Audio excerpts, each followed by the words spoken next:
Yes, sir.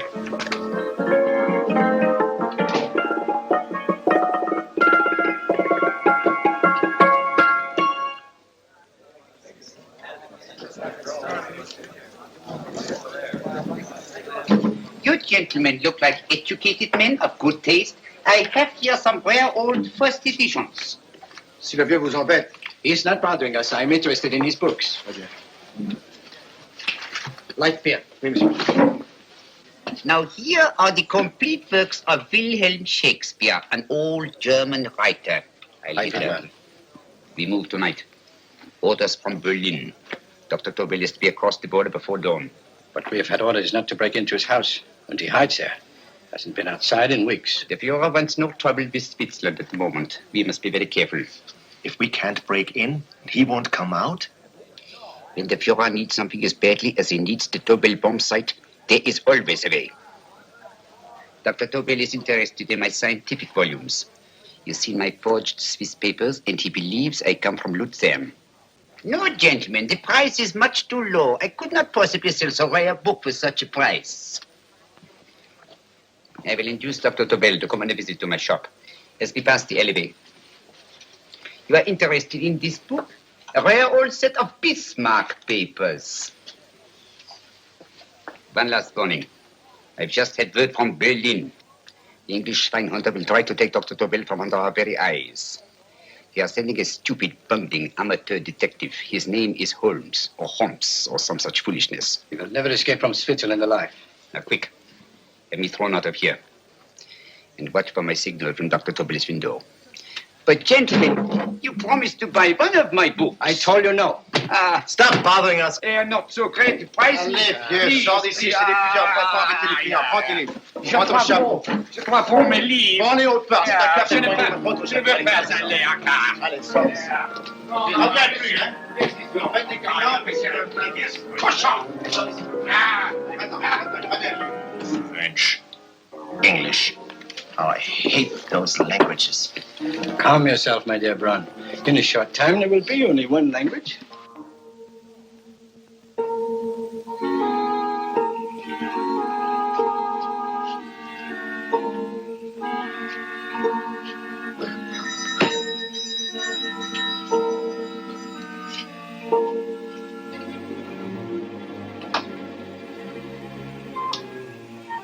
Good evening, Dr. Tobel. I have here some very interesting scientific books. I thought you might like to see them. Please come in. He's entering the house.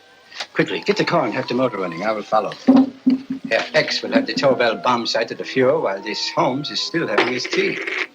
Now.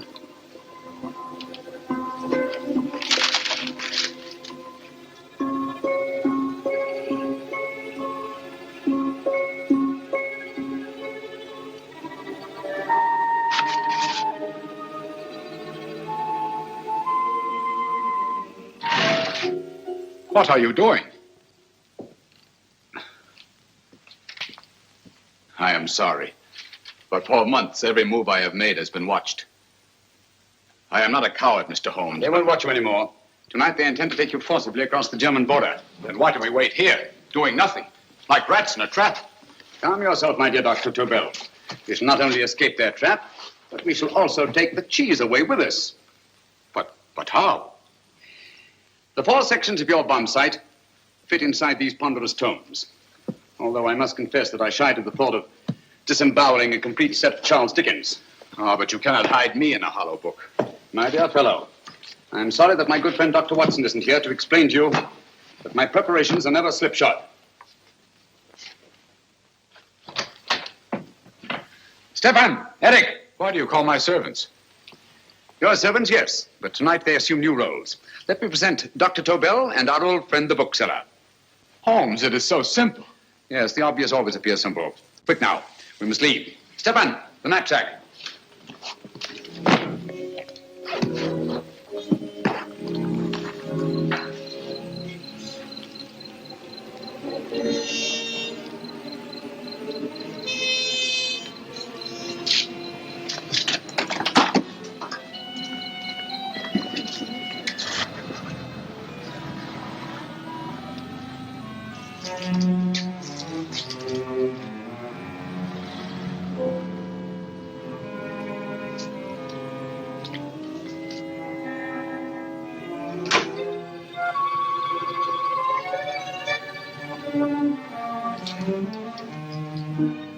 Stefan and Eric are proving excellent decoys.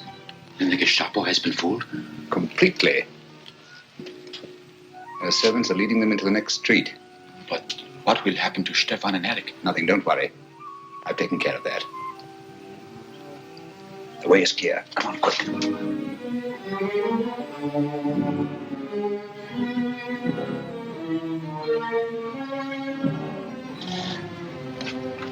You would take the Nazis' own car?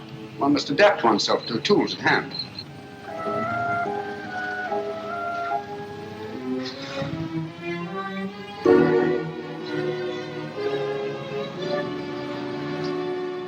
You think you made them believe you're a harmless old bookseller?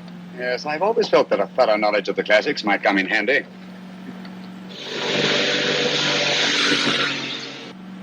But how can we get across the border and through France? There's no need to get across. This very moment, a Royal Air Force plane is waiting for us at a secret landing place.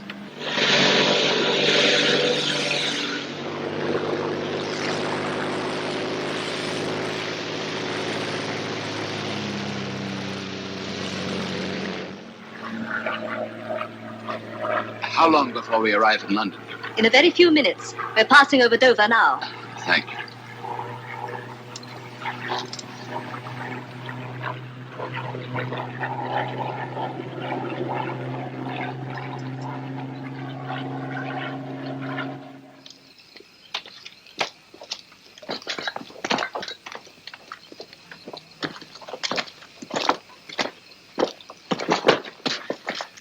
You'll have to get used to our London blackouts, Dr. Tobel.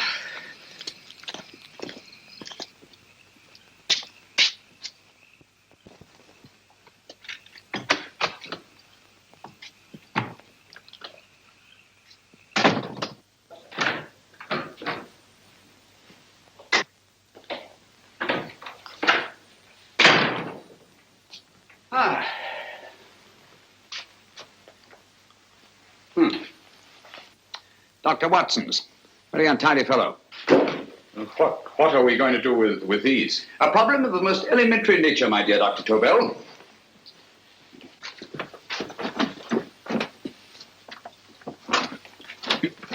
You are going to keep them here? I have always believed in the theory, originally projected by Edgar Allan Poe, the American writer, that the best place to hide anything is where everyone can see it. Yes, but... You will remember, no doubt, in Poe's story, The Purloined Letter. The missive in question was always in plain view.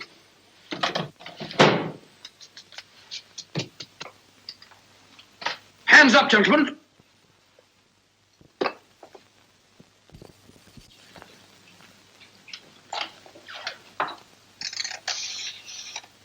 Scotland Yard, quick. Oh, my goodness. Good evening, Mrs. Hudson. Oh, why, it's Mr. Holmes. Holmes! Hello, Watson, old fellow. It's good to see you again. Telephone. Huh? Who do you want? Oh, yes, you're Scotland Yard. I'm afraid there's been a little mistake. Well, you needn't get angry. We all make mistakes at times. What? Well, if we didn't, you'd be out of a job. Dr. Tobel, this is my friend and associate, and as you may have observed, my watchdog, Dr. Watson. How do you do, sir? How do you do? Dr. Tobel and I flew in from Zurich this evening. You can put that thing away now, Watson.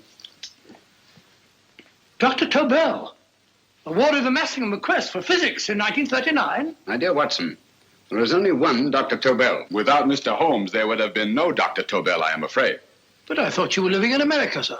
I have been working in Switzerland for the past 2 years. And Holmes got you out? In the nick of time. There was not a point he overlooked. Every contingency was foreseen and provided for. It was magnificent. Thank you, Doctor. The problem is not without its interesting points. Is there anything you would like, Mr. Holmes? Oh, thank you, Mrs. Hudson. You can go to bed now. You gave me an awful fright dressed up like that. Well, good night, sir. He's quite right. You can't blame me for jumping to the conclusion that I did.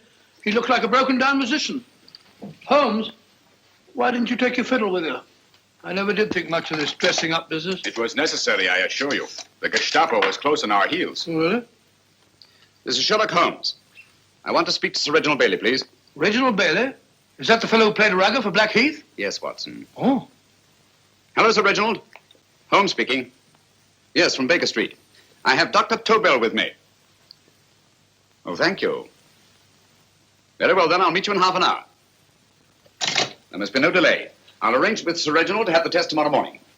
I suggest that only cabinet ministers and your best aviation experts be present. Naturally. Watson, I leave Dr. Tobel in your care. Give him a sedative. This has been a strenuous business, and he has a long day ahead of him again tomorrow. Certainly, Holmes, of course. He shall sleep in my bedroom. I'll keep watch till you return. Thank you. It is not necessary to guard me. I am quite safe now. Safe, Dr. Tobel? I shouldn't count on it for a second. But, Mr. A great Holmes... deal may depend on your safety. And the enemy understands that just as well as we do. Good night.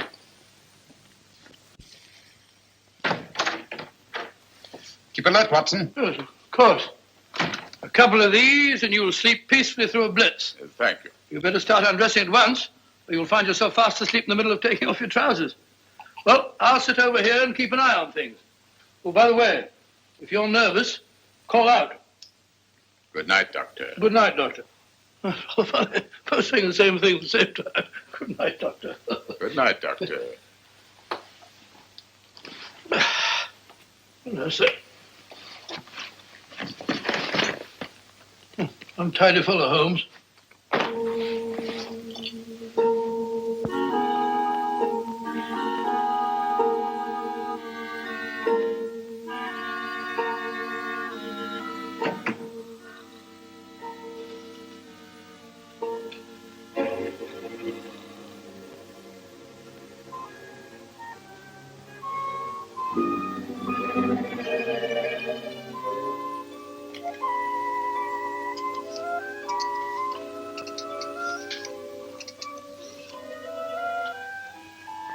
Hello? Yes, I just arrived about an hour ago.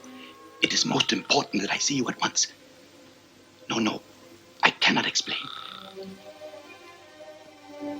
It is now 5 minutes past midnight. I leave at once.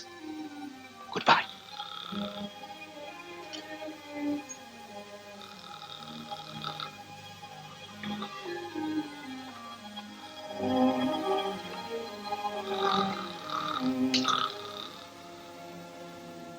Holmes, I don't have to tell you how much this means to us. We shall know a great deal more about the bomb site after the demonstration, Sir Reginald. The War Office have a pretty good idea of the value of the Tobel bomb site, just as the Nazis have.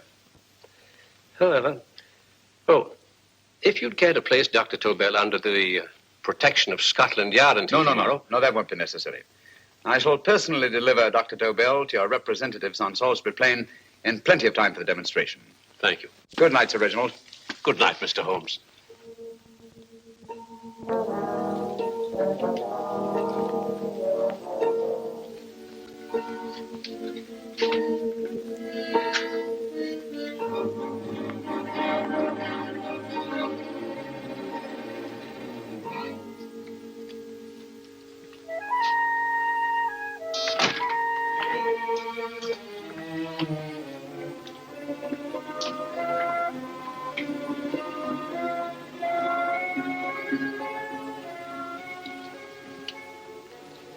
Charlotte Averley, flat B.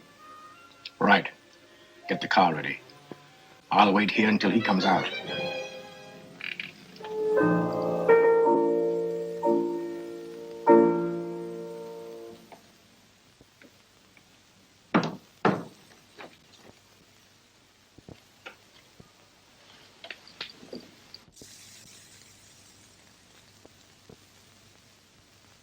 Is that what the Americans call doodling?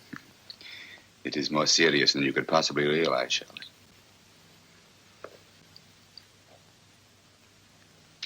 Good. More coffee? No, thank you, darling. I must get back before they miss me.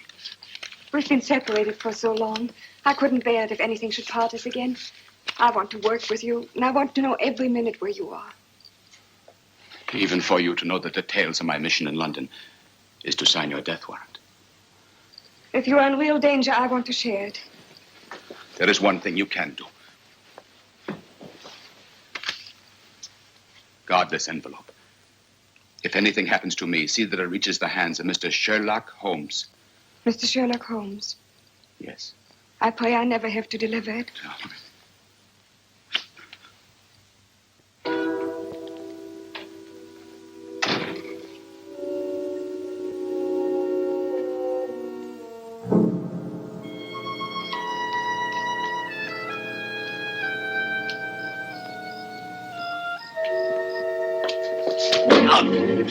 Help!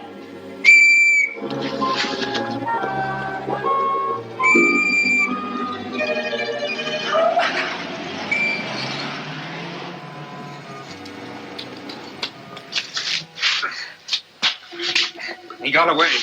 Are you all right, sir? I think so. It must have been a robber. Since the blackout, those bodies have become quite a nuisance, sir. I say, you better come with me and have that fixed up. Thank you. Just lean on my arm, that's it.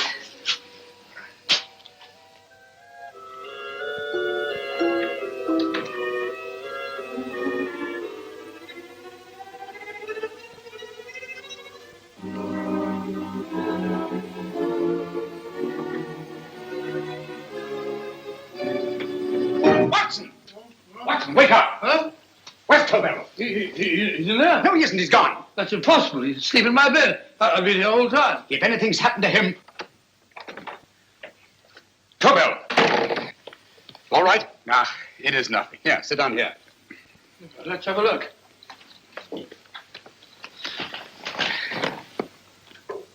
Oh, it doesn't look too bad. Who patched you up? The police doctor? Yes. You look as if you'd been attacked. Obviously, my dear Watson. Dr. Tobel, do you suspect the woman of arranging the trap? Woman? What woman? She's blonde, 5'6", full-lipped, and very affectionate. Oh, really? You've known her for a long time.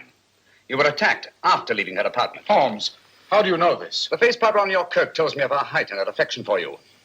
You held her close before departing. Steady, Holmes. It's all there for the trained eye to read, Watson. But look here, why couldn't he have been attacked on his way to the woman's apartment? The mark of a blow has erased some of the powder. Obviously, if the attack came first, the powder would have remained undisturbed. And the full lips? That was a guess. I never guess, Watson. You have rubbed the lipstick from your face with the handkerchief you now hold in your hand. And that amount of lipstick never came from a pair of thin lips. And the blonde hair? Good gracious me. Mr. Holmes, I am glad you are on my side. Well, in that case, you will desist from disobeying my orders and slipping out, while your bodyguard sleeps his watch away. It won't happen again, Holmes. I was sitting in front of the fire. All right, Watson, all right. I'm sorry. Now, can you describe your assailant? I never saw him. A great figure came at me in the dark. I felt a stunning blow on my head, and instantly fingers were at my throat. But you must have noticed something about him. Think, man. A thing of little consequence to you may mean a great deal to me. Wait a moment. There was one thing. Long fingers at my throat like steel. And then an odor, a heavy, drug-like odor. A drug? Opium? That is it. I am sure of it now. Well, I suggest we get the remains of a good night's sleep. Remember, the test takes place tomorrow morning on Salisbury Plain.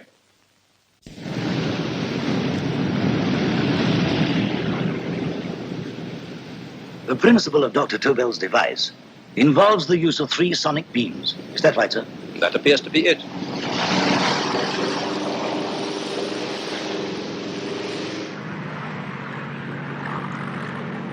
There he is.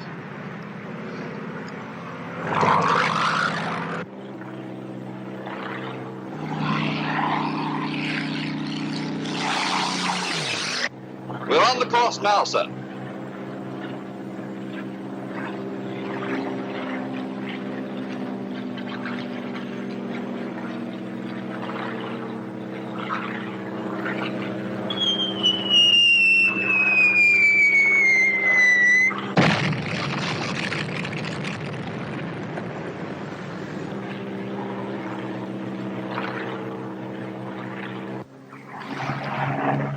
Well, gentlemen, That load would sink any ship in the world.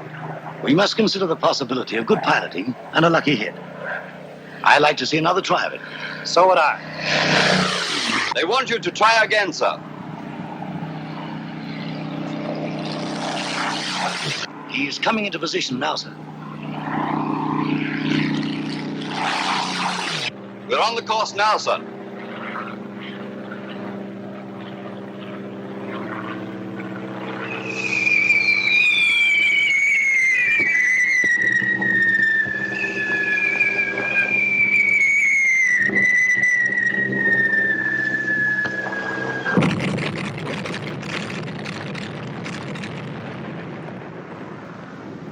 Well, gentlemen, how do you like the bomb sight now? Marvelous. Will revolutionize aerial bombardment. Inspector Lestrade. Yes, Sir Reginald? I hope Scotland Yard is taking every precaution to guard Dr. Tobel and his equipment. 2 plainclothesmen ride with him in his car, sir, and 4 others follow in another one, sir. Good. He's coming to my office in Whitehall as soon as he lands. Shall we start, gentlemen? Yes.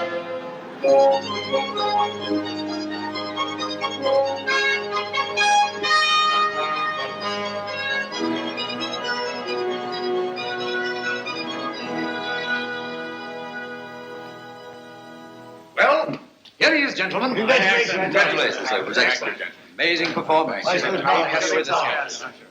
It was magnificent, Dr. Tobel. Magnificent. I am glad we had such ideal conditions for the test. I wouldn't have believed it if I hadn't seen it myself. We've been through a lot, Holmes, but thank goodness he's safe now. You brought your apparatus with you?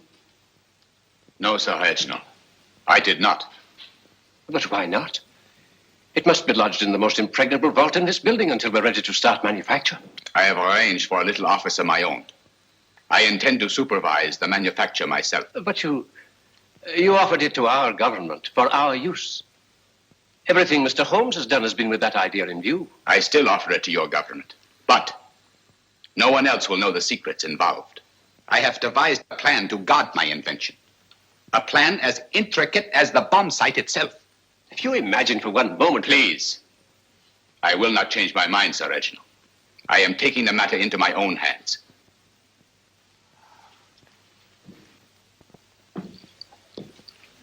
Just what do you propose to do, Dr. Tobel? I am sorry. I cannot reveal the details of my plan for the present. Do you think that's wise? I regret, gentlemen, I cannot change my decision. I shall work independently.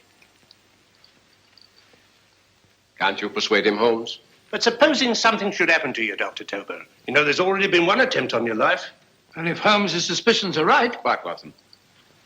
There is no use discussing it, gentlemen. My mind is made up. Scotland Yard will redouble the guard about you, Doctor. In fact, we'll quadruple it. That is just what I do not wish done, Inspector. Huh? That would only draw attention to my activities. Good day, gentlemen.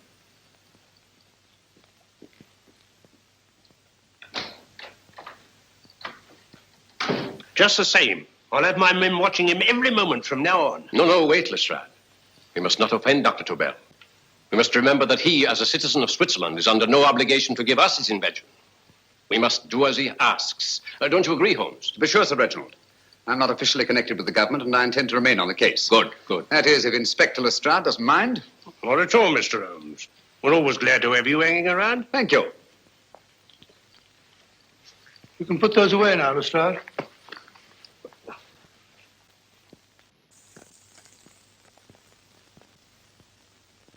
Hoffner, I am entrusting this to you because, first of all, you are a Swiss. And second, there is no doubt in my mind of your ability. I'm honored, Dr. Tobel. I have divided the mechanism of my invention into 4 units. Each is meaningless without the others. You have delivered the other 3? Yes. No one but myself knows the identity of the 4 scientists working on the 4 units. Their names are not even known to each other. I think I understand. From what you tell me, it will be easy to reproduce the unit assigned to me in any quantity you wish. I knew I could rely on you. I will get in touch with you as soon as I have made the rest of my arrangements. No. The back door, if you please, Professor Hoffner. Au revoir. Au revoir.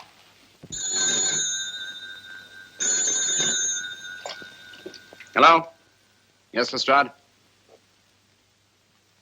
Oh. Very well. What is it, Holmes? Just as I feared. Lestrade's men report that Tobel is missing. Missing?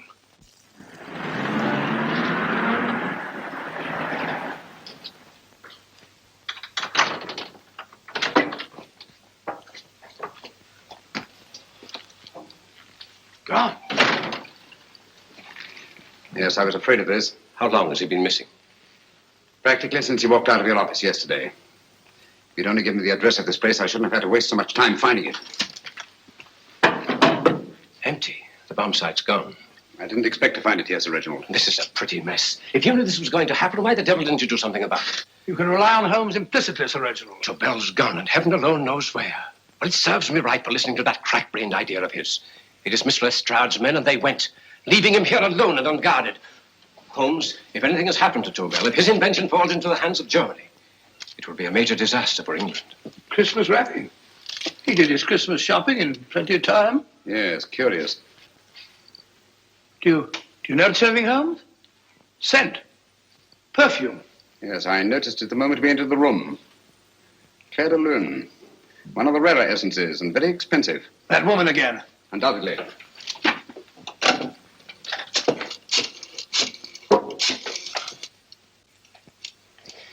Give me Inspector Lestrade. Sherlock Holmes calling. So Holmes is finally stumped. First time I've heard him call for help. Call for help, indeed. He's only just beginning his investigation. Lestrade, this is Holmes. Check the records and trace a call made on my private telephone at Baker Street at approximately 12 o'clock on the night of Dr. Tobel's arrival in London. Finally stumped, eh, Sir Reginald? Yes, Lestrade? Wait a minute. Charlotte, Haberley, 34, St. George's Street, flat B. Excellent, Lestrade. Thank you. Where is Dr. Tobel? I can't tell you. You mean you won't tell me? I don't know. How many Christmas packages did you take to him, Miss Haberley? 5. He dismantled his bomb site and packed the units in 4 other boxes. Is that correct? Pardon me. Hello? Yes? This is Miss Aberley. Why, someone must have stolen it. On Richmond Bypass. Yes. Yes, I'll arrange to have it removed. Yes, at once.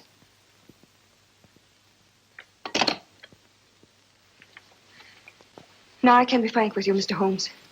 Dr. Tobel has disappeared. They found my car on Richmond Bypass, wrecked. I loaned it to him last night. For what purpose, Miss Aberley? He wouldn't tell me. But he said that if anything should happen to him, I was to give you this. Holmes? Then he must have expected something. Yes. His envelope has been opened and resealed. Oh, but that isn't possible. It hasn't been out of my hands.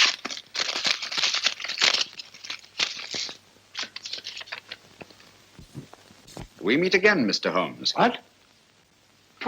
Why, that's not the message. It isn't even the same paper. I saw Dr. Tobel draw little sets of figures. What kind of figures? Well, they looked like little dancing men. Dancing men? That's curious. Who's been in this apartment since Dr. Tobel entrusted that envelope to your care? Why, no one. I've had no visitors. Think. Possibly a tradesman. No. Only the one for a few minutes. And that one? A workman. He came to fix my light switch. He couldn't have possibly... Did you send for him? Why, no. My lights went out, and soon afterwards he knocked at my door and told me the porter had sent him up. That's where he worked. But he wasn't alone in this room more than 5 minutes. And he did fix the lights. They went on again. The switch hasn't been touched. The paint still covers the screw heads. He simply threw the main switch in the basement, pretended to work on this one, and after a few moments, an accomplice threw the main switch back on. But in those few minutes... Did you get a look at his face? No, only a glance. Now I realize he kept his face averted. But he was a large man. Yes, he was large. His eyes heavy-lidded. A thin film over the pupils. Then, Holmes, you Yes, really I remember now. His eyes, they were like a snake's. Miss Aberley, Dr. Tobel is being held by one of the most brilliant men in the history of crime. Come along, Watson. There isn't a moment to lose. Goodbye, Miss Aberley. Oh, goodbye, Miss Aberley. I don't see why I'm not allowed to go with you. You have your own mission, Watson. Yes, to take a sealed note to Inspector Lestrade. While you search Soho... I shall not be searching for him. I shall permit him to find me in the character of a murderous Lascar once in his employ, and whom I may add is still in jail. Yes, but after all these years... Make no mistake, Watson. This is not a duel of intellects with a cruel but single-minded Gestapo killer. This is our greatest problem, with England as the stake, and our antagonist, Professor Moriarty. We've got to beat him. Once he's behind bars, I think I shall entitle my memoirs of these adventures, The End of Moriarty. An excellent title, Watson. But, we must arrange that it isn't Moriarty who's left to write the memoirs. Huh?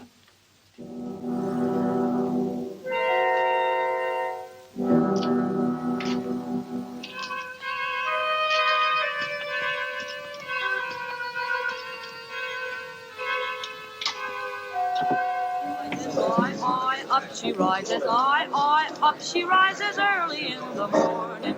Up she rises, up she rises, up she rises early in the morning.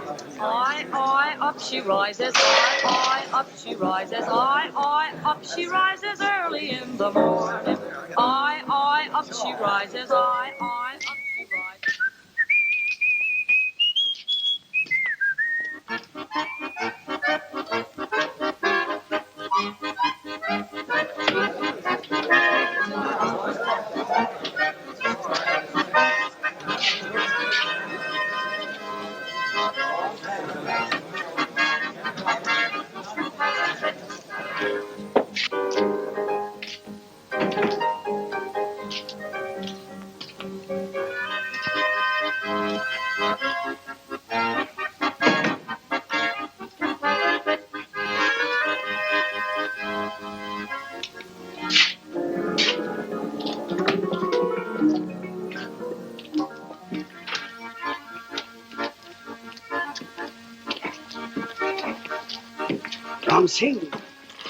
Ram Singh. Oh, no, Ram Singh. I do. You blooming war threat. Been in jail, ain't you? How you know? I heard from the blighter what left you to swing instead of him. You know what I mean, matey. I know. I'll have to kill him. Would it be worth £10 to you? You know where he lives? For £10, I know. Only got 2. Goodbye, matey.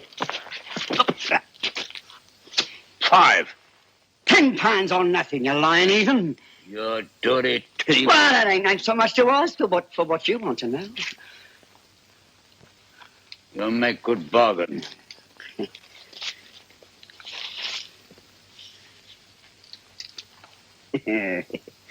That does it.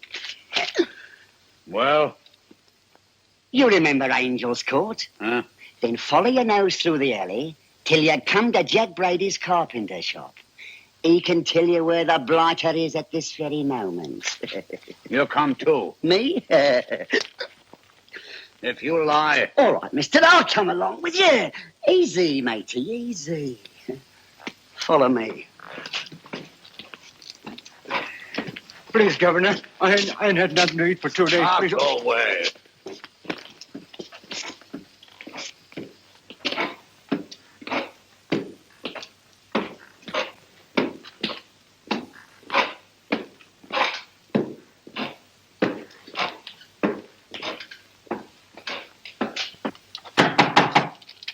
Who's that? Pegleg. Who's this bloke? He's a bloodthirsty heathen, but there's good money to spend for information.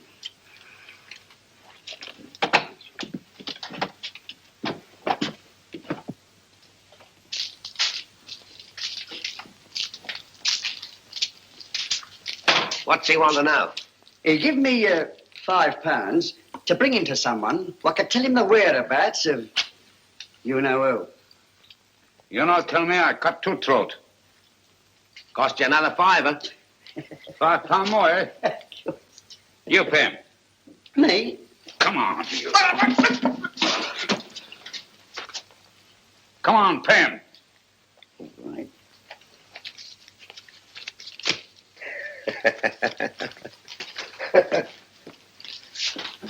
I'll tell you all right, I will. The truth, and that's a fact.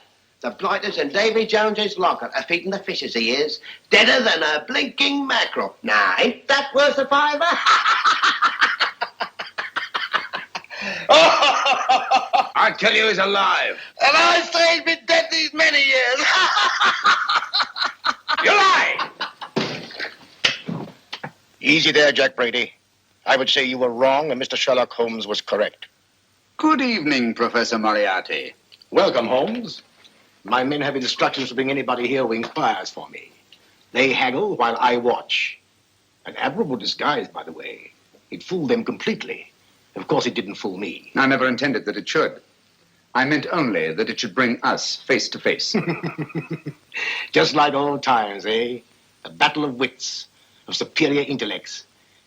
I may say I've been expecting you since I made off with your precious Dr. Tobel. And his code. Ah, yes, and his code.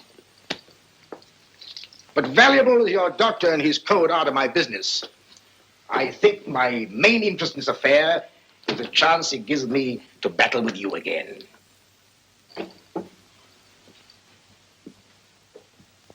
Moriarty, this is no simple crime that you contemplate.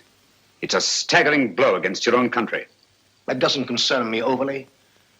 I shall make greater profit from this affair than all my other adventures put together.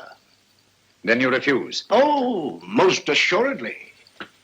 In fact, I intend to ensure the success of this venture tonight by liquidating you, Mr. Holmes. I think that is the American phrase. Quite. You, the one man intelligent enough to stand in my way. A gun? Oh, come now. This is not the Professor Moriarty, the master criminal I once knew. A dock rat could do as much. Did you think I was going to shoot you, Mr. Holmes? Oh, dear me, no. This is simply to prevent a troublesome scene. I expected you and made full arrangements. You see, my good Mr. Holmes, these shelves lift out. And you will rest somewhat uncomfortably in the false bottom of this sea chest. My sailor friend, Jack Brady, goes to sea immediately. Once out of sight of land, he pushes the chest overboard. Time up. Perhaps your good friend, Dr. Watson, can entitle this adventure The End of Sherlock Holmes. He will be disappointed. He intended to call it The End of Professor Moriarty. Hurry. Right, sir.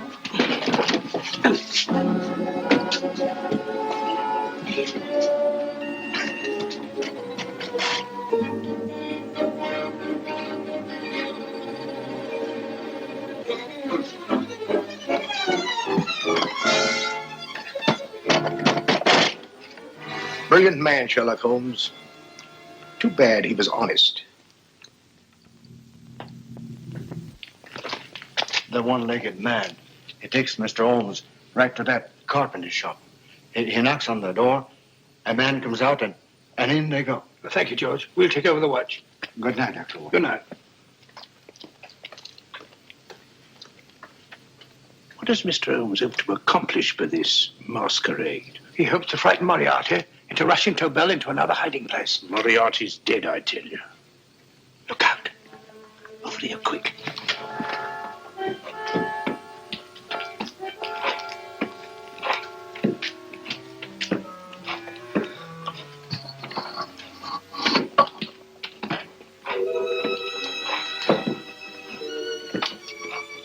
Hey, just a minute. Who's that? What do you got there? Who's asking? Scotland Yard? Scotland. Half a mo, Governor. I'll show you my papers. That's it.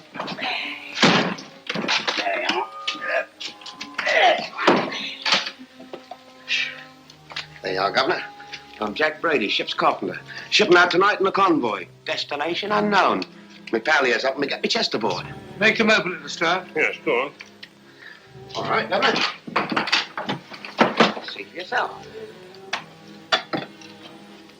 There's nothing here, Doctor. Just a couple of simple seafaring men. All right, get on with it.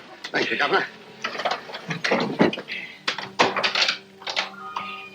Come on now. Easy does it, right? Good night, your lordships. Told you it was a lot of nonsense. I don't understand.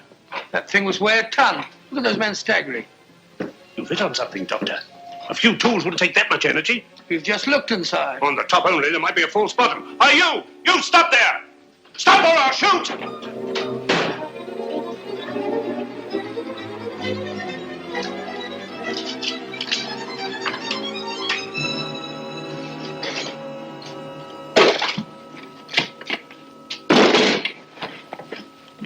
Quick, stop, Holmes! Well, I'll be blowed. You're not hurt? No. But you needn't have yelled at them so abruptly. Huh? They dropped me on my head. Oh. Moriarty would have been delighted. So Professor Moriarty is alive? Alive and in possession of Dr. Tobel's code. No good going back. They've all gone. And what are you going to do? Well, first I'm going to wash this filthy stuff off my face. Then I'm going to see Miss Eberly again. I've got to find some clue to the content of Dr. Tobel's message. Come along, quick. I only got one glimpse of the note while he was preparing it. He was seated at this desk. No, he was sitting on the couch when he wrote the message, but he sealed the envelope here. The message was written in ink with this pen. No, he used a pencil. This one. Thank you. Used this writing pad? Yes. Has it been used since? No. They should be here. They must be here. What, Mr. Holmes? The lead in this pencil is hard. Hard enough to make an impression on the coarse fibers of which this paper is made. The impressions at the moment are invisible. If we immerse this sheet in a solution of fluorescent salts, dry it, and then photograph it by ultraviolet light, the fibers broken by the writing will absorb less of the solution than other parts of the paper. Switch off the lights, Watson.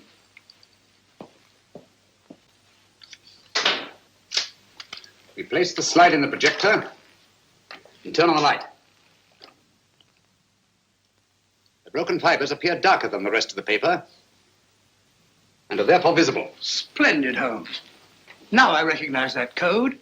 Do you remember a case we had some years ago? It's probably the same, alphabet substitution code. Yes, Watson. I believe Dr. Tobel meant to communicate with us by that means. Substitution of the alphabet? I don't understand. My dear, one of the oldest codes in use is based on the repetition of figures. E is the letter most used in the British language. Therefore, the figure most used, probably in this message, is E. T, A, O, I, and N follow in that order of frequency. You mean you can read these figures as if they were letters of the alphabet? Elementary, my dear Miss Eberly. Give me 1 minute, and you shall have the message. And what is the message, Watson? This fellow Tobel must have been pulling our legs. It's a lot of gibberish. I-Y-Z-L-M-T-H-K. Reads like an eye doctor's chart. Dr. Tobel is a brilliant scientist. I saw immediately that he wouldn't send us a message so simple to decipher. Neither would he have fixed these top figures without a meaning. Then it isn't the alphabet substitution code. Yes, it is, Watson, but with a very clever variation. You see, the 1, 2, 3 figures means that we skip letters in that order. In other words, observe, Watson. The first letter, which is I, skips 1 and becomes J. The second letter, Y, skips 2 and becomes A. And the third skips 3 and becomes C. J-A-C. J-A-C-O-B-D-U-R-R-E-R.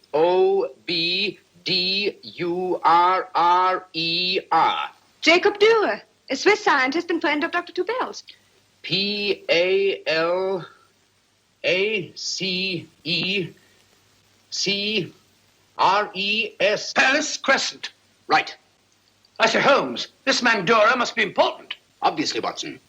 He must have some connection with the bomb site, or Tobel wouldn't have taken so much trouble to see that I got his name. Take down the rest of the message. J-O-S-E-P-H, Joseph. E-M-D-D-I-A-C. Number 4 doesn't make any sense. He must have used some other variations. 4 names and addresses. Jacob Dürer, Professor Farrell, Dr. Kern, and this 4th infernal cipher, which doesn't fit the code. Christmas boxes. Watson, I'm beginning to see the plan. Dr. Tobel divided his bomb site into 4 parts, just as we brought it back from Switzerland. He's given one section of the mechanism to each of these famous scientists. What a fascinating plan. You see, each part is useless without the other 3, and undoubtedly, none of these scientists is known to each other. Professor Moriarty also has the code, and we must allow for his ability to decipher it. We haven't time to break the fourth code now. We must get to the first three men before Moriarty does. Palace Crescent first? Right. I'll go and get a taxi. Miss Emily, will you please wait here till we return? Thank you.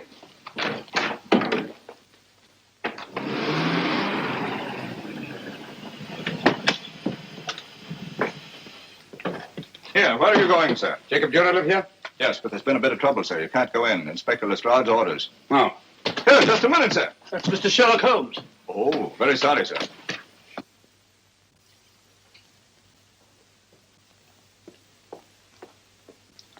Dead? Dead as a doornail. Mr. Holmes, how did you know about this? The yard only heard 15 minutes ago. We better hurry, Holmes. There's still time to save Farrell and Kern. Too late, Watson. Now, this time, Farrell and Kern are dead, too. What? Deductions again, Mr. Holmes? Facts, Inspector. Oh, facts. But how do you know about them? Elementary, my dear Watson. This man has been dead for at least 2 hours. Moriarty isn't wasting any time. Hello? This is Lestrade. Put me on to McAtee. Well, McAtee? Now, this is Lestrade. Do you know anything about two men named... Farrell and Kern. Farrell and Kern? What, both of them? Oh. Thank you. Report only came in 2 seconds before I telephoned. What on earth are we going to do, Holmes? Moriarty's got a big start and he's got the code. Note this, Watson. Scotland Yard reports 2 murders. That makes 3 in all. But there were 4 boxes and 4 codes. Obviously, Moriarty hasn't broken the 4th code either.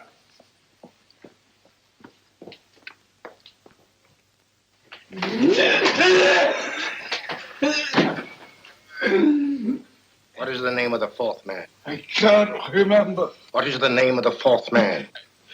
I have forgotten. What is the name of the 4th man? I don't know. I don't know. What is the name of the 4th man? I can't remember. What is the name of the 4th man? What is the name of the 4th man? Holmes, don't you realize what this means to England? We not only lose the Tobel bomb site ourselves, but Germany gets it. Coventry, Bath, Plymouth, London. Not to mention Norwich and Hull. All over again, but with 10 times the effect. Don't you suppose I realize that's Reginald? Don't you suppose I'd give my life to decode the last name of that message? There must be some solution. Naturally, Watson. I needn't be rude. I need a drink. I'm all in. I can't think anymore. All these letters and figures whirling through my brain. It's all twisted round. Twisted round? Huh? That's it. That's what? Twisted around, you said. So simple I never thought of it. Reverse the slide. You see, gentlemen? These figures are now identical with the first 3 names. In other words, all the figures of name number 4 are written backwards and read from right to left until we reverse the slide when they read correctly from left to right. Now, let's work on it. Pencil, Watson. But, why would Dr. Tobel want to reverse the figures of number 4? An added precaution, Lestrade, in case the cipher should fall into the wrong hands. Oh, quite a compliment to you, Mr. Holmes. I mean, Tobel taking for granted that you would recognize the difference. Thank you. Oh. F-R-E-D-E-R-I-C-K-H-O-F-F-N-E-R. Frederick Hoffner. S-L-O-A-N-E-S-Q-U. Sloane Square. We must leave at once. Wait a minute.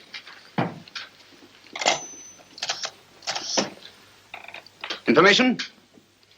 Will you please give me the address of a Frederick Hoffner in Sloane Square?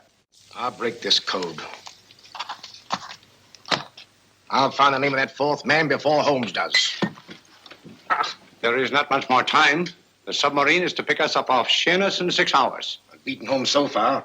We'll meet your confounded submarine with the bomb site intact. But Tobel is unconscious again. As last resort, we could abandon the code and take Tobel to Germany. You try Tobel again in here. Wait. Spilling that glass of water was a very fortunate accident, my dear street brawler.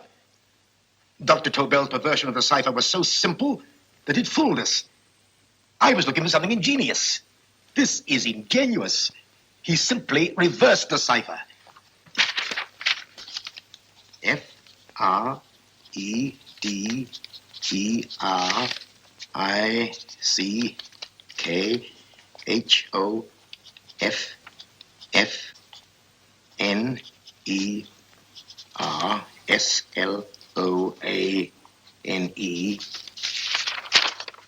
Frederick Hoffner, Sloane Square. Of course, Hoffner would be the perfect selection. Then you want us to attend to Hoffner? No, we can use Hoffner. He's a brilliant scientist. If Dr. Tobel doesn't recover from your persuasion, Hoffner will be able to put the four parts together. You and Godfrey will call on Hoffner, and you will bring him here with the fourth section of the bomb site. Hurry.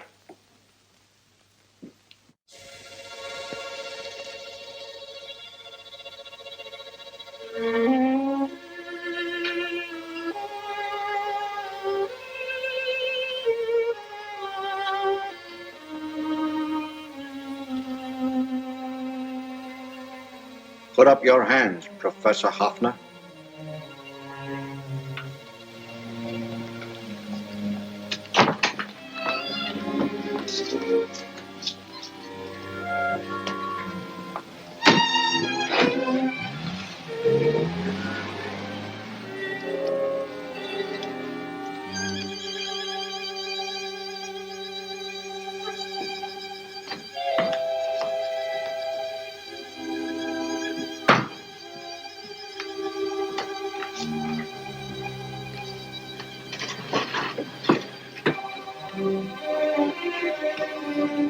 I'll take the box.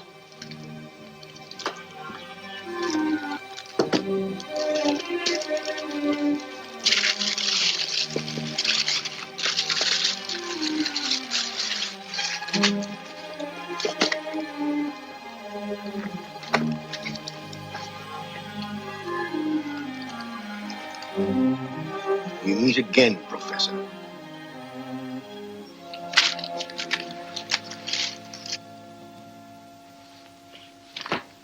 Sherlock Holmes. An improvement on the other makeup. Don't you think so, Professor? So you think you've beaten me, Holmes? I have.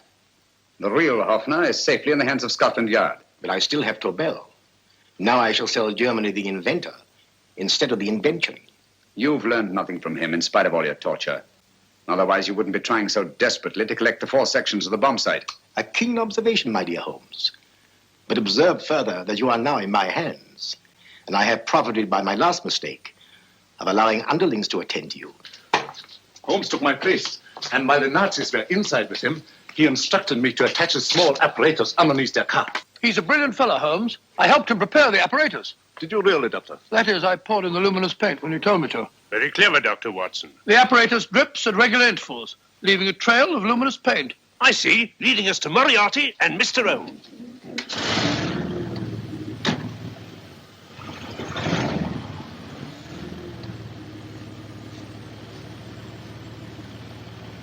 Why are you so confident, Professor? Only a suggestion. But how do you know that Scotland Yard isn't waiting to break in at this very moment? I selected this address with special care. No one can find it, not even Scotland Yard. Relax, Mr. Holmes. There's no escape.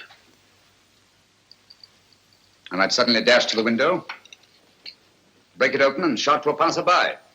There are no passers-by. The glass in the window is unbreakable, and the room is soundproof. This is my stronghold, Holmes, equipped with all the modern conveniences of a successful man in my profession. Sit down.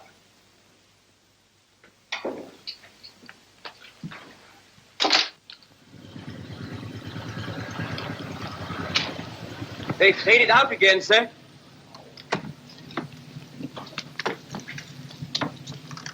I don't understand, Lestrade. It stopped, and then it started, and now it stopped again. Maybe the apparatus broke down. Oh, a suggestion, gentlemen. At a crossroad back there, a car might have gone over the spots of paint, picked some up on the tires, and left this false trail. That's just what I was about to suggest myself. Very well, we'll try it.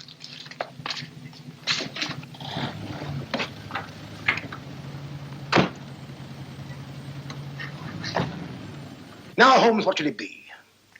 The gas chamber, the cup of hemlock, or just a simple bullet through your brain? You disappoint me, Professor. Indeed? Yes. Somehow I always thought that in the end, you'd prove to be just an ordinary cutthroat. You know me better, Holmes. Gas, poison, bullets. I assure you, Professor, were our positions reversed, I should have something more colorful, more imaginative to offer. I'm satisfied to be the winner. I shall be alive. Alive, yes. The winner, no. For in the last analysis, I shall have proved the more resourceful man. You didn't trap me here. I came here because I wanted to prevent your getting Hoffner. And all you can do in return is to commit ordinary murder, to relieve your sense of frustration. And what, my good Mr. Holmes, could you have conceived that would have been so much more colorful? Well, even offhand, I can improve upon your suggestions considerably, but that's only natural, of course. And what is this brilliant idea of yours? You know that a man dies if he loses 5 pints of blood? Yes, of course you do. I should have you placed on an operating table, inject a needle into your veins, and slowly draw off your life's blood. The needle to the last. Eh, Holmes? Slowly, drop by drop, the blood would be drawn from your body. You would be aware of every exquisite second to the very end. You would be watching yourself die scientifically, noting every reaction, and in full possession of your faculties. Interesting. Yes, isn't it? I humbly submit, Professor, that to the very end, I've been more resourceful than yourself. You've played into my hands, Mr. Sherlock Holmes. Time and again, I've used this place as a haven for friends of mine, injured in altercations with Scotland Yard. I have a fully equipped hospital here.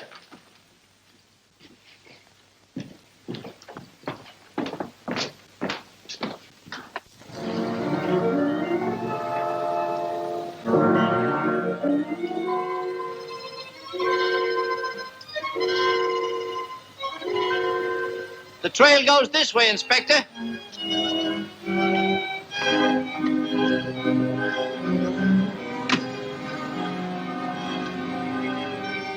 Drop by drop, Holmes.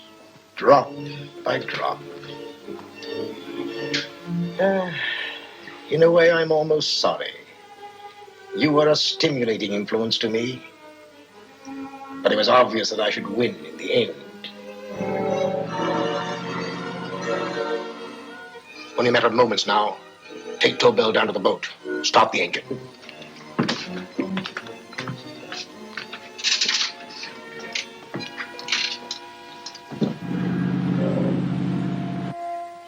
Closer to the end, Holmes. Closer and closer. Each second, a few more drops leave your desiccated body. And you can feel them, can't you?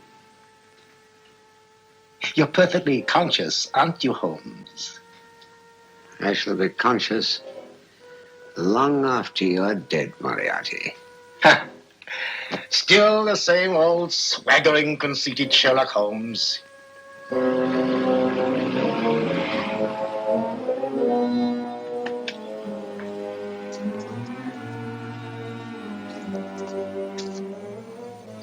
Wait.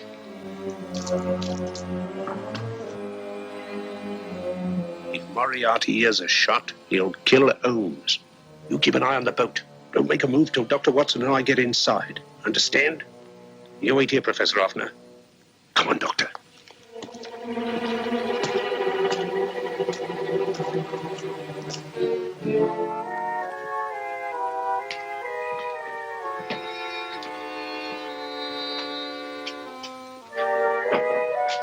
The water's this way.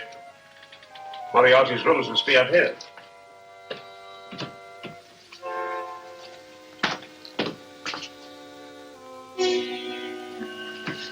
I can't wait any longer, Holmes.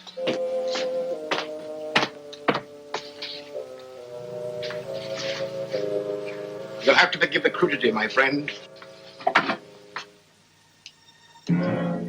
This is only the coup de grace. Stand still, Moriarty, you're done for. Holmes! On the contrary, Inspector, my men are outside. It's you who are done for. Really? Just take a look out the window and see for yourself.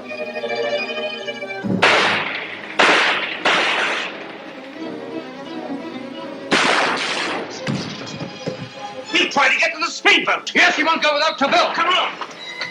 Right.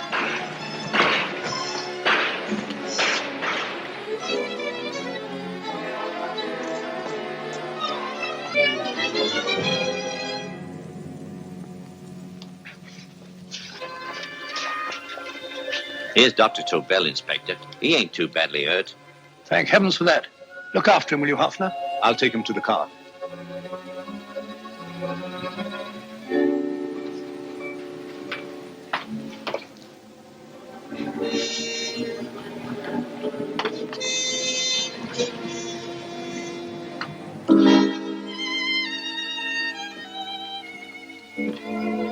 I expected you, but not with my revolver. You realize, of course, when I was brought into the room blindfolded, I heard the mechanism of this door. Of course. And yet, knowing that I'd heard it, you planned this way of escape. Not very flattering to me. Suicide, my dear Professor. Not at all, my dear Holmes. You see, this is not an ordinary passageway. Oh, my mistake. It has been as equally well prepared as the rest of my humble quarters. I have a trap set, electric eye principle.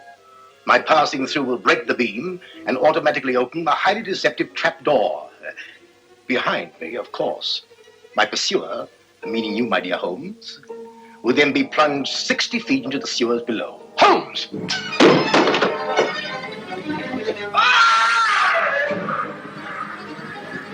Holmes! Poor Moriarty. I neglected to warn him. It seems some careless person came across his trap door and left it open. Come along, Watson.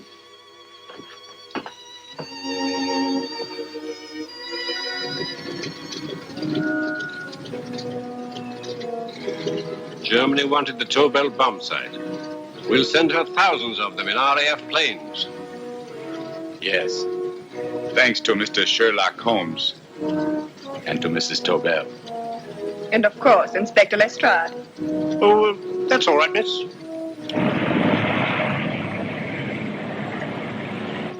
Things are looking up, Holmes. This little island's still on the map. Yes. This fortress, built by nature for herself. This blessed plot. This earth, this realm. This England.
Your name, please? William Easter. Mr. William Easter. Right. Your passport, please. Do I have to go through this rigmarole every time? Regulation, sir. Beastly nuisance, I call it.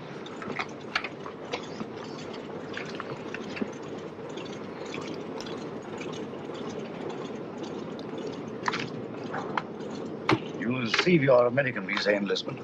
Will there be time? Definitely. We seem to have cut our time pretty close, Sir Henry. Have you a word, Sir Henry? Do you wish to make any comments, sir? Sir Henry, what is your destination, New York or Washington? I'm sorry, I have nothing to say. Sir Henry Marchmont, official business. Oh, Sir Henry Marchmont. Sir Henry? Joe? Good luck, Sir Henry. Thanks, I may need it. Shall I take your case, sir? Definitely not. Sir Henry, don't mind. I see. You'd think the old boy carried the fate of the Empire in that little black case. Perhaps he does. Time's up, boys. Roll it away. Lively now. Hey, just a moment. You're shy of one passenger. Hold on. Wait a bit. Wait, I say. I've got Patsy. Yes, all right. Your name, sir? Grayson's Lane. John Grayson, senior clerk, Paro, Nash and Paro, solicitors, Chancery Lane. You've got it all there. Everything quite regular. Sorry to delay you. Missed the bus. Had to take a taxi. Fearful nuisance. Yes, sir. Hop aboard, will you? We're late now. Thanks. Thanks awfully. Sorry to delay. Thanks awfully. Right-ho, boys. Roll it away.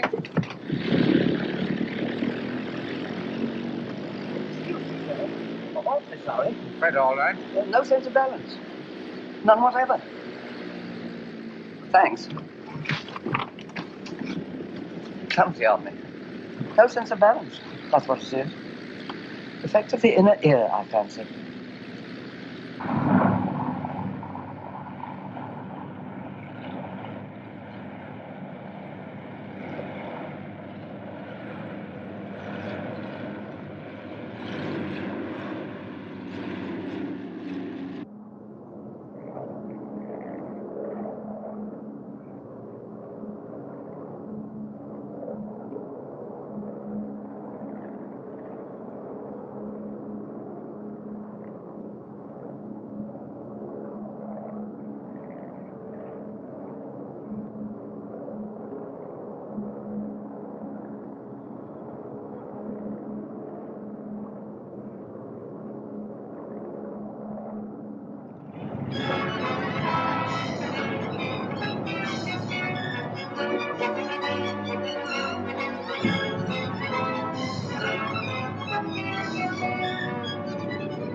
And when I read that you were en route to Washington, Sir Henry, I just couldn't rest until I found you. Now, when can you dine with us? Very kind, Mrs. Jellison. I'll put you first on my unofficial list. Oh, I have a much better idea. You must let me put you up during your stay. Thanks very Washington much, is so crowded. I'll put you in the blue room.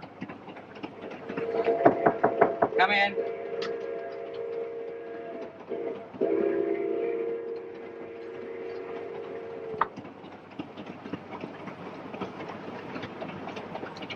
Thank you, sir.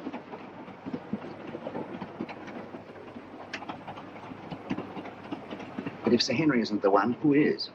I don't know. But the head received a cable from London tipping him off. It's up to us to find the real British agent before this train reaches Washington. Yeah. Whoever's got the document will be protected there. If Sir Henry isn't carrying it, I've got it. Besides Sir Henry and myself, only one man's come all the way from London. The chap called Grayson, John Grayson. Well, then Grayson's our man. Grayson's carrying the document, while Sir Henry's being used as a decoy. It's so old, it's new. When Grayson leaves the club car and goes to get his luggage, that's our cue.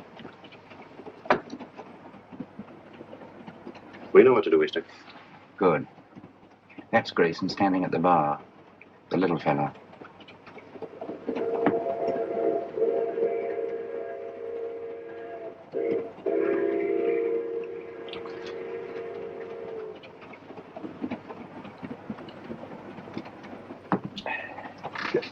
Excuse me, sir. Don't give it a thought, brother.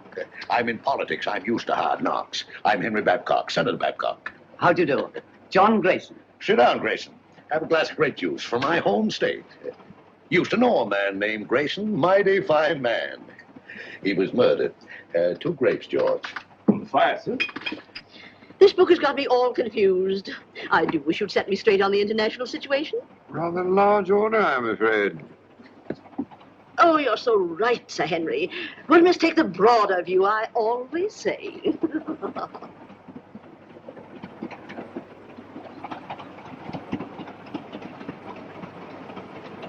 Another grape juice, Grayson. You can't have too many vitamins, I always say. Thanks, Senator. But if you don't mind, I'll have a whiskey and soda. Why, sure. George, bring him over, will you? Yes. Let's get a chair. I was built for comfort.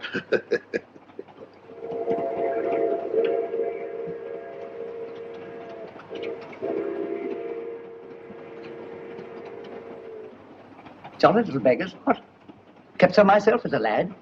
Till Mother got a cat. Shh. Don't say C-A-T. Oh, sorry.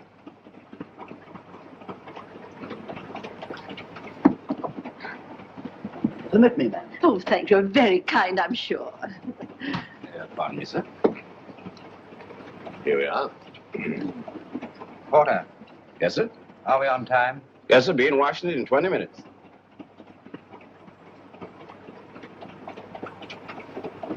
By the way, Grayson, what's your line? Line? Yeah, what business you in? What's your racket? Oh, I represent a London legal firm. Paolo, Nash & Paolo. Paolo? I used to know a man named Paolo. No, it was Marlowe. Couldn't have been the same fella. No, I suppose not. I've been making a tour of my state, getting the opinions of the home folks, taking a lot of their ideas back to Washington. I'd like to hear more of your activities, Senator. Give me your address, sir, and I'll have all my speeches mailed to you. You're quite too kind, sir. Sorry I have no card.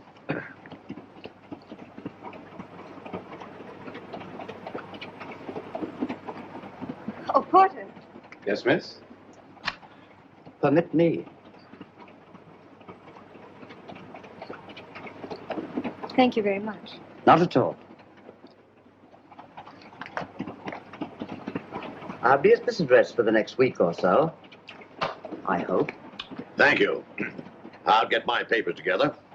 Pleasant meeting, my friend. Better look me up in Washington. I'll just get my bag.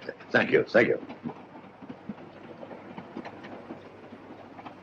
Oh, I forgot to pay George. Excuse me, sir. Well, what's the matter? Just a little blackout. Keep your seat. Just a little blackout. Keep your seat. Mice! Oh, dear. All gone.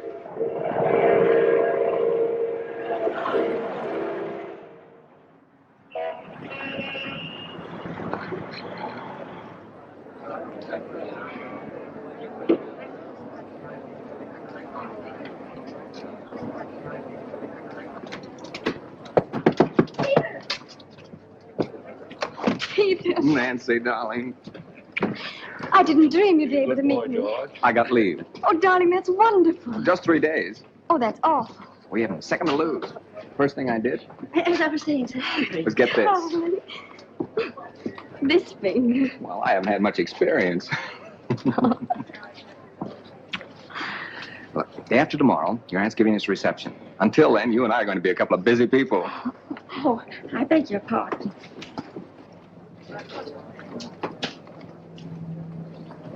Goodbye. Who's your boyfriend? You needn't worry. He just lit a cigarette for me.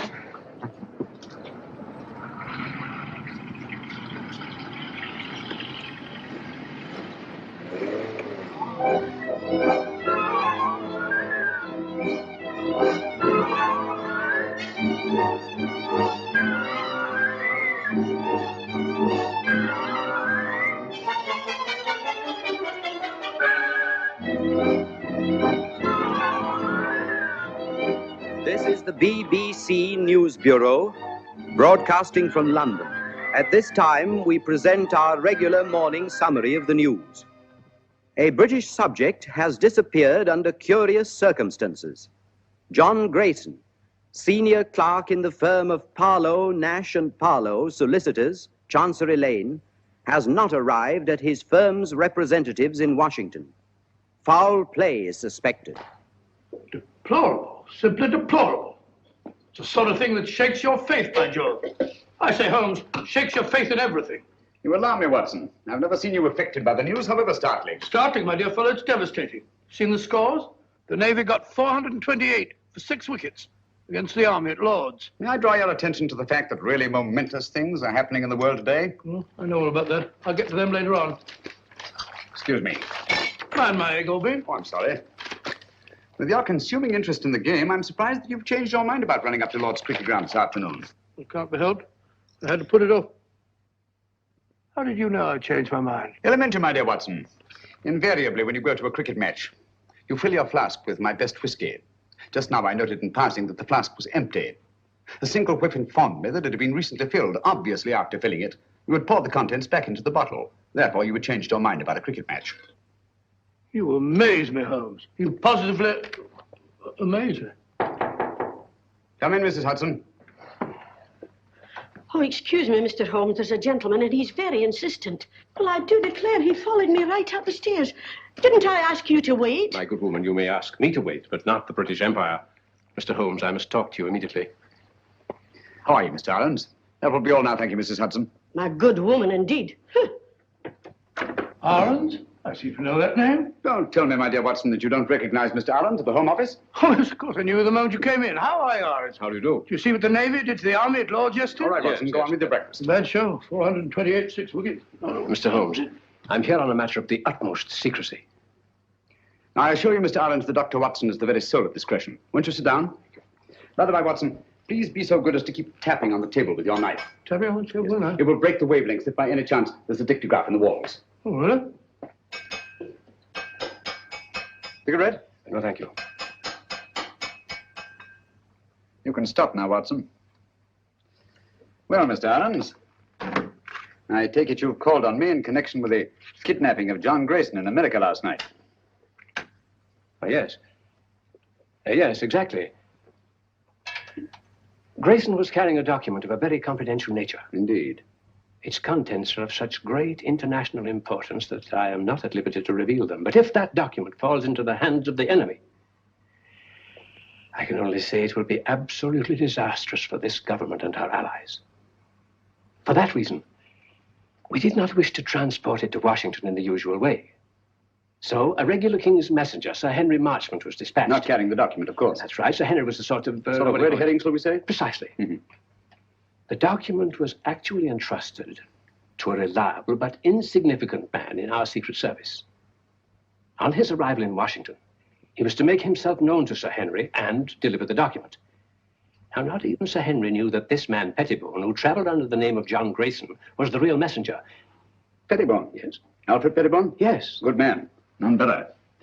I've worked with him often. I hope you may be able to work with him again. But he's completely disappeared. He's vanished, gone, without leaving a trace. I can see the possibility of serious ramifications in his disappearance. Exactly. So far, we've been able to keep the knowledge of our loss from both the American and British public. Holmes, you must retrieve that document before it can be used against us. Of course, the Washington police have been notified of Grayson's disappearance, but even they don't know that he was carrying the document. Now, that's about all the detail I'm at liberty to give you. Well, if they've got Grayson, that is Pettibone, they must have got the papers. Not necessarily, Watson. It doesn't follow because they've got the man, they've got the document. What form was this document in? It was typed on 2 sheets of legal paper. 2 sheets? That's too bulky to swallow. And dry, Watson. Fearfully dry. Especially legal papers. Well, whatever shape the document was in, I trust Pettibone to get rid of it before anyone could lay hands on him. The document must be found before it falls into the hands of our enemies. I'm here on behalf of His Majesty's government to urge you to find it. That means going to Washington, of course. With all possible speed. A bomber is waiting for you at Croydon. Goodbye, Dr. Watson. Goodbye, sir. Goodbye, Arons. Goodbye, Holmes. Good luck. Thanks very much. We're relying on you. Well, Watson, we're off to Washington at once. America? I say, that's exciting. I've never seen a game of baseball. Let's go and start packing at once. Present day. First, I'd like to take a look at the home of Alfred Pettibone. Come on, Watson.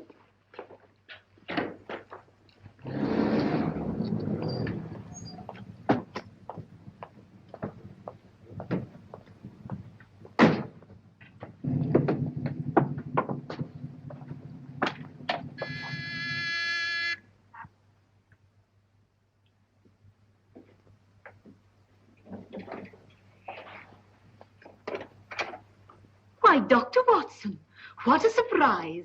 And Mr. Holmes, won't you come in? Thank you. I'm frightfully sorry, but you won't find my son in. He's gone to Washington. Some business or other. Poor fellow, I'm afraid that he'll never get used to the climate over there. Would you mind if we looked over your son's room? Why, of course. It's upstairs. Thank you. Some friends tell me it's very, very muggy, very sticky. I had a letter from Philadelphia the other day. I'll find his room in a dreadful pickle, Mr. Holmes. Quite ripped he is, if I as much as put my nose inside. As if I cared anything about his silly old collection.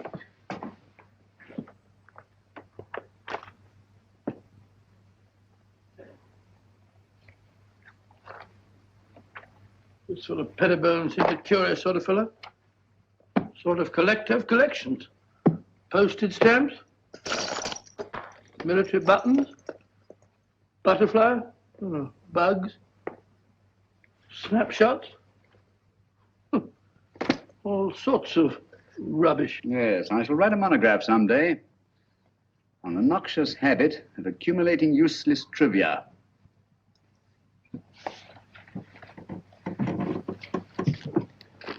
Please be so good as to stop pacing, Watson. You distract me.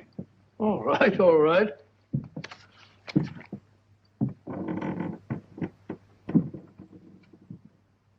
Unless I'm greatly mistaken, our friend Pettibone did not carry 2 pages of legal paper when he left this room. I wouldn't be too sure, Holmes.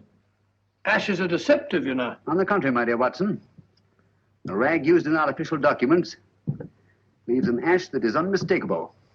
Oh, do stop pacing. I'm not pacing. I've moved an inch. I'm sorry, old fellow. My error. Must be Mrs. Pettibone. Heavy woman, light on her feet. Doesn't follow. Our friend seems to be quite a camera enthusiast. What's this? Cook F1.5. That's a very fast lens. F3.5. Summer. Copying setup. American match folders. That's right. USA. Now, why would Pettibone want American match folders in his work? And a microscope. Most interesting. Oh, what's this? Watson, this microscope was last used for examining microfilm. I'm beginning to see the pattern. Stop now. Did you know that the letters of our soldiers overseas are being photographed on microfilm so that one carrier pigeon can carry the equivalent of 18,000 letters? Uh-huh. We had a carrier pigeon in the last war, back in 1915, belonging to the Brigade Signal Corps. Did you? Yeah, the poor bird kept flying round and round in circles all day long. Found out later on that it was cross-eyed. Tragic thing. Huh? Perfectly true. Where are you going? Huh? Oh, dark room, huh? This is what I was looking for. Huh? This projector magnifies tremendously anything placed on the slide, like this piece of microfilm. Understand? I can't say I do exactly, no. Wait a minute. I'll show you what he's photographed.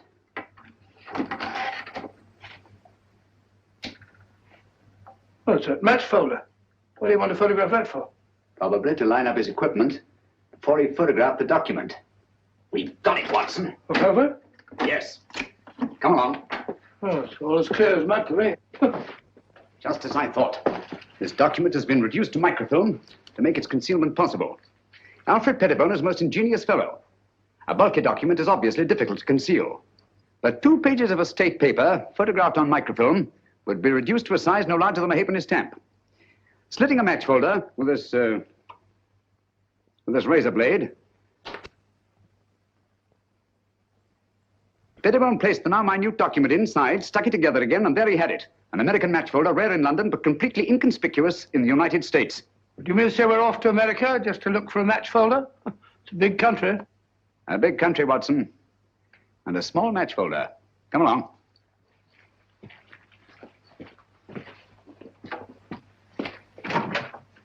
Did you find what you were looking for, Mr. Holmes? Yes, thank you, Mrs. Pettibone. By the by, you haven't been up on the roof in the last 20 minutes, have you? Why, no. What made you think... Well, we distinctly heard footsteps. Nonsense, Watson. It was the house settling. Gracious, yes. Such popping and groaning. We're quite used to it. Thank you. Goodbye, Mr. Holmes. Goodbye, Mrs. Pettibone. Goodbye, Dr. Watson. Goodbye. So sorry you missed Alfred. I'll tell him the minute he gets back. Gets back?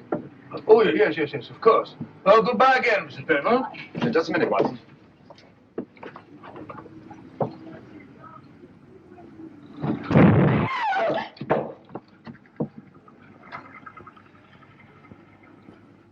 That was no accident, I assure you, Watson. Well, aren't you going to find out who did it?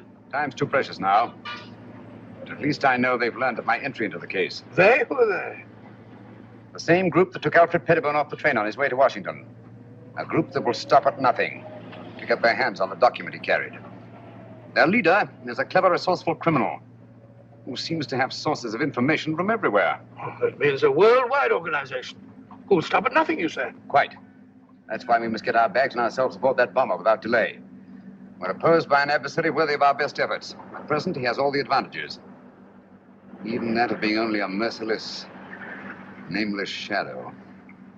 Think of it, Watson. In a few hours, we'll be flying out over the Atlantic. Huh?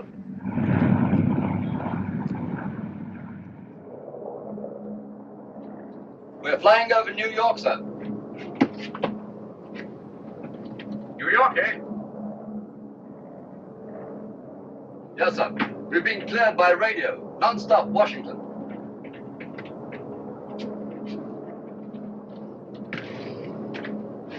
What is that book that so engrosses your attention, Watson? A book on the quaint customs and manners of America. We must be halfway across, and I've only got to page 37. For your information, my dear fellow, we are now flying over New York. Flying over New York? Gracious me. What do you think?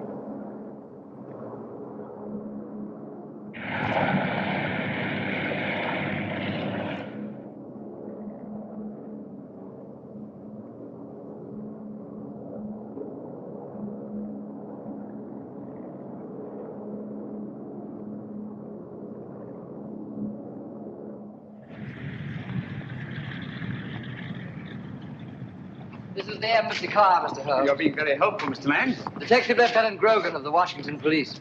How do you do? Welcome to Washington. Thank you. This is my associate, Dr. Watson. How do you do, sir? How are you? I suppose I should say, how are you, buddy? What's cooking? Oh, come along, Watson. Oh, it says it's in the book. What's cooking?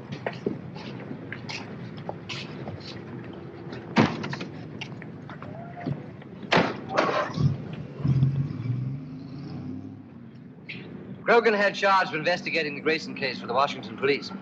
Any new developments, Grogan? None, Mr. Holmes. We're glad to let you have our complete file. And, of course, we'll cooperate in every way. Thank you. I shall appreciate your help. Especially as I'm unfamiliar with your country. Oh, yes, of course. This is your first visit. Oh, there's the Lincoln Memorial. Most impressive. Oh, by the by, Mr. Lang, thank you for your cablegram. I received it just before I left London. Cable? I sent no cable. About our reservations at the Hotel Metropole. Why, no. We thought you'd stay at the embassy, of course. Look at that. Well, since some strange person has taken such an extraordinary interest in my welfare, I think I shall stay at the Hotel Metropole. Oh, Mr. Holmes, there's the Washington Monument.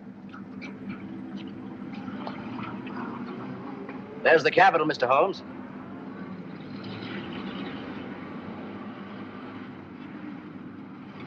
Magnificent.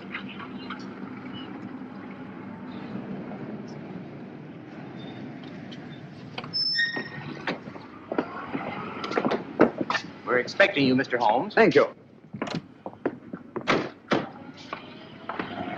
I questioned everybody known to have been in that club car, as a matter of course. Sir Henry Marchmont confirms that Grayson had contact only with the people on this list. Now, he had a drink with Senator Babcock. And he chatted with a Miss Pringle about some mice she had in a cage. And he picked up a book dropped by Mrs. Jellison. Not very much to go on. How many of these people have been attacked already? I've heard about your deductions, Mr. Holmes. Well, Senator Babcock was held up on his way from the station, but nothing taken. And Mrs. Jellison's home was ransacked that night. And she found the book that she carried from the train literally torn to bits. That's right. Miss Pringle? Well, Miss Pringle says someone released the mice from the cage during the night sometime, and she found the cage torn apart. What happened to the mice, I wonder? An intriguing line of thought, Watson, but not essential to the case. Mm-hmm. Apparently, Grogan, they're still looking for the document. I'd very much like to have a look at that club car. Well, that'll be easy. I have the car held in a siding in the railroad yards. Good. But we've searched the car thoroughly, Mr. Holmes. We couldn't find a thing. Well,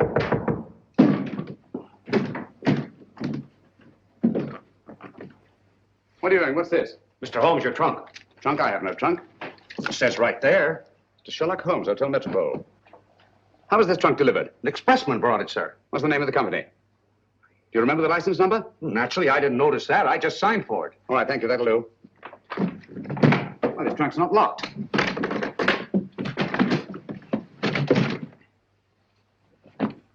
Great Scott. Poor chap. You recognize him, Mr. Holmes? Yes. Who was he? The man we're looking for, John Grayson. His real name is Alfred Pettibone. British Secret Service.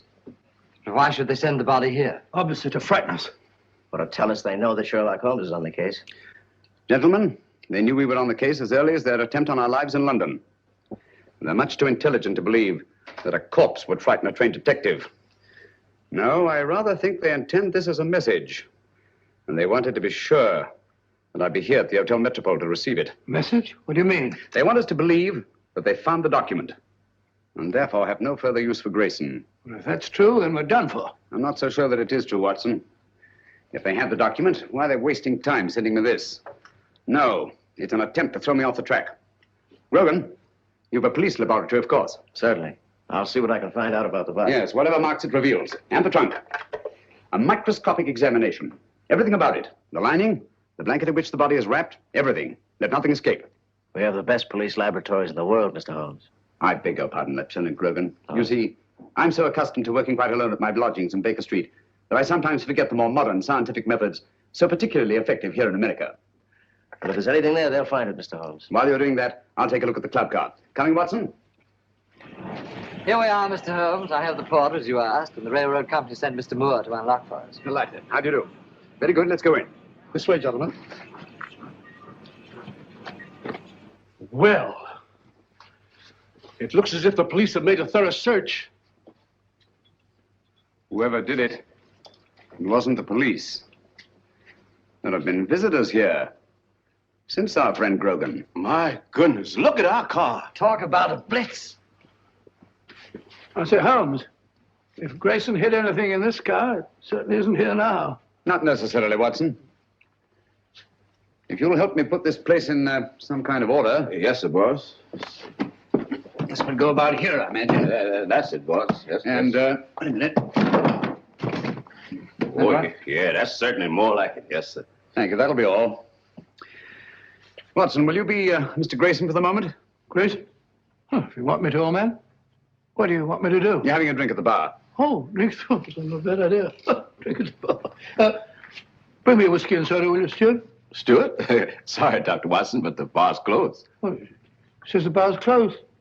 According to Grogan's reconstruction of the scene, let me see. Yes. Grayson pauses at the bar while Senator Babcock moves across and sits down here. Do you mind being Senator Babcock for the moment, Watson? Going up in the world. Sit down, please. Now, Miss Pringle is seated there. Over there, Watson.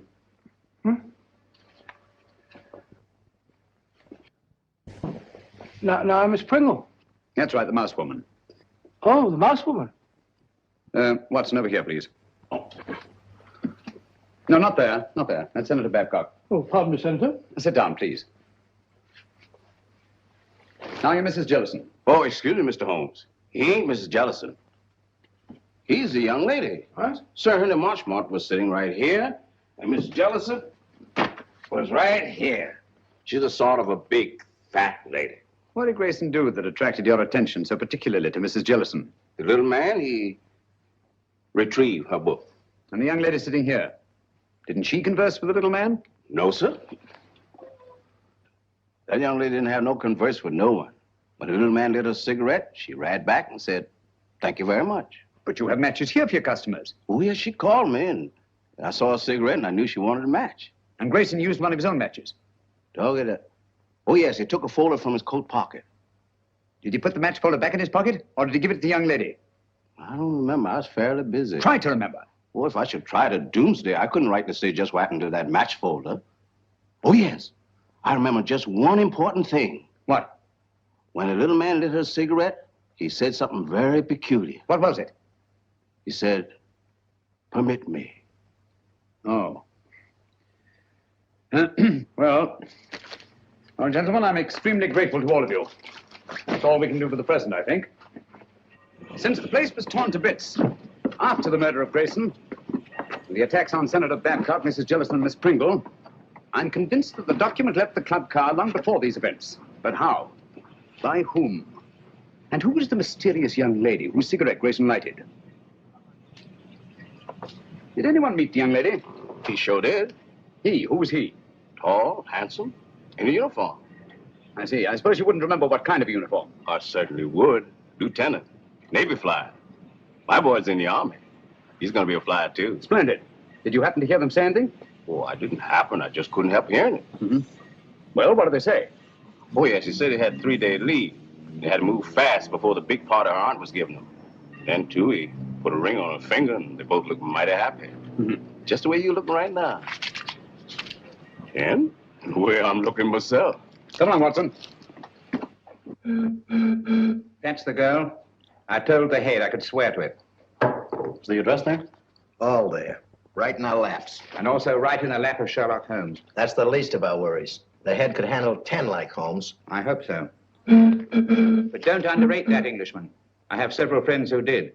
They now grace some of the best prisons in England.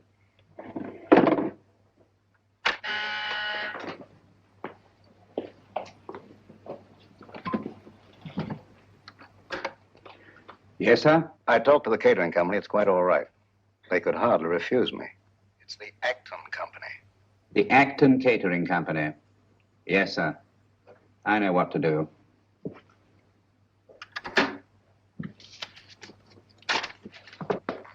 Pop over there. You're going to work for the catering company. Right. When you get in the house, find out all you can. Katie. Yes? You ought to go as a guest. Will it be safe? It'll have to be. I'll try and get in the girls' room. Unless you hear from me, carry on as we planned. Flash Gordon. Seems a very capable fellow. Sports pages. These Brooklyn fellows seem to be arguing with the umpire. Story thing. What are you eating, Watson? Gum? Oh. Put it away.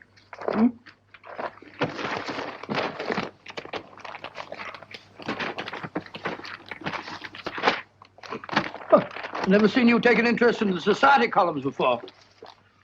It's a concern I'll drop at once, I assure you, Watson. You found what you're looking for? Oh. How do you know this is the girl? It would be an extraordinary coincidence, wouldn't it? If more than one naval lieutenant in Washington were to become engaged in the last few days to a girl from New York whose aunt was giving them a reception. By Joe, you must be right. She's a pretty girl. Yes. He's walking around with dynamite in her handbag.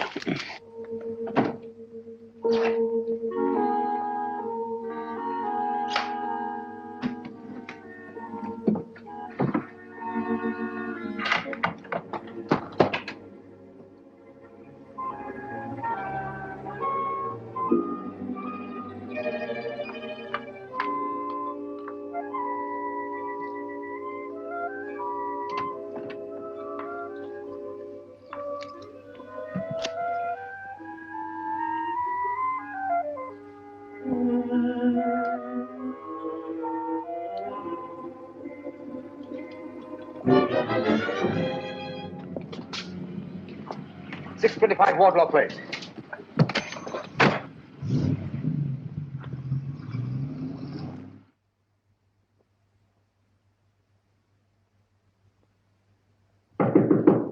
Who is it? Wait, please. You can't come up here. I did, though.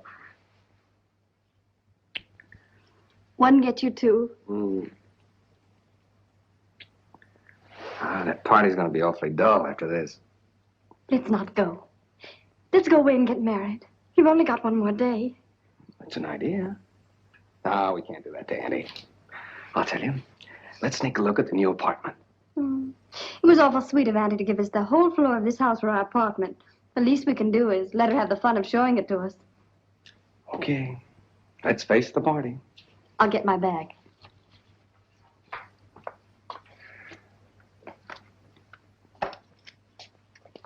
Thank you. Oh, no, you don't. That's the way I got them.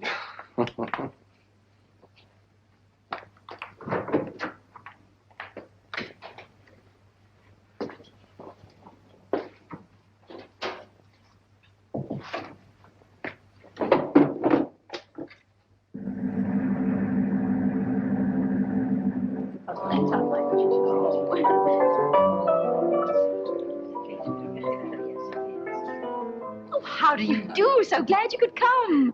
This is Mrs. Oh, dear, what is your name? Ruxton. Of course, I know it as well as my own. And this is Mrs. Vale. How do you do? Isn't it? Quite. Oh, of course. Any luck? Not yet. That must be Lieutenant Merriam with Miss Partridge over there. Certainly glad to hear the news, Pete. Congratulations. Well, thank you, Major. Thank you. You're a lucky guy, Pete. I'll see you later. 3rd floor, 1st door. Right. I'll wait there. You bring him up. Thank you, sir. A toast to the happy couple. A toast. Very good. Happy landings. Yeah, well, that's true. Me too. Thank you. Lieutenant Merriam? Telephone, sir. Navy Department calling. Oh, yes. Be right back. Lead on, Macduff. This way, sir. Matches? Match me, darling. Dig them up.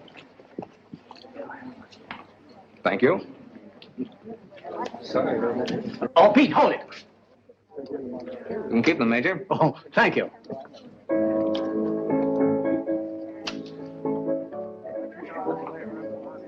Thank you. Not for me, thank you. No, thank you. Why up here? They said it was private. There's a phone in here, sir. Hey, it's my new apartment. Miss Partridge didn't want me to see it till after it was finished. Here you are, sir. Quite a smell of paint, sir. In here, sir. Thank you.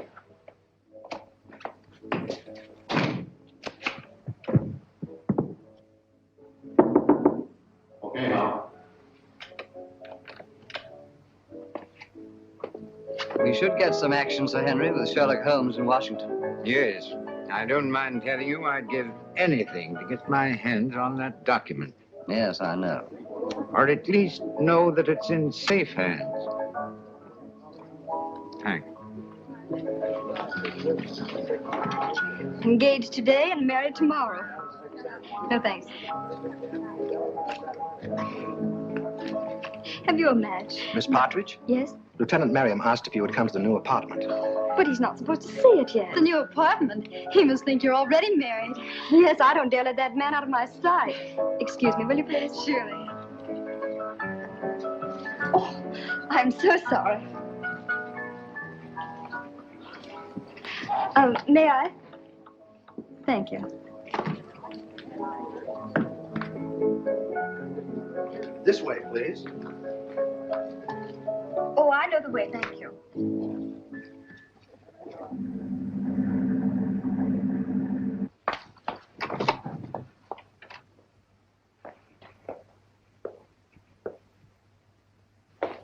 Peter, where are you?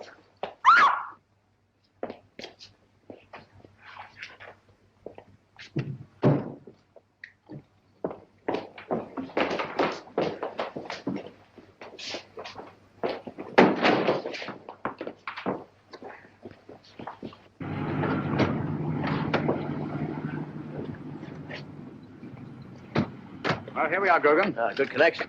We'd better go into the party. Well, I think you better go it first, Mr. Holmes. I'm not very good at this sort of thing. I think you do all right.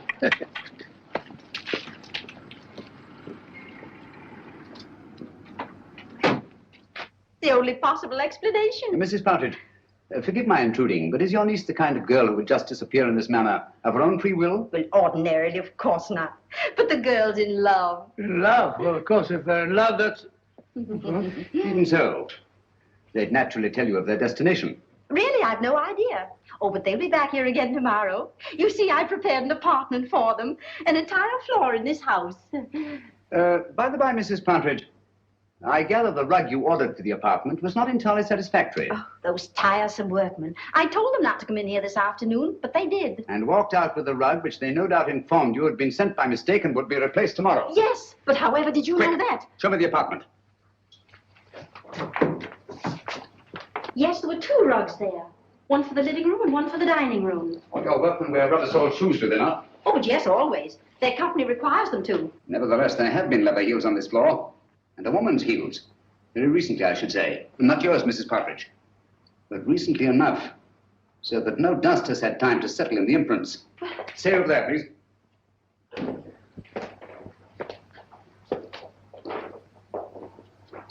There seems to be a struggle over there. A woman's footprints disappear and a man's leather heels come round and stop there. Either she was carried out in the carpet or else... Where does that door lead to? Why, it's a dressing room. Perhaps an ordinary skeleton key. Try it. Watson, this is a matter for you, I'm afraid. Excuse me. Who is he? Is it Miriam? Peter! Take it easy, Mrs. Partridge. Let the doctor examine him. How is he, Watson? Nasty crack of the head. Nothing serious, thank heavens. Is there somewhere where you can lie down? Of course. Poor Peter. Take him to my room. Yes, son, put your arm around my neck. That's the Roger. Mr. Holmes, you must find Nancy. Quite. Poor Peter. That girl disappeared right from under our noses. It's unbelievable. I better try to trace that truck. That won't lead us anywhere. Our antagonist is too clever for that. But the girl must be found immediately. You're sure the police chemists found nothing definite in their examination of the trunk? Not one thing pertinent to the case. What about Grayson's body and the blanket it was wrapped in? Nothing. Every object connected with this case has some kind of story to tell. Do you think they'd mind if... The laboratory is completely at your disposal, Mr. Thank you. Dr. Watson and I will go there at once. The usual findings on the trunk, Mr. Holmes. Bought in Washington, been banged about a good deal. All labels removed. And the body? No marks of any kind. Very well. If you need me, call. Thank you.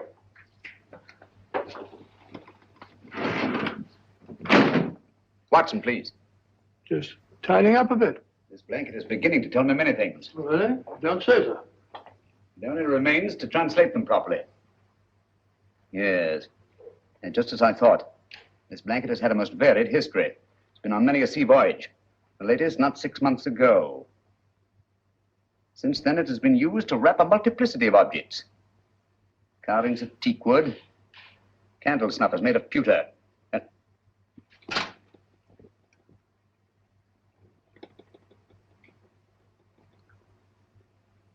and furniture. Furniture? Yes. Teakwood leaves an unmistakable stain. Pewter rubs off easily. And there are evidences of wax drippings. But what particularly concerns us, Watson, is the furniture. There's likely a chair. Louis the 15th. In yellow and maroon satin. What do all these things suggest to you, Watson? Let me see. An aunt of mine, Matilda, lives in Brighton. Very old-fashioned. Very aged. Exactly. Antiques. We've a lot of ground to cover before nightfall. Ground? What ground? If necessary, all the antique shops in Washington. A-N-T-I. Here we are, antiques. Antiques? What connection is a Louis XV's chair with this partridge girl? This sliver of wood came from a Louis XV's chair that had once been wrapped in that blanket. From other evidences the blanket supplies, I deduced that it's been used in an antique shop. And whoever controls those antiques murdered Grayson and kidnapped the girl. What? That's it, Watson. Come along. Before the girl's kidnapper becomes her murderer.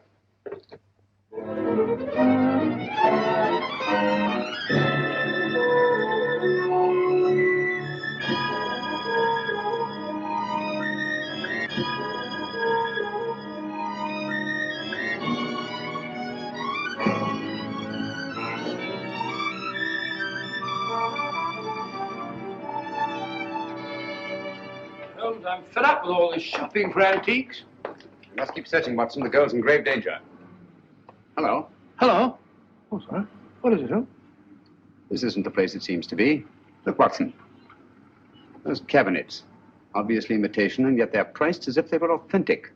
Beware. And all that, eh, Holmes? Watson, I feel certain this is it. This is my purse. May I? Thank you. What kind of a joke is this? Oh, don't bother to answer. You can tell the police all about it. And you shall, I promise you. But there are no police here. Haven't you noticed? We are quite alone. I sent for you to ask you a few questions. You always send a rug for your guests. That was a very nice rug, Miss Partridge. It's not my idea of a method of transportation. No, I'm sorry about that, but I'm afraid it was unavoidable. But why? You've no right to bring me here like this. I've always found it wise to take what rights I can get. Miss Partridge, you have a document which I must have. Document? I have no document. It won't do you any good to deny it. But I do deny it. I don't know what you're talking about. You'll remain a prisoner until you produce it. How can I produce it when I haven't got it? But you have. It was observed that on the train you had contact with a little British agent named Grayson. He gave you something. Where is it? But I hardly even noticed the man. I wouldn't even have remembered him if I hadn't seen his picture in the paper. He disappeared or something. He's dead, Miss Partridge. Oh, Now will you tell me what I want to know? but I can't. You won't? I can't, I tell you. Let me out of here. He gave me nothing. That's strange, because I know he spoke to you. There's something very curious about that door up there. To open it, you'd have to know the combination. But I tell you, I spoke to no one on that train. Now, didn't the little man try to be attentive to you? Oh, he may have offered the usual courtesies. I don't even remember. I see. I'm sorry. Aren't you spoke one of these? Thank you.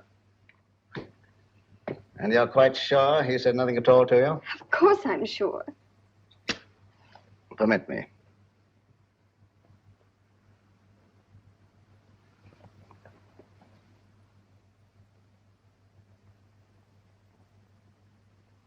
And you're certain that nothing passed between you? I'm certain. Mr. Howe, please. I must ask you to trust me with your bag a little longer. I have an eccentric interest in the linings of purses. It's a foible. You know Mr. Howe, I believe. Mr. Howe is a gentleman of unusual accomplishments. Under his influence, I've known people talk fluently who never talked before. But I don't know anything, I tell you. Nothing. Nothing, I swear it. I don't know anything. You stay out here. I'll go inside. I'll assume the character of an eccentric art collector. As soon as I'm convinced that this is the place we're looking for, I'll signal to you. And you get Grogan and bring him here on the run. But don't lose any time. An extra second may cost a life.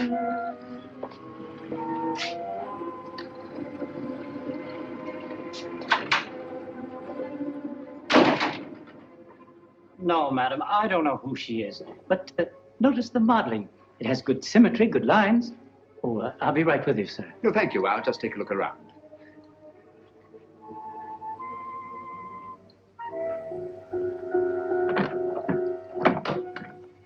What an extraordinary cabinet. Spanish. Moorish influence. Imitation, of course. It is not an imitation, it's authentic. Oh, come now, my dear man. Ah, may I see some of these ceramics? Those aren't for sale. They're Ming vases mostly, and they haven't been marked yet. Well, that's really a very little consequence. You see, if they're genuine, I can tell to within a shilling what the international price might be. If you please, sir, there are other customers. Oh, yes, of course. Well, I'll just look around. Ah, what a very interesting collection of pewter.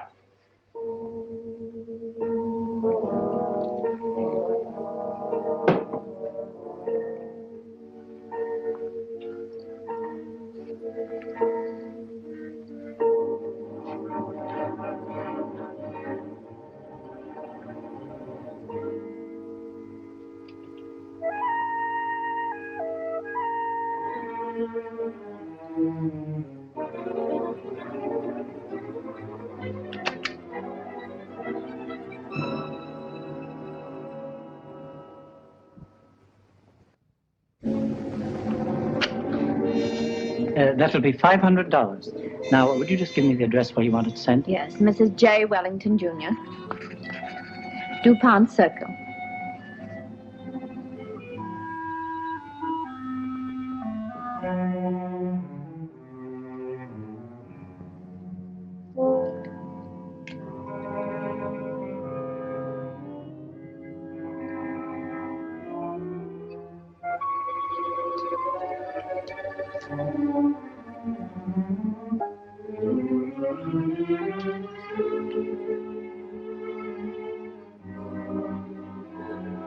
Good night. Good night. I'll have it sent out in the morning. Oh, dear. I'm most terribly sorry. You've broken one of our best pieces, sir. Ming Dynasty. Tang Dynasty. Not Ming. Definitely not Ming. It is my business to know, sir. The pottery is Ming and worth $2,300. As we're closing for the evening, I must ask you to settle at once. Oh, nonsense, my good man. Tang pottery is worth $600 at best. Just a moment, please. Yes, of course. Hello? What's going on up there? A customer dropped a valuable piece of pottery. I'll finish with him immediately. How can you say that it's Ming? 2,300 fiddlesticks. You asked $2,300 for something that's worth no more than $600. I demand to see the proprietor. Now, wait There a are minute, bureaus for the protection of innocent customers. Show me to the owner of this establishment, or I'll turn the entire affair over to my legal representative. Ming, indeed. Just a minute. What chicanery, what skullduggery. I mean to put an end to it this very night. Ming for Tang, indeed. And I won't be put off.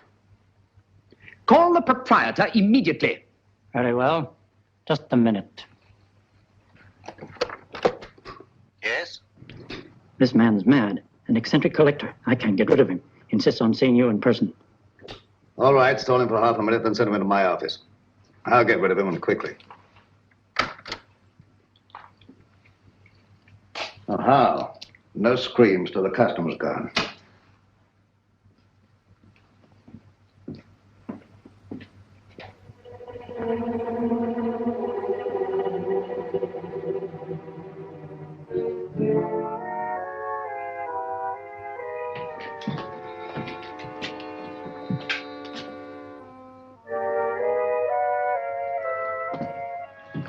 You get downstairs. Yes, sir.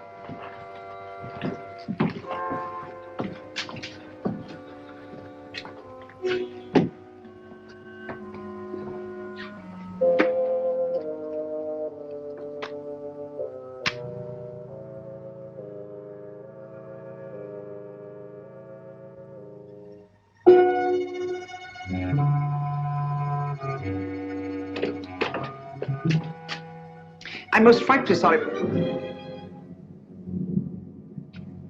frightfully sorry about vows, but really, sir, your clerk is guilty of attempting the most obvious fraud. You see, he tried to convince me that I'd broken a Ming pottery, when anyone could see that it belonged to the Tang era. Its value is no more than $600. All right, you pay me the $600. We'll call the matter settled. Oh, thank you very much, sir. Thank you. I'll send you my check in the morning. I see you know the London value of these pieces. It's my business. Exactly. Yes, exactly. You know, I think you're just the man to help me find some furniture I'm anxious to get. I'm most frightfully bored with the usual conglomeration of pieces that we can pick up on the other side. What do you really want, Mr. Sherlock Holmes? Herr Heinrich Henkel, or as you now call yourself, Mr. Richard Stanley. In 1914, secret agent of the German Kaiser. Since then, head of the most insidious international spy ring that ever existed. You're wrong. A case of mistaken identity. I've been a respected member of this community for a great many years. I deal in antiques because of their rarity and beauty. Merely a device to cover up your real business of transporting secret information to the enemies of this country. Very interesting, but just a figment of your imagination. I'm a very busy man, Mr. Sherlock Holmes. Where's Nancy Partridge? You're not looking for that girl. You're looking for a certain document. Oh, dear me, no. The document's perfectly safe. You see, the man who has it doesn't know he has it. That's a very pretty tale, but quite untrue. The only man who had any contact with Grayson on the train was Senator Babcock. The senator doesn't have the document. We took the trouble to find out.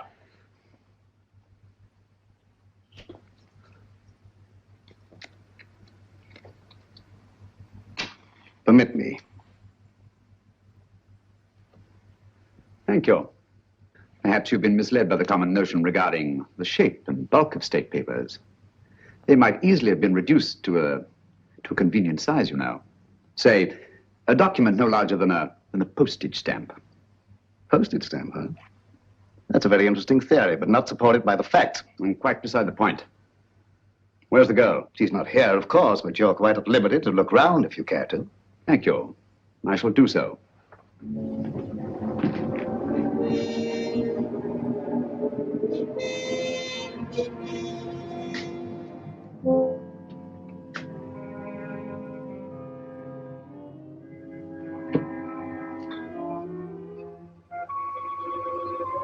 Interesting piece. Spanish, isn't it? Moorish. Oh, my error.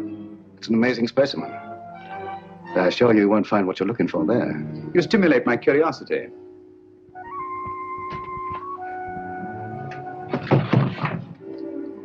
This might be interesting.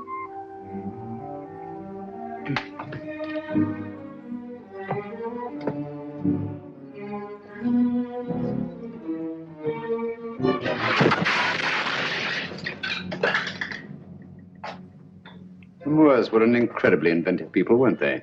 Yes, it was in shocking condition when I got hold of it. But I had it restored.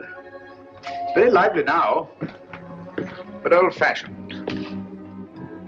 If that's the best you can do, Mr. Stanley, I think I may safely examine the rest of the room. Now, help yourself. Thank you. Take your hand away from that drawer. Mr. Holmes, you didn't think I was going to draw a weapon. I never touched the things. How odd to find you squeamish.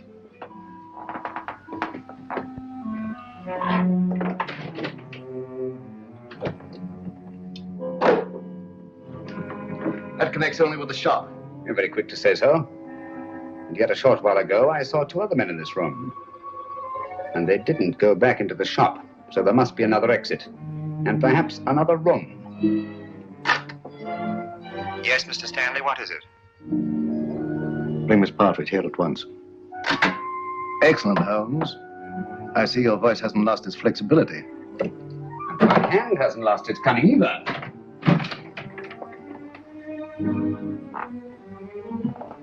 When they come here, tell them to leave the girl with you and to clear out. You think I'll do that? Yes, you will. You're playing with lives now, Stanley. Not just the girls. Thousands, millions perhaps. And we don't intend to let one man have that much power. Not now, not at any time in the future. I prefer you alive to face the retribution that's coming to you. But if I have to do it...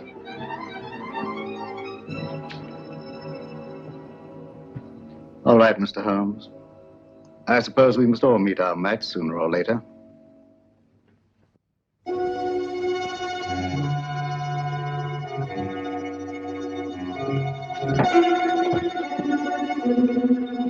That's enough, boys. Take your hands off him. Well, Mr. Holmes?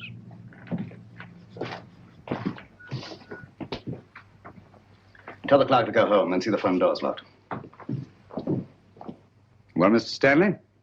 It's the last trick that counts, eh, Holmes?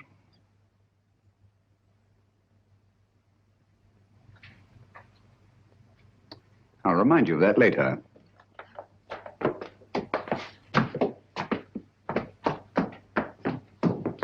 Miss Partridge, allow me to present Mr. Sherlock Holmes, the world-famous detective. He's come to rescue you. I don't believe you. Oddly enough, he's telling the truth. My name is Sherlock Holmes, and I did come here to help you. But I seem rather to have missed it. I'm sorry. I'm afraid you've had a bad time. Oh, that doesn't matter. It's Peter. They say they'll do something to him if I don't tell them. They say they've got him. Cheer up. He's quite safe. A tough customer like Peter isn't disabled very long by a clout on the head. He's all right. All okay, Mr. Stanley. Look here, Stanley. This girl knows nothing. I promise she won't even identify you. Well, unfortunately, she knows enough to hang us. So do you. I'm surprised at you walking into a trap like this, but you see the position I'm in and what has to be done. Katie, how?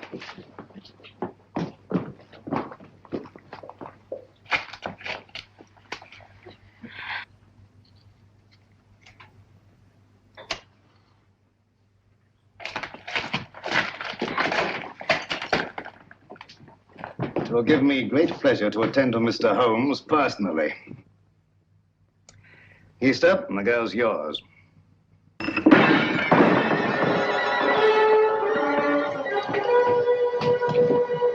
It's the police. It's the police.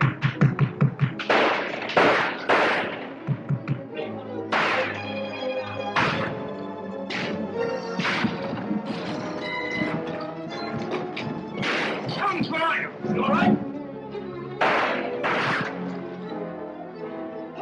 Holmes, where are they?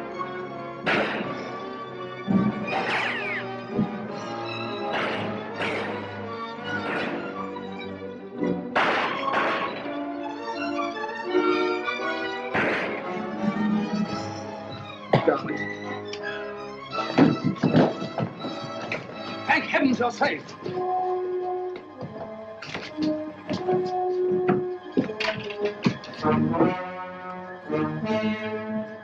Quick! Stanley's escaped. All right, boys, bring them along. Come on, Lieutenant. Send it off his building. Double quick.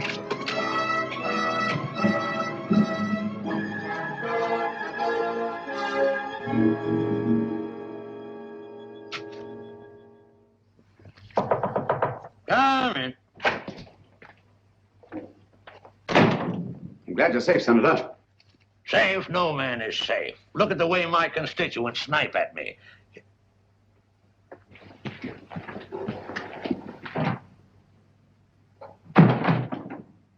I don't recall seeing your face before, stranger. I don't think we've met.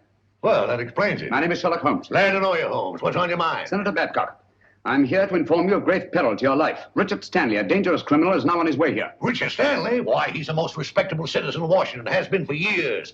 What could Stanley possibly want from me? A document. And under the stamps of a letter given to you by a chap named Grayson. Grayson? Grayson? Used to know a man. Grayson? Why, that's the fellow disappeared. Say, I got that envelope right here in my wallet. Now, what does Stanley think could be under these stamps? A secret document of grave import. Reduced to microfilm and concealed under these very stamps. Thank you very much, Mr. Holmes. That's just what I wanted to know. I might have missed this microfilm if you hadn't let me to it. I seem to have underestimated your capabilities, Mr. Stanley. Yes, Mr. Holmes. Your famous powers of deduction and observation made it very well in Limehouse or Soho. But here in America, I believe you're out of your depth. If so, the verdict of history will be severe indeed. You're nervous, Sherlock Holmes? I must confess to a marked irritation. Do you mind if I smoke?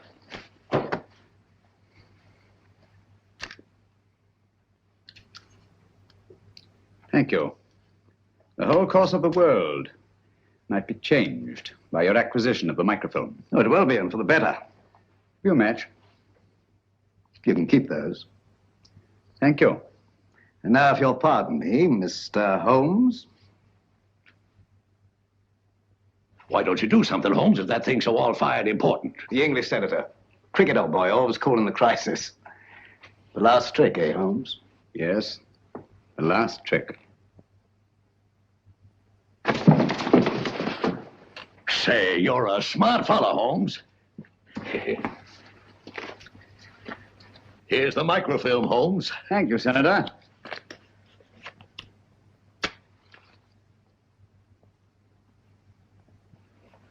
I say, Holmes.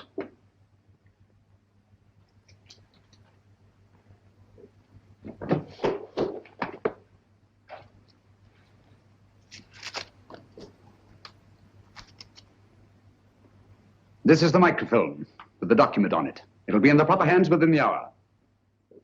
As I told you, Mr. Stanley, the man who had it didn't know he had it. Come on, let's go.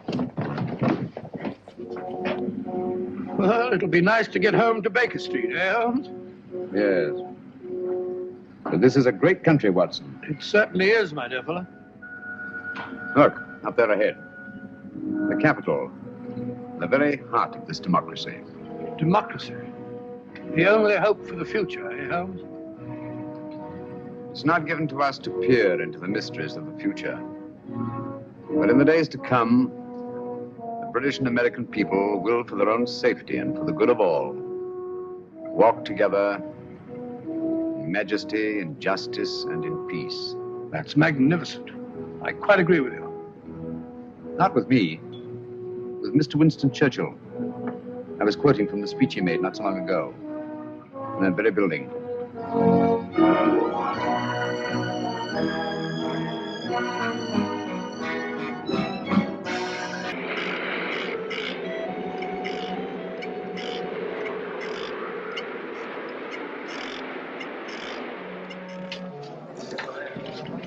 Hurry up, lads. Drink up. 5 minutes to closing time. Well, let's have 3 more. Come on now. 5 minutes, Drink up your beer. 5 minutes to closing time. 5 minutes. Closing time. Hello, sweetheart. Yes, for the tune, eh?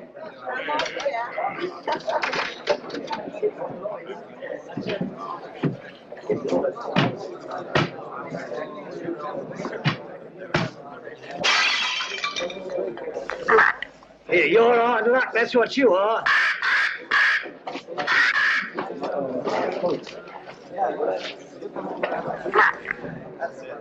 Hey, you have bad, matey? Let's have a look at it. Blimey. Hey, what can I get you, lad? Mother's ruin. Make mine the same. It'll cost you 2 bob for the broken glass, matey. What's the idea anyway, letting a beast like that fly around loose in the public house? You didn't ought to let him smell the blood. He's very fond of blood, Charlie is. Comes by his taste natural, if you ask me. Nobody's asking you, miss. Oh. Where's he from? Musgrave Manor. What is this Musgrave Manor, a blinking prison? That ain't the worst it's been called. Not that I want to go about spreading stories. But we knows what we knows. Don't we, Charlie? Blimey. Where is this Musgrave Manor? Down the road a piece. You'll see it when you pass the old iron gates. Only don't loiter. You won't be welcome. Not by the Musgraves. Been sitting there. Lords of the manor ever since time was. If those old walls could speak, they'd tell you things that raise the hair on your head. There's folks hereabouts swear they've seen corpse lights round the old greenhouse. And heard a wailing like lost souls in the lime walk. Hey, I want no part of it. Nor of the Musgraves neither. Hard men, like them as was before them. Cruel men. God pity 'em. For the day is coming when they'll need pity.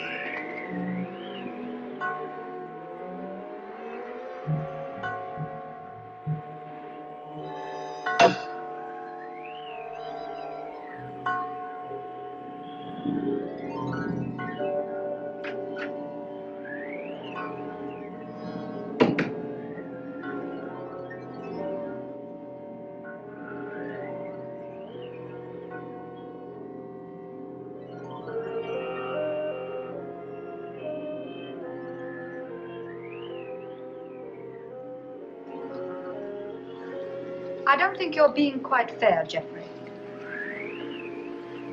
I assure you I have no wish to be fair.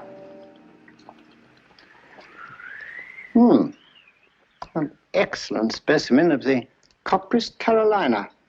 You are a sweet old soul, aren't you? I have no wish to be a sweet old soul. No wish to be anything but what I am. A disagreeable person who does not intend to let his sister run off with the first cocksure Yankee who makes her pulses jump. And I suppose Philip feels the same way about it. Well, Philip has no choice in the matter. As my younger brother, Philip feels precisely as I tell him to. Eavesdropping again, Brunton? Oh, no, Mr. Philip, I assure you. But I didn't wish to disturb him. What did you hear, Brunton? Your brother and Miss Sally were going at it hammer and tongs. About Captain Vickery, I mean. Really? Mr. Geoffrey and Captain Vickery had an horrible row this afternoon over Miss Sally. I thought they were coming to blows. Indeed, I did. Right. That'll do now, Brunton. If I catch you snooping again, I shall ask my brother to give you notice. Yes, sir. Thank you, sir. You're not above a bit of snooping yourself, are you, Philip? Not in the least, old boy.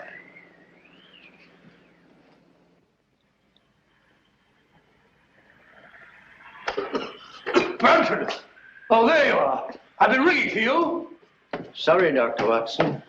I was in the upper region. The library's in a filthy mess. The wind came swishing down the chimney and scattered the ashes everywhere. Very well. I'll tidy it up at once, Doctor.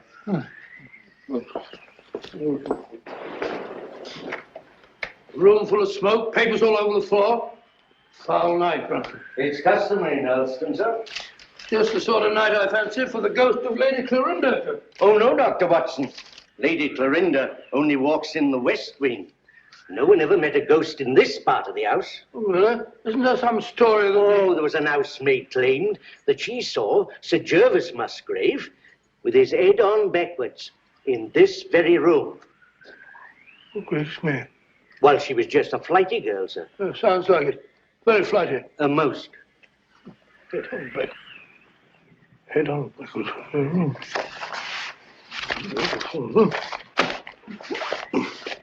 Head on backwards. That's a rubbish word.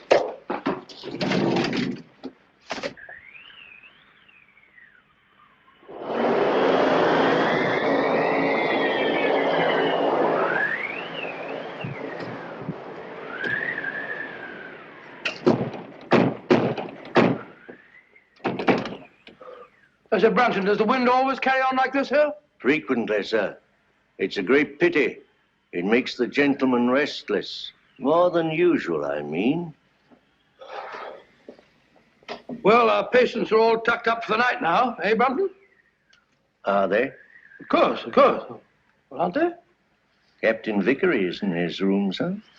And it looked like Major Langford I saw going toward the pool. And I can't account for Lieutenant Clavering. Really? Very odd. Very odd, sir. Anything else, sir? No, thank you. Oh, yes, yes. You might tell Dr. Sexton that I'd like to see him for a minute, yeah? Very good, sir.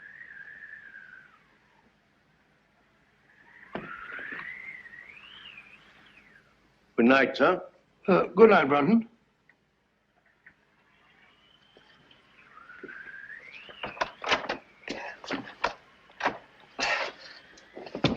Bob! Get him up. Let's get him in this chair over here. Sorry. Awfully sorry. Get my bag, will you, Brunton? Yes, sir. Now, let's have a look. Yes, a near thing. Just missed the carotid artery. Looks like a knife wound. Here you are, sir. Oh, it's like a nightmare. Give me some of that cotton wool in that little bottle, please. Awful nuisance. Oh, no, fellow, we'll have you patched up in no time. You'll be as good as new. What happened? I hardly know. It was in Lime Walk just now. I was coming up from the village. I remember distinctly, I was approaching the greenhouse. The wind was terrific. I had to fight my way. I hadn't the slightest warning. All I know is that he struck and I went down. He must have thought I was done for. Any idea who it was? No. Well, that is, Yes, yes? Oh, really, I haven't any right. You have every right, Dr. Sexton. As head of this house, I shall arrange for an immediate investigation. Oh, I'd rather not, if you don't mind, sir. Dr. Sexton, the fact that my brother and sister and I have opened our home to convalescent patients doesn't relieve us of all responsibility for what occurs in it. I mean, under the peculiar circumstances. Oh, come along, Bob. There's no need to shield anyone.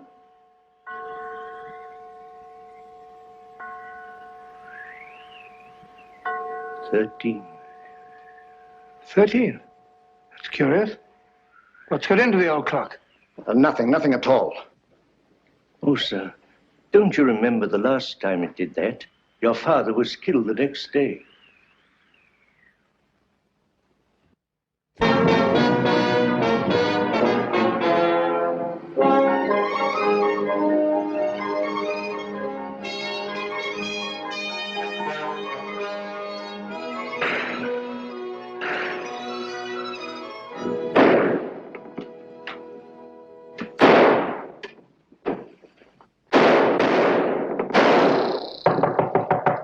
Mr. Holmes! Mr. Holmes!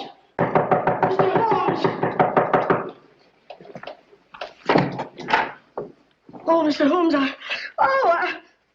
A purely scientific experiment, Mrs. Hudson. Oh, frightening the wits out of honest people. Permit me, ma'am.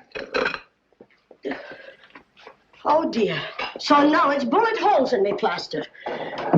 Oh, Mr. Holmes, this is the last straw. The last straw, Mrs. Hudson. The one which breaks the back of the case against Jacob Dill. It proves beyond a shadow of doubt that, even bound as he claims he was, he could still have fired the shot in his own defense that killed his wife's lover. But shooting holes in my beautiful plaster.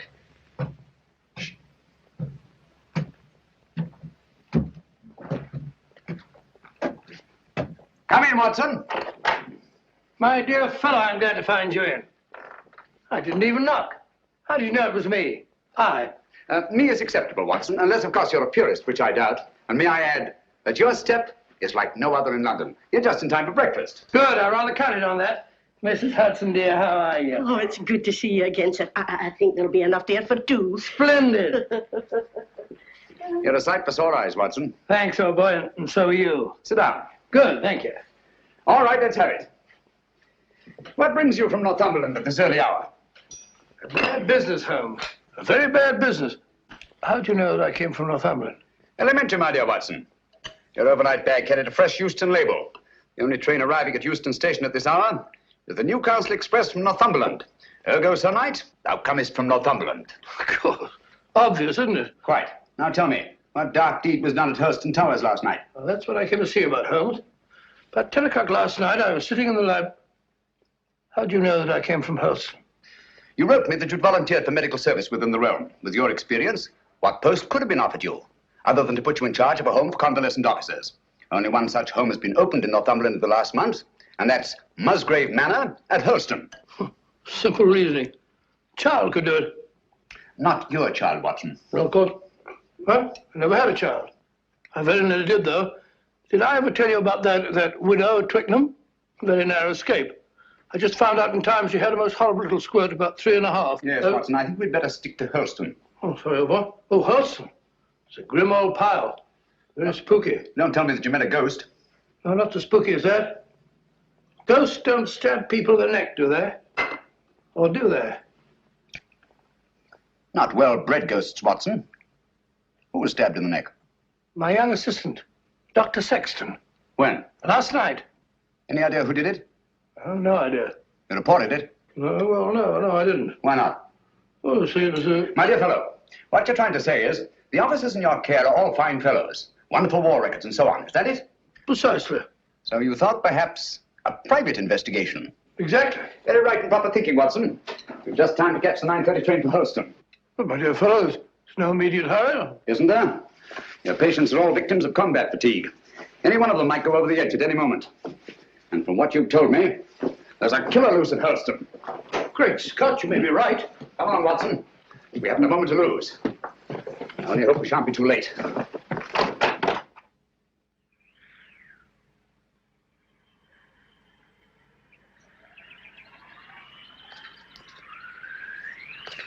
You were right, Watson, about Musgrave Manor. Houses like people have definite personalities, and this place is positively ghoulish. Certainly is. Hello. What's that? Just the old greenhouse? No, that pile of leaves. Just an ordinary pile of leaves. Why? Doesn't it strike you as odd, Watson, that a pile of leaves should be raked up in front of a greenhouse door?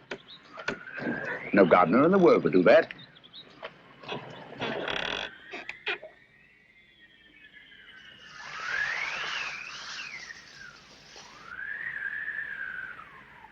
Geoffrey Musgrave.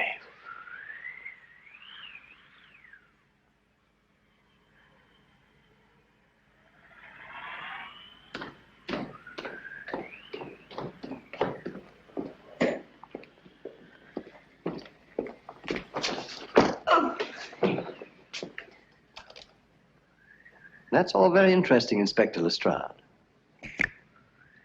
But what, may I ask, does it prove?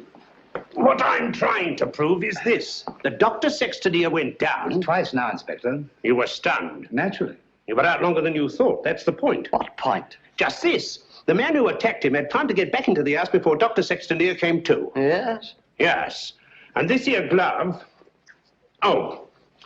And this here glove, what I picked up at the scene of the crime, belongs to a certain party right here in this house. I say. Why, that glove belongs to my brother. Huh? You suggest that he attempted to murder Dr. Sexton? Who knows? The man whose hand fits this here glove will bear talking to. Very well. My brother's down at the stables. I'll take you to him myself. Thank you. It's the quickest way to put a stop to this blithering nonsense. Come on. Oh, Mr. Phillip. Yeah? Better not go out in the night air without a coat. Here, take mine. Thanks. Well, I won't need this. No. Oh, nor this. Well, shall we go? Why, if it ain't Mr. Holmes. Good evening, Lestrade. Come to give us an hand, have you? Always happy to help, Inspector. Thanks, but I don't think I shall be needing any. Why, if it isn't Dr. Watson. Gentlemen, this is my friend, Mr. Sherlock Holmes, Mr. Philip Musgrave, and Dr. Sexton. How do you do? How do you do? I've just brought him up to spend a few days with us. Well, that's very good of you. But as you see, Scotland Yard's already taken charge. Oh, really? It's most unfortunate. If you don't mind, Dr. Watson, I'd like to have that little talk with your brother, sir. I'm afraid you can't have that pleasure, Inspector. Oh, now? Got bad news for you, Mr. Musgrave. We've just found your brother in the Lime Walk. He's dead. You can't mean it. No. Look here, Holmes, if this is one of your little jokes... Murder's no joke, Inspector. That's right, Mr. Holmes. No good saying it ain't. Murder? Well, let's get going. I'll take charge now. What? It's quite within my rights as a local justice of the peace. I'll come with you.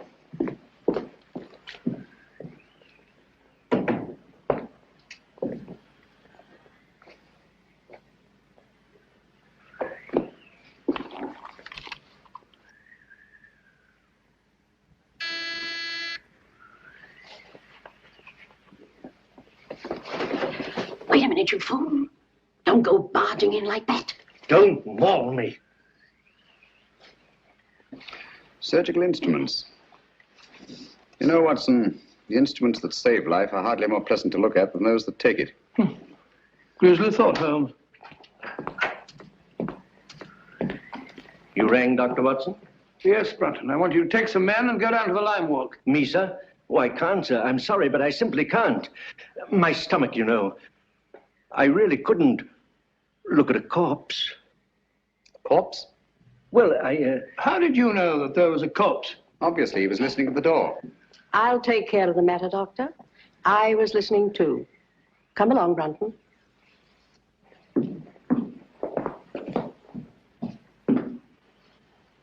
Remarkable woman.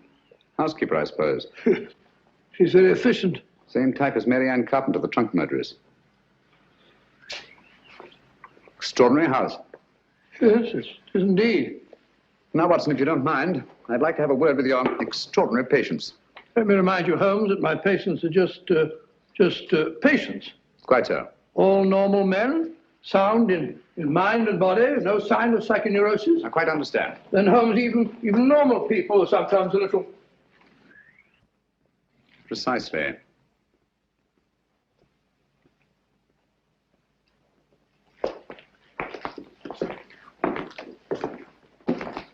Hello, Mac. Eh?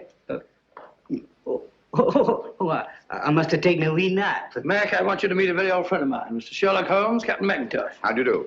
I have heard of you, Mr. Holmes. Sorry to have wakened you. Oh, that's quite all right. See you later. Yes. Sit down, Mac, and go on with your sleep.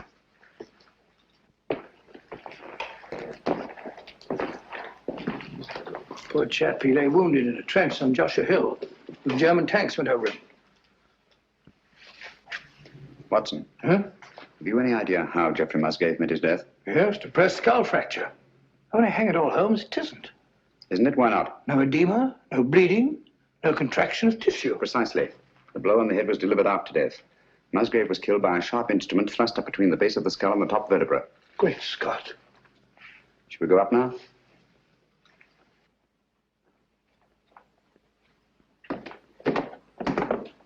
Hello, Langford. Hello there. Been away, haven't you? Haven't you? Yes, I've just been out of London. I brought my friend back. This is Mr. Sherlock Holmes, Major Langford. See you at dinner, what? What? I hope so. I hope so. I hope so. Excuse me. Excuse me. Poor chap was at Singapore. Escaped from a Japanese prison camp. Ghastly experience. He's suffering from... Escape complex, obviously. Yes, he's a very nice chap, though. The next fellow I want you to meet is young Clavering, Lieutenant, Royal Engineers. Saw a lot of men blown to bits by Nazi booby traps. He's a bit on edge. Not unnaturally.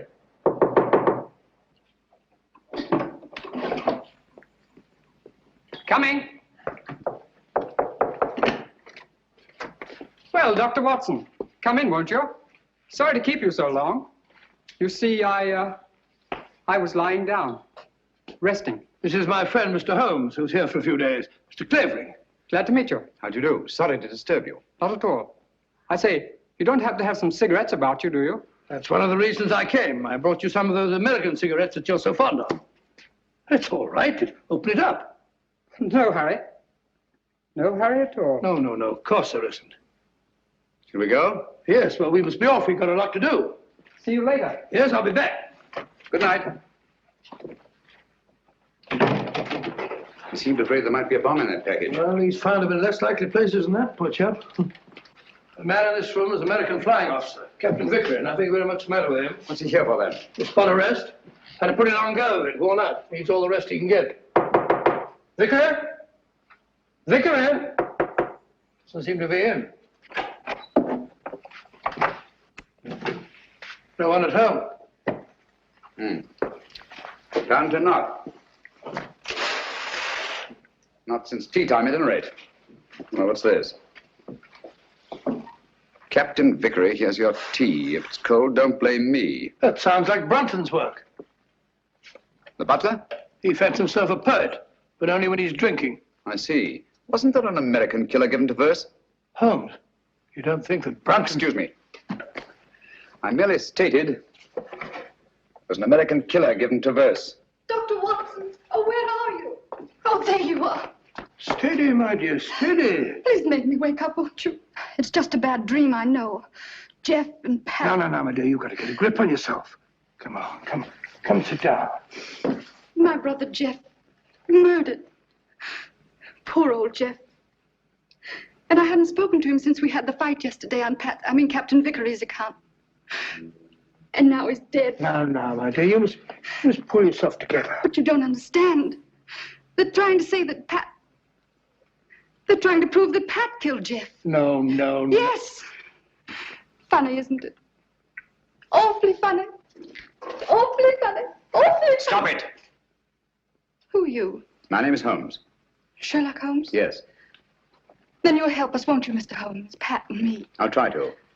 Now tell me, wasn't there bad blood between your brother Jeffrey and Captain Vickery? That's got nothing to do with It may have everything to do with it. If you think Captain Vickery ever murdered anyone, you're no more of a detective than Dr. Watson. Oh, dear. Oh, I'm sorry. You're very much in love, aren't you? I'm out of my mind, Mr. Holmes. I'm out of my mind. Oh, please forgive me and please help me. Of course, I understand. But you don't understand. That appalling man from Scotland Yard is questioning Pat at this very moment. Now, this here rake. It's the identical one you got from the gardener this afternoon, now, ain't it? Smells like it. Hey, what is this? Are you trying to prove that Jeffrey Musgrave was killed with a rake? No, I'm trying to...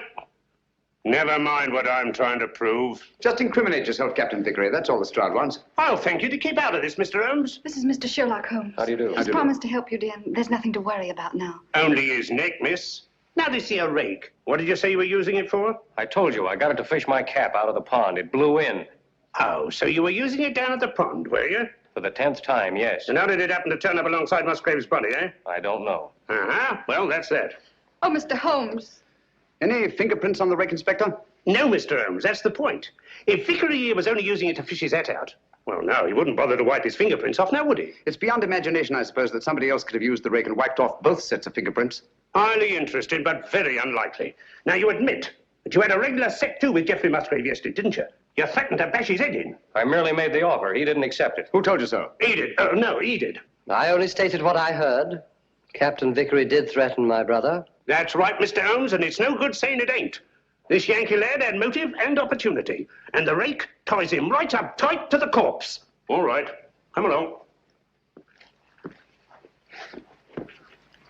Do you really think he killed old Musgrave? You know very well he didn't. He doesn't. Stop clicking those needles. Oh, Pat. Take it easy, Sally. Now, look, don't worry a bit. I tell you, everything's going to be all right. Let's go, Inspector.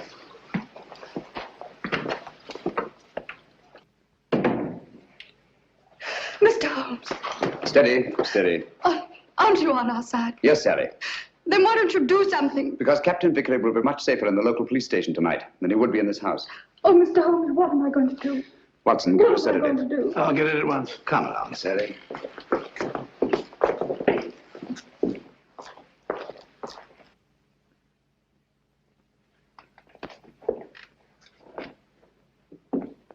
She's a bit upset, but she'll get over it. You think so? She'll have to. She's got an ordeal ahead of her. She has to go through that tiresome ritual tomorrow.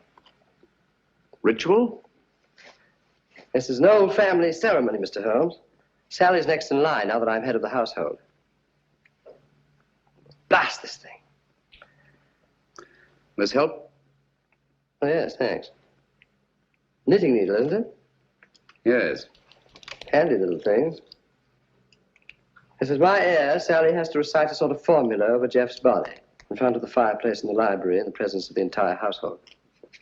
Well, that's better. Just what sort of formula?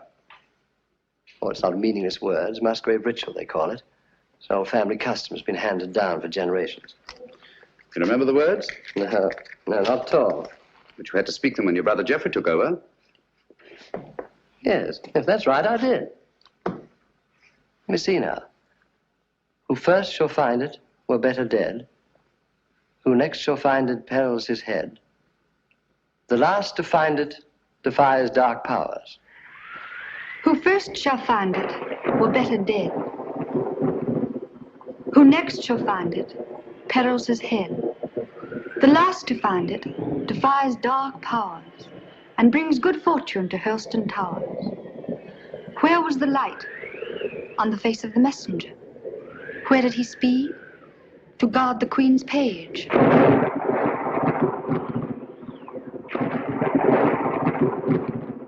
What foeman advanced?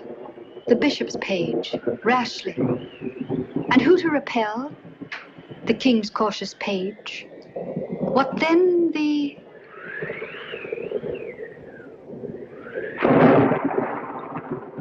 disaster. Queen slaughters page. No. Sorry, Miss Sally. Page slaughters page. Thank you, Brunton.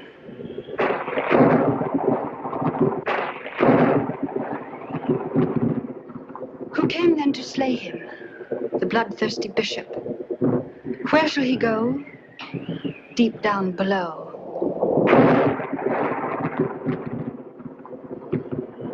Away from the thunder. Let him dig under.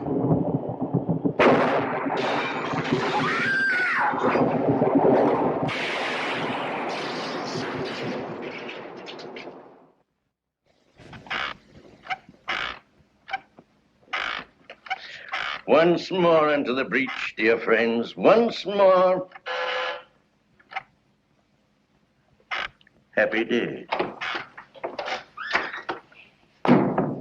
You drunken sot. The master's been ringing you for the past 10 minutes. Why don't you answer it? Fly away, little gremlin. You're the one who'll fly away if he ever catches you in this state. Oh, so that's him. Hurry. Coming, sir. Coming. One moment, sir.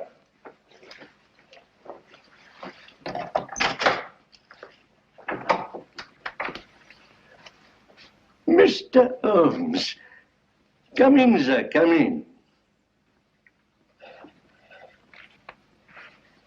This is indeed an honor. I don't often have visitors. What can I do for you, sir? Might stop that squeaking to begin with. Yes, sir. And perhaps you can tell me how you come to know the Musgrave ritual by heart. Me, sir? Yes, you.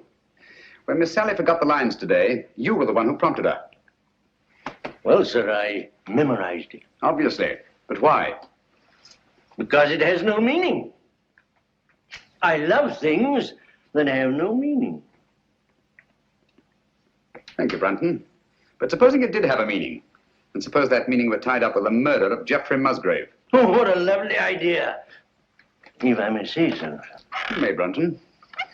You may also sit down. Thank you, sir.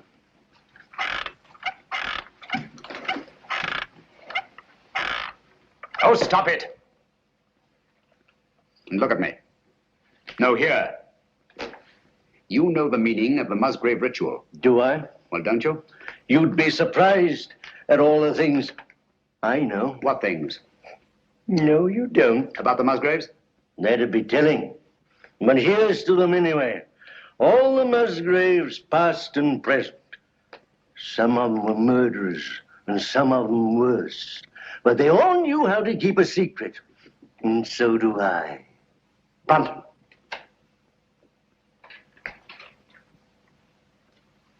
I've been ringing for you for the past 10 minutes. Sorry, sir, but the buzzer doesn't buzz. That'll do, Brunton. You have your notice, do you understand? Yes, sir. Is that advisable, Mr. Musgrave? Let me be the judge of that. He leaves Helston in the morning. The morning's a long way off. Farewell, a long farewell to all my greatness. You've done it now, Alf Brunton. After all we've been through. How have I managed to do it all alone? What are you going to do? What am I going to do?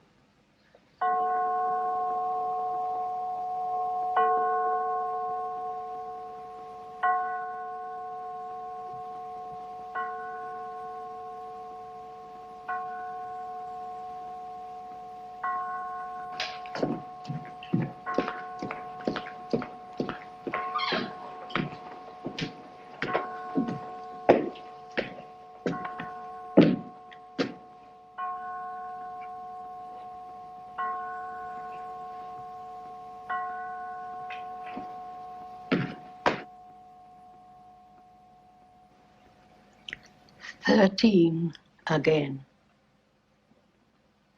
Yes.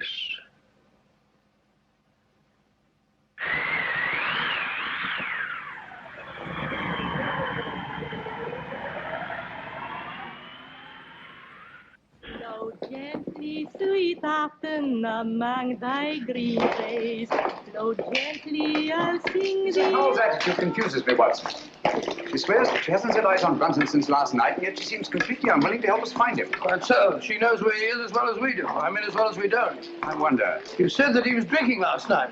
Wouldn't it be a good idea to try the pub? Exactly where we're headed for, Watson. I'm glad we thought of this. Even if we don't find Brunton. I was afraid we shouldn't find him here. Don't worry, old boy. I could do with a drink. Your information, so would I. Gentlemen? Hello, Doctor. Not looking for us, are you? Are you? Well, no. As a matter of fact, we're looking for... Brunton. You haven't seen him, have you? Have we, Clavering? Have we? Why should we?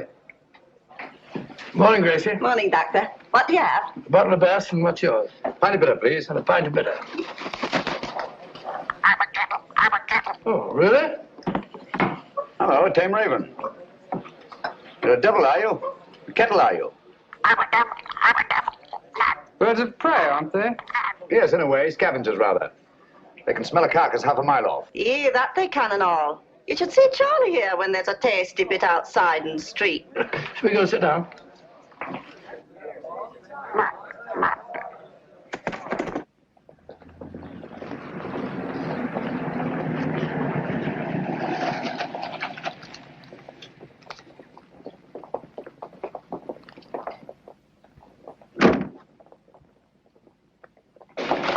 Gracie, have you seen Dr. Watson? He's over there, lass. Thank you.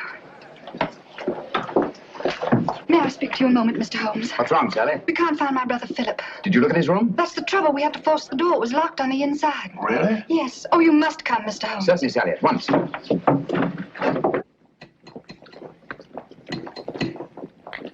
Do be quick. Something ghastly has happened. I know it. Oh, that dreadful bird.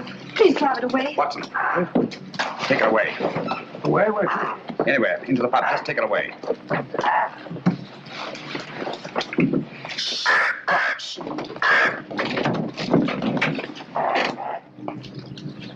Philip Musgrave.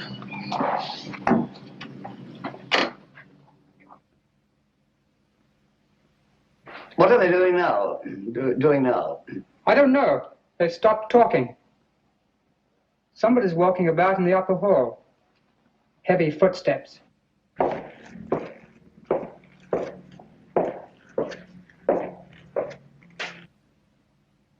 There's no doubt about it, Watson. Philip Musgrave had a visitor here last night. These footprints were made either by a very heavy man or a man carrying a very heavy burden. That's right, Mr. Holmes. It's no good saying it ain't.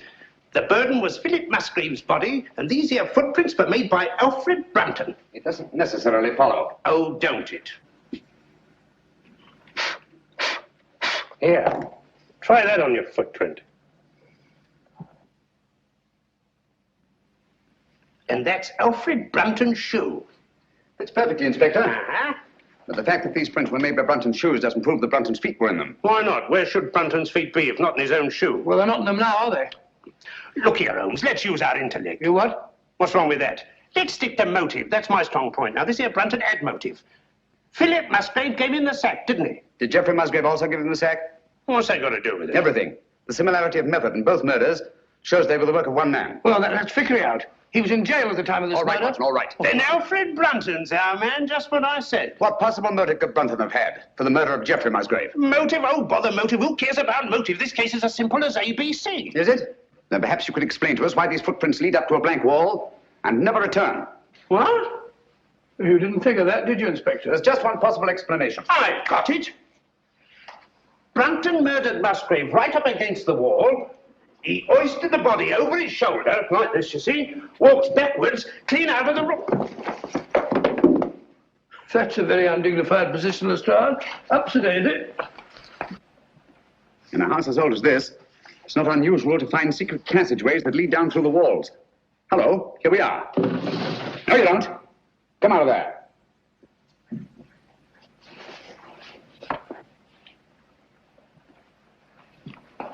What are you doing in there? None of your business. Answer me. Obviously, she was looking for Brunton. That's right. He hasn't left Musgrave Manor, I'm certain of that, sir. His clothes are still hanging in the wardrobe. Don't you lie to me, woman. You've got him in there somewhere. Don't go in there. Why not? You'll get lost. Me lost? Oh, I like that. He will get lost, sir. Let him. Now listen to me. Where did you enter that passageway? Through the old greenhouse in Lime Walk, sir. Did Brunton know that? No, he didn't. Mrs. Brunton, then why were you looking for him in there? Yes, we've known all along that you were married to Brunton. You know Philip Musgrave was murdered, don't you? No. Yes, you do, and you think Brunton did it. No. You think he carried him down through the greenhouse? No. Over to the garage? No, he never. And crammed his body in the rumple seat of that roadster? Don't you try and put the blame on Alf. I'll put the blame on both of you. You're in this together. You were in his room last night. I saw you there. Only to talk about the ritual, sir. He thought that he'd got it all worked out. Did he leave any notes, any record? No. That is... Oh, come on, out with it. Only this, sir. I found it this morning under the soap dish on his washstand. Hastily written. Another jingle? Yes. Obviously in some agitation. If any harm should come to me, fleshly or spiritual, seek and you will find the key in the Musgrave ritual. The old ritual, there it is again. Watson, we've got to find that ritual. It's the key to the whole business. Just a minute. You can't talk to Sally. Why not? She was in such a state I had to give her a hypo. All right, come on. Draw the curtains, Watson. There must be a copy of that ritual somewhere in this room. She had to learn it, you know. Yes, you're right. Here it is. I doubt it. Empty. Quite. There's only one thing to do. Search the room. Not the room, Watson. Her mind. We must search her mind. Obviously, she took great pains to hide that paper. But why should you hide it? Put yourself in her place. Her brother Geoffrey was murdered. The man she loves is accused of that murder and thrown into jail. On top of that, she finds her brother Philip murdered. What would your reactions be? Well, naturally, I should be terribly upset. Obviously. Excuse me. She's brought back to this house in a state bordering on hysteria. She comes through that door, goes to that desk, throws down her gloves. The first thing her eye lights on is the Musgrave ritual. In her mind, it's tied up with all the disasters that have befallen Hurlstone. She herself may be the next victim. She must hide that paper. Well, quite right, but where? Excuse me, sir. Was she alone in this room at any time before you gave her the hypo? Certainly not. Nora was here. She helped her into bed while I went for my bag. Good. Nora, Yes, sir. when you were alone with Miss Sally, what was the first thing she did? Well, sir, she asked me to turn down her bed and lay out her nightdress. And what was she doing in the meantime? Let me think, sir. Oh, yes. She went over to her desk. Mm-hmm. That was when she took the ritual from this envelope. What then, Nora? Then she asked me to step over and draw the curtains. Why, someone's pulled them open. Yes, I know. When you drew the curtains, you turned your back on her? Sure, and it wasn't more than 2 shakes of a lamb's tail. Long enough. When you were at the window, where was she? She was sitting over here. Sitting right here, taking off her stockings. Oh, but she never left the chair. I kissed the book on it. I've got it. She must have tucked that paper under this cushion. Oh. Must have changed her mind. Obviously. Well, she could have hidden it anywhere here.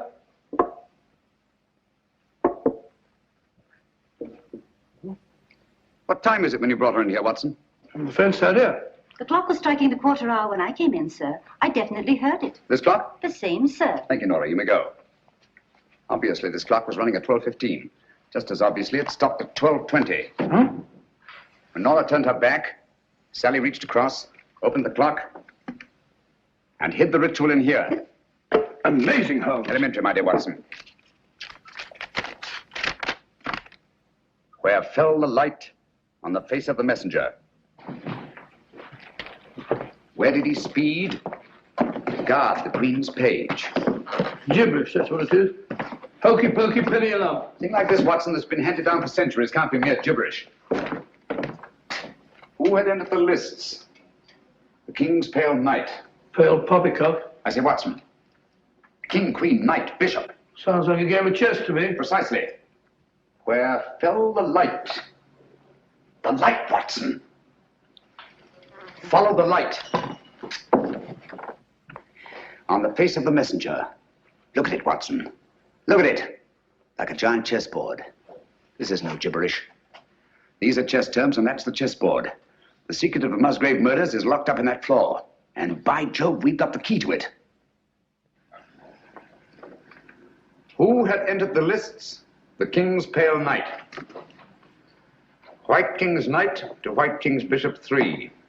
Your move, Dr. Sexton. I really know nothing about the game. Come on, Bob. It's great fun. You start from over here. Here, I'll show you. I'll show you. 1, 2, 3, 1. Page into Black King 3. Your move, Clavering, into Black King 3, please, over there. There's not to reason, Wyatt.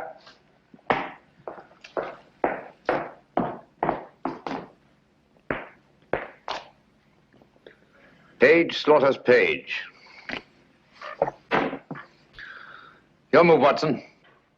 I take you, my dear. It's a good game, isn't it?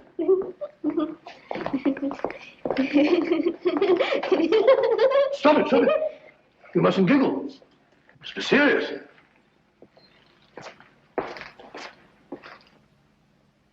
Your move, Clavering. You take Dr. Watson. Too bad, Doctor. Who came then to slay him? The bloodthirsty bishop. White Queen's Bishop, White King's Knight 5. That's my move.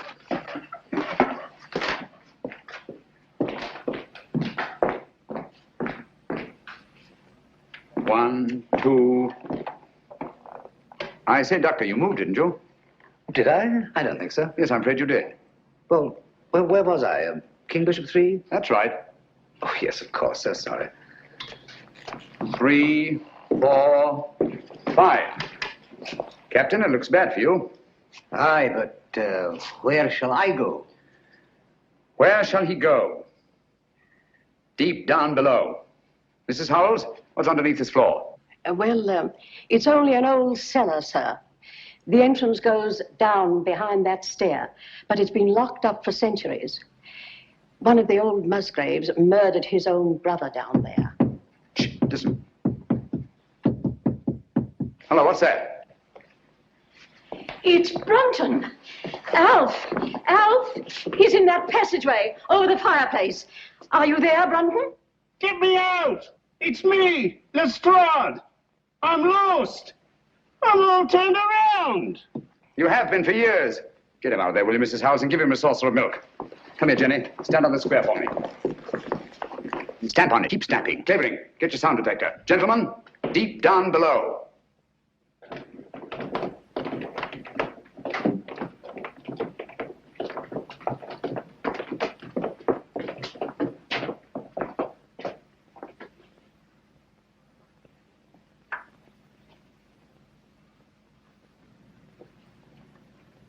Oh, there's no been a soul here in a couple of 100 years.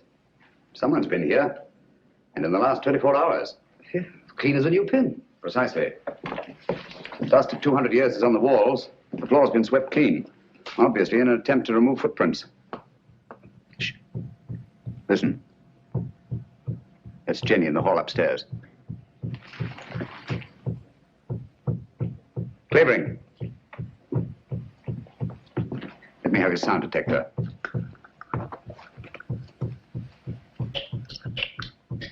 So sorry.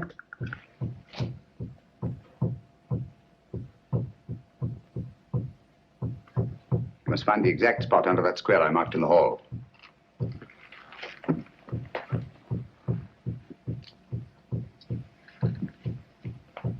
Don't move, anyone.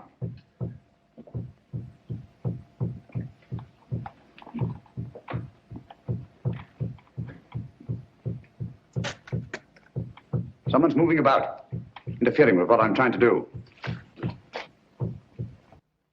Stand perfectly still, everybody.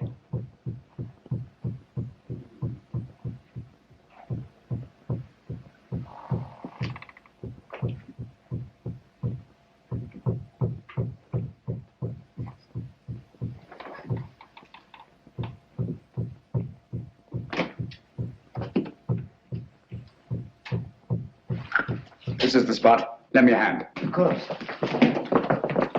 Here, I'll take it. Oh, thank you. It's all right. I've got all of it here. All right. Hello. Questions me.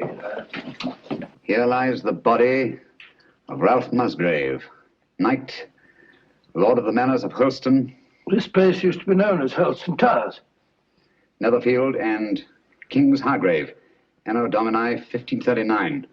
What we're looking for is underneath here. That's what the ritual meant by deep down below. It's a burial crypt. Up with it.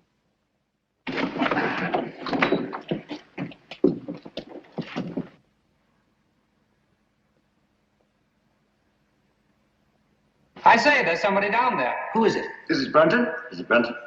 I don't know. Stay where you are.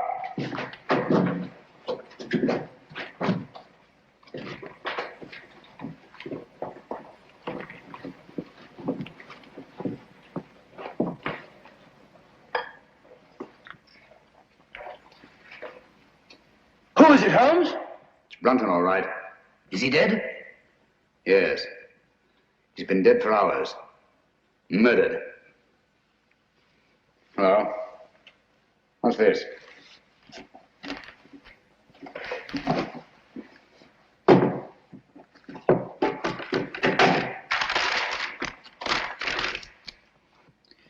Henry, by the grace of God, King of Great Britain, France and Ireland, defender of the faith. What have you found? Any clue? Any clue? No. Just an old document. Hello? What's this? Looks like some sort of writing. Watson! Coming. Hold this for me, will you? Steady. There, on the floor by his right hand. See those marks in the dust? Like pin scratches made with his fingernail. Yes. Yes. See that stuff under his nail? He's trying to write something. By Jove! He did write something. What is it? Aye, tell us, man. What did he write? I can't make it out. It's too faint. Here, I've got good eyes. Let me. Stay where you are, all of you.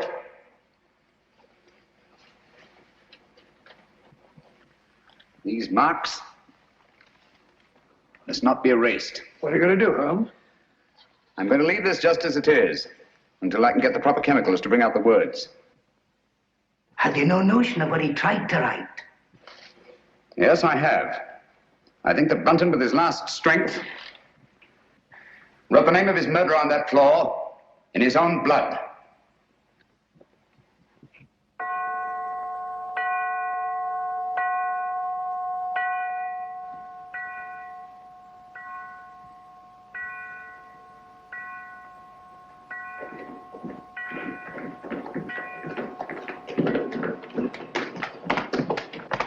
Now, there you are, Lestrade. 12 o'clock. I was just saying, Lestrade, But I should get into Newcastle, pick up my chemicals, and be back here not later than noon tomorrow. Yes, Mr. Holmes. Meanwhile, you all have your work cut out for you. Watson. Yes? You'll guard this door with your life. Of course I will. With my what? I said with your life. Anything you say, Holmes. There's no entrance to this cellar except through that doorway. But Holmes, what I feel about... Oh. Brunton's murderer's in this house. He's bound to make one last effort to get down there to erase those marks. Naturally. The Strahd's men are posted outside. They'll see to it that nobody leaves this house. Concentration camp. My men have orders to shoot, if necessary. I'll be outside myself, keeping Good. watch. Sexton, your post will be at Miss Sally's door. And remember, she's in more danger than anyone here. Don't worry, I'll look after her, Mr. Holmes. Good night. Good night, Holmes. Good night. Luck. Oh, Dr. Watson, if you want any help, sing out. I don't mind saying I'd feel a lot safer if I had a gun on me. I always keep mine ready.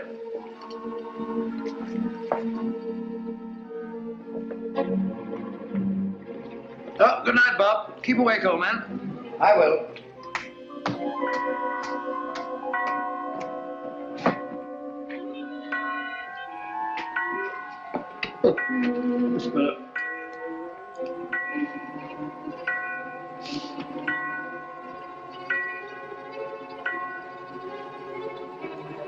That's funny. Striking 12 again.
Someone block this door!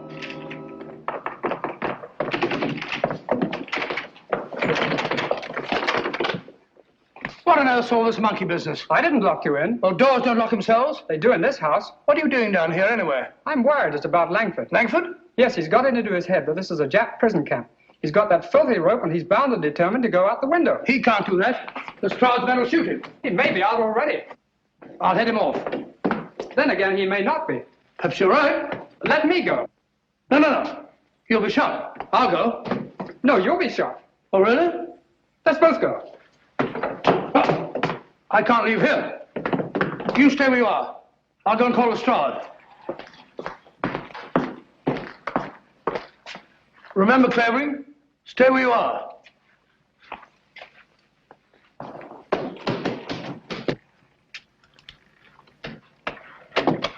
Here!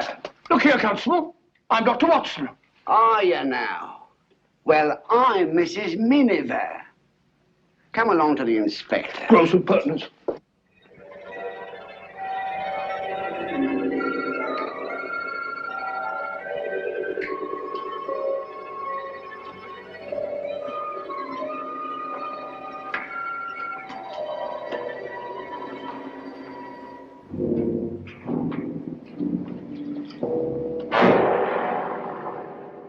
Useless. Quite useless, I assure you. There's nothing written on the floor. It was just a ruse of mine to bring Brunton's murderer here. Permit me. As the most ruthless killer in England, you deserve some of the light. Killer? I? Oh, I say, you seem to forget that my life was also attempted. And a very neat trick it was to divert suspicion from yourself. But it struck me as odd that the man who murdered both Musgraves with such a sure hand should have missed so badly in your case. Unless, of course, you yourself were the murderer. That's ridiculous. Then, too, it seemed curious that you, a doctor, examined both bodies and failed to report the real cause of death. And that was? A cisternal needle thrust up into the brain between the base of the skull and the first cervical vertebra. I had the unpleasant duty of removing this piece of needle from Philip Musgrave's head. It couldn't be yours by any chance, could it? I never owned one. Oh, yes, you did. I saw it in your case. The night I came into this house. Just after Geoffrey Musgrave was found murdered. It wasn't broken then. It was only when you killed Philip Musgrave that you lost a piece of it. Oh, nonsense. Why should I go around sticking needles into people? A fair enough question, Doctor. Among nice people, murder, like matrimony, generally has a motive. And in this case, the motive was matrimony. Oh, you mean Miss Sally? I do. Oh, I see. So you think it's a case of murder for profit, do you? Precisely. My dear Holmes, that won't do. The Musgraves are land poor. Everybody knows that. Exactly. But everybody didn't know what you knew. You worked out the meaning of the Musgrave ritual. I have? Oh. Yes, you have. You claimed you knew nothing about the game of chess. When I suggested you'd moved off your proper square, you promptly named King's Bishop 3, and what's more, moved back onto it. Oh, nonsense. Why should I have stepped out of my square in the first place? Break up my moves, spoil my game, and prevent me from finding what you had already found. And that was? The old land grant I took from this box, which would have made Sally Musgrave, upon the death of her brothers, the richest woman in England. Well, what's that? Don't tell me you found another needle. No. Just a button. Wouldn't be yours, would it? Mine? Give it to me.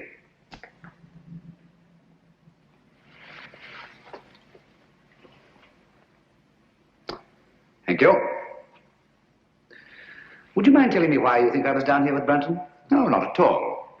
As I see it, you killed Philip Musgrave in his own room, carried his body down through the secret passageway, out through the greenhouse, into the garage, where you crammed it into the rumble seat of that roadster. But unfortunately for you, you had a witness. Brunton was there, sleeping off his drunk, nursing a grudge against Philip Musgrave. Brunton became your accessory.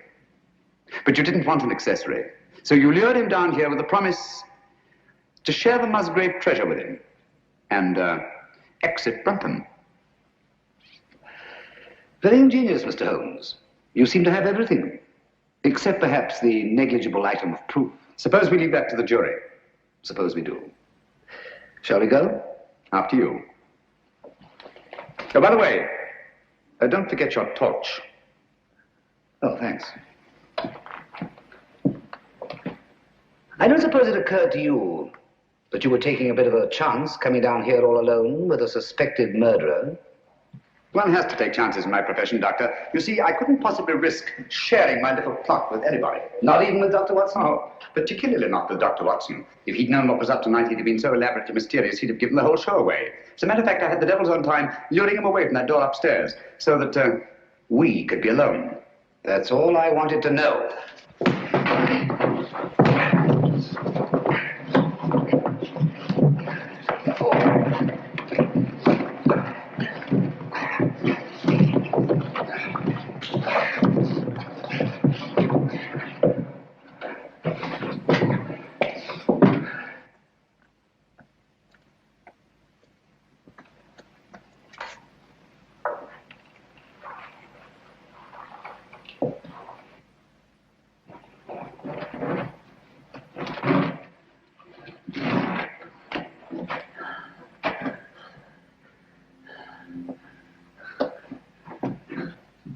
Stay where you are. I'm afraid I have no choice, Dr. Sexton.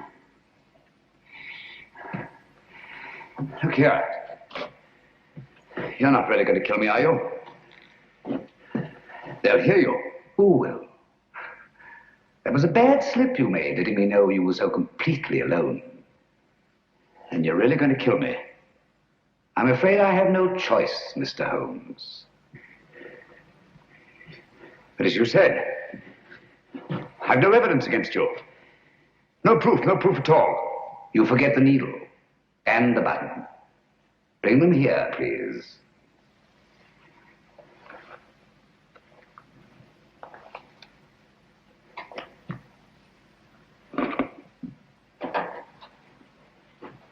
Not too close. Now put them in my pocket. Thank you. Curious about that button. It is off my coat, of course. Can't think how I never missed it. Poor old Brunton. He didn't struggle much. Now, Phil Musgrave was different. The needle broke off and I didn't have time to probe for it. But you've got both of them now. The button and the needle. Why kill me? Now step back. Just a bit. Against the wall. Now, if you stand perfectly still, I think I can manage this with one shot.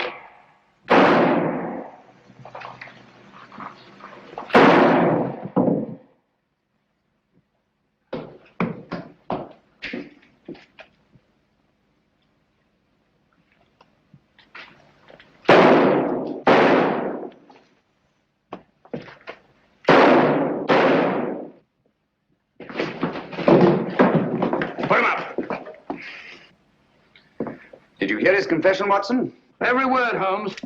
And I heard all the rest, sir. Good. Let me congratulate you on an extraordinary catch. That's right, Mr. Holmes. It's no good saying it ain't. I'm afraid I underestimated you, Holmes. Pity. Yes. Those blank cartridges were a cheap sort of trick, I grant you. But it wasn't easy to let you take my gun away from me without seeming to hand it to you. That's why I let you take the torch first. I knew you'd snap it off. Yes, we told you we're taking an awful risk. Well, we had to have a confession. And these egomaniacs are always so much more chatty when they feel they have the upper hand. Shall we go? I can't make head nor tail of it. Can you, Pat? Well, it looks like an old land grant. It's really a crown grant. What I don't understand is why the Musgraves didn't claim the land ages ago. Obviously, Watson, one of them died before passing on the meaning of the ritual to his heir. The words remained, but the sense was lost. I wonder why he left the grant down there where he found it. What good would it have done him? So long as your brothers lived. Once they were out of the way and you came into the property, he expected to marry you. I like that. Whatever made him He think... thought himself irresistible. Precisely. It's not unheard of in cases of egomania. I suppose then he meant to rediscover the crown grant. At the proper time, yes. And then enjoy his wife's millions. Did you say millions? I did. Look here.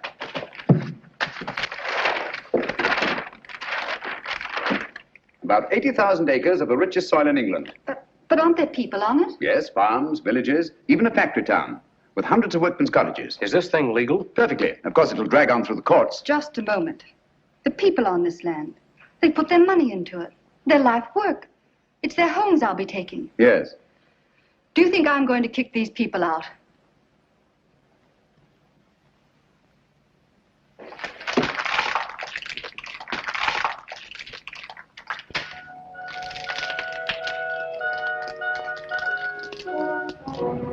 Well, just the same, Holmes, you let poor little Sally throw away a fortune. My dear fellow, I had nothing to do with it. The girl, more power to her, acted on her own. Grand gesture, one she may regret. I don't think so, Watson. There's a new spirit abroad in the land. The old days of grab and greed are on their way out. We're beginning to think of what we owe the other fellow, not just what we're compelled to give him. The time's coming, Watson, when we shan't be able to fill our bellies in comfort while other folk go hungry, or sleep in warm beds, while others shiver in the cold. When we shan't be able to kneel and thank God for blessings before our shining altars, while men anywhere are kneeling in either physical or spiritual subjection. You may be right, Holmes. I hope you are. And God willing, we'll live to see that day, Watson.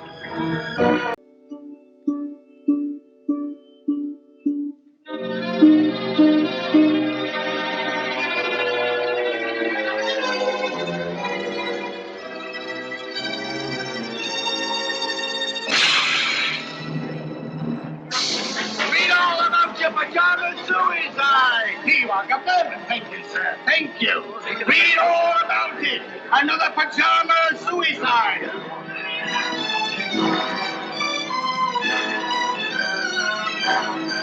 Here, Governor Paper. Read all about your pajama suicide.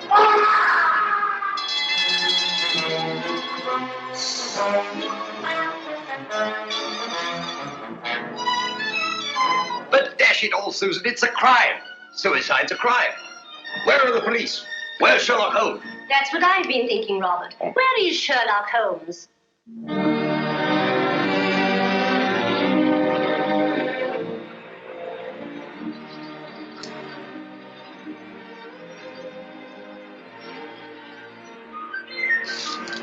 I've got one, Watson.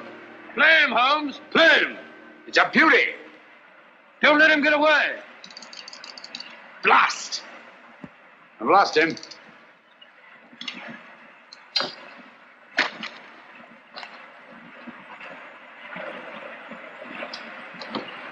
I'm sorry you lost him, old man. What are you doing, old fellow? Changing the fly? Don't be mendacious, Watson. Me, mendacious? Yes, when a man slips away 4 times in an hour to change his fly and still has the same fly on his hook, I call that being mendacious. Perhaps it is. Matter of fact, I felt a bit faint. Touch of the sun. Such a humbug. Humbug? Yes, your hat's on backwards. Oh, Ah, just as I thought. You've been reading about those filthy pajama murders again, and you gave me a solemn word of honor. Did you say murders? I did. Paper says suicide. Nonsense, Watson. Suicides invariably leave notes behind them. Not one of these men left so much as a word. Hang it all, a fellow hasn't got time to dash off a note before throwing himself in front of a bus. But these people didn't throw themselves under buses. Each and every one of them went quietly to bed behind locked doors. And each and every one of them rose up suddenly in the night and killed himself. I never thought of that. Obviously. Neither did Scotland Yard. You know, Watson, there's something uncanny about it. Something monstrous and horrible. Something that drives these poor fellows to their so-called suicides. And when you drive a man to suicide, that's murder. You amaze me, Holmes. I say, hadn't we better get back to London at once with all this murder afoot? I'm sorry, Watson. The pleasures of the chase are no longer for me. I'm through with crime, now and forever. You don't mean that? Yes, unfortunately. But why? Watson, I have a confession to make to you. I'm no longer equal to it. Lately, I've been subject to the most alarming dizzy spells. Not a swimming sensation. Difficulty in maintaining your balance when you stand upright. Precisely. And you know what that leads to? Cerebral hemorrhage if you don't look out. Exactly. That means get back to London as quickly as we can. I'll take you to see Armitage. Not until we've had our fun, old boy. If this is to be our last holiday together, I'd like to get my fill of it. Oh, sir, old fellow, I'm afraid I upset you with a beastly newspaper. Oh, think nothing of it. At least you know now why I left London in the midst of the most shocking crime wave since Jack the Ripper.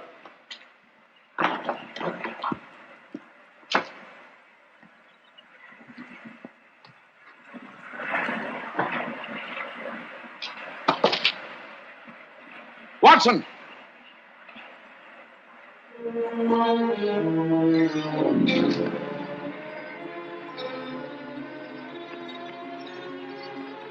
Holmes!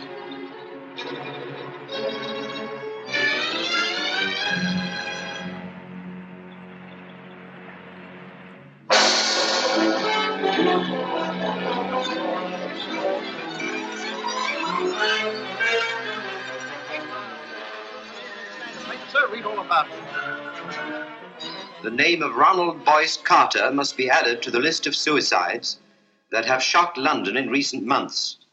It is indeed regrettable that Mr. Sherlock Holmes...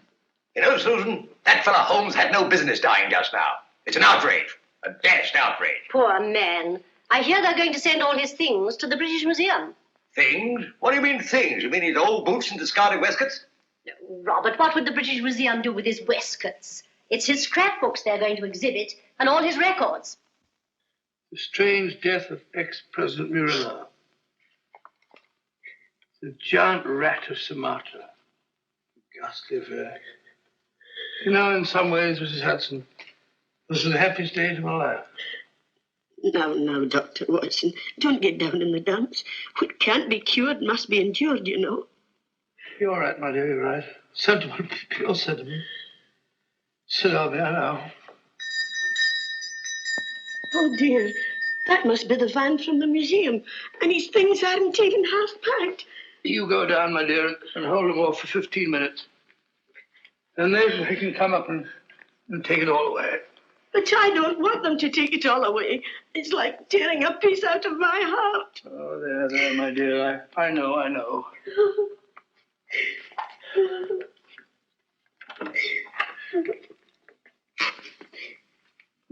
What's she sniffling about? Oh, you know how women are. No control. I didn't expect to see you here, Lester. British Museum, you know, had to have protection. They're in up Scotland Yard. I just happened to be there. All right, well, I didn't want every Tom, Dick, and Harry answering this thing. No, of course not. Of course not. Ratty old chair, ain't it? Repulsive. What's that? There's nothing ratty about it. Perhaps you're right, Doctor. Many's the time I've seen him sprawled out in it. Oh. Funny duck he was. The same to my old woman only this morning. If it hadn't been for him, I'd still be a sergeant. Pity you didn't mention it when he was alive. Perhaps we understood each other better than you think, Doctor. All these old pipes. Why'd you let him fall in that blasted river? Why didn't you jump in after him, you big blunderhead? Blunderhead? That's very offensive, Lestrade. Me jump in. I wasn't there. When I got there, he wasn't there. He'd gone. He'd gone. Oh, sorry, Doctor. Take no notice. I'm, Sir? Lestrade, would you like to have one of his pipes? I wouldn't mind. I hope so. Thank you, Doctor.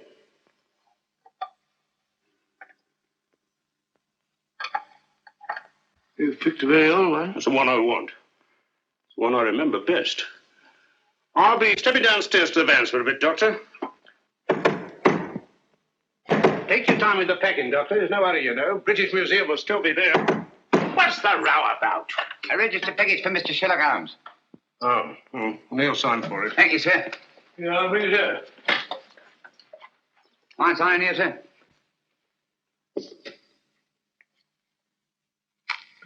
Pencils these days, not worth the paper they write on. That's right. You got a knife? No, I ain't.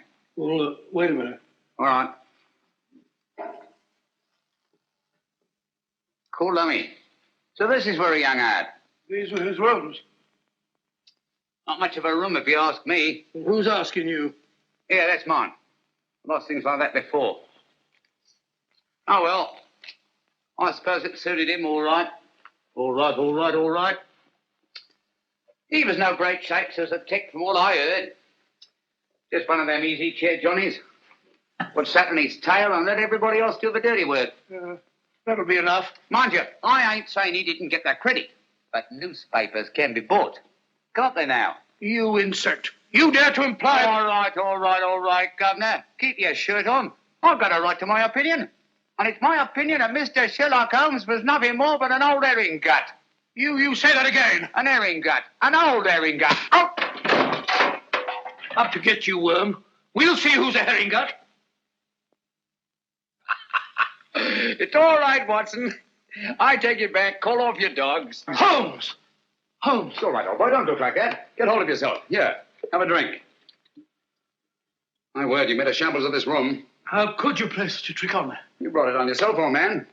Throwing open my records to the public, tipping off every criminal in the country. For sheer addle-headedness, you've surpassed yourself.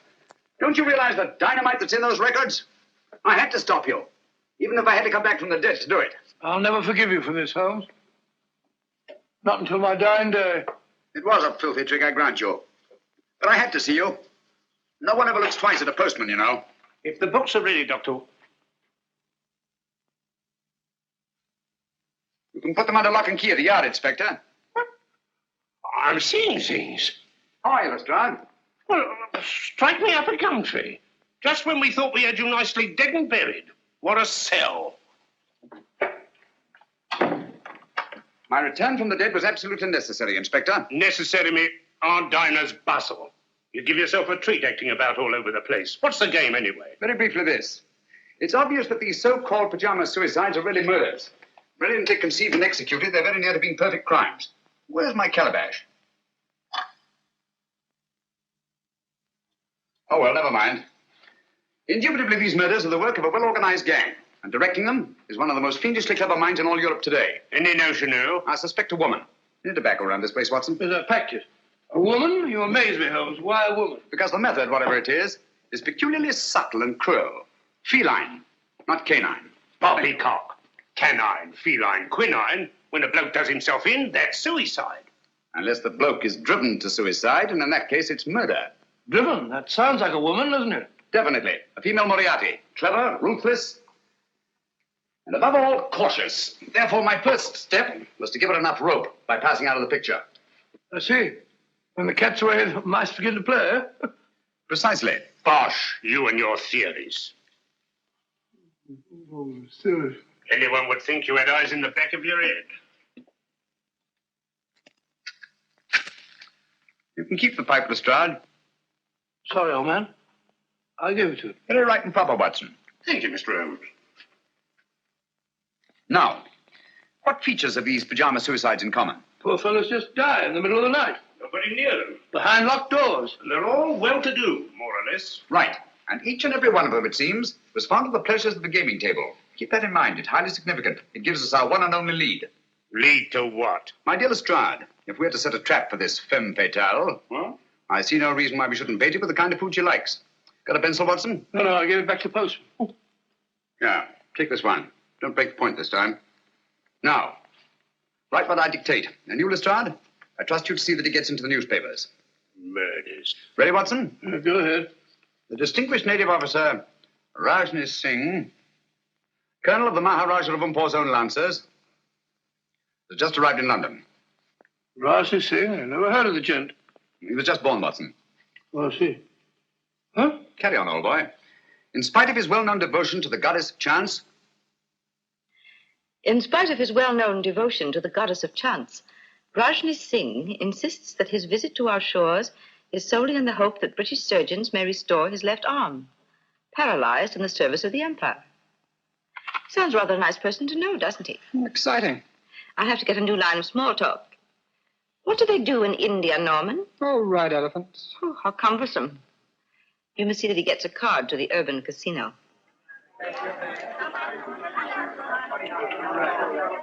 Number 20, black, even, pass.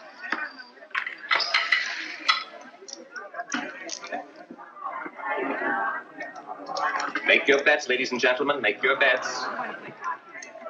Make your bets, ladies and gentlemen.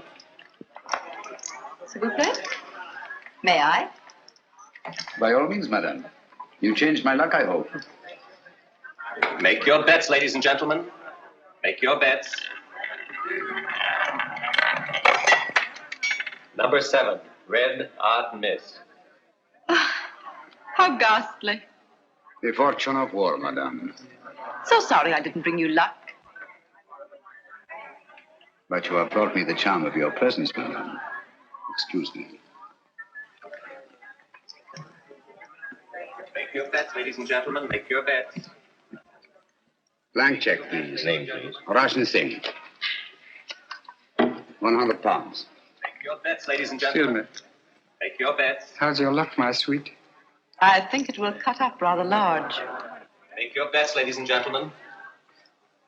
Oh, Norman, you have this gentleman's place. So sorry.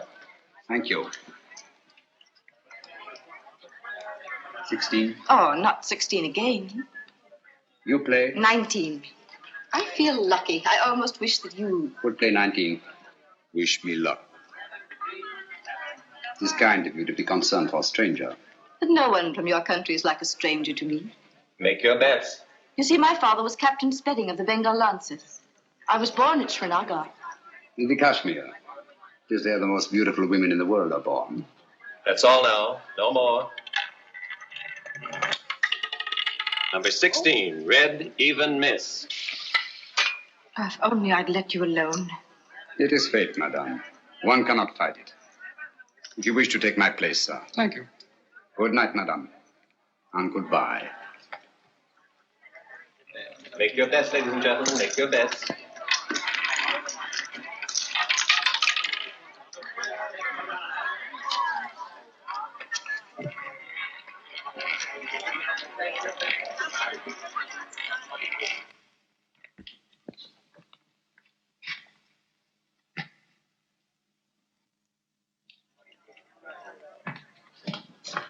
Don't. Oh, you mustn't. The struggle would be unseemly, madame. Another time, if you'll excuse me. No, please. Things will look very different in the morning, I assure you. That is easy to say. Oh, but I know. I've been in the same situation myself. You? Some time ago, I lost all my money. Nasty jolt, isn't it? The money, madame, it is nothing. But honor, that is everything. Honor? It is not easy to confess. I am, as you may not know, a soldier of some distinction. Could you believe that just now I drew a check? It is worthless. Oh, I'm so sorry. Haven't you any funds at all? Nothing. Not even enough to pay my bill at the hotel. No friends? Not here in London. Well, haven't you anything you can raise money on? Jewels or... You think of native princes, madame. Such is not my good fortune. Perhaps an insurance policy? No, nothing. Only a little £5,000. I cannot borrow on it. It has not been long enough in force. Nonsense. It's perfectly simple if you know the right people. I can send you to someone if you wish. Is it possible? Of course, you have to pay interest. A mere 5%. All you do is make your policy over to the man who accommodates you. Make him your beneficiary. In the event of my death? Yes.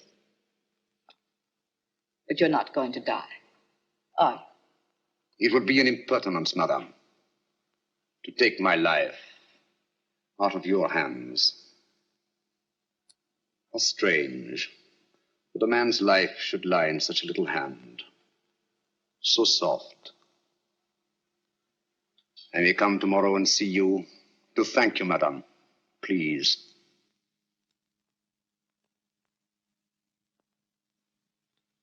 Your flowers are lovely, Rajni Singh. So fragrant. It is your room that is fragrant, madame, with memories of my native land.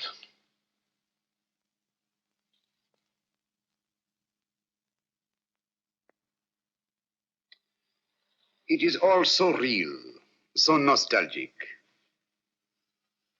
Mother India. Mother of mysteries.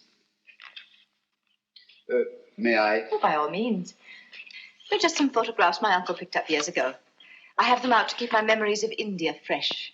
These mountain peaks, I do not seem to place them. The Karakorams in the northeast. The pillars of Parvati, the natives call them. Oh, yes. I recognize them now. This low, rambling structure. Oh, what is it? The shrine of the sacred cow. Oh, yes. A place of holy meditation. Do you take milk and sugar? Neither, thank you. Tea should be taken pure, I think, so as not to disguise its flavor. I quite agree with you. I do not like disguises. Biscuit? Thank you. Thank you. It's so tiresome only to have one hand. I'm so sorry. I should have remembered. It is not my poor hand I wish you to remember, madame. It is I. Oh, but I shall. Always. Ladies have been known to forget, you know. That is why I have brought you this. Oh, you shouldn't. Why not? The man you sent me to advanced me £500 on my worthless policy, and all I could think of was you. Please. I really shouldn't. But I must see it. Oh, how simply breathtaking. You like it? Why, I'm mad about it. You must let me take it back to the jeweler. Have it properly marked. A.S. or just Adria. Just Adria. But do let me wipe it. My finger marks are all over it. No, no. They are precious to me. Your tea must be cold. Do let me... Thank you. Oh. How horrible of me. It is nothing, I assure you, madame. But your poor hand. I shall never forgive myself. It is I who am clumsy, madame. Hello, you nice people. My half-brother, Norman Locke. Rajni Singh. I'm delighted. How do you do? I'm so sorry we have nothing in the house for burns. I so seldom get burned. Please, I shall go to the chemist. Au revoir, madame. Till we meet again. Soon, I hope. Don't bother to see me out. Thank you.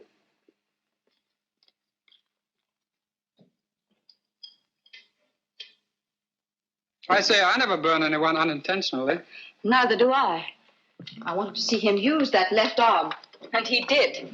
He's no more a cripple than you are. He's on to us, Norman. Does he know that you're onto him? He does, if he's the man I think he is. Don't be cryptic, darling. Look at that. What of it? It's Rajni Singh. Now look at this. It can't be Sherlock Holmes. He's dead. Is he, Norman? I doubt it.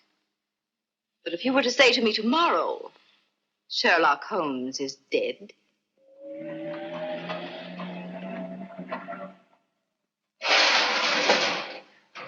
we are. All right and tight. Nothing can get through there.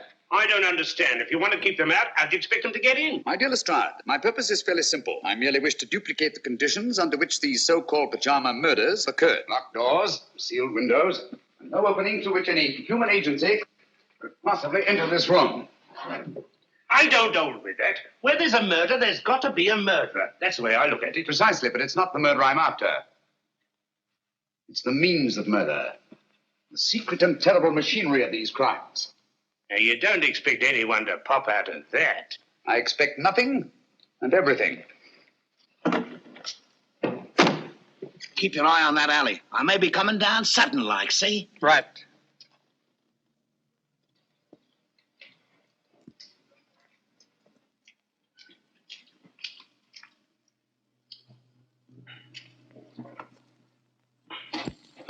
Now, if you'll be so good as to wait outside, I'll put Sherlock Holmes to bed. I'd feel a lot easier in my mind. Good night, Lestrade.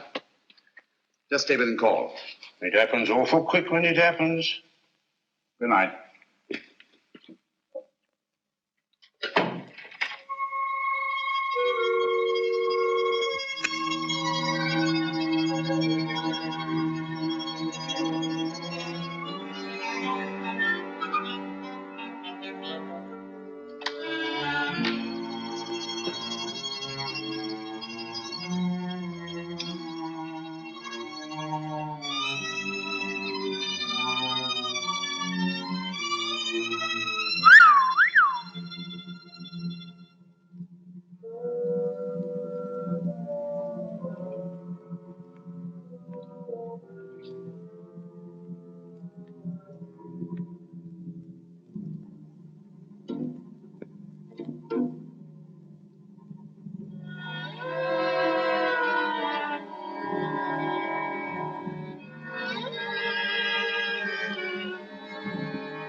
Mr. Holmes! It's all right, old boy. Here I am. That's just a mask I had made. Oh.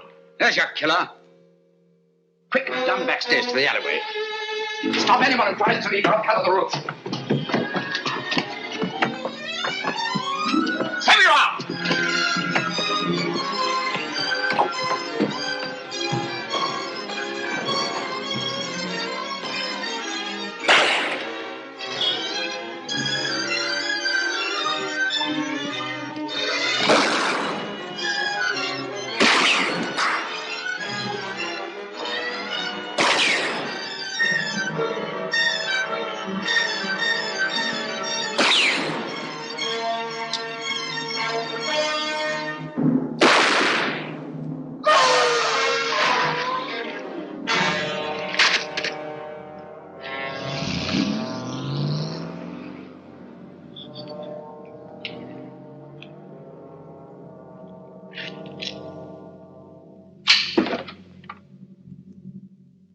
You winged in proper, Mr. Holmes. He's as dead as a doornail. Not a mark of identification on him. Too bad. I wish we had him alive. What do you make of these? Ear holes, eh? Looks like he must have carried. Something, but what? The instrument of death was a spider. There's no doubt about it, Lestrade. And the bite of the creature drove these pajama suicides to kill themselves. How did he get into your room? Through this ventilator. Now, don't tell me that there spider had your name and address in his pocket. Hardly.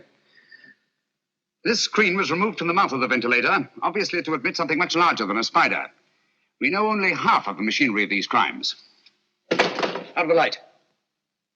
Great Scott. Little one, ain't it? The footprint of a child. It's a good job. I heard me mother with little paper say yes. Read all about it. Sherlock Holmes, he ain't dead now. Dr. Watson would neither confirm nor deny the report that he had seen his friend since his startling disappearance. The good doctor maintains a profound silence.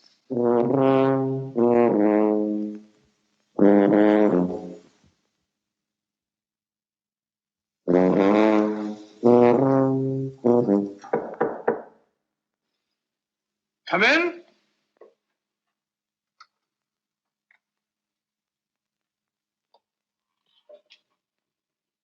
Good morning.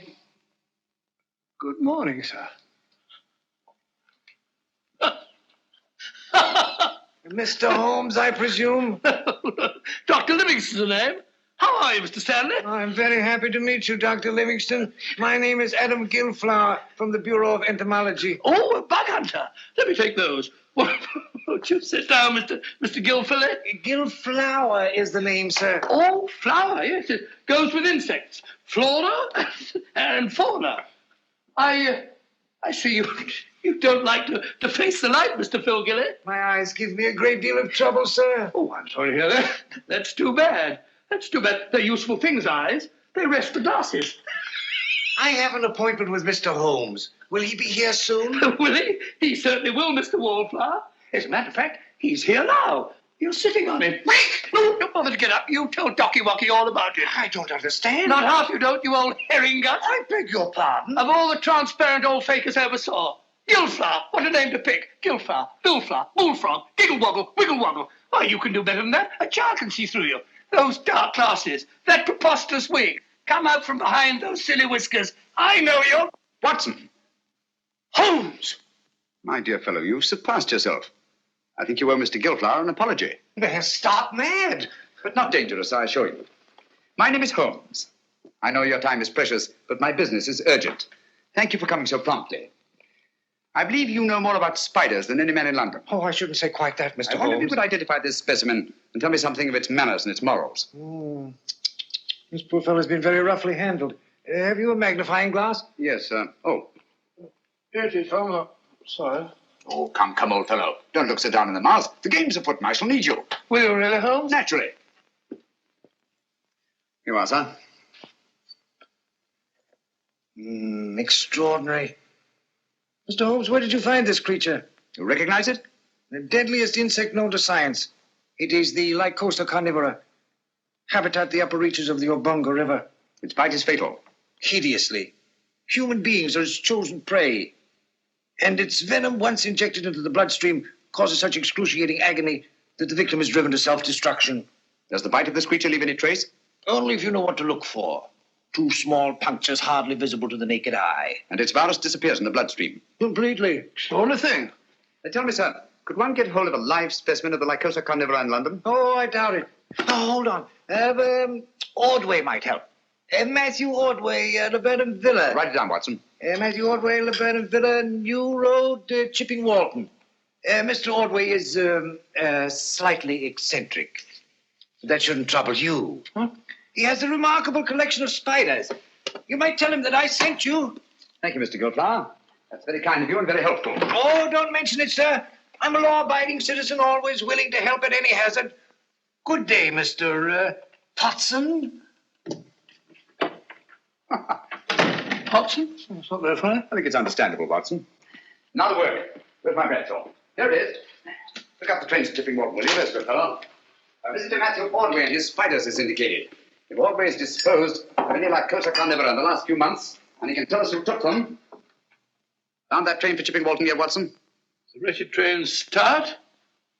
They go. But they never seem to arrive. My case precisely. I know the means of these murders. I know the motive. I know the woman who directs the murder ring. And it is a woman. A fiend, Watson.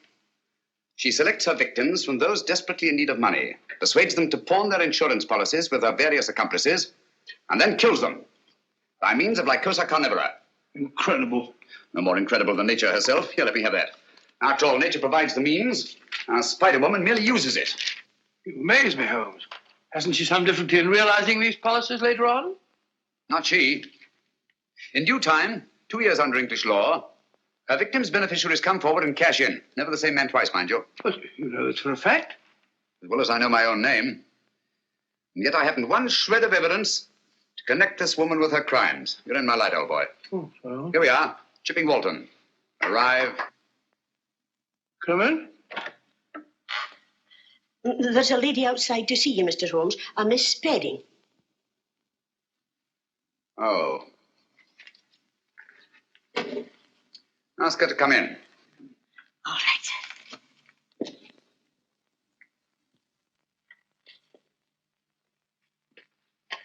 Mr. Holmes? Oh, yes, I recognize you now from your picture in the papers. I was so relieved to hear you were alive. How very kind of you. My name is Adria Spedding. Won't you come in? Thank you.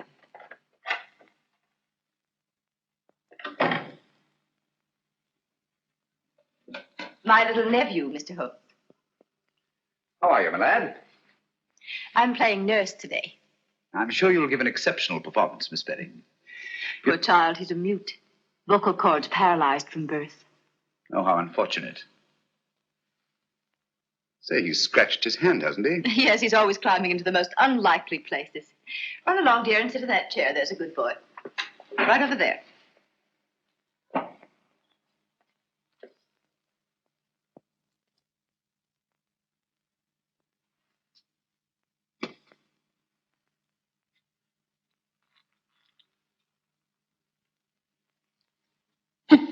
What are you doing, my boy? That's me. Sit down. Jump in the boat. Oh, I beg your pardon. My colleague, Dr. Watson, Miss Adria Spedding. Oh, how do you do? Great pleasure. Mr. Holmes, my business is of utmost privacy. I assure you, Dr. Watson is the very soul of discretion. Won't you sit down? Thank you. And now, Miss Spedding, how can I be of service to you? Well, I hardly know where to begin. Perhaps I'm unduly alarmed. But you see, a friend of mine has disappeared. Indeed. I've tried to get in touch with him at his rooms, but he's not there. And he seems to have left no word. His name? Rajni Singh. He was from India. Rajni Singh. I seem to have heard of him.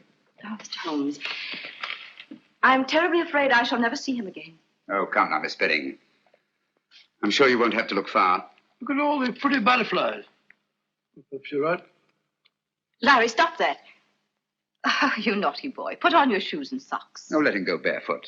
Boys like to. Didn't you, Watson? You know what? Like to go barefoot. Yes, I always ran through the dewy grass in the early mornings. They used to call me Twinkle Toes. I'm sure you were a beautiful baby, Watson. Now tell me, Miss Spedding, just why are you so concerned about this Rajni Singh? Well, you see, he pawned his insurance policy to get a loan. The minute I found he was missing, I went to the loan shark and redeemed the policy. Why? I didn't want to put temptation in the way of people who might profit by his death. How very thoughtful of you. If you could find Rajni Singh, you might return this policy to him with the compliments of a friend. Of course, you're going to be paid for your trouble. I have every confidence, Miss Spedding, that you're not one to leave a score unsettled.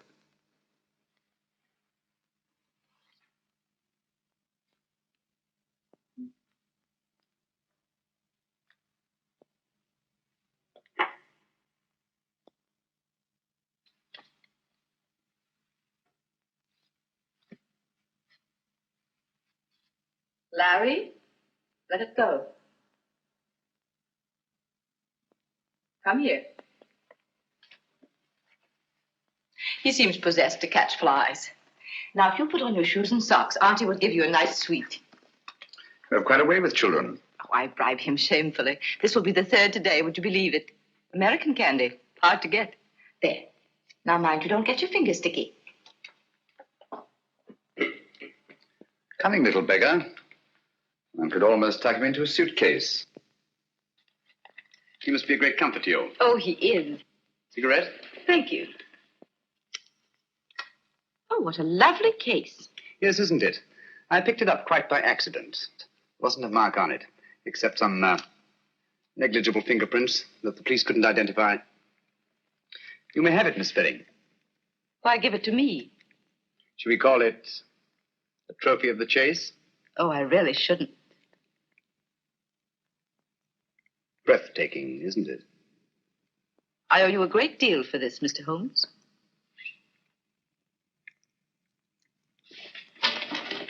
Larry. Don't drop the paper on the floor, dear. Put it in the fire. There's a good boy. Come along, dear. We must be going now. Goodbye, Dr. Watson. Goodbye. So pleased to have met you. I do hope he hasn't been a nuisance. Not at all. He's a dear little fella. Mr. Holmes, till we meet again. Soon, I hope. Goodbye. Bye. Fine figure of a woman, eh, Holmes? You think so? Yes. She reminds me of a little nurse I used to know in Wigmore Street. Very attractive girl. What would you say if I told you she was the Spider Woman? I wouldn't believe you. If she was, she'd have at least 8 legs, wouldn't she? A bit of a cough. Blasted impertinence. What, Holmes? Bringing that policy here, bearding me in my own den. What about that train, Watson? I don't know. To the place we were going.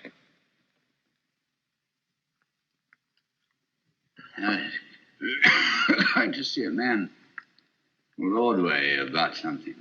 Oh.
Breathe, Watson.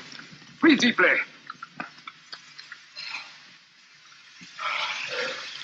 What was it, Holmes?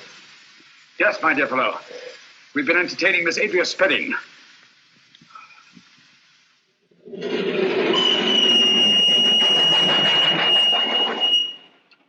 The most diabolically clever way of administering a lethal dose I've ever encountered. I still don't understand. Look here, Watson. This little confection has 2 wrappers. The inner one made of wax paper, the outer of silver paper. It was between these 2 wrappers that Miss Spedding concealed the powder that nearly cost us our lives. I can taste those beastly fumes still. What powder? Radix pedis diaboli. In other words, devil's foot. A very rare vegetable poison from Central Africa. Devil? I remember that. The Cornish horror. That's right, Watson. I feel like a cup of tea.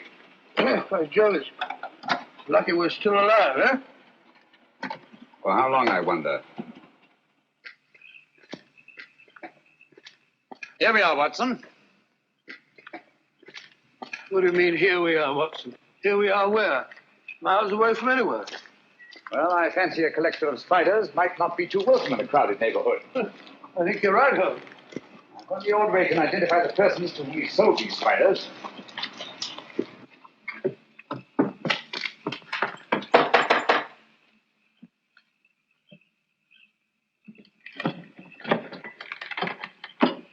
Who's there? What do you want? You Matthew Ordway? Never you mind who I am. Who are you? My name is Sherlock Holmes. This is my friend, Dr. Watson. How do you do, sir? How do I know you're what you say you are? Who sent you here? Adam Gilflower. Why didn't you say so? I'll be right down. He seems a bit frightened, Holmes. Yes, I don't like the look of it, Watson. Come in, Mr. Holmes. You're right in the line of fire. Hurry. Line of fire? 'Twas Providence sent you, Mr. Holmes. They're after me. Who are after you? The men to whom you sold the Lycosa carnivora, of course. How do you know? Elementary, my dear sir. Who else would threaten a man of your probity and standing? Mr. Holmes, I'll swear to you, when I first sold them those spiders, I had no idea the use they'd put them to. And you read about the pajama suicides. That's it. And putting two and two together, refused to sell them anymore. That's right, but only today they were here. I was afraid for my life. The truth now, Audrey. Did you or did you not sell them any more of these creatures? I swear I didn't, Mr. Holmes. I've got all that's left of the shipment downstairs now. I'll show them to you. I hope you don't mind. The heat, I mean. Have to keep it this way. Tropical creatures, you know. Must be kept comfortable. Same temperature as where they come from. Humid. Very humid. Come along, gentlemen. Don't be afraid. Everything's perfectly safe. Now,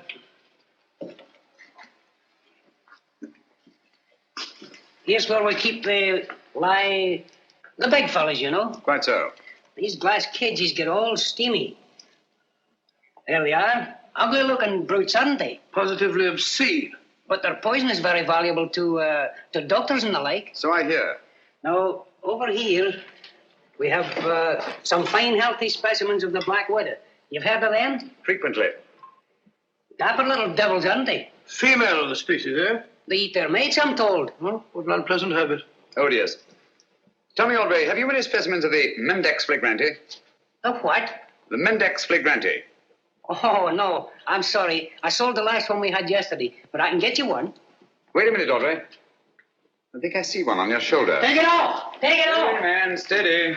Yes, a perfect specimen. What is this? I'll tell you. Mendex flagranti is Latin for flagrant liar. When you told me you could get me one, I knew you for what you were, a flagrant liar. Here, Watson, take care of this. You call these glass cases cages. Any scientist would call them terrariums. You said the poison of the Lycosa carnivora was valuable to doctors. Any scientist would say the virus was valuable to toxicologists. You said you were told that black widows eat their mates. Any scientist would know it. Obviously, you're not Matthew Ordway. Who are you? Wouldn't you like to know? Look out, Watson. Those insects are deadly. Look out!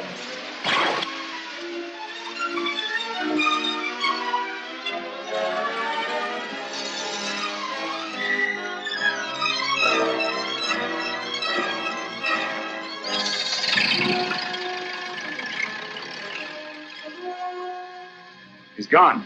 Lost his eyes. Come on. There's the door, will you, Watson? Our job now is to find the real Matthew Ordway, if he's still alive.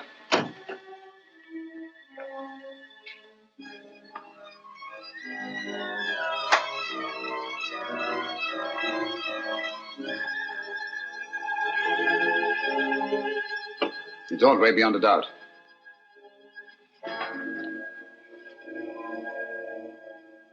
Poor chap's been dead for some time. Clever devils. They knew he was the one link between them and the spiders. Now that link is broken.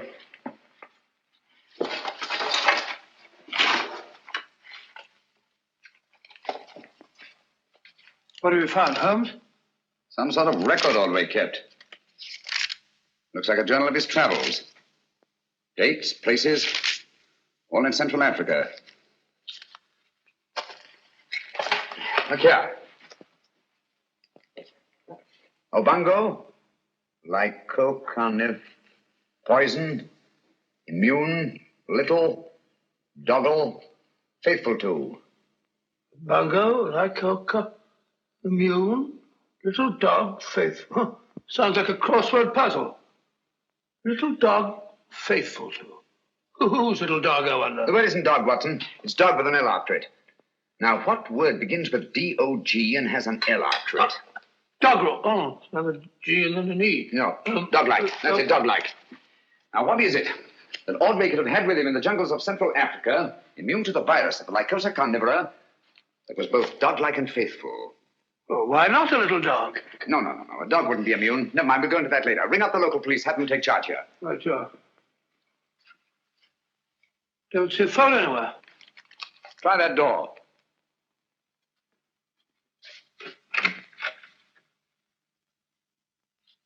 No, no sign of one in there.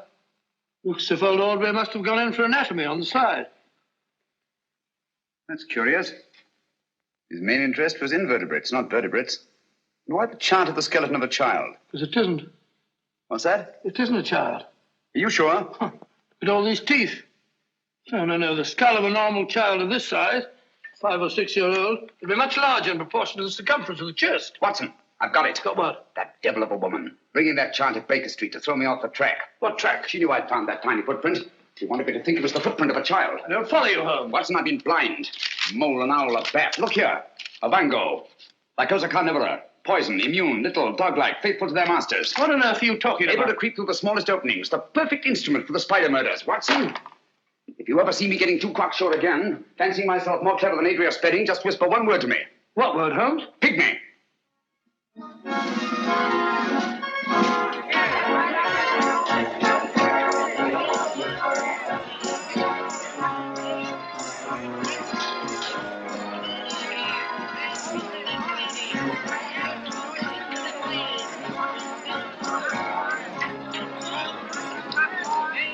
No good, old man. It's like looking for a pygmy in a haystack. Patience, Watson. Of all places in which we may find a pygmy, a sideshow is the most likely. Hello, I found him. Found what? The very place is closed. That's the most significant thing about it. In an arcade where space is so valuable, rooms like that wouldn't remain empty a single day. Therefore, I'd say the place has been closed within the last 12 hours. And for good reason. Our friends have got the wind up. They're trying to get away. Oh, perhaps they've gone already. I don't think so.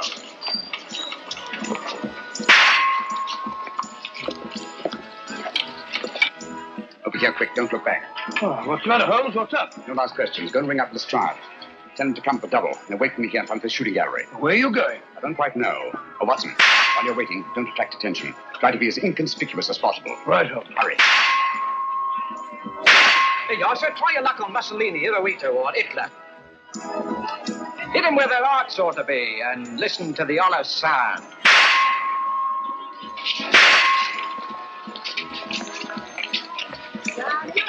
Come on. Who's coming to be first? Come on. Come on, ladies and gentlemen, step up here and see the great wonder, the gypsy fortune teller. She'll tell you not half she won't. I say, Governor, come on over, take a chance. How about you, lady? Come on. You're afraid? I'll go on with you. The truth won't hurt you, you know. Come on, see the great wonder, ladies and gentlemen. One of those little dolls, please. Yes, sir. They're cute, ain't they? Oh, very. Thank you, sir. Step up, ladies and gentlemen, and see wonder, the great gypsy fortune teller. Come on, she won't. I'll tell you something. Down, you afraid? Come on. Who's coming to your first? Come on. Give me one of those dolls, please. Yes, sir. Just a thing to take home to the kiddies, sir. I'm sure it'll be appreciated. Thank you, sir. Come on, ladies and gentlemen, the great wonder, the gypsy fortune teller. Come on, she'll give you a deco into the future. No, she won't. Come on, Governor, bring the missus in. Afraid of the truth? That won't hurt you. Come on. How about you, lady? Come on. Come on. Just 6 for a tenner. A tenner, the old fortune teller. Come on, she'll give you a deco into the future. No, Your future is in your own hands, sir. How fortunate. This way, sir.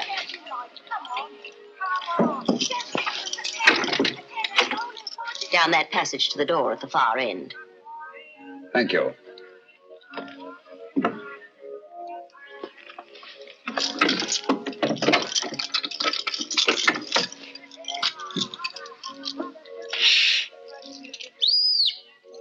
He's on his way.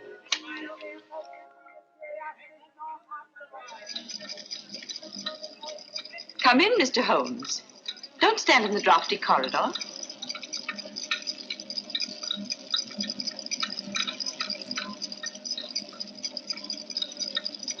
I should hate to have you take cold and die of natural causes. That would defeat the ends of injustice, wouldn't it? You see, we've been expecting you. Obviously. But what made you think I'd come here alone? Your somewhat overdeveloped sense of drama, Mr. Holmes. Oh? Yes. If we'd permitted you to trail us here, there was always a chance you might bring along reinforcements. So I took steps to make things a little more dramatic. Melodramatic is the word. The business of the dolls was a little overdone. Yet it intrigued your interest and brought you here alone. You're an exceedingly clever woman, Miss Spedding. Elementary, my dear Mr. Holmes. On the other hand, if I hadn't come here alone, I should never have got in, and you would have been on your way. A sensible idea under any circumstances. On the contrary, it'd be such a bore living the rest of my life, looking back over my shoulder. So you decided to let me catch up with you. Precisely. One of us had to be eliminated. The choice was not too difficult. You know, Miss Spedding, I find it hard to believe that anyone clever enough to use the Lycosa carnivora and that creature in the suitcase for the purpose of murder should be reduced to anything as conventional as a bullet, even though the use of the back room of a shooting gallery shows a certain amount of imagination. Thank you. However, it will be nothing so trite, I assure you. The difficulty, of course, was to liquidate you without seeming to have a hand in the business. An interesting problem. You have, of course, arrived at a solution. Naturally. A positive inspiration, Mr. Holmes. We shall allow the British public to be your executioner. Ingenious, isn't it? Ingenious but uninspired. If you don't mind my saying so, it lacks the personal touch. Taylor?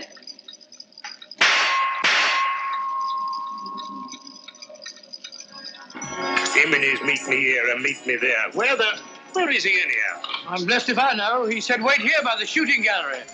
And look inconspicuous. Inconspicuous? Oh. He said inconspicuous, Lestrade. Not half-witted. Watch out there. Dr. Watson and Lestrade are out in front. What luck! The perfect irony. The personal touch you said the whole thing lacked. Perhaps Dr. Watson will be your executioner. Turn it off, Taylor.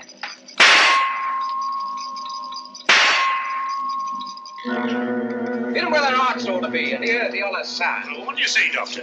Just while we're waiting. My dear fellow, you're playing into the hands of one of the best rifle shots in England.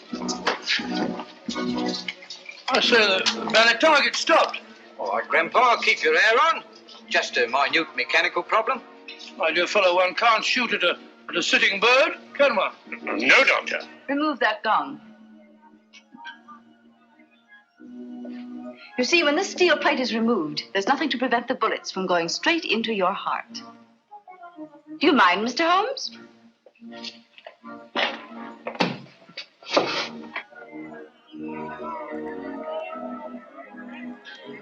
We'll stop out front long enough to see the job is done. Radlick, don't forget the suitcase.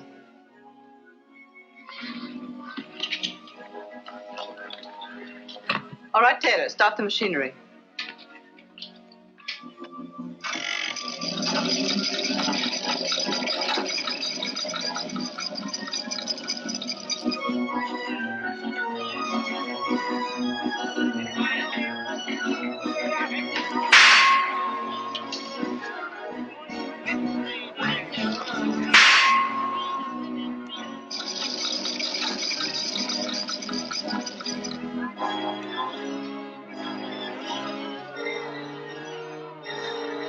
Say, I wonder where Holmes is.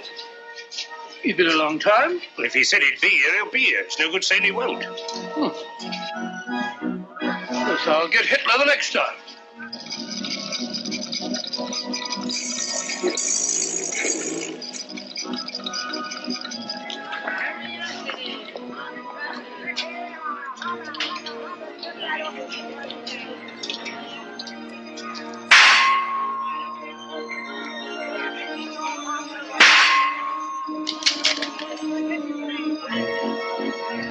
Not bad, Doctor, not bad. I'm even better with an elephant gun. Oh, he's gone again.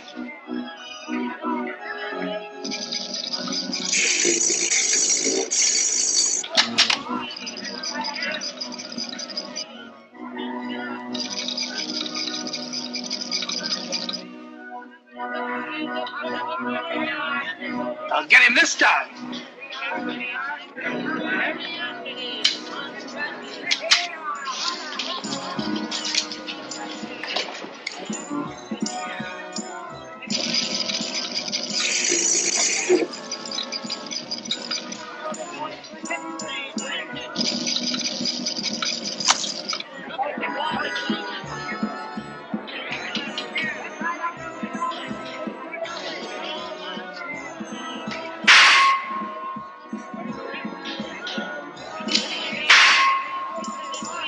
Elementary, my dear Miss Spedding. I replaced the gong. Don't move, anyone. You men hear Lestrade? All right, lad. Sergeant, take care of that suitcase. There's valuable evidence inside it, and it's alive. I'll take care of it, sir. You needn't put those things on Lestrade. She'll go quietly. Thank you, Mr. Holmes. I say, Holmes, where have you been all this time? I've been going round and round in a circle. Circle? Yes, but my heart wasn't in it.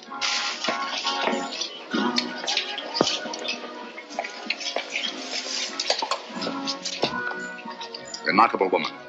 Audacious and deadly as one of her own spiders. Audacious? Stupid, I call it. Fancy trying to commit a murder in a place like this. With all these people about. That's where you're wrong, old boy. In an isolated place, a cry for help or a single shot might very well arouse the curiosity of at least one casual witness. But in an arcade like this, people are bent only on pleasure, will instinctively disregard any deviation from the normal that doesn't immediately concern them. Yes, Watson? Miss Spedding deserves credit for picking the most logical spot in the world to commit my murder. Oh? Where's that? In the middle of a crowd.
Who could be ringing the church bell at this time? Maybe it ain't an ooh, Father. Maybe it's an it. And maybe it's tolling the bell. Oh, there's no such things as ghosts and monsters. Haven't I made that clear to you? Something tore the throats out of Charlie Rousseau's sheep, and that something didn't leave any tracks. Andy Trent here saw a weird glow moving across the marshes last night, and this morning he found 2 of his sheep dead. Their throats torn open. Maybe the same thing that killed Andy's sheep is tolling the bell. I was on my way just now to deliver a special letter at Penrose Manor when a strange light appeared on the road before me, then moved quickly across the marshes and faded into the mist. I turned the cart around and hurried back here. It's not real. First the light, and now the bell. There's a very sound and logical reason for the bell tolling at this time, and I'm going to find out what it is. You can drive me to the church pots. The letter can wait. No hurry. Nothing will harm you if you're with the priest. Is that true, Father? Ah, what you need is more faith and less imagination. Come along.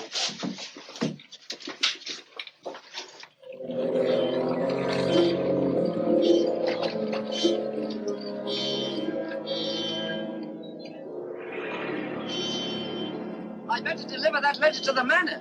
I'm sure it's important.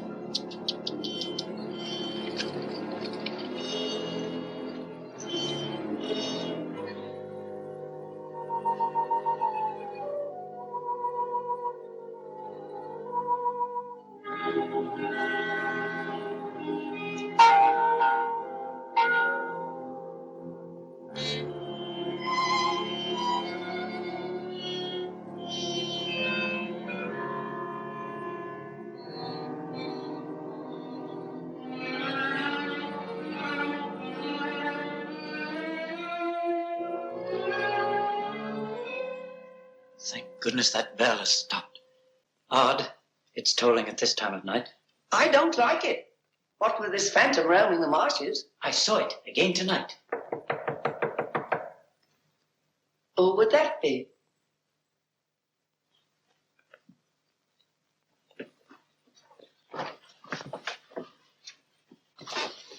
Where's Lord Penrose? He's gone to Quebec. Get him on the phone immediately. What's happened, Father? Lady Penrose, dead, clutching the bell rope, calling for help. It was dreadful. Her ladyship. Call Sergeant Thompson at the police station. Ask him to come to the church immediately. Come with me, Potts. I'll need you. Yes, Father.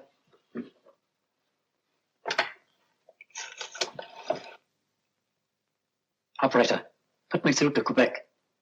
Lord William Penrose. Yes, he's addressing a meeting of the Royal Canadian Occult Society at a Quebec hotel. It's urgent, sir. Page? Yes, sir? Lord Penrose. Lamont Rouge is on the telephone. It's urgent. It's in the gold room. Yes, sir.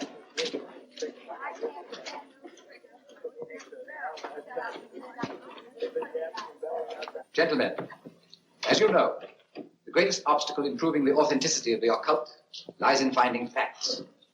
However, if the facts are there, even the most hardened skeptic, provided he has an open mind, must finally acknowledge the actual existence of the supernatural. Do you admit that, Mr. Holmes?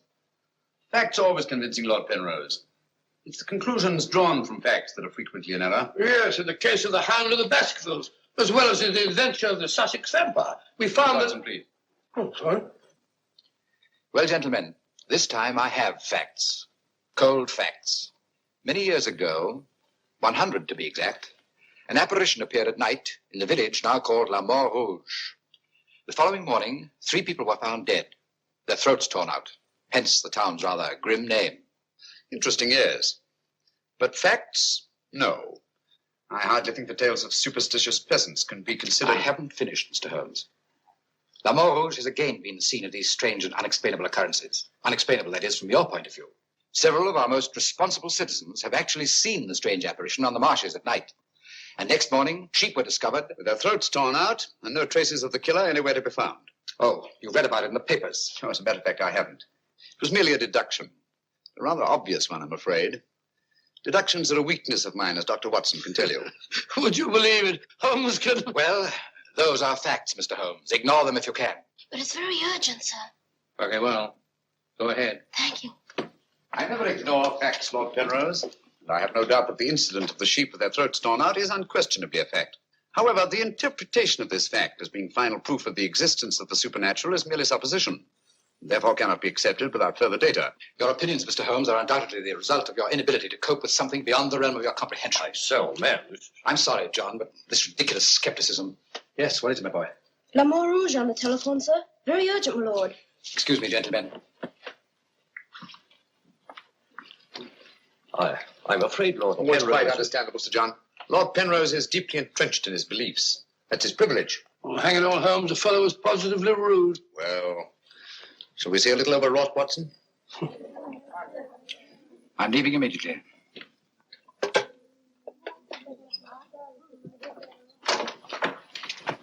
Order my cart, Watson. Hurry. Yes, sir.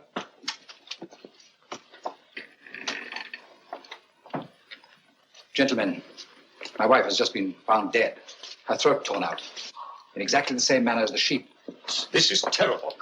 I say, you don't think that it's... Undoubtedly, Mr. Holmes, you would call it murder by person or persons unknown. I'm sorry. If I can be of any assistance... Thank you, no. I'm afraid the happenings in La Mort Rouge wouldn't interest you, Mr. Holmes. Under the circumstances, I think we should adjourn. Yes, indeed, Sir John. Holmes, what a terrible thing. Sir John, would you be good enough to convey our condolences to Lord Penrose? Yes, I'd be glad. Well, can't we get something to eat before we leave? You don't often get food like you do here. Don't you ever think of anything else besides your stomach? No, not often. I think I'll get a paper. Morning. Good morning, sir. I imagine you'll be glad to get back to London, Mr. Holmes. Yes, indeed. Oh, by the way, there's a letter for you, sir. Thank you. Oh, here's something about Lady Penrose. She was found in the church with her throat horribly cut. Evidently dragged herself from the marshes nearby and tried to summon help with a bell rope. What's in it? What is it, Holmes? Listen to this, Watson. Huh? My dear Mr. Holmes, I've every reason to believe my life is in danger. Yet, if you were to ask me how I know, I couldn't give you a logical answer. There is nothing tangible, yet like a terrible premonition. It is all so frightfully real. I heard of your being in Quebec, and I'm turning to you, a stranger, and asking your help, in the frantic hope that you will not fail me. Oh, who's it from? It's signed Lillian Penrose. Lady Penrose? A letter from the dead woman? Well, what's it mean, Holmes? I should say that Lady Penrose lived in fear of her life. Some secret hidden in her past, in all probability. Oh, perhaps it isn't as simple as that. What if Penrose is right? I'm glad we're going back to London. Things like that can't happen in Baker Street. Oh, it's a pity, Watson. Huh? Do you know a village by the name of La Rouge? Yes, sir. It's about 12 miles from here, up towards the falls. Thank you. Great Scott, Holmes. You mean you're going to take on the case? Right. Telephone the airport and cancel our reservations, will you? Certainly, sir. Consider, Watson, the irony, the tragic irony. We've accepted the commission from the victim to find her murderer. For the first time, we've been retained by a corpse.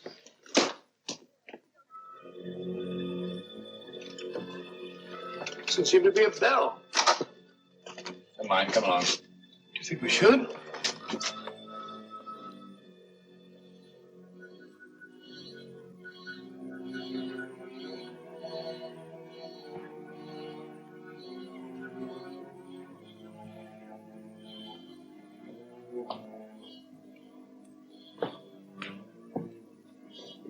What a cold, cheerless-looking room. Yeah.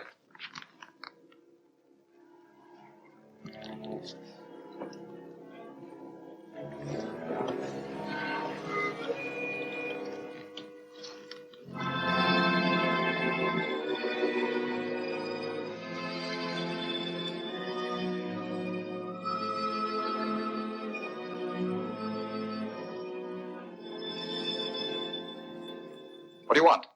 Who are you? Mr. Sherlock Holmes. I apologize for this intrusion. Would you mind, gentlemen?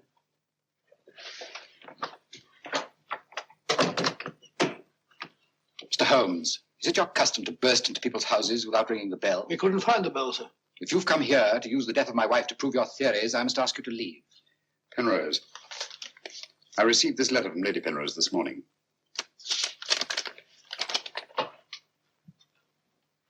That was devilish awkward.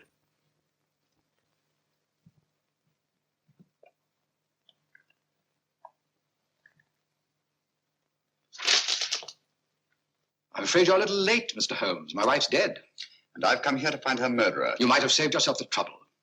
I'm convinced that the solution of this horrible deed lies in an understanding of psychic phenomena. Although I don't expect you to admit that, Mr. Holmes. I assure you, Penrose, I neither believe nor disbelieve in anything, including psychic phenomena. If I could just see Lady Penrose, it might help dispel much of the mystery that surrounds these happenings in La Rouge. Drake! Why don't you answer the blasted thing? Sergeant Thompson has charge of the case. You'll find him at the police station. And now I must ask you to go and take your assistant with you. You'll excuse me if I don't show you out.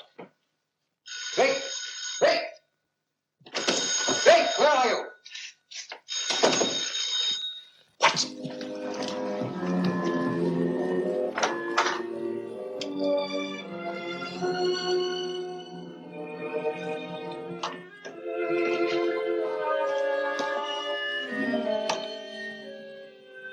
Holmes, I've seen it before. Right, Watson, you have.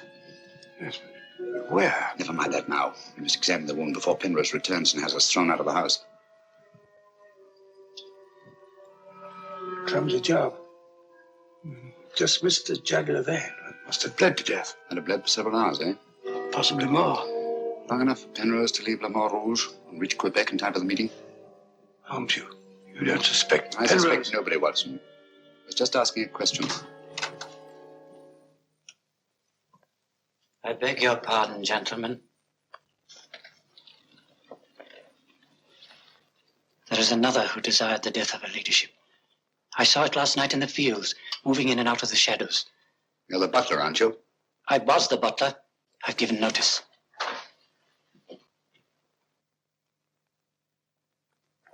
Drake. Get out. Get out of this.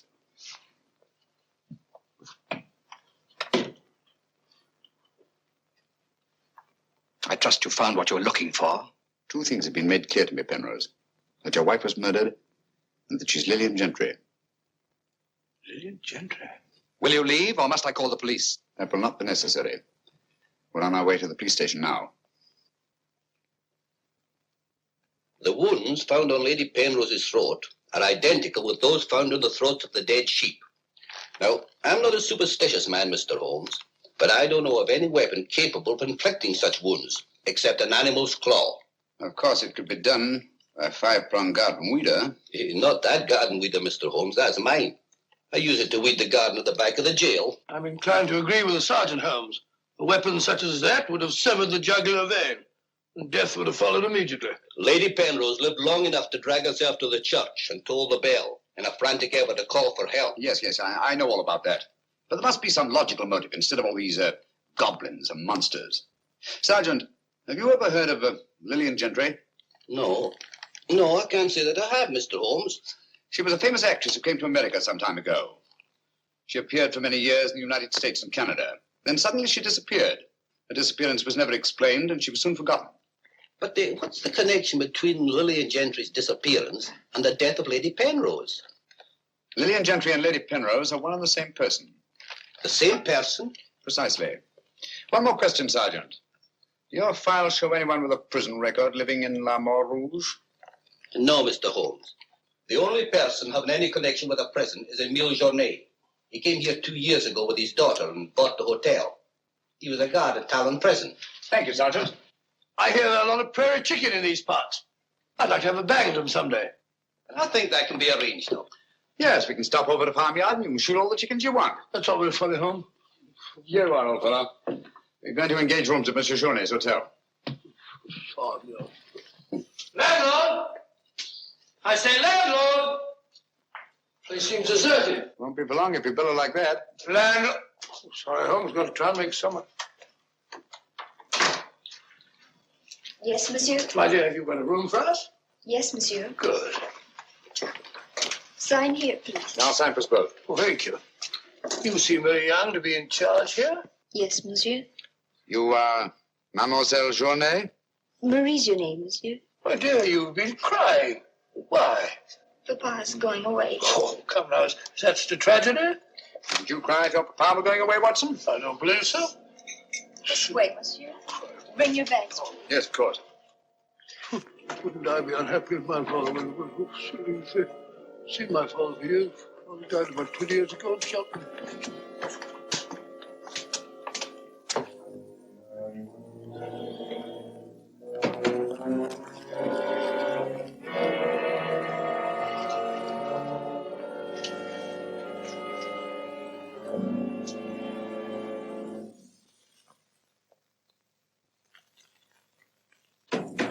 Some talk of Alexander and some of Hercules, of Hector and Lysander, such bright names as these. Bills. That's the way it goes, Emile. It costs money to be born, and it costs money to die. Do you know who that was in the car? It was Sherlock Holmes. He's here now. What do you think he'll find? Ghosts and monsters. What else is there for him to find? There's nothing. I don't know. You're afraid, Emile? Of course I am, and so are you. Who isn't? Why should Sherlock Holmes come here? To investigate the death of Lady Penrose. What else? I'm afraid Mr. Holmes will return to London a sadder but a wiser man. Why'd you say that? Well, you can't arrest ghosts or monsters, can you now? Well, I'm on my way. The mail must be delivered. Some talk of Hercules, some of Hercules. That's better. This room gives me the creeps. It is very seldom used, monsieur.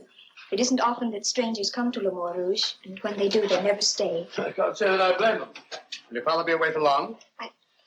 I don't know, monsieur. When is he leaving? I don't know. Marie! If you need anything, just ring, monsieur. That girl's frightened, Holmes. Obviously. She made the mistake of telling us that her father was leaving. Huh? You don't think that Journey... Suppose we have a little talk to Monsieur Journet. It might prove illuminating. Didn't I tell you not to answer any questions? Yes. Didn't I tell you to keep a silent tongue in your mouth? Yes, Papa. So you told them I was going away? Yes, Papa. That'll teach you to keep your mouth shut. Monsieur Journet, just why are you leaving La Mort Rouge at this particular time? I'm not leaving. What gave you the idea that I was? Your daughter? My daughter's mistaken. I merely said that I would like to go away. I've just been teaching her the difference. Yes, so I observed. I can't say that I approve of your method, sir. I'll ask you to mind your own business. Run along, dear. Oh, there, my dear. Disgraceful, hitting a child. Monsieur Journet is quite right. It's none of our business. Monsieur Journet, what do you know of the death of Lady Penrose?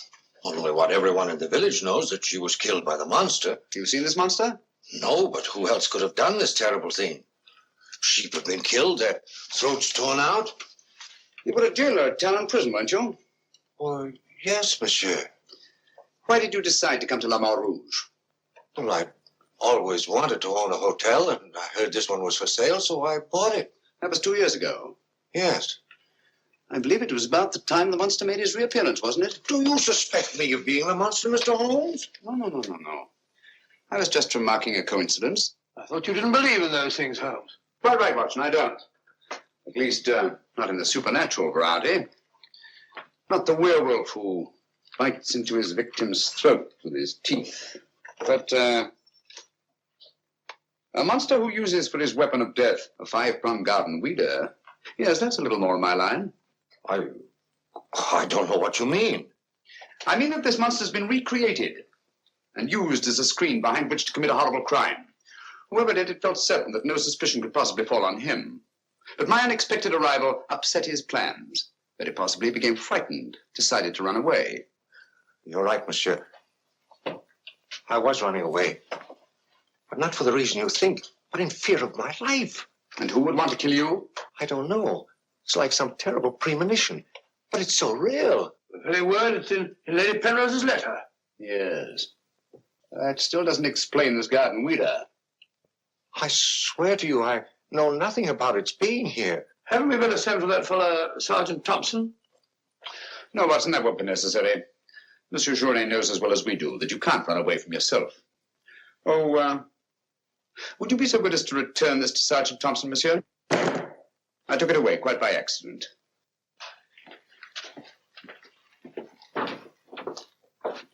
Monsieur Journet knows as well as we do. You can't run away from yourself. This fellow Journet seems a very frightened chap. Do you think he'd have any connection with Lady Penrose's murder?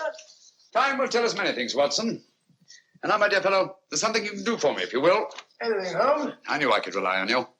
I want you to mingle with the people in the cafe tonight. Find out all you can and keep a particularly sharp eye on Journet. Does he sort of take over the case? That's right, old boy. I want to get a good night's rest before starting out again in the morning. Oh, and incidentally, make yourself as inconspicuous as possible, will you? Inconspicuous? You can depend on me.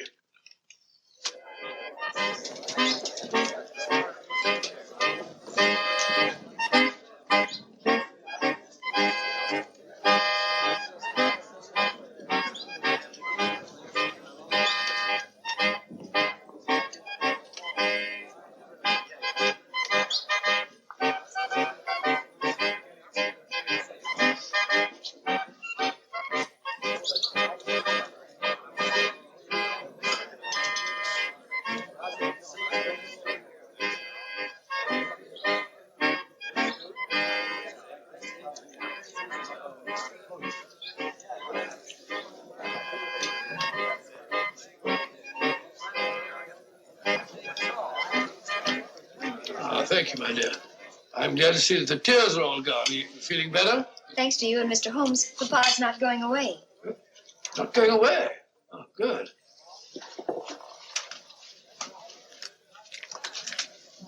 Surely not going away. There are many phases of the supernatural, Mr. Drake. Witchcraft, vampires, werewolves, ghosts, monsters. You'll find them all in the history of crime. So I say to myself, Potts, this is the handiwork of the supernatural. I gather that your name is Potts, and that you're interested in the detection of crime. Allow me to introduce myself. My name's Watson, Dr. Watson of 221B Baker Street, London, England. How do you do, sir? Here's the crime. Bigger and better crime. I deduce, my good man, that you're somewhat drunk. Yeah. Sharp he is, sharp as a tack, and just as flat-headed. You might also deduce that I'm leaving this place. Getting out. As soon as the bus I'm waiting for hoots its hooter. I believe they say honks its hooter in these parts. Hoots to me, honk to you. Hoot, hoot. My dear fellow, I don't care two hoots whether it's hoot or honk. Oh, that's my bus, gentlemen. I just heard it hoot its hooter distinctly. If you solve this case, let me know. Personally, I'm betting on the monster. You take my advice, Patsy. Get out of this place before they find you with your throat cut.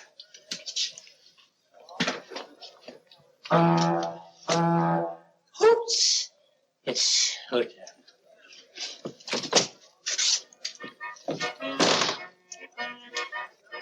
Nervous?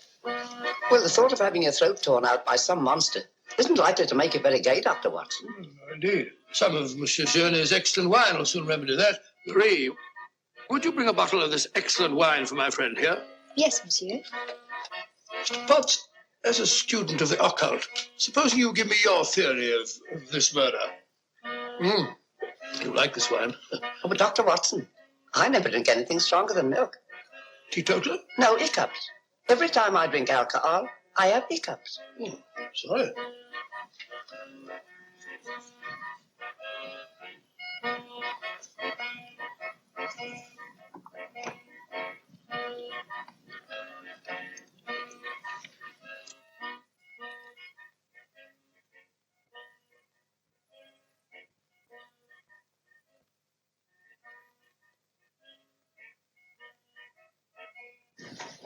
Mr. Holmes.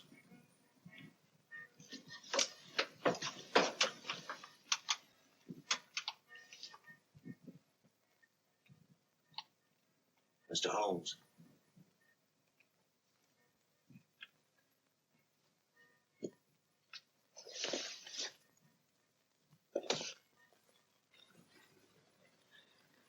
This circle is where the murder actually occurred. Yes, Mr. Holmes. There's a footpath just beyond the church which leads across the marshes. Follow it for half a mile and you'll be there. Thank you, Sergeant. I'm sure I'll find it. Mr. Holmes, I wish you'd let me go with you. It's dangerous in the marshes at night. These swamps. One false step. I'm sorry, Sergeant, but it's important that I go alone. I'll keep close to the path. Well, will Dr. Watson be going with you? No, Sergeant. I asked him to do some research work of his own, and by now he's probably magnificently involved. Good night. Good night, Mr. Holmes. But according to your theory, Dr. Watson, everyone in the village is under suspicion. Pardon me. It's quite all right. Oh, thank you. Murder is a very interesting study, gentlemen. I well recall a short story by that brilliant author, G.K. Chesterton, in which the murder is committed by a postman. I refer, of course, to the Invisible Man, a brilliant bit of deduction on the part of Father Brown. I'm a postman. Precisely why I meant to illustrate the absurdity of assuming because one man in a postman's uniform is a murderer, any other man in the same uniform should be suspected. Thanks. Had me worried for a minute. Oh, Philistine, flabbed it up. A child can see that this ridiculous monster has got you all afraid of your own shadow. I saw Lady Penrose. I wouldn't like it to happen to me. I'll be getting on. I'm going with you. Good night, Doctor. Good night. It's right all right.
Well, it's so strange about a church bell ringing. It rang the same time last night.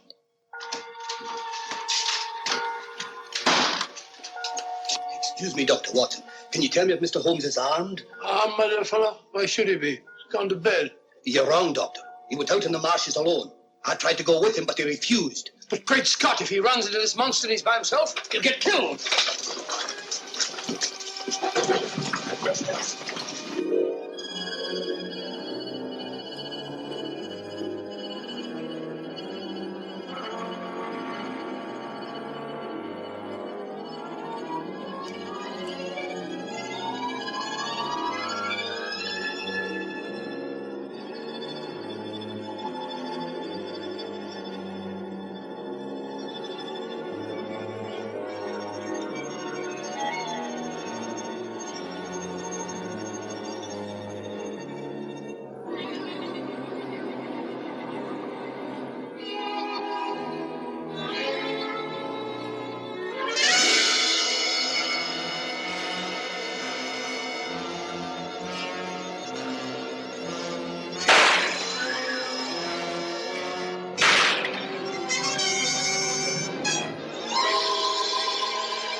Holmes, are you all right?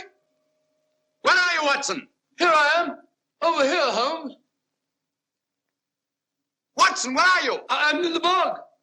Oh, good gracious. Come here. Your instructions were to mingle with the people and stay in the cafe. Sergeant Thompson said you were out here alone, so I thought you might need help. Yes, so you proceeded to fall in the bog, eh? Fall? I was pushed into the blasted thing. Pushed by the most ghastly apparition. Came at me like a roaring furnace, with spitting fire in all directions. Before I could get my revolver, the thing was upon me. With the next thing I knew, I was in the bog. Are you all right, Mr. Holmes? I heard shots. Yes, I'm all right, but Dr. Watson here seems to have encountered the monster. He has? Come on, old fella. We'd better get you out of these wet clothes and into a hot tub before you catch a death of cold.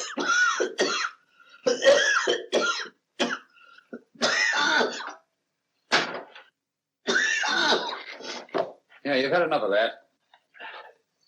Drink this. You'll be as fit as a fiddle in the morning.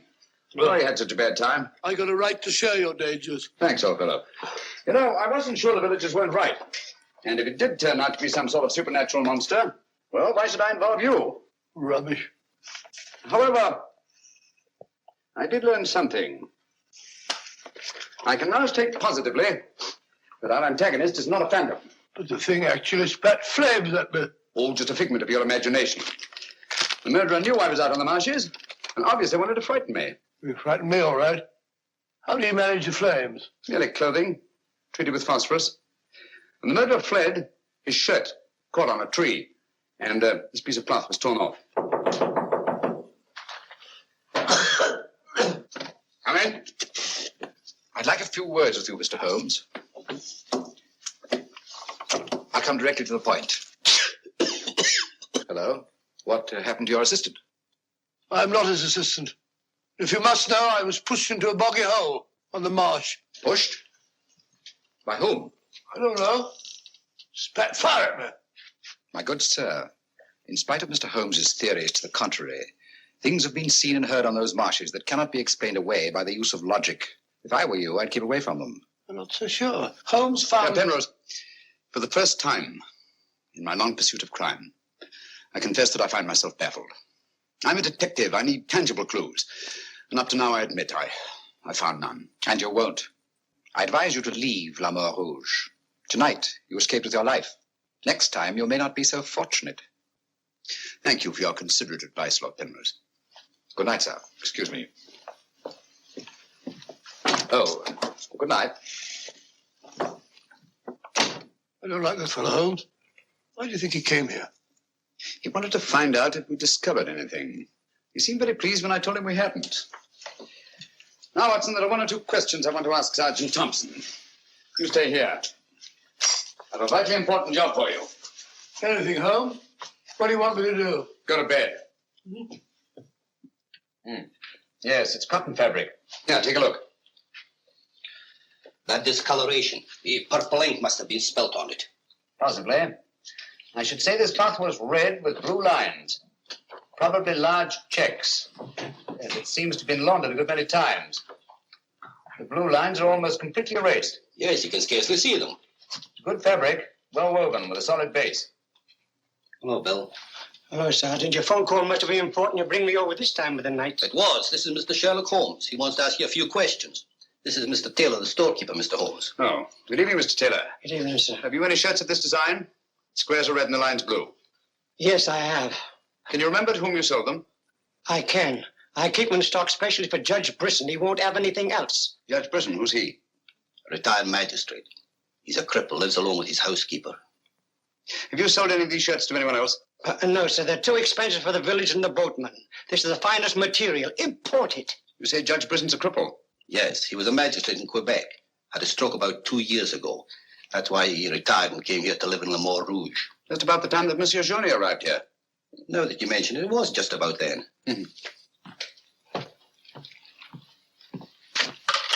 Hello, operator? Give me Judge Brisson's home, will you? Thank you.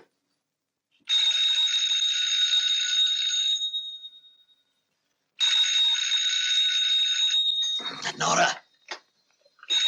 There's a ring. Haven't I told you not to answer the phone at night? Yes, sir. Well, then obey my orders. Yes, sir.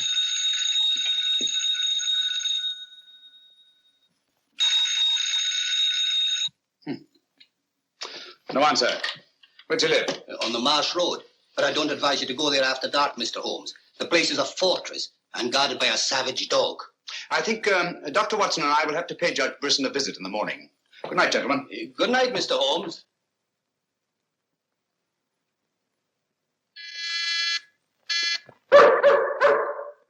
Two locks on the door. One of them new. Yes, I should say that Lady Penrose's death had increased Judge Brisson's terror. Don't like the sound of that dog. No, sounds hungry. Possibly ravenous. Couldn't we come back after he's had his breakfast? I'm sorry, Watson. Our business won't wait. Oh, stop now. Yes, Watson.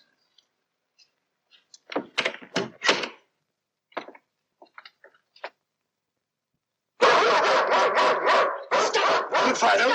Good Fido. Good Marty. Good Winnie. Who is it? Sherlock Holmes and Dr. Watson. I telephoned Judge Brisson we were coming. You can't come in.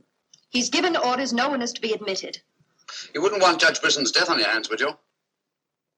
No, sir. Then you'd better let us in. I'll probably lose my job for this. Not after we've talked to Judge Brisson. My good woman, you keep an eye on that dog. Oh, don't worry, Watson. You know as well as I do. The dog won't touch you if you're with its master or mistress. Well, you know it and I know it. You're quite sure the dog knows it. Good dog. Happy dog. Nice, Winnie. Good Winnie.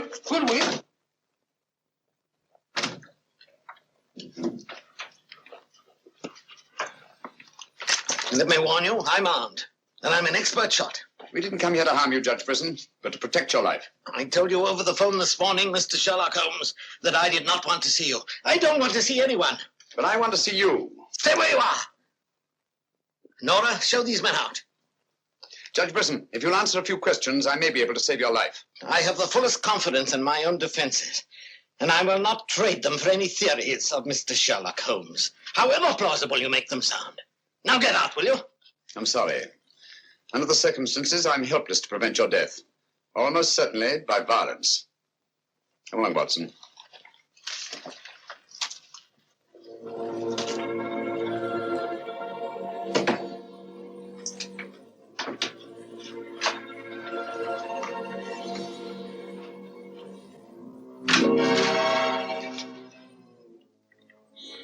Pardon me. May I trouble you with that envelope? I must have dropped it.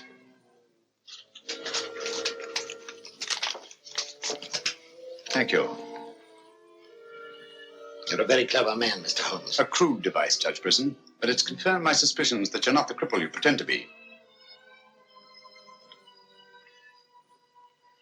I'm sorry. But I'm frightened of everything and everybody. Why'd you sit down? You want to get shot, Holmes? Come in, Watson, and close the door. Sit down, old fellow. Judge Brisson has decided not to shoot us. Oh, very kind of him.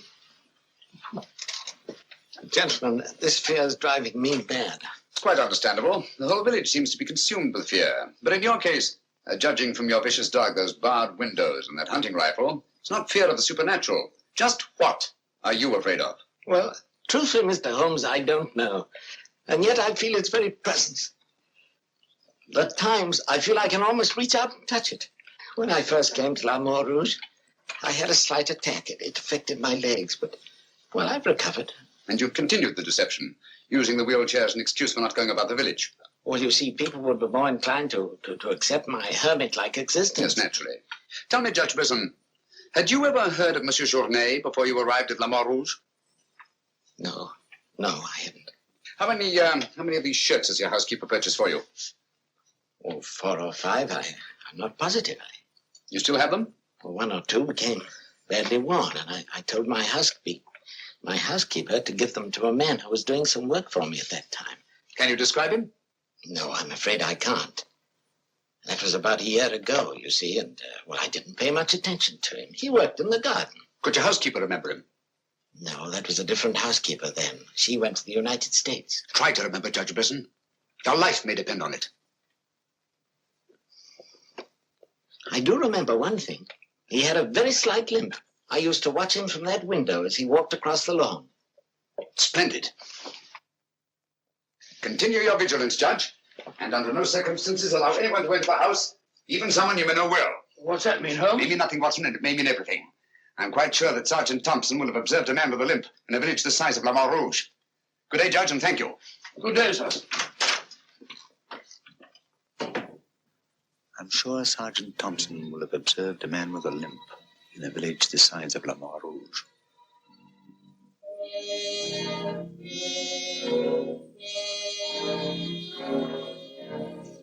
This is what's left of the Delaport Hotel, Mr. Holmes. Dana sleeps here when he's in La Mort Rouge.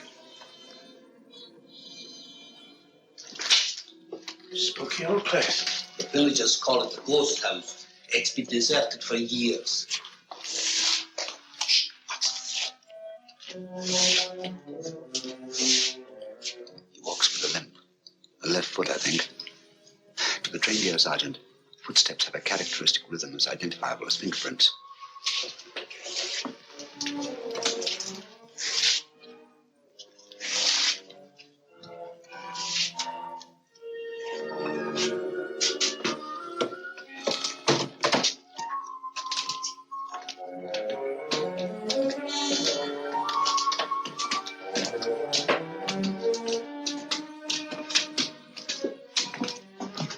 What do you want?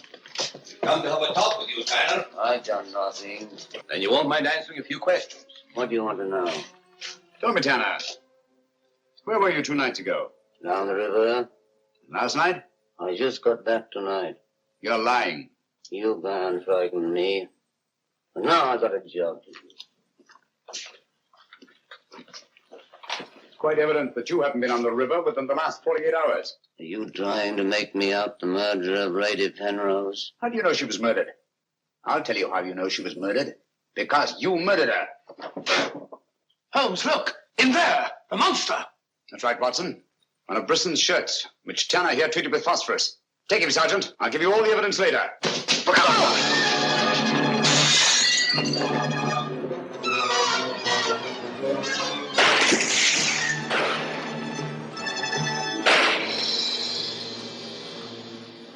You got him, Sergeant. I'm sure of it. Come on.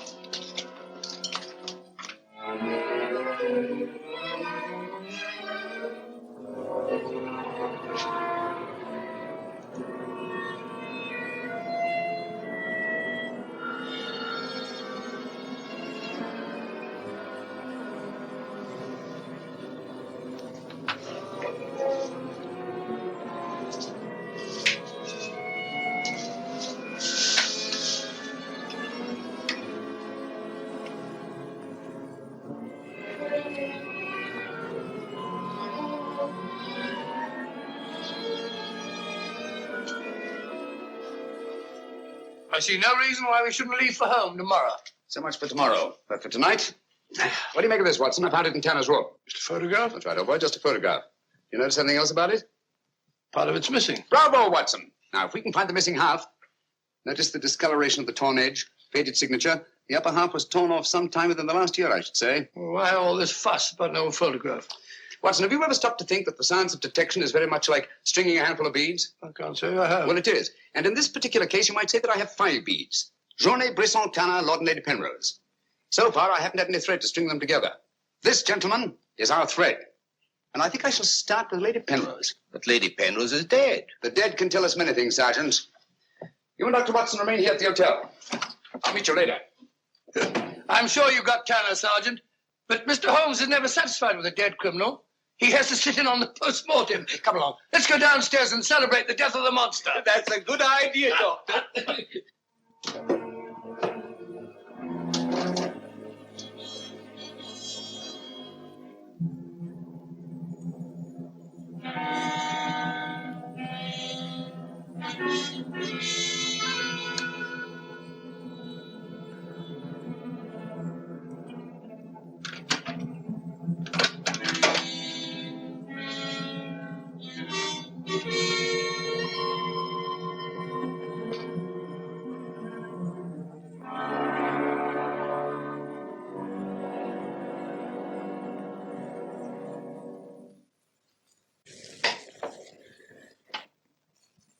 So the great Sherlock Holmes becomes a common thief.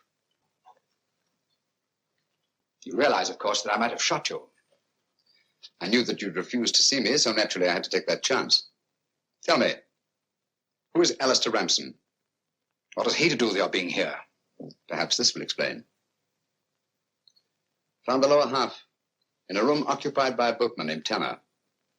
The upper half was in Lady Penrose's safety box. Alistair Ramsden murdered a fellow actor in my wife's company. He was sentenced to life imprisonment. The whole thing was a great shock to her. So she retired from the stage and you married her shortly after? Yes. Where and when was this murder committed? In Quebec, 5 years ago. Ramsden was shot 3 years later trying to escape from Calonne prison.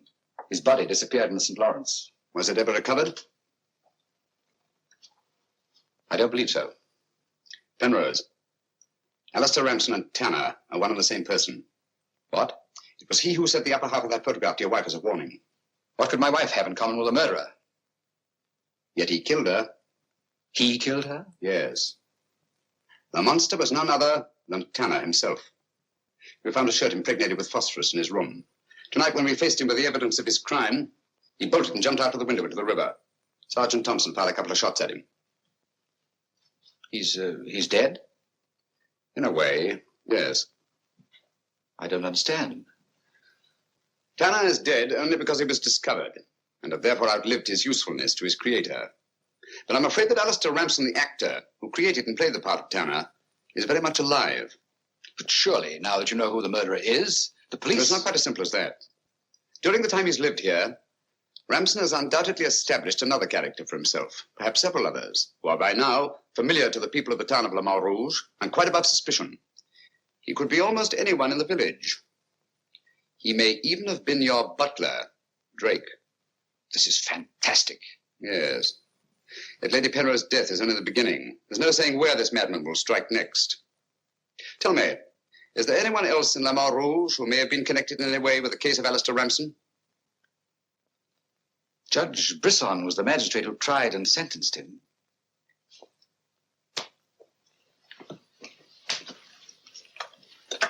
Operator? Operator, give me Judge Brisson's home. It's urgent.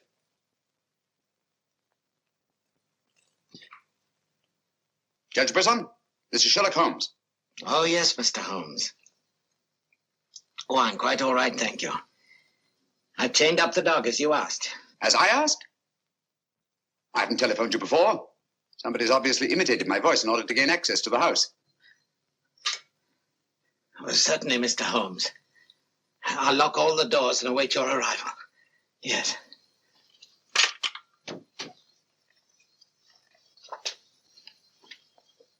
Nora! Nora! If I can be of any assistance, Mr. Holmes. Thank you, but I'm afraid. You think Judge Brisson's life's in danger? I only hope I'm in time to prevent a second murder.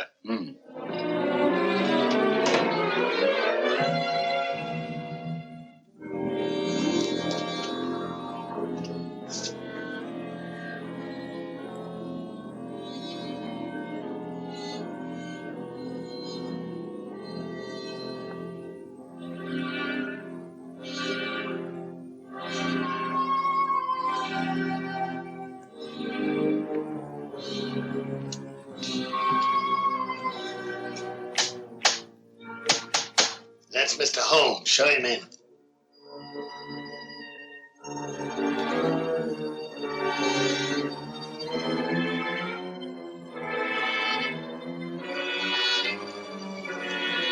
Hurry up, hurry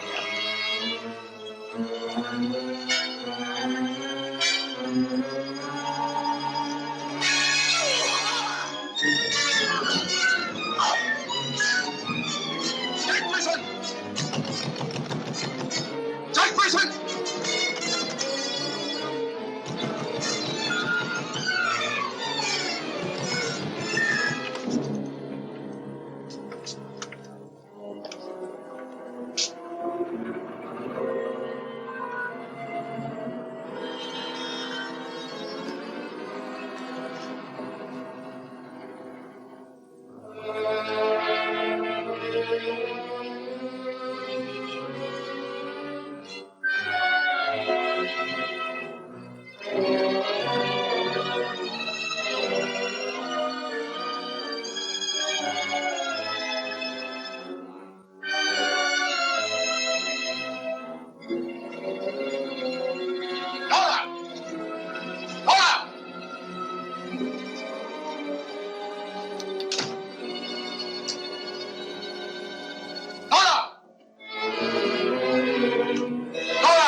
You know who it was? I don't know. I don't know.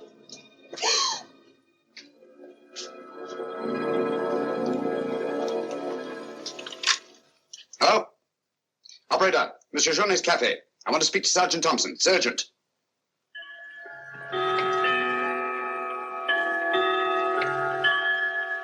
Sergeant Thompson, this is Sherlock Holmes. I'm at Judge Brisson's. He's been murdered. Judge Brisson's been murdered. Judge Brisson? The murderer gained access to the house, gagged and bound the housekeeper, then disguised as Nora, murdered Judge Brisson. I'm returning to the old Delaporte Hotel on the chance that he'll go there to change his clothes and assume another disguise. Ask Dr. Watson to meet me there as quickly as he can, will you? You'd better come here at once and take charge. Right.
Throw your revolver on the floor in front of you and raise your hand, Sherlock Holmes.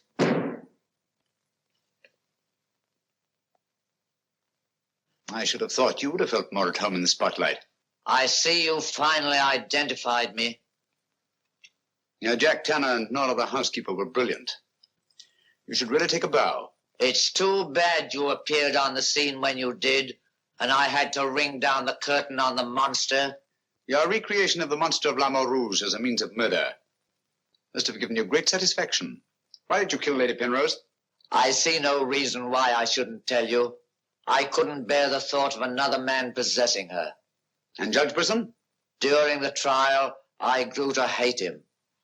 And when he sentenced me to prison, I vowed that someday I would escape and kill him. I see. Obviously, you planned still another murder. Otherwise, you'd have returned to the safety of your first disguise and defied me to find you. You're right. I am. There were 3 people in my life who had no right to live. 2 have already died. The 3rd remains. Tonight, I shall kill him. Mr. Holmes, I've always had the greatest admiration for your talents. Thank you. Your performance in this case has also been brilliant. So brilliant that I'm afraid I'm going to have to ring down the curtain on it a bit prematurely. Mr. Ramson, we are artists in our fashion, not creatures skulking in alleys. If our positions were reversed, I shouldn't think of sending you to your death. Lacking a few stray pieces of the puzzle? What do you want to know? The name of the 3rd person. I have no objection. If there is a hereafter, which I doubt, you and he will meet very soon, Mr. Holmes. The name of the 3rd person is...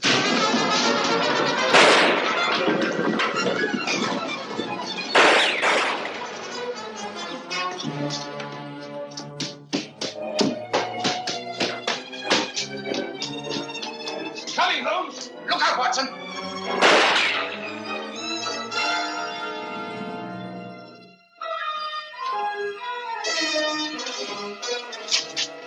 All right, Watson. Where is he, Holmes? Gone. Thank heavens you're safe. Thank heaven you came and you did. There it is, Watson. Got it.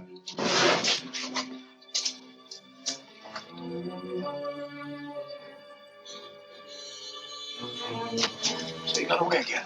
Yes, Watson. Over that warehouse roof, most probably. But it follows a rope. Yes.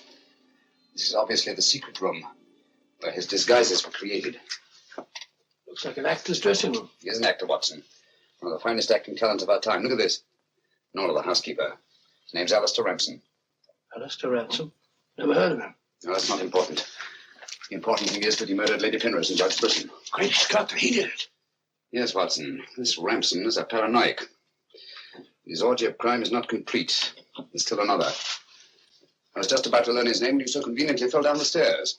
Oh, sorry, old chap. You needn't be, old boy. You saved my life. Look at this, Watson. Tanner. Tanner? Where do you think he'll strike next? Obviously, Journet is to be his 3rd victim. Journet?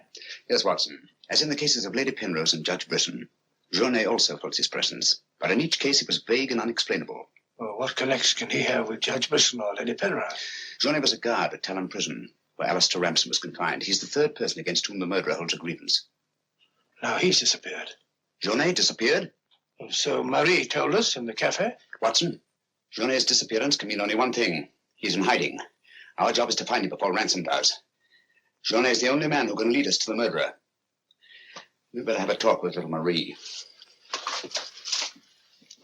Raise your voice and sing your love, sing till the echoes ring. Don't ever let a single soul worry about anything. Find what you make it so you can make it what you will. Never be weary, ever be cheery. Hello, Potts. Have you seen Marie? No. Have you seen her? No. Can't say I have. And are we really glad to be back from a foreign shore? You'll hear a laughter ring to the laughter of... Marie? Watson.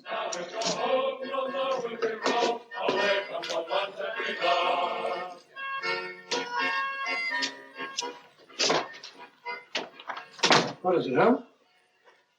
I'm afraid we're too late. Marie.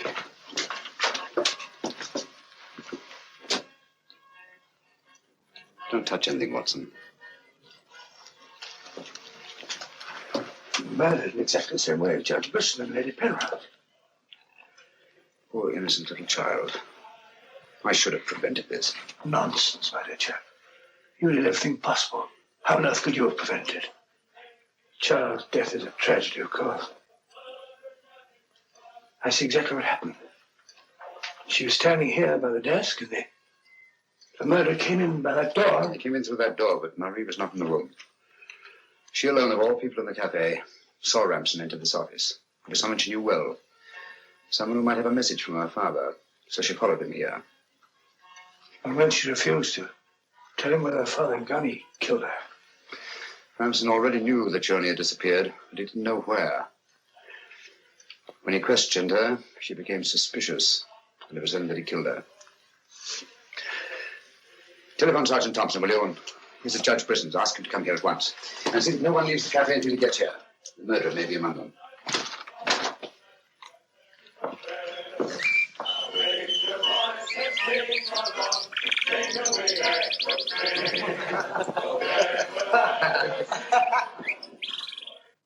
What could have happened to Holmes? He's been away all day. It's very unfair of him keeping me in suspense like this. He knows how worried I become. He continues to do it, and do you know why? He actually enjoys making me miserable. Half a mo.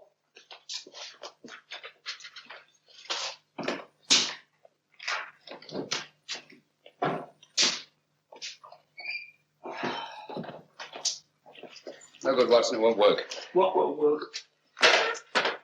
I've been to every place where Journey could possibly be in hiding. That's where you've been all day. Yes, Watson, and I must admit that I'm completely baffled.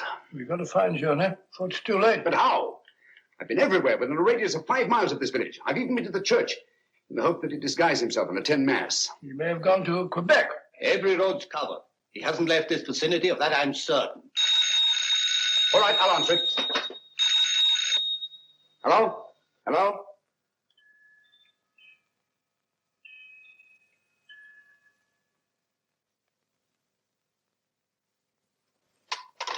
Who was it, Holmes?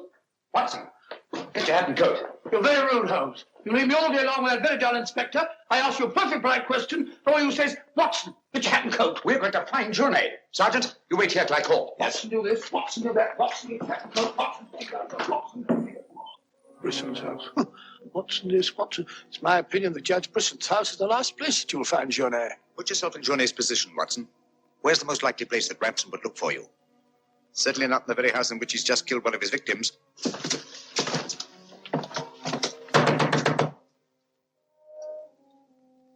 Journey! Journey! It's Sherlock Holmes and Dr. Watson. We're here to help you.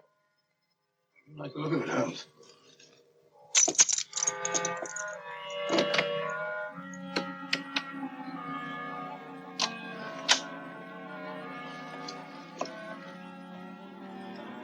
Holmes! Holmes! Where are you? Here I am, Watson.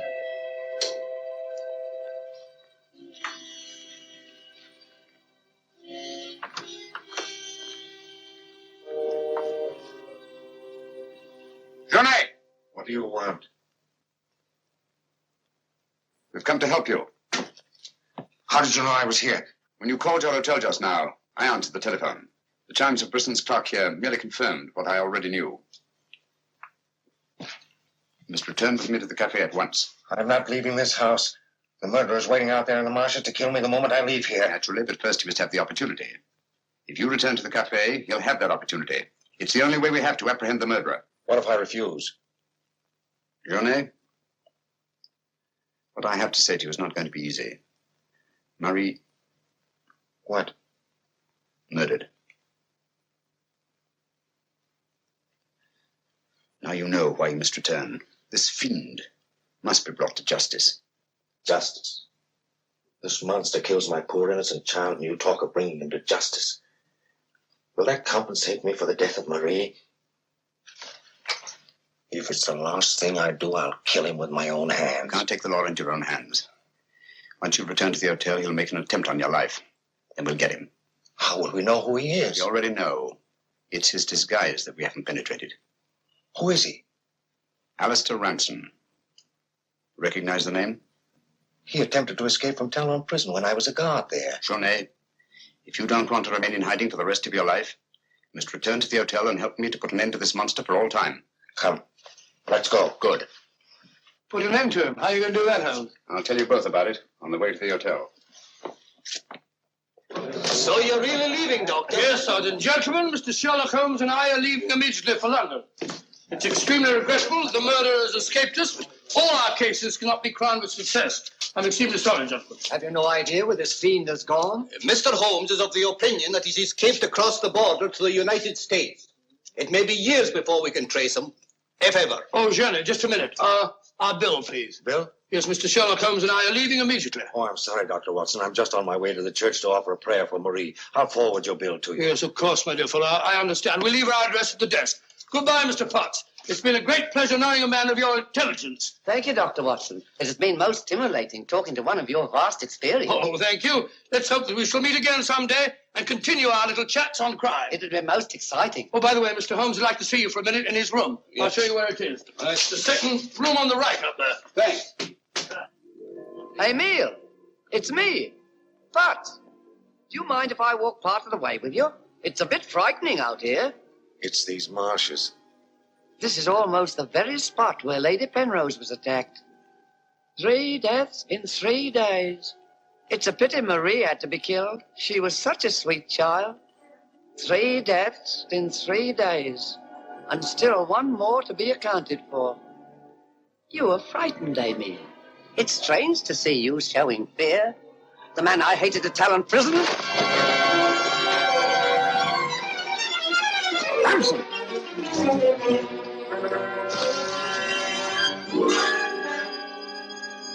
Sherlock Holmes. Yes, Mr. Ramson. So you see the final curtain has not fallen after all.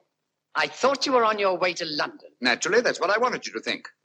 That's why Dr. Watson announced our departure in the cafe. Journey's leaving was purely bait to bring you into the open. I merely replaced Journey once he was outside on the street. May I say, Mr. Ramson, that your disguise as a postman was a masterpiece of ingenuity. Your very choice of the role put you above suspicion. It was quite easy. I simply disposed of the real Mr. Potts after he had passed his civil service examination and had been assigned to L'Amour Rouge. You realize, of course, that you'll never hand me over to the police alive. It's not my function to be your executioner. My duty is to hand you over to the authorities, which I fully intend to do. You're an optimist, Mr. Holmes. No, not necessarily. We're surrounded by police awaiting my signal.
I've killed him.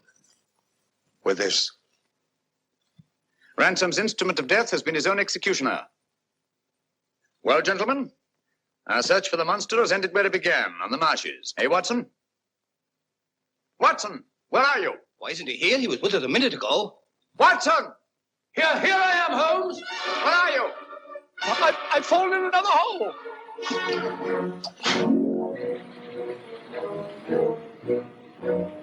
I should like to have seen a bit more of Canada before we sailed, Holmes. So should I, Watson. Canada.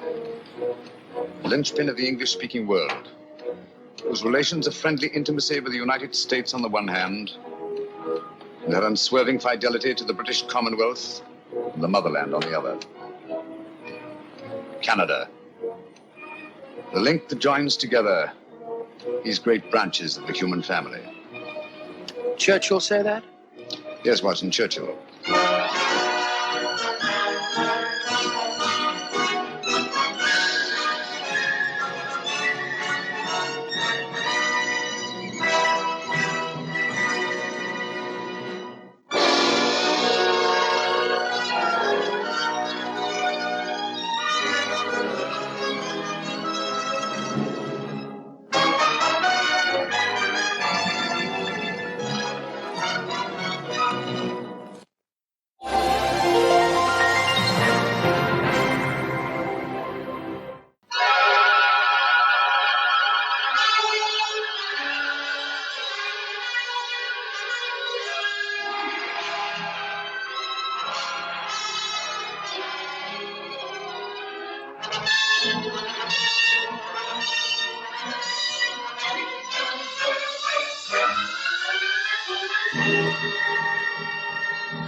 Who's there?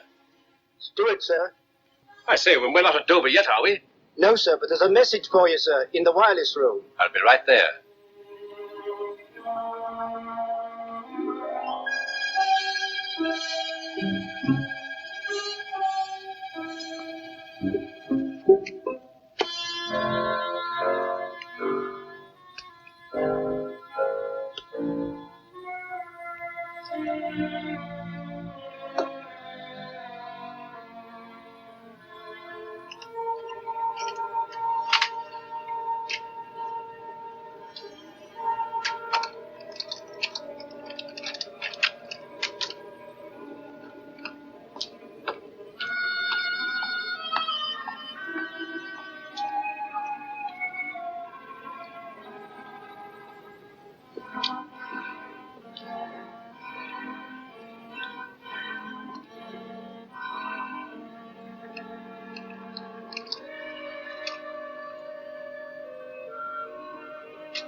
Over in 15 minutes. Over in 15 minutes. Over in 15 minutes.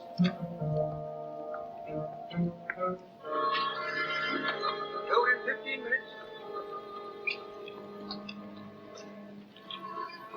Over in 15 minutes. Over in 15 minutes.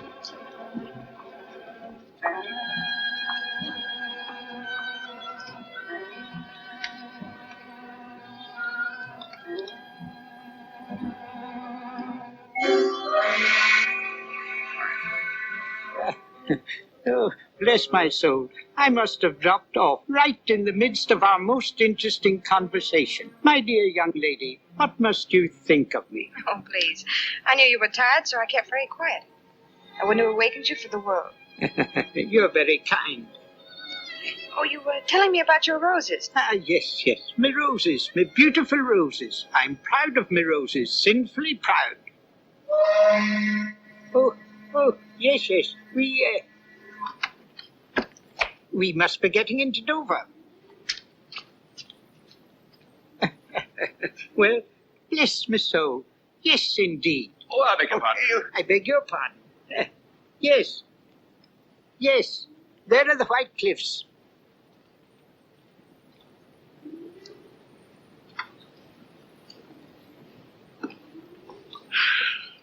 You know, I've been dreading this moment. Why now? Well, you see, I have some exposed film in my camera, and they might make me open it. The customs, I mean. I should so hate to lose my little pictures. Oh, dear, that's too bad. I wonder, it would be a great favor. Would you mind taking care of it for me, till we get through the customs, I mean? Well, I don't quite know. If you'll just say it's yours, being a clergyman, you're not subject to such rigid inspection. All right. Just a harmless little deception, eh? All right, my dear, all right.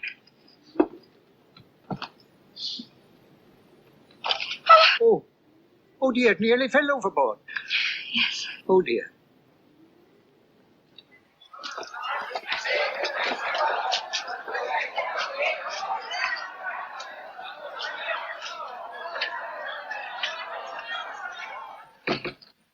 Are you courier for the Royal Museum? Right. Bringing in the Borgia pearl? That's it. I'll have it out for you in a jiffy. I say, that's a clever dodge. Needs to be for this, believe me. There you are.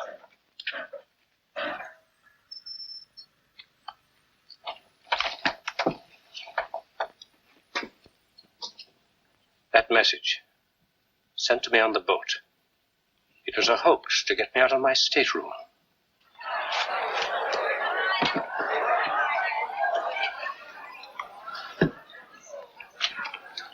Oh, there you are. I was afraid that... My dear, they didn't even question me. Oh, how could I ever think? Don't try. Just send me one of your photographs, will you? I'll be happy to. Goodbye. Goodbye.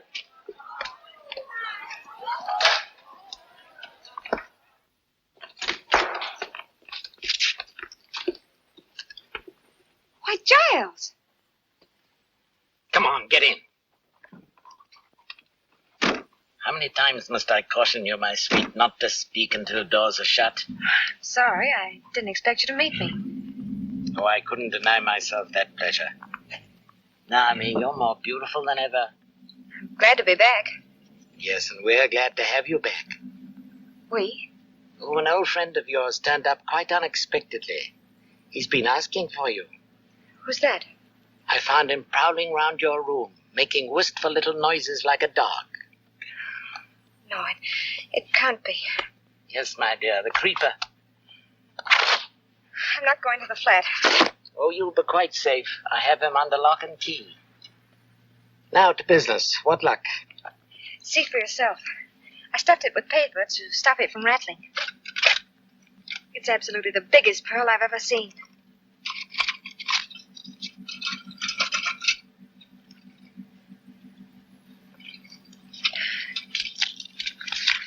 I don't understand. You've been had, my dear, properly had. My dear Conover, forgive me if I take the liberty of returning the Borgia pearl to its lawful owners. Devotedly, S.H. Sherlock Holmes of Baker Street.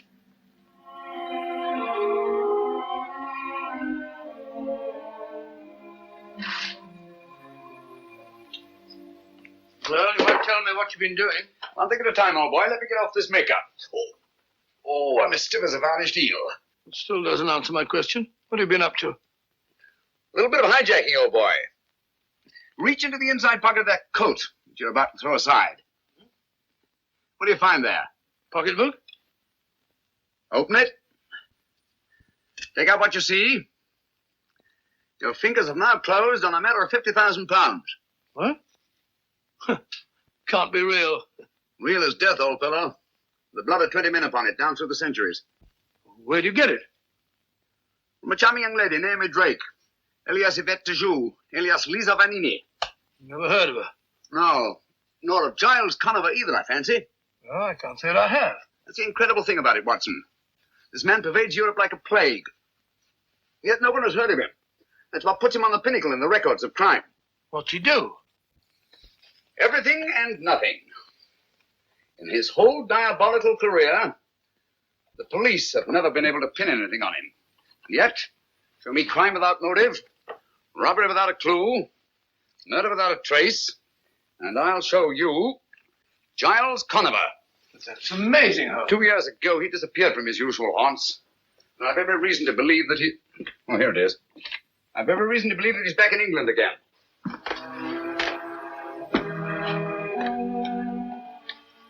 If I could free society of this sinister creature, I should feel that my own career had reached its summit. Where's that stuff? Well, you think Conover's behind the theft of this pearl? I was never more sure of anything in my life. Excuse me. Oh, thanks so much.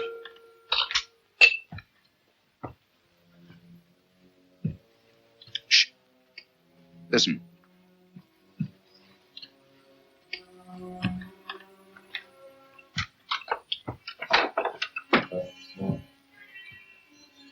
Pearl, quick, hide it.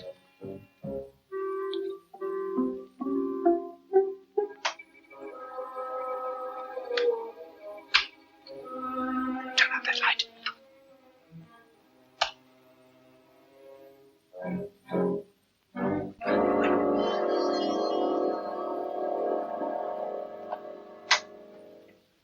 Why, Mr. Holmes.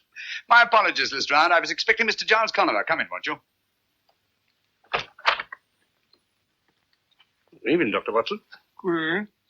I take it Scotland Yard has been notified of the theft of the Borgia pearl. Yes, but... Give it to him, Watson. What? Well, I never. That's a fine way to treat the Borgia pearl. I assure you, Lestrade, I shall not feel safe until this pearl is in the deepest vault of the Royal Regent Museum.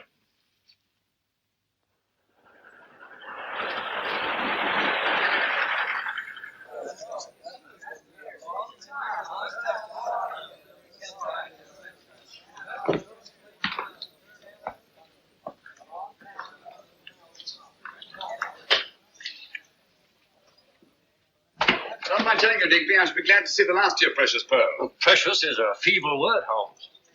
Look at its flawless skin, its matchless symmetry.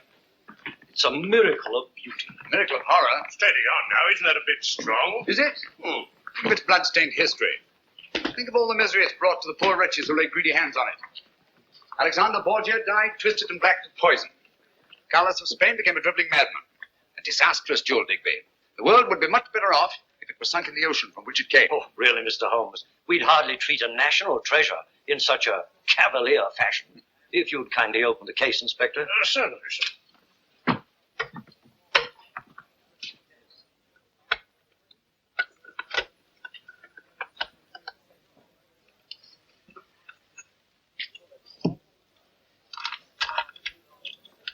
There, all snug and safe. You call that safe? I've told you Giles Conover's after that pearl. Under the circumstances, wouldn't it be better to place a guard over it? It has 100 guards over it at this very moment. Well, my eyes must be failing me. I don't understand. What's to prevent anyone smashing the glass and pinching it? Would you like to try it, Dr. Watson? I certainly would. Don't bother smashing the glass. I'll open it for you. Ah, there. Help yourself.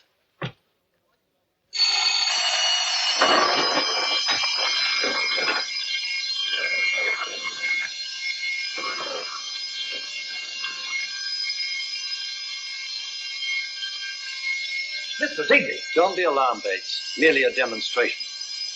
May I have the pearl, Doctor? What, again?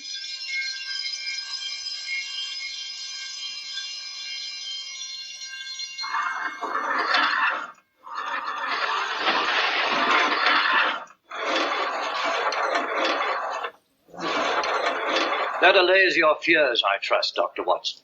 If you'll step into my office, gentlemen, I'll explain to you what happened. Oh, how does the thing work? Electricity, the high priest of false security. As you have noticed, gentlemen, we are well protected. Every article in this museum is so placed that its removal creates a contact. Very ingenious. Tell me, Digby, just where in the building is the control of this ingenious electrical safety device? The wires are in this room. Naturally, they're not exposed. Oh, naturally. Well, Watson, I think our usefulness here is ended. Goodbye, Digby. Goodbye, Mr. Holmes. It's been most interesting. Thank you very much. Goodbye, Mr. Digby. Goodbye, Doctor. Good day, Inspector. Good day, sir. Oh, I'm so sorry. Oh, well, accidents will happen, Richard.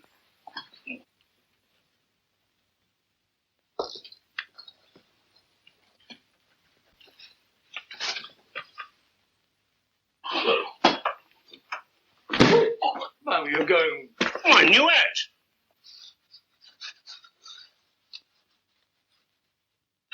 My apologies, Digby. Oh, no harm done, I assure you.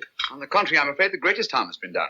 I beg your pardon? Are all the objects of art in this room connected with your protective system? Well, most of them. But why? This Hogarth etching, for instance.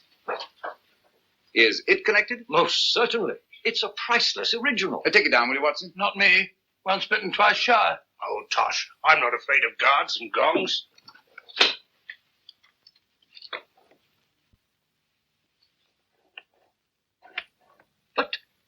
But I don't understand. What's happened? Why don't the gongs ring? Now, I'll tell you why. Because your whole elaborate system here isn't worth a brass farthing. But it all depends on 3 wires. Behind that strip of Chinese embroidery. Who told you? You told me yourself. You said the wires weren't exposed. The only unexposed wall space in this room is behind this embroidery. While you were picking up those ornaments, I disconnected these wires.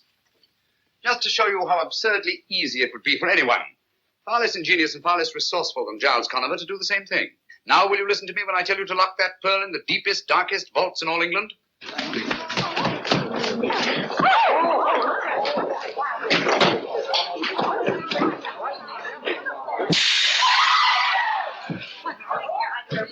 Stop, thief! Stop, thief! Open the door!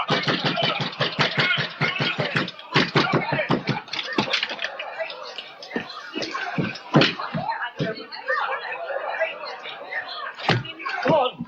It's gone! A workman took it, sir. Bates is after him. I don't understand. The gongs never rang and the shutters never closed. No, the wires were disconnected. Thanks to Mr. Sherlock Holmes. A grateful nation owes you a memorial, Mr. Holmes. You demonstrated your cleverness. Oh, most brilliantly. You did put your foot in it, and no mistake, Mr. Nonsense. How was he to know that anyone... Oh, elementary, my dear Watson. By his deductive reasoning, of course. Oh, shut up, Lestrade. Deductive reason. Giving away the Borgia pearl like a pound of tea. 50,000 pounds. Not tea. What's this? The man who wanted to be caught, Mr. Giles Conover. How are you, Mr. Holmes? But I don't understand. This is one of our workmen. He's been employed here for weeks. He came highly recommended. Yes, I've no doubt of it. Every employee of this museum is scrupulously investigated. My dear Digby, Mr. Conover is a man of infinite resource and precaution. Oh, thank you, Mr. Holmes. Just a bare chance that his accomplice, Miss Naomi Drake, might not get away with that pearl on the boat from Ostend to Dover. Pearl? What pearl? Who are you getting at? Did you search him, Bates? Yes, Inspector, but there's not a thing on him. He might have swallowed it. No, he hasn't got it. Or he would never have allowed Bates to catch him. While he was running away, did he stop? Did he meet anybody? Why, yes, sir. As he went around the corner, he bumped into a woman. Did you get a good look at her? No, sir. Not good enough. Ah, that's where you lost your pearl. That woman was an accomplice. Same girl that was on the boat, eh? Possibly. In any event, may I suggest, Lestrade, that you hold Mr. Conover? Oh, come now, Mr. Holmes. Haven't you made enough mistakes for one day? There's no crime, you know, in taking a job in a museum. There's no crime in running when you're being chased. Just what am I being held for? Window breaking? Thank you, Mr. Conover. Take him away, officer. How long can you hold him? Well, you heard what he said. Strictly speaking, we can't. 1 day? 2? Well, make it 2. Good. Good? What's good about it? We don't want him. We want the pearl. That's just what I'm getting at, Watson. One of 2 things has happened. Either the woman he bumped into was an accomplice, in which case she has the pearl, or he managed somehow to conceal it in his flight. If he had to stick that pearl in some makeshift hiding place, He'll never rest until his Confederates have it safely in their hands. He'll try to send them a message. We ought to give him every opportunity. But how? May I suggest, Lestrade, that he's permitted to have his food sent in from the outside? Huh? Oh.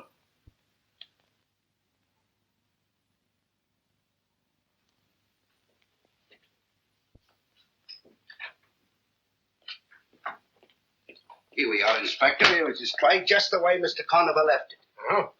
10 to 1, there's a message in there somewhere. Yes? What makes you so blinking sure there's a message in it? Because he asked me for a lend of me pencil, that's why, and he promised me a quid if I'd keep me mouth shut. Oh, he did he? Cunning, ain't he? Well, there's some that's cunninger. He's got the wrong pig by the ears, as Mr. Giles Conover. Yes, he hasn't got Mr. Sherlock Holmes to deal with. Well, nothing there. There might be a note stuck on underneath. Oh.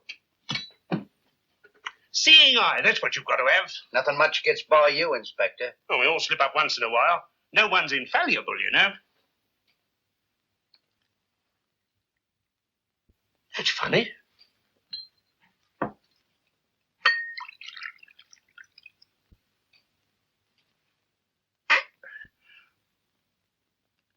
Gotcha, Mr. Giles Conover. Here, hang on to this. What is it? You'll soon see. A note to his accomplice, or I'm a Dutchman. Yes. Fancy me pulling Mr. Sherlock Holmes' chestnuts out of the fire. Here she comes. Thought he'd fool me, didn't he? Bless the little man. This will tell us where the Borgia Pearl is. It means promotion for me, sure as you're alive.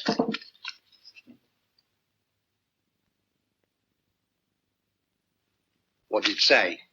What do you care what it says? He didn't say where the Borgia Pearl was, Inspector. Just you clear up this trap. That's all you've got to do, and see it gets back to the restaurant. Very good, Inspector.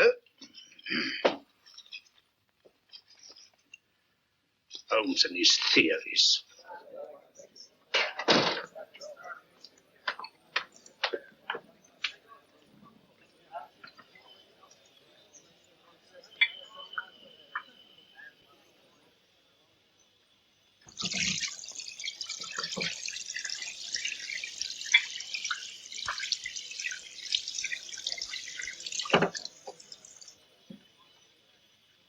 Now then, my girl, get a move on, will you?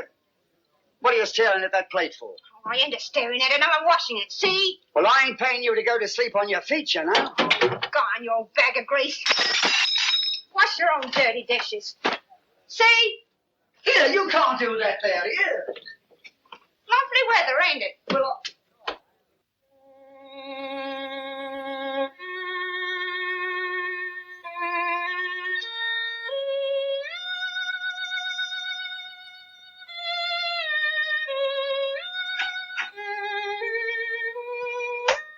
Holmes, you drive me raving mad. Standing there scraping on that filthy fiddle as if you hadn't got a care in the world. All the time your reputation's been dragged in the mud.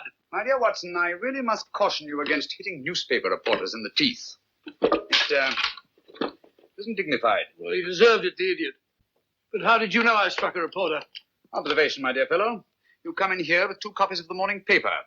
A thing you never do unless there's an article you wish to clip for your files. You talk about my reputation being dragged in the mud. Obviously, I've been the subject of a scurrilous attack in connection with the theft of the Borgia Pearl. You certainly have. This article practically suggests you stood to profit by the deal. And it implies that you were working with Conover. Yes, I'm afraid I'm for it, Watson. Indeed you are. But how did you know I struck the fellow? Oh, that. Well, you come in here, jumping off the handle at me, berating me like a mother who boxes her child's ears after snatching it from under a tram.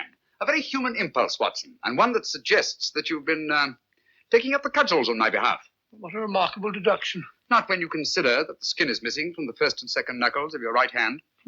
Didn't hurt? Good old Watson. It's like you to stand by a man who's been discredited. Oh, rubbish. We've been in tighter spots than this. Not many, I'm afraid. Well, come along, old fellow. What have we here? Kippers. Kippers, splendid. I'm as hungry as a bee on a flower. Come in. Don't get up. Haven't got a minute. I've just popped in to tell you. I know. To tell me that you can't hold Conover any longer. In fact, you've already let him go. Never doubt. How did you know? Elementary, my dear Lestrade. You know as well as I do that you can't hold a man for more than 48 hours without bringing a charge against him. That's right. Have one, won't you? Hey, well, I gotta be off. Off to solve another baffling crime, I suppose? Oh, you might call it that, Doctor, but to me it's just another routine murder. Oh? Who is it? A bloke named Harker, military man. Harker. Horace Harker? That's right, you know. I've heard of him. Horace Harker. Yes, I remember him. He's a major in India. He's retired. Uh-huh. So he's been murdered, has he? Right. And his back broke. Well, I gotta be off. Wait a minute. What did you say? Eddie's back broke. You know. Spine snapped. That's it. That's what? It's come at last, Watson. The thing we've been waiting for. Hold on. Keep your shirt on. There's no mystery about it. He must have fallen down in the struggle. That's all. Nonsense. Here's your coat, Watson. Oh, what is all We're this? giving Lestrade a hand. Oh, the Borgia Pearl. We can't Borgia afford... Pearl we're after. Come on, Lestrade. I don't want an hand. Borgia Pearl, we're out giving Lestrade a hand. Lestrade... I'm coming. Give Lestrade a hand. Lestrade all morning, noon, and night. This is exactly how you found him? Yes, sir. Nobody's touched him but the police surgeon. Back broken, eh? Snapped clean, sir. Died instantaneous, the doctor said. Lestrade, would you mind if Dr. Watson has a look at him? Not at all. Thank you. Watson, I'd like to know whether the break is cervical, thoracic, or lumbar. And I'll wager it's lumbar. Oh, tosh. Who found the body, Murdoch? She did, sir. His housekeeper. Oh. Said she came in to clear away his supper things and found him lying there. And that's the first and last word we've been able to get out of her. Oh, it is it? Well, I'll soon get a word out of her. Here, you. I shouldn't do that if I were you, Lestrade. Why not? The woman's suffering from shock. Close to catalepsy, if you ask me. I ain't asking you, Mr. Holmes. Naturally. Get her out of here, Murdoch. Get her to an hospital. Can't you see she's suffering from shock? Come on now. Nobody's going to hurt you.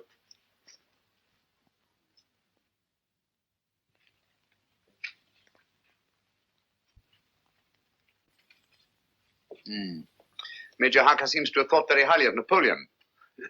He's rather overdone it.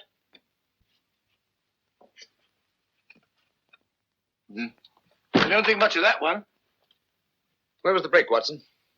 One of the lumbar vertebrae, as you thought. The third vertebrae. I can't for the life of me imagine how it happened. I can. Oh, really?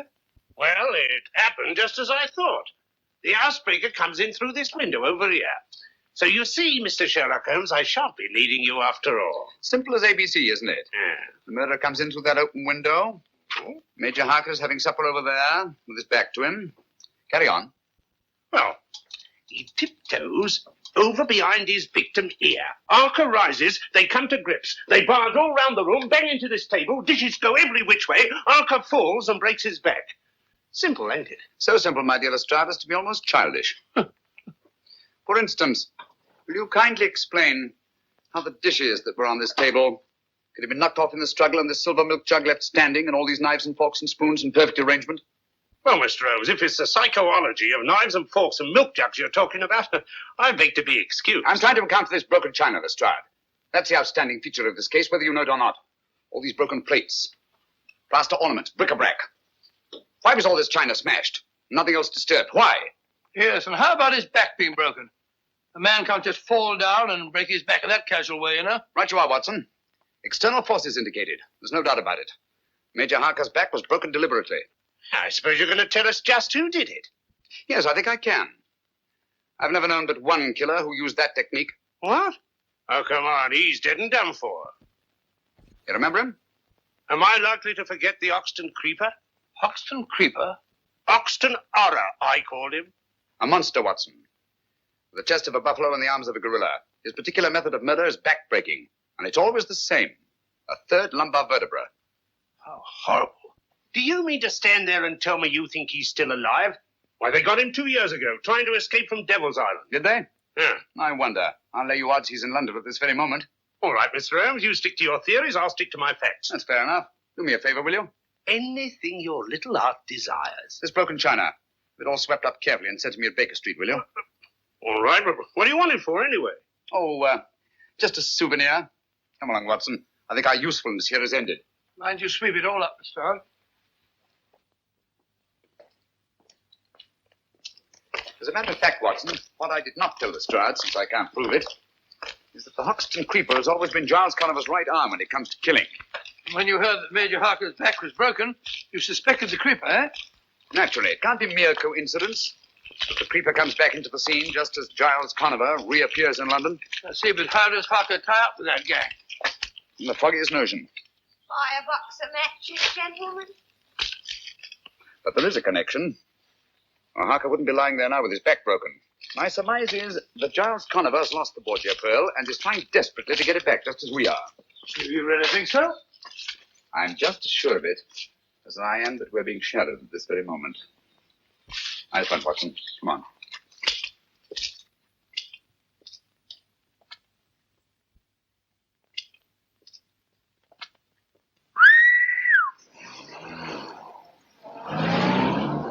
Listen. Have you got your revolver? Yes. Now get it ready. What? Get it! No, thank you. Come on, Watson.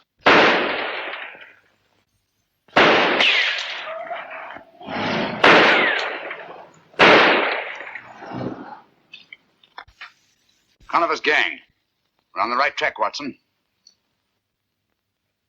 Due primarily to the brilliant work of Inspector Lestrade. Brilliant work of Inspector Lestrade. Rubbish. Lestrade couldn't even see the stripes on a zebra. Hello, housekeeper held. Arrested the housekeeper. Whoa! How could a little woman of that size break a man's back? Lestrade's an idiot. Oh, what the dear public don't know it. The dear public won't worry about.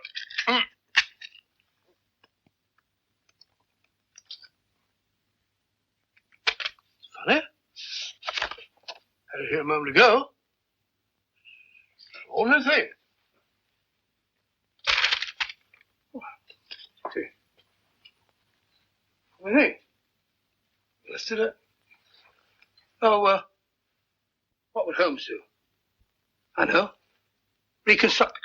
Yeah, reconstruct it. That's it. Well, I'm sitting here. Cutting. Paste. Reach for a pipe. Matches. Lime. Well, it ought to be. And so it is.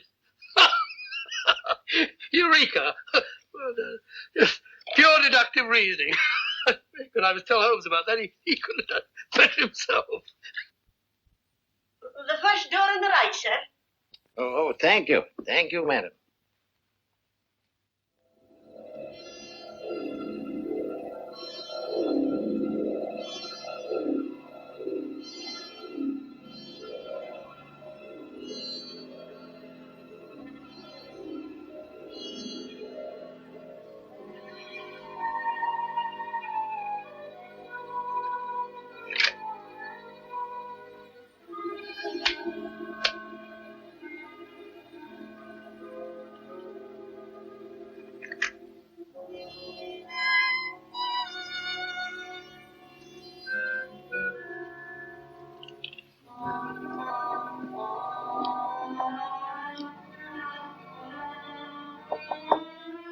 Come in.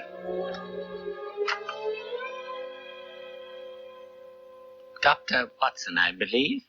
Is Mr. Holmes in? But he's out, sir. He'll be back any minute. Won't you come in and wait? Thank you very much. Thank you.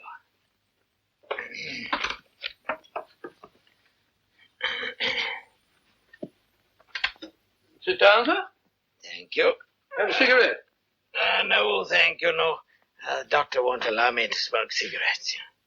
But, may I? Yes, yes, sir. You'll find matches on the table. Oh, thank you very much.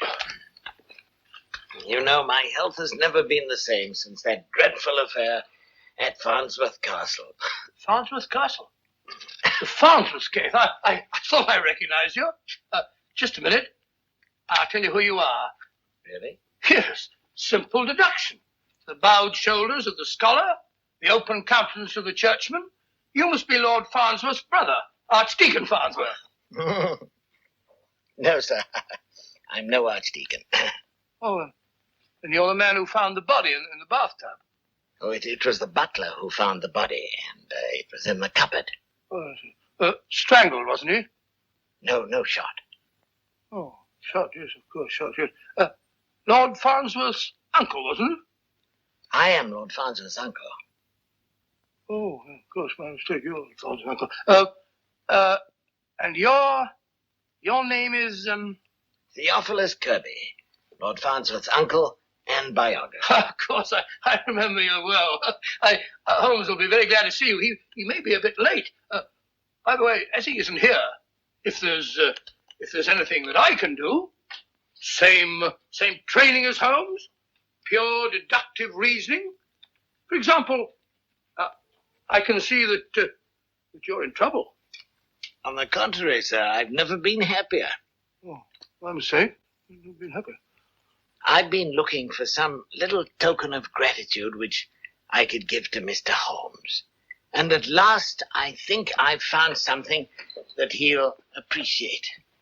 It's Dr. Johnson's great dictionary, an early folio. Early folio? Yes. Dr. Johnson's dictionary? I'm sure that he'd be very excited about that. It's very kind of you. I'm a bit of a book collector myself. Oh, no, please.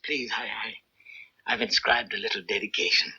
It may be a little flowery, perhaps, but, well, it's straight from my heart to his, I hope. And it's just a little private. Oh, yes, of course, it's private. And you want him to be the first to read it? That is so.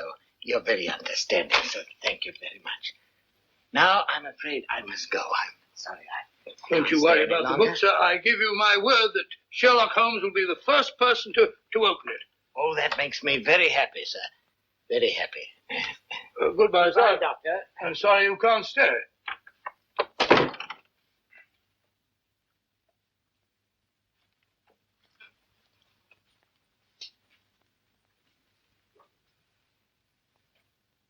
$17.57.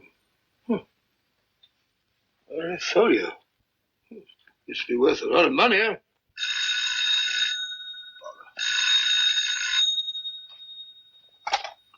Huh? Who? Mrs. Pennyweather? Oh, no, Mrs. Pennyweather here. This is Dr. Watson. Mrs. Pennyweather. Wrong number, I'm afraid. Anyway.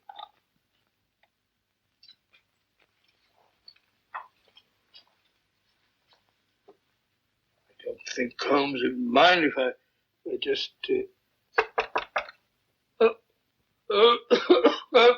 come in. Oh, hello, Miss Hudson.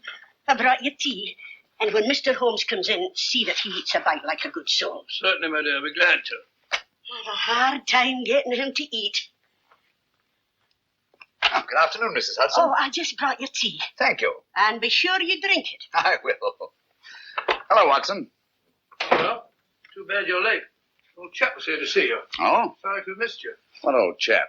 Theophilus Kirby. Lord Farnsworth's uncle. You remember the Farnsworth case? Yes, indeed I do, and I remember Theophilus Kirby, too. Quite a scholar. And like most scholars, full of church mouse. What's he want? He brought you a present.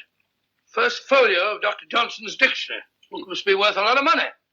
He's written an inscription in it, bless his heart, out of gratitude. That's very nice of him. Like to have a look at it? Have a cup of tea? Well, thanks, old boy. Put it down there. Gratitude is a rare quality in these days. Let's see what he wrote.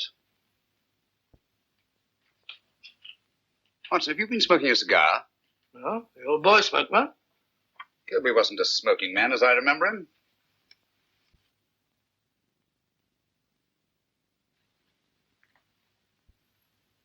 And even if he were, he wouldn't be smoking a Bolivar cabinet size, imported from Havana, especially for connoisseurs.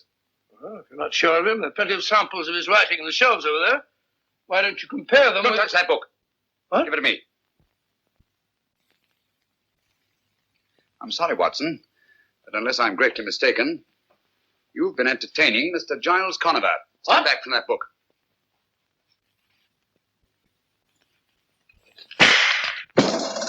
Great Scott! He meant that for you. Oh, that's very gratifying. Gratifying? Certainly. Conover wouldn't go to all this trouble to eliminate me if I weren't in his way. And obviously I am in his way because he hasn't yet found the Borgia pearl. And as long as he hasn't... All right, let me have it. Here. All right. Yes, all Lestrade? Yes. What? Say that again. Don't touch a thing. No, not a thing. You understand? Right. We'll be with you. What is it, Holmes? Another murder. Little old lady. With her back broken. No. Yes.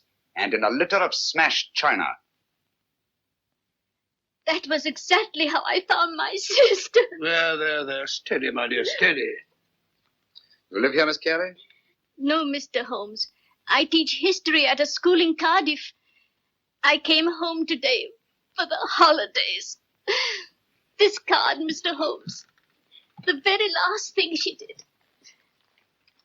For my dear Ellen, to inspire her and her pupils with love.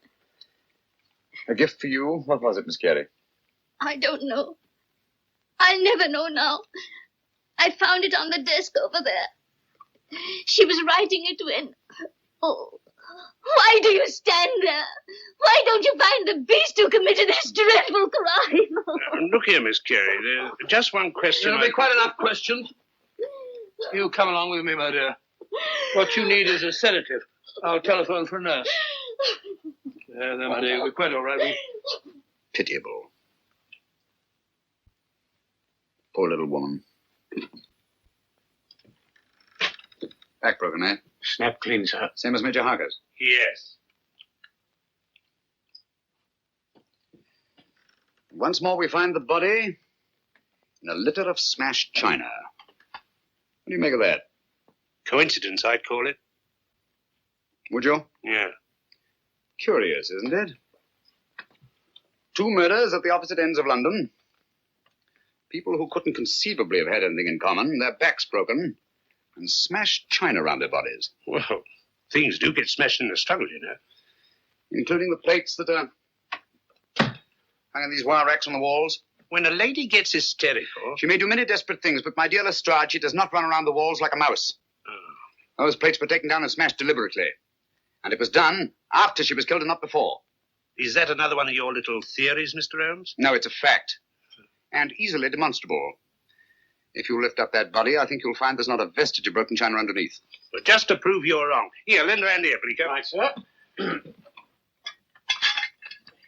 does it.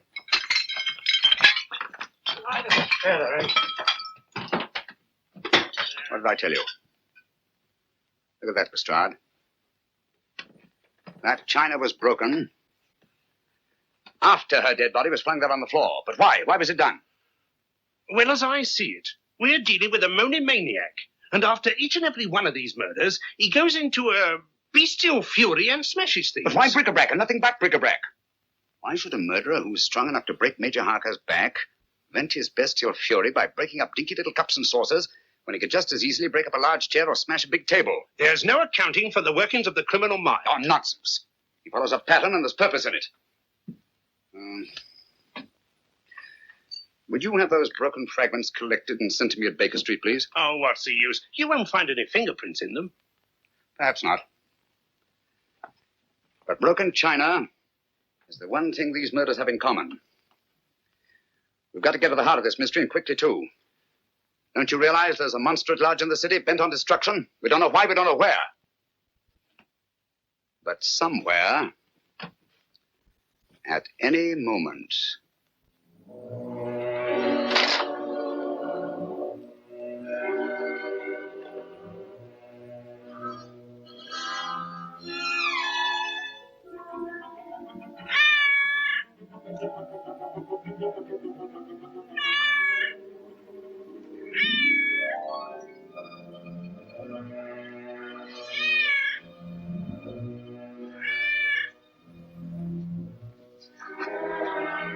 Lost that cat.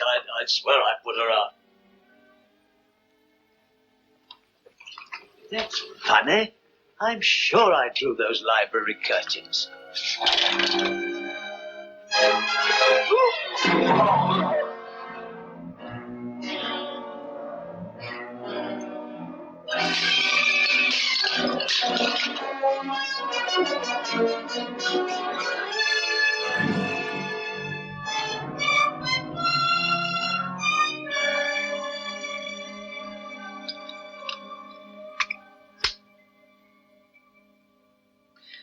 I'm afraid I must disagree with the newspapers, Watson.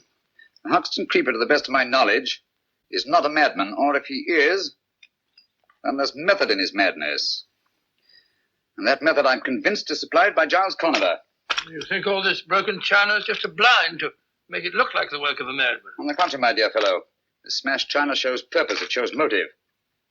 Purpose and motive are the last things a sane man would wish to imply if he were posing as a madman. Why smash the china?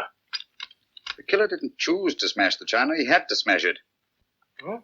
Had to? What for? Oh, possibly to cover up something else that was smashed. Some object. Identical in all three cases. The clue that we're looking for. Why mess about with the plaster? You'll find more chance of finding the clue you're looking for in the china because there is much more china. There's too much china, Watson, and too little plaster. Which leads me to suspect that the greater conceals the less, and that the china was smashed to cover up the plaster. Curious notion. Oh, look. Bird. Matter of fact, I had thought of it myself. Oh, did you really? And it was very tactful of you not to mention it. Yeah, what do you make of this? Cocked hat? Soldier, eh? No doubt of it. Parliament bust. Military hat. Late 18th century, I should think. That's funny. Here we are in the second house. Here's a shoulder with a bit of a chest and a medal on it. Looks as if it might have come from the same bust. Mm-hmm. Identical. Same plaster, same proportion, same military subject. And this piece comes from the house of the second murder, while these pieces came from the house of the first. We're getting warmer, Watson. Okay, wait a minute. I got something over here. Here we are. Look, here's a nose. There's a mouth and a bit of a chin from the third house. Put them under this hat. The little corporal himself. Right, Watson, Napoleon. A single statue made up of fragments from 3 different houses. Identical busts in each house, huh? Yes. Put the pieces down here. I told you this china was smashed to cover up something else. Well, why smash Napoleon? Think, Watson, think. Something was hidden in one of those busts. Something that Conover is looking for. You don't mean that... Precisely. The Borgia pearl. But how did it get in the bust in the first place? That's what we're going to find out. We're going to get hold of that guard. The one that chased Conover down the street the day he stole the Borgia pearl. Get your hat. I'll get a taxi. I'll give it to you. Borgia pearl, Napoleon bust. I was driving about London looking at broken glass. Borgia pearl. Here we are, sir. This is where I nabbed him. He's baiting it along here like a frightened rabbit when I come up from behind and make the pinch. That isn't true. Would strike me dead if it ain't, sir. Isn't it true that he went in there? Well, he was at... Out with it, man. Did he or didn't he? Well, as a matter of fact, he did duck in there. But I made the pinch right on this very spot, like I said. Can you tell us exactly what happened? Why, yes, sir. He runs in here full lick and up to this door. Was the door open? Just like it is, sir. But when I got here from the head of the stairs, the door is bolted. So I starts to climb in this here window. Was the window open too? No, sir, I had to force it.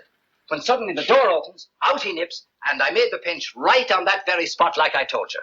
How long was Conover out of your sight? I should say less than a minute, Mr. Holmes. That's why I didn't want to mention it before. I didn't think it was important. Important? Great heavens, man, come on. Oh, I beg your pardon. Gentlemen, this is not my sales room. This is my workshop. What can I... Oh, it is you, is it? Catching more thieves today? Ah, no, I was explaining here to Mr. Holmes and Dr. Watson. Thank you, Bates. That will be all. Thank you, sir. Good day, Bates. Good day, sir. Mr. Gelder, our time is short, and believe me when I tell you that lives are at stake. Lives? Please answer my questions as briefly as possible. Last Tuesday, at 10 minutes past 12, where were the workmen who were usually employed in this room? It was a dinner hour. They were out. On this table over here? You had some busts of Napoleon standing to dry, did you not? Yes, I did, but how did you know? Never mind that now. How many were there? 6. Just like these busts of Beethoven. 6 busts of Napoleon Bonaparte. 6. Are you sure? No more, no less? Yes, I'm positive. Watson, look sharp, will you? Go to that door to the alley and do exactly as I tell you.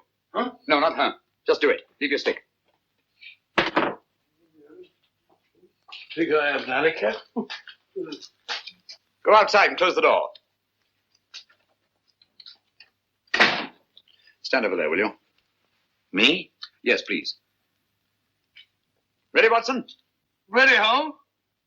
All right. Come in quickly. Close the door. Hold it. Turn round. Take 2 steps forward. Stop. Wait a moment. Look round you. Now look over here. Wait a minute. Now run over here. Pause a moment. Look at these wet plaster busts. Look back to the door. Take a coin out of your pocket.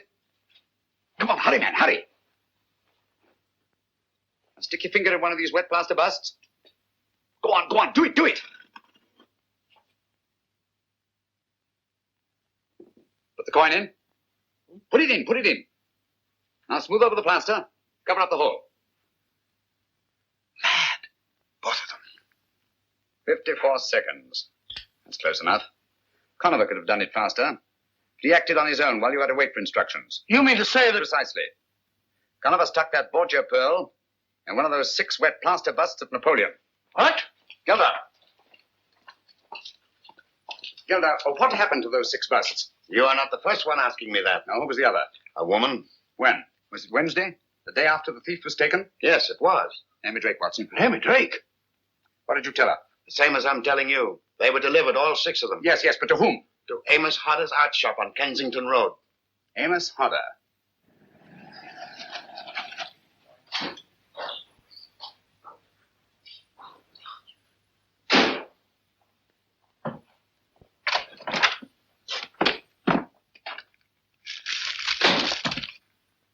Watson.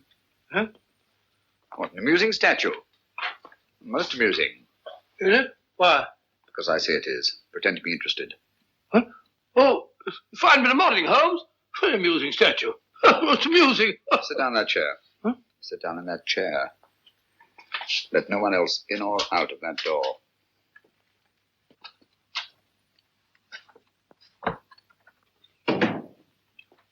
Attend to the gentleman, Miss Bittinger. Yes, Mr. Hodder.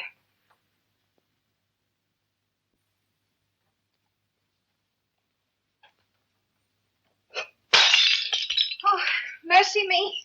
Here, what have you broken now? I never saw such a one for breakage. You aren't even worth half wages, you are. Well, it's my poor eyesight, Mr. Hodder. I can't help my eyes now, can I? What have you broken this time? One of the Copenhagen vases, eh? Well, that makes 4. There was the Flying Mercury yesterday, and the 2 Napoleons the very day you came. I never broke the Napoleons, I tell you. I found them that way. Mr. Hodder, may I trouble you? Oh, I beg your pardon, I'm sure, but this sort of thing is most trying. What can I do for you, sir? My name is Holmes. Sherlock Holmes. I'm doing a little private investigating in connection with some busts of Napoleon that you purchased from George Gilder's plaster shop. I understand there were 6 busts of Napoleon here on Wednesday morning last. That's correct, Mr. Holmes. Now, let me see. I think I heard you say that 2 of the busts of Napoleon were broken by accident. Accident? That clumsy girl.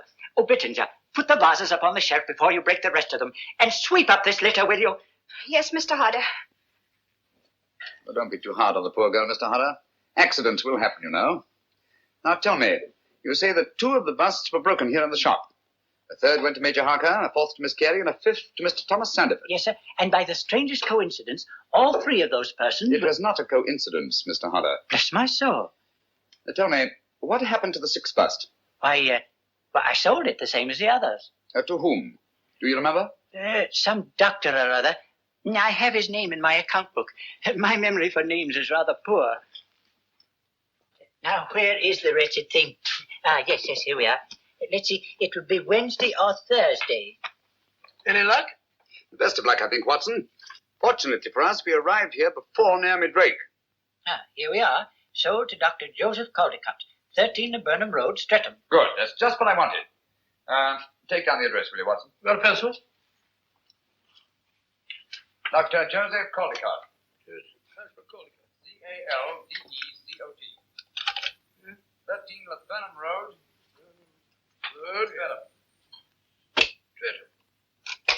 This name and address, Hodder. Is that your handwriting? Look carefully. Why, no. The doctor is mine, but the rest is changed. Quiet. Oh, bless my soul, it's a forgery. Ink eradicator has been used. And another name written in. Think carefully. Can you remember the name of the doctor that you wrote here? Oh, dear me. I'm poor at names, you know. This is very much like it. Very much. Clever devil.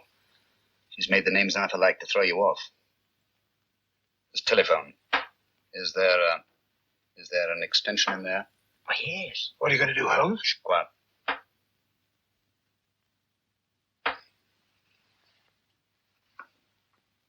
You were right, Giles. It worked. Like a charm. He'll be off to the wrong end of town presently. Yes, I'm leaving at once. Thanks, my dear. That's what I wanted to know.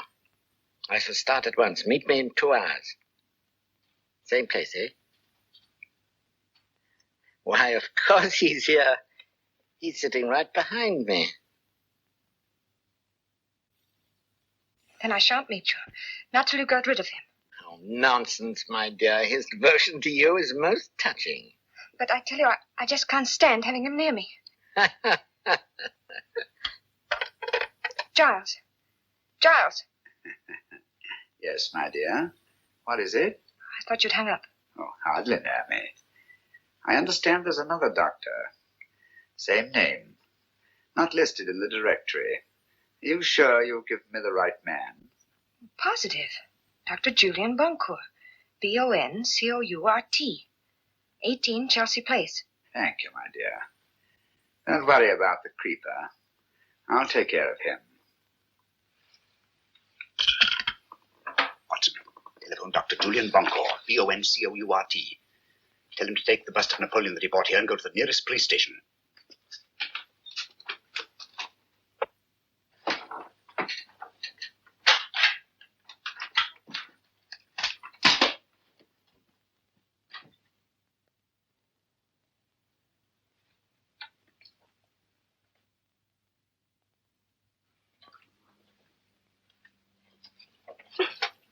Just let go, Naomi.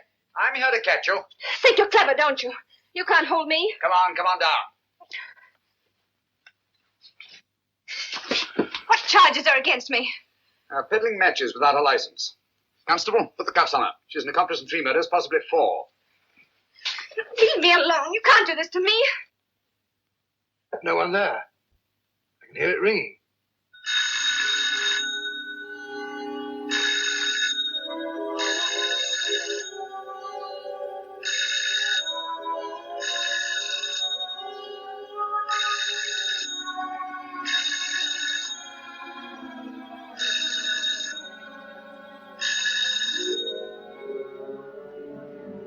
Better drive slowly. I wouldn't like to get picked up with our passenger in the back. Oh, it's pretty quiet back there. What's he up to?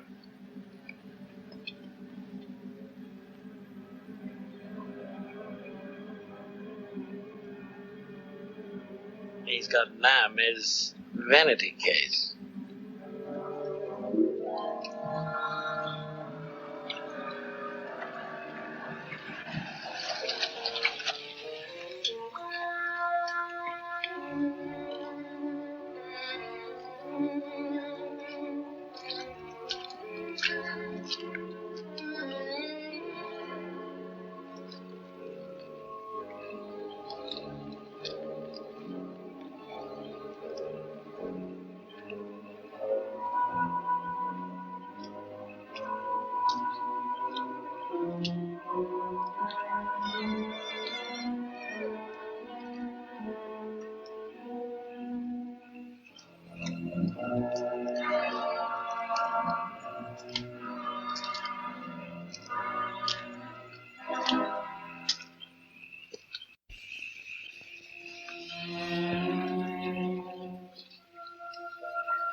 Stay here till I call you.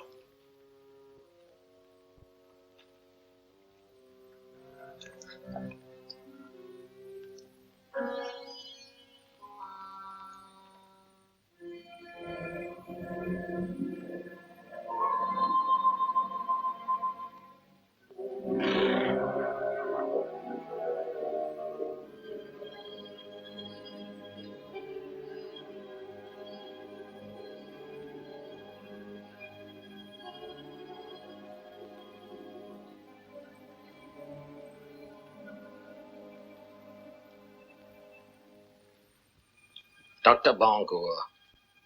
Yes. What you want? Don't you see I'm busy? I shan't keep you very long. I've only come to ask... How did you get in here? Who are you? I'm also a very busy man. Doctor, I understand you bought a bust of Napoleon a few days ago. I should like to look at it. What are you talking about? Will you get out of here, please? Or must I call the police? Stay away from that telephone, you old fool. Where's that bust? Unfortunately, it is broken. Broken? Yes, you will find the pieces over there. In the container.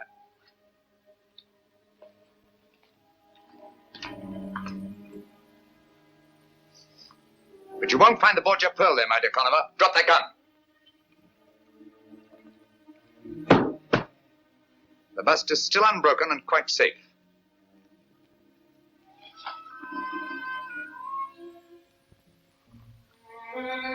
You're still full of your little surprises, Mr. Holmes.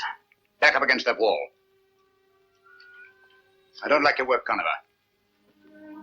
I've seen quite a bit of it, both here in London and elsewhere on the continent.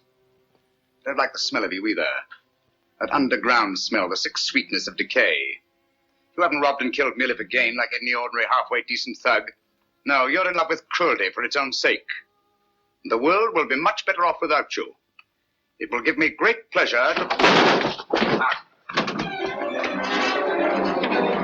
Don't move. Hold your hands up. That's it. You know, I'd never have thought of disconnecting those wires if it hadn't been for your excellent example at the Royal Regent Museum. It has been said that imitation is the sincerest form of flattery. Oh, yes, I'm willing to learn from an old master hand. Come now, where's that bust? Dr. Bunko took it with him to the police station. Oh, that's a very feeble lie. You'd hardly have let it out of your hands. You'd have been afraid Dr. Bunko would have met us coming in. Us? Yes, you know whom I mean. Creeper! Creeper!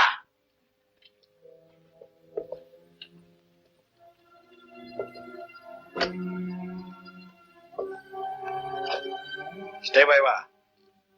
Now listen. Go to the room at the head of the stairs. The one with the 2 glass panels on the door. You know what to look for. And if you should meet Dr. Bunko on the way, pay him your respects. You'll hang for this, Conover. Just as Naomi Drake will hang. They caught Naomi Drake, you know. That's too bad. That's her lookout. No, it's your fault, Conover. It's all your fault. Poor Naomi. Now stay where you are. I shouldn't let the creeper know if I were you. He wouldn't like it if he knew you'd let her down. He's crazy about Naomi. She's a very pretty girl. Now you're trying to scare me, Mr. Holmes, but it won't work.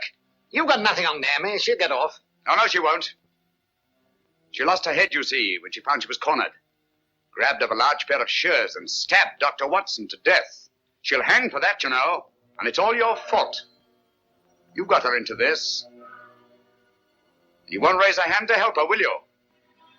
She'll hang by her soft white neck. The trustees will put their hands on that pretty body of hers and throw it in a quicklime.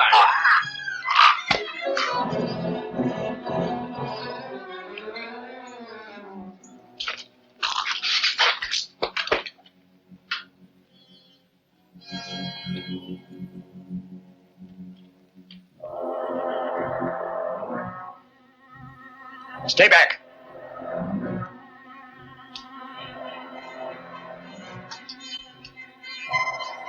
You hear me? Stay back!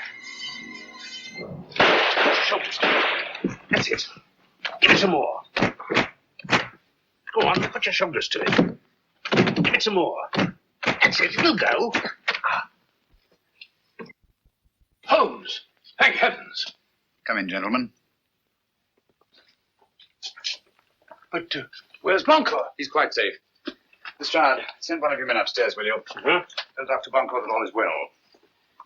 Gently, though. He's old and his heart is weak. I see. That's why I didn't dare send him out of the house. He's up there. All right, up you go. You see, if he'd run into Conover and the Creeper... Conover and who? The Creeper, my dear Lestrade. that you said didn't exist anymore. Where is he? You'll find him in the laboratory. Conover, too. Go on. You won't need your revolver. No handcuffs. Oh.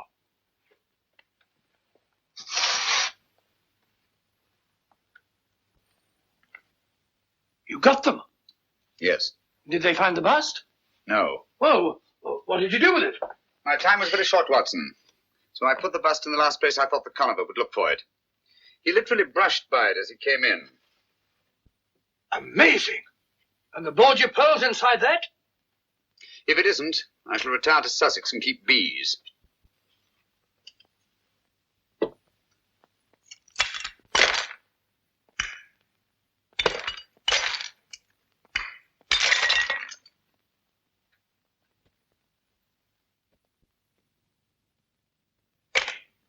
Look, there it is. By Jove. The Borgia pearl. The blood of 5 more victims on it. Well, anyhow, Conover was one of them. What's Conover? No more than a symbol of the greed and cruelty and lust for power that have set men at each other's throats down through the centuries. And the struggle will go on, Watson. For a pearl, kingdom, perhaps even world dominion. Till the greed and cruelty are burned out of every last one of us. And when that time comes, perhaps even the pearl will be washed clean again.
The events I'm about to relate began a fortnight ago, in a grim old house perched high on a cliff on the west coast of Scotland. This singular structure is known as Cliff House. Gathered there for dinner were the 7 members of a most extraordinary club called the Good Comrades. Into this unique gathering came their melancholy housekeeper, Mrs. Monteith, bearing a message for Ralph King, a retired barrister. King received it casually.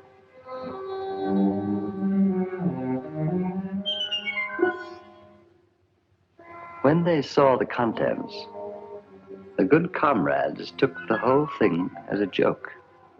But their housekeeper was right. It was no laughing matter. For on the following night,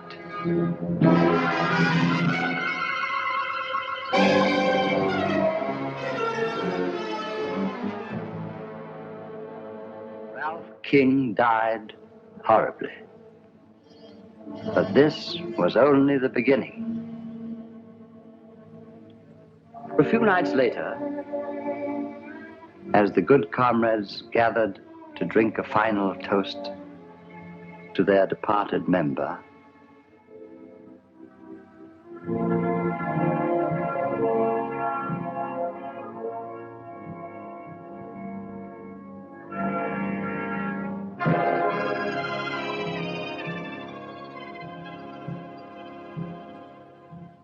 Mrs. Monteith entered with a second envelope, this time addressed to Stanley Rayburn. In his day, a distinguished actor.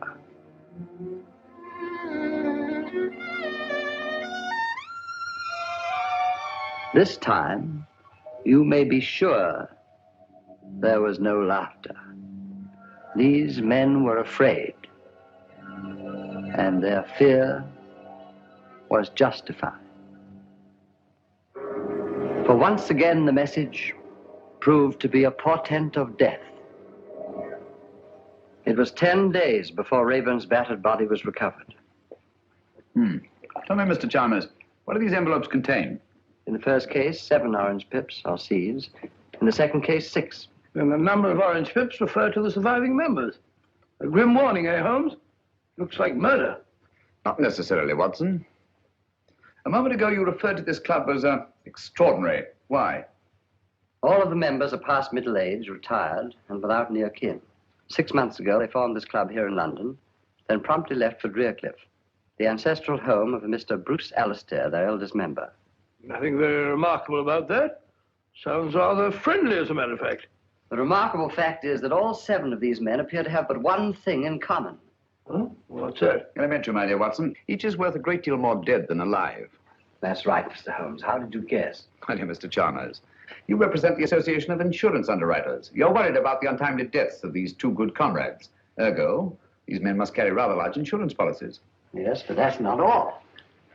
Shortly after forming this club, all these 7 men changed their policies, making the other members their beneficiaries. The policies total over £100,000. That's very enlightening. You paid the 5 surviving members on the policies of King and Rayburn? Oh, yes, we always pay promptly. But what worries me, Mr. Holmes, is... whether these 2 deaths were accidental or not. Exactly. Of course, I may be wrong. I have no proof, but it seems to me just possible that one of these men plans to murder the others one by one. And collect on all the policies. I see the whole thing, Holmes. Bravo, Watson, but why the orange pips? Oh, yes, the orange pips. Pips, Watson. Bit of a puzzler, eh, Holmes? Quite. A most intriguing feature.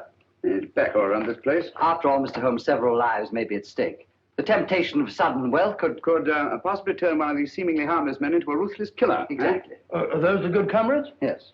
Oh. Let me see him, will you? Hello. Who's this fellow on the end? That's Dr. Merivale. Dr. Simon Merivale? I believe his Christian name is Simon. Yes, definitely, Dr. Simon Merivale. I'll accept your case, Mr. Chalmers. Watson, pack your things. We're off to Scotland tonight.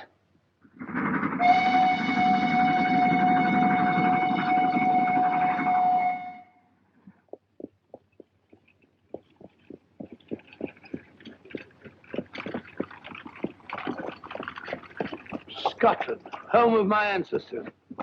A lonely land, but a peaceful one. It's wonderful after stuffy London, eh, Holmes? I say, who is this Dr. Merivale? Oh, well, if you want to behave like a clam, you haven't uttered a word since we left London. Sorry, old fellow, I was thinking.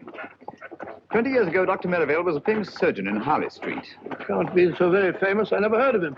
Nobody was. His main claim to distinction, of course, was the unnecessarily brutal murder of his young bride. Really? However, he testified so brilliantly in the witness box that he was acquitted. After which, he dropped completely out of sight. And you think that he was most probably responsible for the death of these 2 good comrades? Well, I don't say that he was, but I do say that he could have been. Murder's an insidious thing, Watson. Once a man has dipped his fingers in blood, sooner or later he'll feel the urge to kill again. Oh, gracious me. Very unpleasant.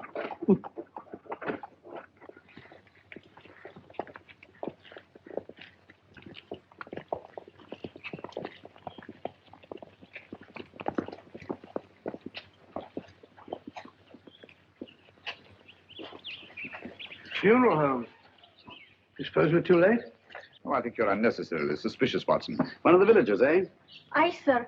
Mr. McTavish, the blacksmith. Now, daughter, don't be talking to strangers. It wasn't her fault. I asked your daughter whose funeral it was. Andy McTavish, cut down in the flower of his manhood.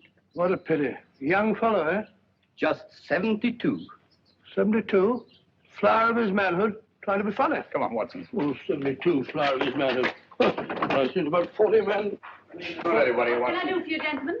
We telegraphed for reservations from London. Name, sir? Sherlock Holmes and Dr. Watson. We'll have your rooms ready, sir. Thank you.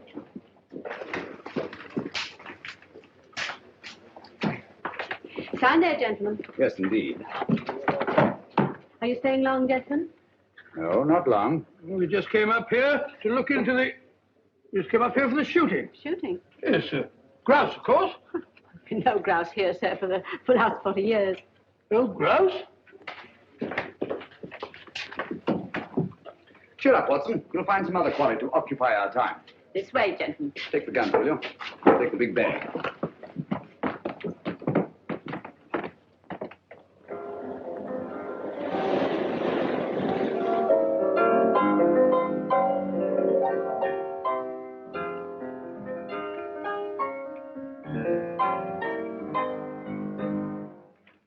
So you're back earlier than usual, Dr. Merivale.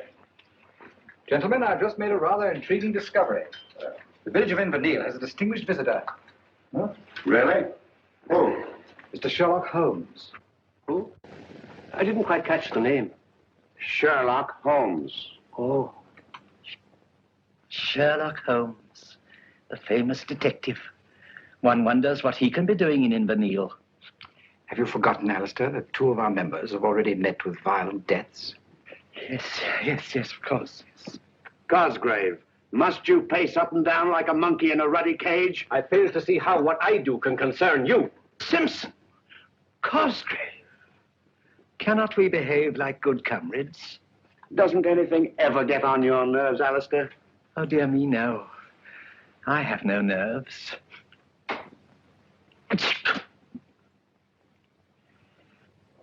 Now, tell me, McGregor, the present head of the house is Mr. Bruce Alistair, is it not? Aye. Grandson of Donald Alistair. He was the lawless one. He turned Drearcliff House into a smuggler's den. Got himself blown to bits by a gun. Gracious me. And Angus Alistair was his son. He was eaten by cannibals in the South Seas. Very unfortunate family, huh? They found Angus's bones. Sent them back to Drearcliff, where no man ever goes whole to his grave. The place is haunted. Haunted? You mean ghosts? Only a fool believes in ghosts. Spirits never haunted Drearcliff. 5 minutes to closing time, gentlemen. Only the memory of evil.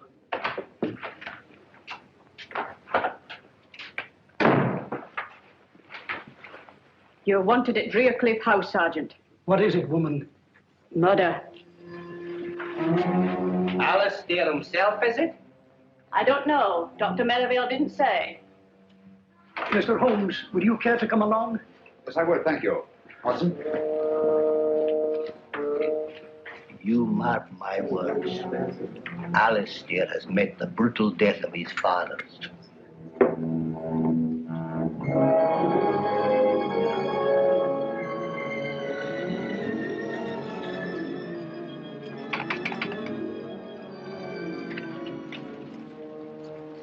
Good evening, Sergeant. Oh, Mr. Alistair, this is Mr. Sherlock Holmes and Dr. Watson. I took the liberty of... Mr. Holmes, Dr. Watson. How do you do, sir? Oh, this is excellent, most excellent. Please come in, gentlemen. Please come in. And welcome to Drearcliff House. Now, where is the corpse? Follow me. It's by the furnace. The furnace? Yes, poor Davis. He was burnt to a crisp. Burnt to a crisp? I say, Holmes, this murderer sounds a bit of a fiend, eh? At least he's consistent. Consistent? Yes, the deaths all follow the legend of Drearcliff. Whereas McGregor puts it, no man ever goes whole to his grave. You will come in here, gentlemen, won't you? Oh, thank you. That's right. That's right. Yes. Yeah. These gentlemen have come about the body. Why didn't you take him to the cellar? Oh, no, Dr. Merivale. You discovered it. After all, it's your body. That's right. I say, you're Sherlock Holmes, aren't you? I am, and this is my friend and colleague, Dr. Watson. How do you know? How do you do, sir? Yes, I thought I recognized you. You know, I've followed your exploits for years. The detection of crime is one of my hobbies. This is a surprise and a pleasure. A pleasure, I hope, but hardly a surprise. You saw me at the inn this afternoon. Touché. This is Alan Cosgrave. And Captain Simpson. How do you do? How do you do? A distressing business, Mr. Holmes. We were all fond of Guy Davis. Davis? Oh, the fellow in the furnace. But if he was burnt to a crisp, how'd you know that it was Davis? Well, he's the only one missing. Besides, we identified him by his cufflinks. But you'll see for yourselves. Come along, gentlemen. Thank you. Good chap. May I ask, Dr. Merivale, whether Mr. Davis also received the warning of the orange pips at dinner? Oh, so you know about the others. You seem to be very well informed about our affairs, Mr. Holmes. As a matter of fact, Davis didn't have dinner with us tonight. Had he indicated his intended absence? No. No, he hadn't. Mrs. Monteith was quite put out about it. Pardon me, will you, gentlemen? Dr. Watson, what's Mr. Holmes up to? I haven't the foggiest. Oh, you'll find out, my dear sir, in good time.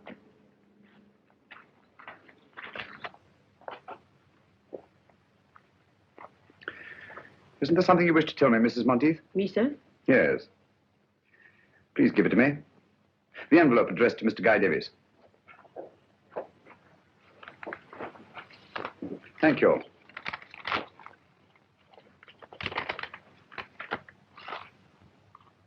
Five pips this time.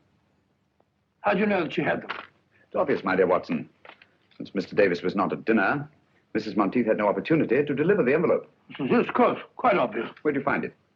It was pushed under the door like the others. Thank you, Mrs. Monteith. That will be all. Where are they coming from, Mr. Holmes? Who's sending these things to us?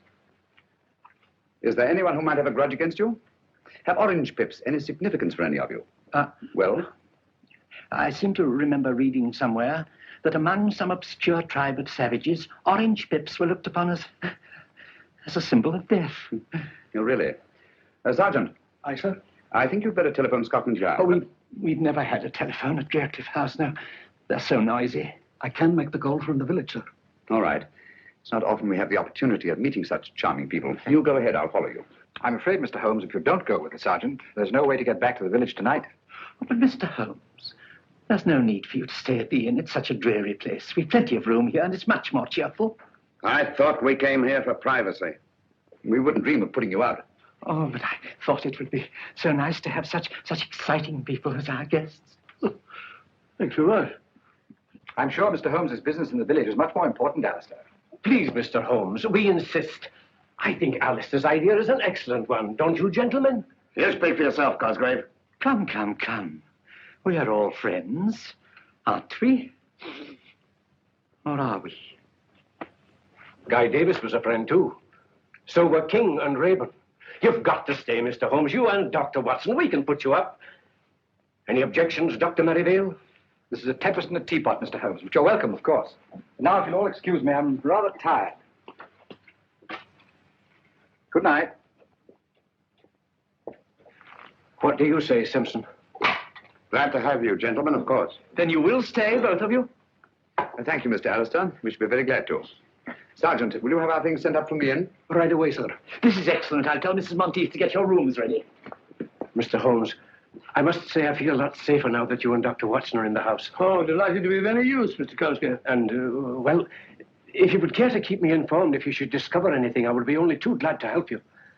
I'd do anything to get to the bottom of this awful mystery. I'll bear that in mind, Mr. Cosgrave. Thank you.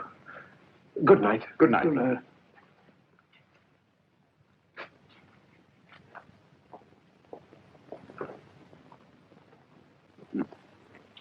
Well, what do you make of it, Watson? Well, my theory is it's Dr. Merivale. Did you take a look at his eyes? Rather frightening, eh? Yes, but that might be accounted for by advanced myopia. Mm-hmm. Complicated with astigmatism. Well, who do you think it is? At the moment, I suspect no one and everyone. So it's your theory that Dr. Merivale's the murderer? Yes, Merivale. What about Captain Simpson? Simpson? I see what you mean. Do you? Yes, there's a surly-looking chap if I saw one. He didn't much relish our being asked to stay here, either. Right you are, Watson. Do you suspect anyone else? Well, of course, there's old Alistair. And what might cause you to suspect Alistair? Well, he's too good to be true.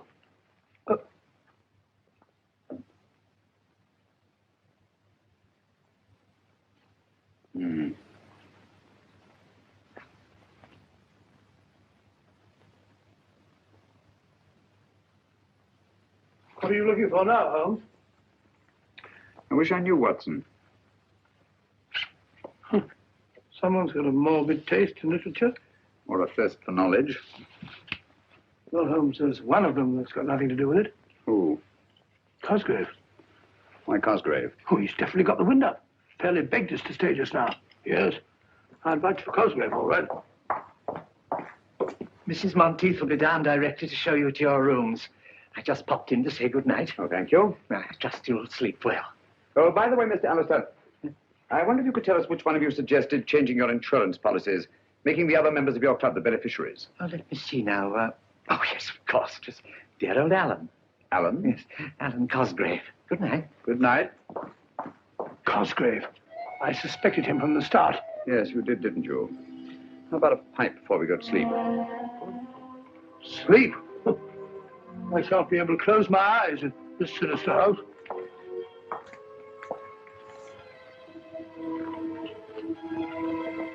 Your rooms are ready, gentlemen.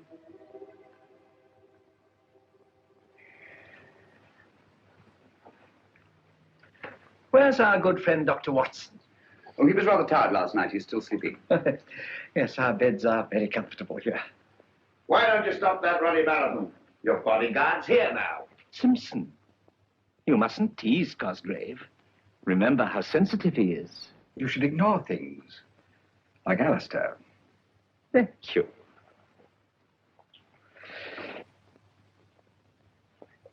Oh, Singapore? Huh? The Oh, the Cobra. No. You'll never know that one. But this one. Oh, yes, yes, very good. And definitely Singapore. Right you are, Mr. Holmes. You know your tattoos, all right. I'm interested in many things. Good morning, gentlemen. I'm sorry I'm late. I didn't sleep very well. You sleep very well. You snore like a pig. Rubbish. Got a match, Dr. Watson? Here they go. It's a very good idea. I think I'll join you. Nothing like the first pipe of the morning. Can I try some of yours? No, it's quite all right, thanks. I think I'll smoke the own. What is that? Seaweed? Havana, isn't it? Hey, flavor with Jamaica rum. I don't imagine you're very much troubled with tobacco borrowers, eh, Simpson? Nobody else in the place touches the filthy stuff. I don't blame them. Good heavens! One moment, please. What is it? Just a needle. Who put that in my chair? This is no ordinary needle. The stain on my handkerchief suggests a certain sinister possibility.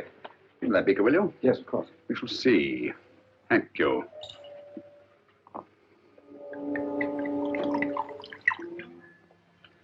As I thought. Insoluble in alcohol. Whatever is it? Well, judging by the stain on my handkerchief and the milky precipitation in alcohol, I should say it was a derivative of the tropicine family. Pyrotropicine, possibly. That's right, Dr. Merivale, a deadly poison. Close shave, Captain Simpson. One drop in the bloodstream brings agonizing, almost instant death.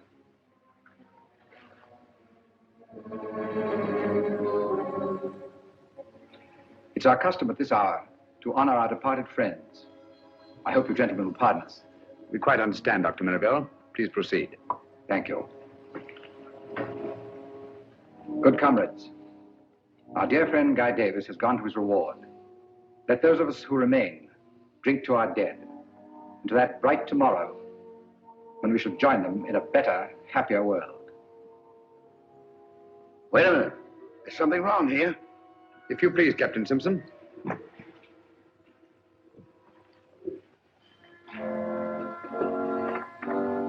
The odor of bitter almonds. Bitter almonds? Prussic acid, eh? Prussic acid? There must be some mistake. Mistake, eh?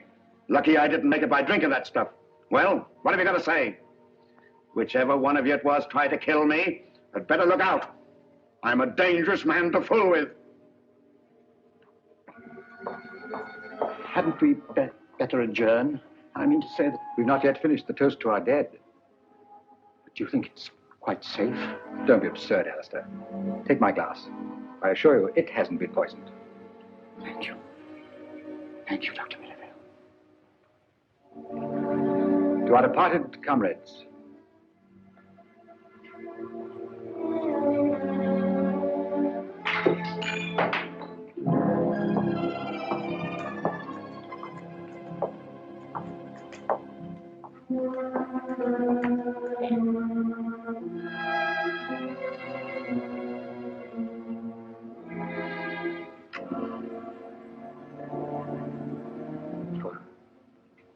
For me?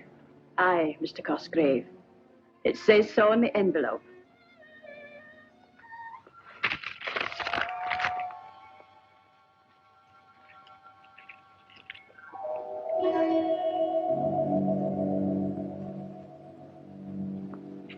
It's come. Did you find this envelope as you did the others? Aye. When? It was pushed under the door when everyone was in here at dinner. Thank you. Well, there's one thing we can be sure of. None of us could have brought it. How do we know that she's not responsible for them? Mrs. Monteith. That's absurd, Cosgrave, utterly absurd. She has been with my family all her life. A dubious recommendation, if you ask me. Oh, Mr. Holmes, when do you expect the man from Scotland Yard? Inspector Lestrade, he should be here early in the morning. Unless he got on the wrong train. I trust you're right, Mr. Holmes. I trust you're right. Oh, dear, he's terribly upset. Dr. Merivale, can't you do something for him? I could stay with him in his room tonight. Why, that's an excellent idea.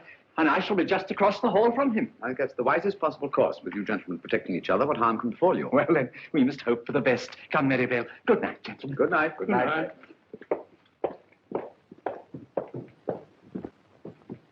I say, Holmes, have you gone out of your mind? Cosgrave just got the orange pips, and you're letting Merivale sleep in the same room with him.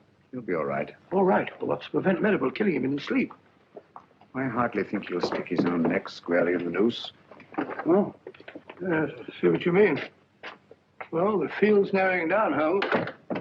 Captain Simpson is certainly cleared. How? Yes, he's definitely been eliminated. The killer had 2 tries to him today.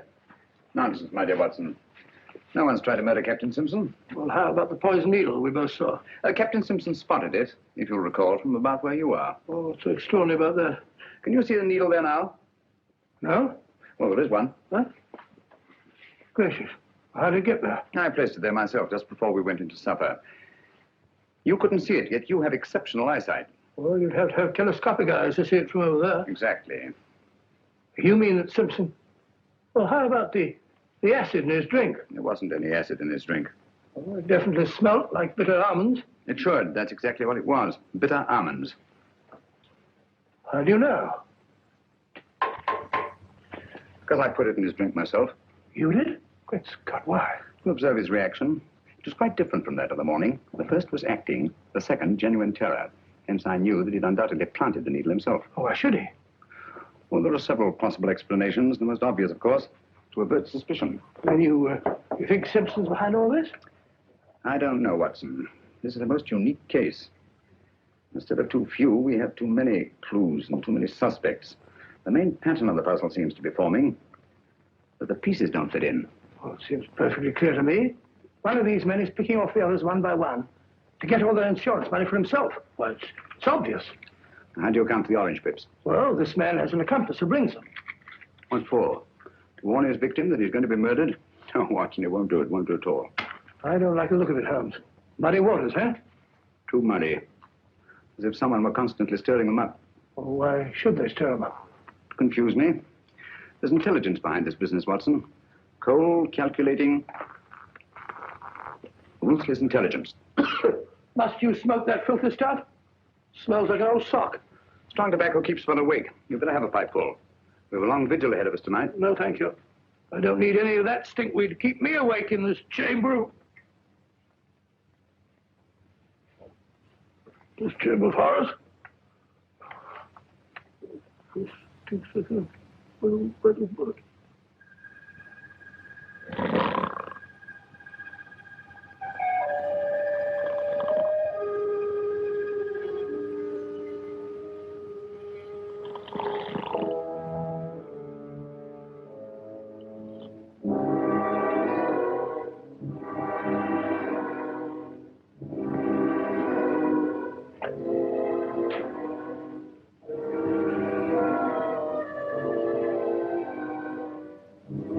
He's still asleep, Mr. Holmes. Thanks for your watchfulness.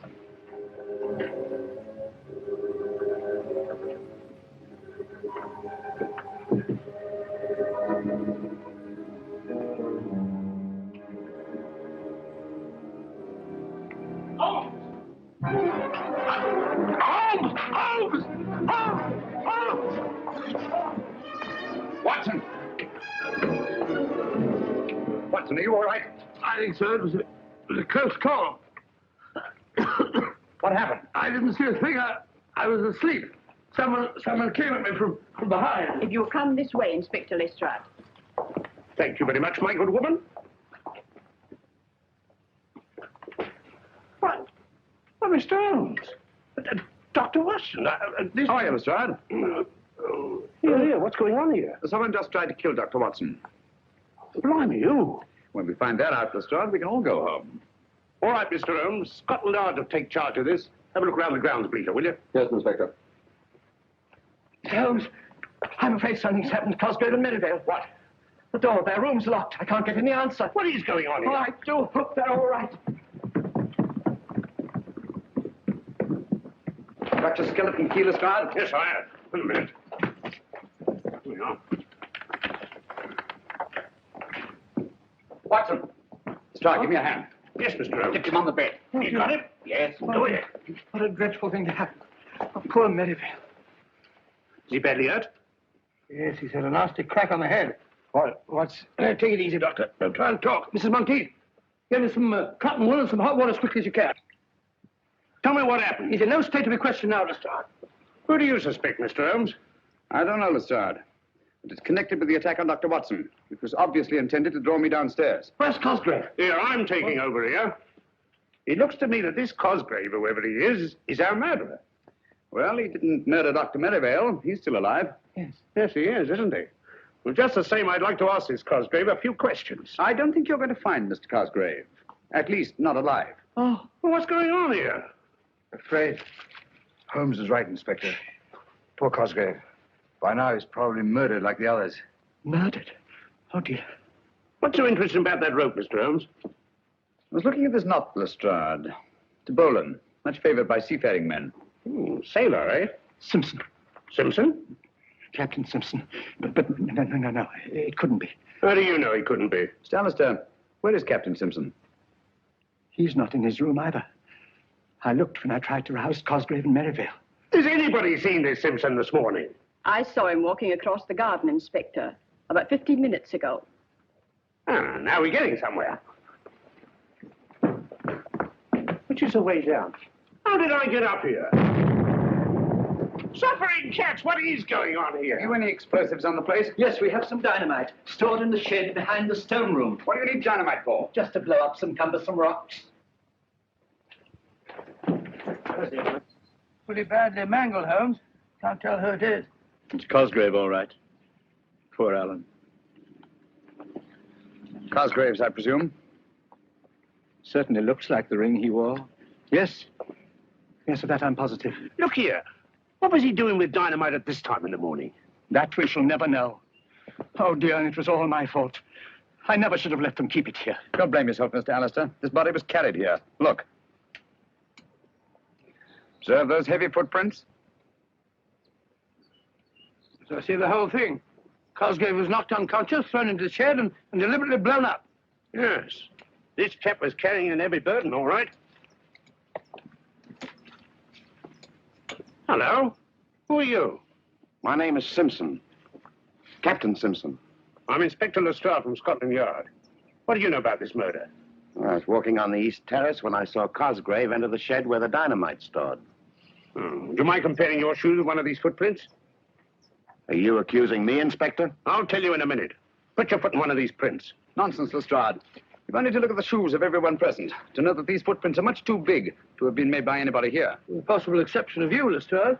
Look here, Dr. Watson, that ain't funny. Captain Simpson, how did you happen to be walking on the terrace at the time of the explosion? I couldn't sleep and I was taking a stroll before breakfast. I see. What do you know about this knot, Captain? It's a Bolan, of course. I don't suppose you've ever seen it before. What the devil are you driving at? This knot is evidence that'll hang a murderer. And he might not be standing so far away from the arm of the law at this very moment. Oh, come now, Lestrade. This knot proves absolutely nothing. Ah? Practically anybody can tie one. Yeah? Can you?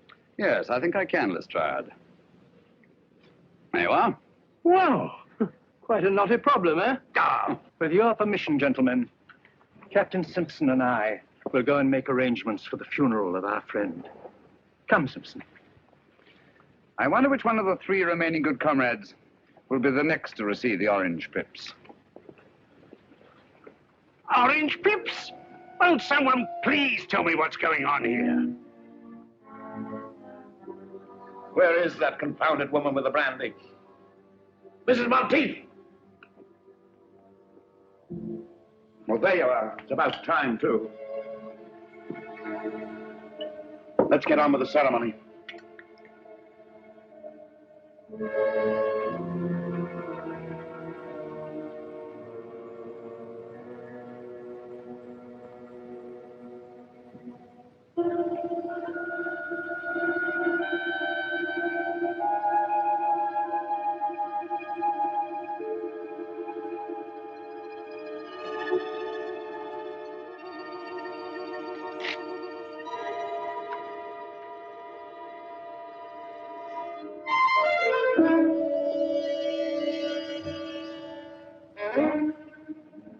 What are you going to do about this, Inspector? What are you going to do? Orange pips, eh? The police will handle this. We'll protect you. Holmes tried to protect Cosgrave. He's dead. Scotland Yard's in charge now. Just you come along with me. Just a moment, Simpson. We've not yet drunk our usual toast to the dead. To the dickens with the dead. From now on, I'm thinking of myself. Just you come along with me, Captain. See, Holmes, you...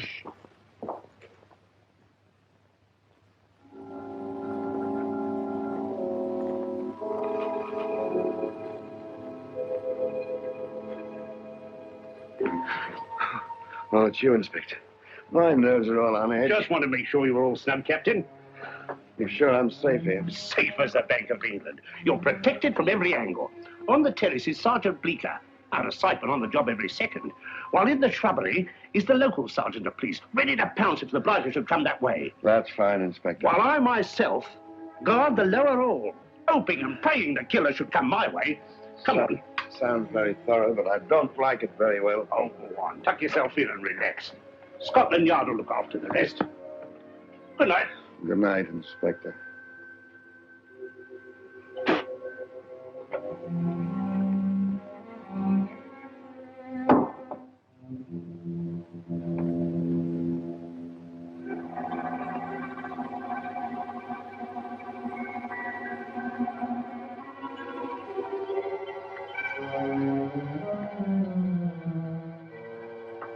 All right, put up your hands. Well, Mr. Holmes. Ready for your vigil, Lestrade? What do you know about my vigil? My dear fellow, you held a very secret conference with Captain Simpson and packed everyone off to bed. It follows that the night the day you must be baiting a trap. Oh. Where'd you find those boots? In the cupboard. I've been looking for them all day. Oddly enough, they weren't there an hour ago. Oh, weren't they? Those shoes are big enough for those footprints we saw this morning. Right you are, Inspector. And observe the clay. A very particular variety of clay. Ready, Holmes? Yes, Watson. Like to join us in a little stroll on the beach?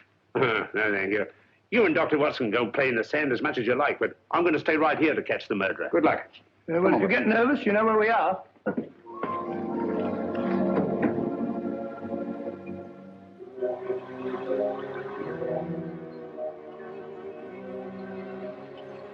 Look, Watson, footprints. By Jove, fairly fresh, too. Very fresh. Bigfoot, all right. Got your revolver? Yeah. Not much time to lose. The tide's coming in fast. You see, he goes along here.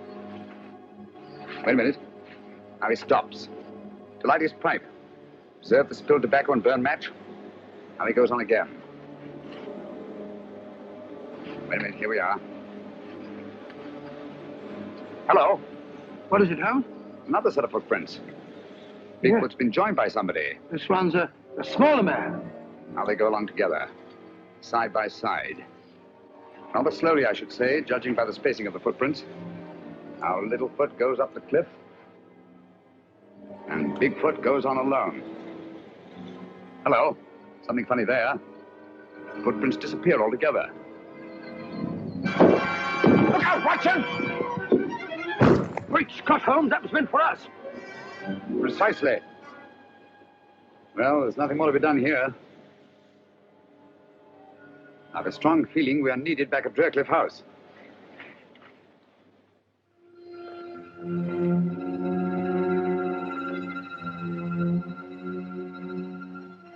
With a possible exception of your own, Lestrade. Blimey, they're bigger. Here, Here, who's pulling around in his lock? Sergeant Blaker! Blaker! Sergeant Blaker! Sergeant Bleeker!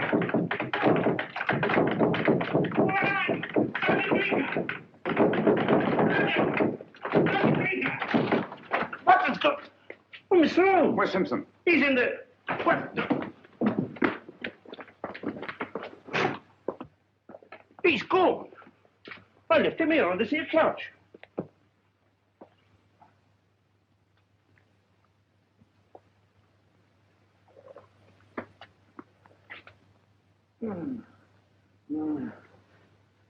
What happened? Someone fair bashed my head in. Do you see his face? Who? The murder, you blithering idiot. The murder and his victim, Captain Simpson. All I saw was stars. It's your theory, Lestrade, that someone broke through this window and abducted Captain Simpson. It's no theory. It's obvious. Then how do you account for the fact that there's no sign of broken glass on this side of the window? Blimey, no, there isn't. Therefore, the window was broken from the inside. Stick by us, old man. We'll make a detective of you yet.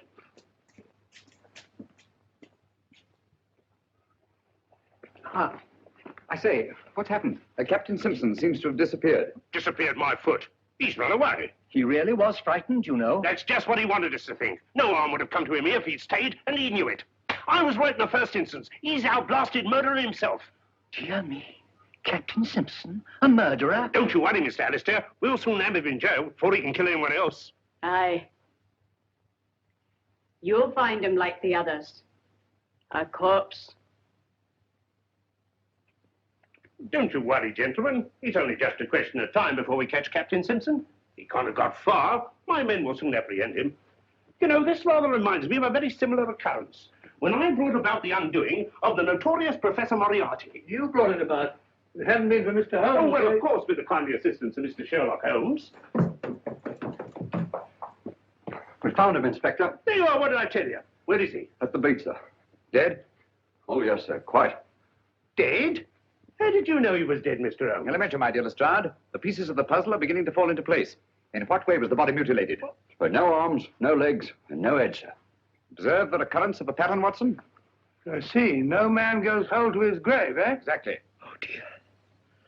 Poor Simpson. Well, lummy, if it was nothing but a blooming torso, how did you know you got the right man? Quite simple, Lestrade. Sergeant Bleeker identified the body by the full-rigged ship tattooed on the chest. That's right, Mr. Holmes. Tattooed? Where did you know he had a blinking boat on his epidermis? Oh, I mentioned it to Sergeant Bleeker when he asked me to describe the fugitive. That is, we thought at the time he was a fugitive. Oh. All right, Bleeker, you better be getting back to the beach. Yes, sir. One thing more, Sergeant. You say that the body had no arms, nor head, and no legs. Was it a messy job? Oh, no, sir. Very neat, I should say. Clean as a whistle. Just as if it was done by a... Are the skilled hands of a surgeon? Yes. Yes.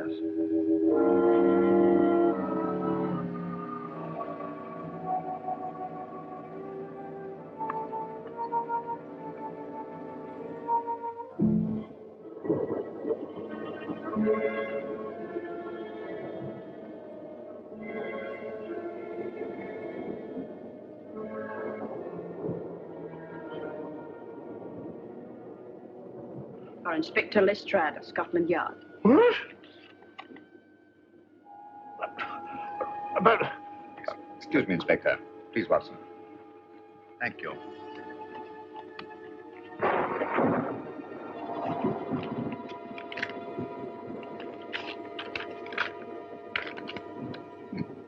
So sorry, old fellow. No orange pips.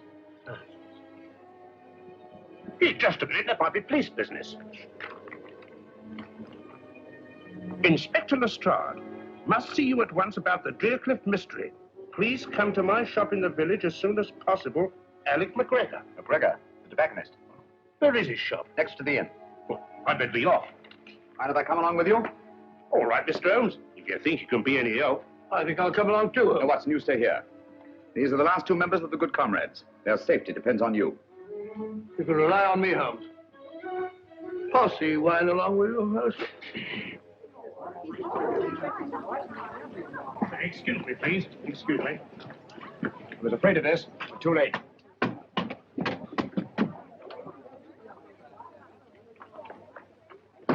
Dead? Aye, sir. Shot through the temple. How did you know we'd be too late, Mr. Holmes? Because we were not the first to read McGregor's message. What? Look here, Lestrade. This envelope has been steamed open and resealed. Blimey, so it has. Poor chappie must have known too much. Has the coroner been here yet, Sergeant? He's on his way, sir. Right. You won't find them. What do you mean? Orange grips. Why not? Ain't this the work of the Driercliff murderer? Obviously. But this isn't part of the same pattern as the others. They followed a preordained plan, whereas this murder was actuated by sudden necessity and could not have been anticipated. Come again, Mr. Holmes, in English? I mean that I'm beginning to see daylight. Well, frankly, I ain't. I like good, solid clues and people I can question. Did anybody hear the shot, Sergeant? I did. Do you know anything about the note your father sent to Inspector Lestrade? Why, no, sir. Did he leave the house at all tonight? Aye, sir. He went to tend his lobster pots down in the cove below Driercliff. He didn't return until after dark. Here, let me question her. Did anyone call on your father this evening after he got home? No one that I saw, sir. Well, tell me just what happened. I was in the kitchen when I heard the shot. I ran in and found my father. I'm sorry, my dear. We won't bother you any further. Thank you, sir. This case gets more confusing every minute. We don't know a thing more now than we did before. On the contrary, my dear Lestrade. McGregor saw something near Driercliff tonight, and that something caused his death. That's right. We'd better get back to that house as fast as we can.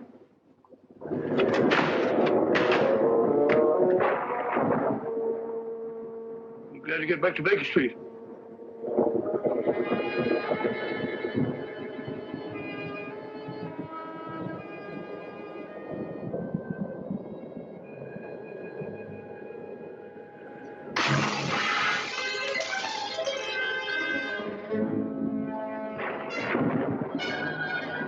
Somebody's going to get murdered in their beds if they're not careful.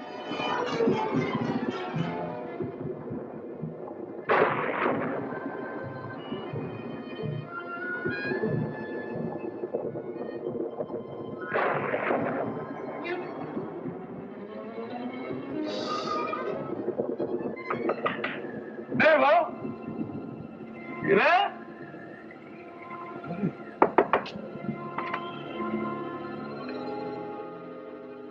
Empty.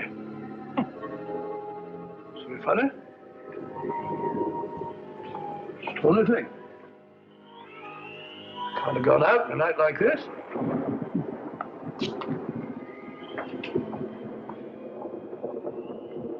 Alistair? Mr. Alistair?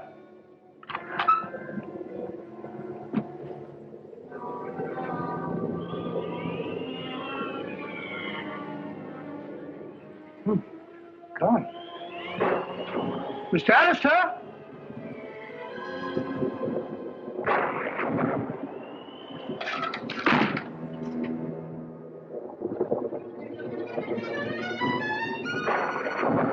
Miss Alistair? Open.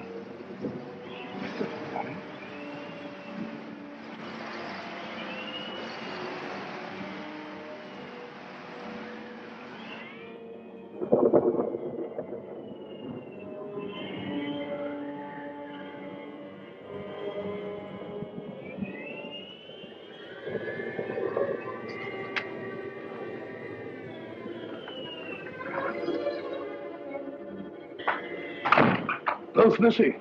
It's very fishy, very fishy.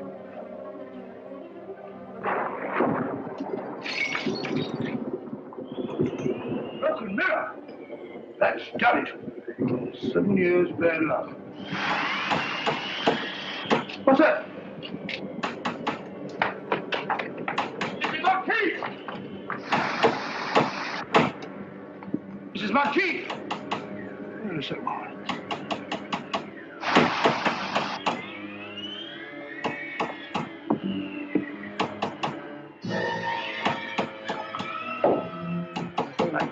Yes. Who is it out there?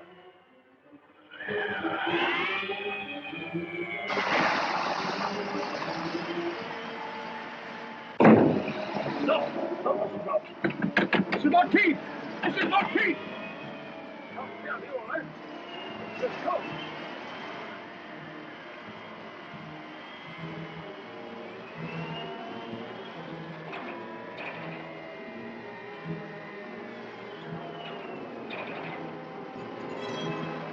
There's the door open. The door I closed. Someone's moved that chair.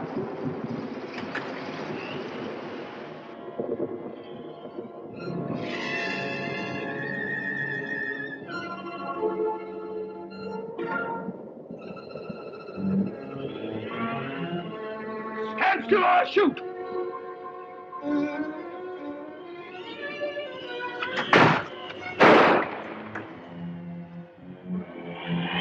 You're moving. I warned you. Done for you, all right. Stand still! Fine. All in the line of duty.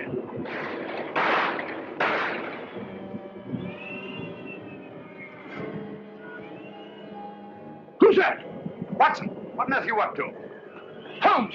Thank heavens you've arrived. You're just in time. They're all around the house. They've got me completely surrounded. There they are.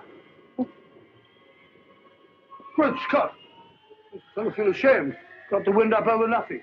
Oh, yes, I forgot. There was something. Alistair and Merivale are both missing. What? Oh, no, not that. Well, they're not in their rooms. You come along with me and I'll show you.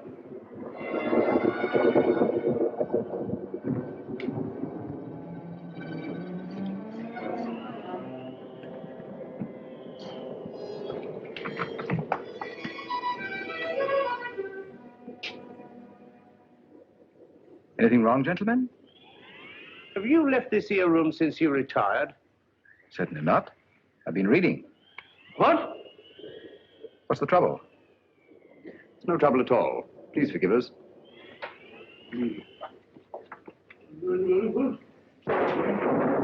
Well, now we'll try Alistair's room. Right you are. Better try knocking this time, Watson. Come in.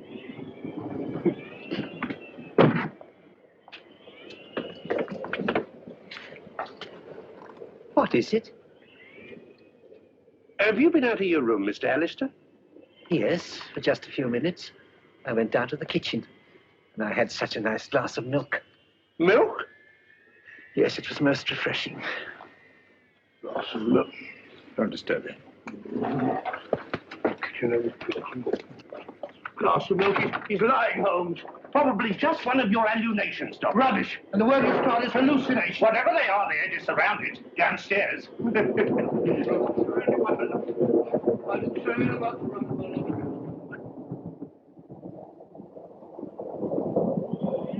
It's all right, Mrs. Monteith.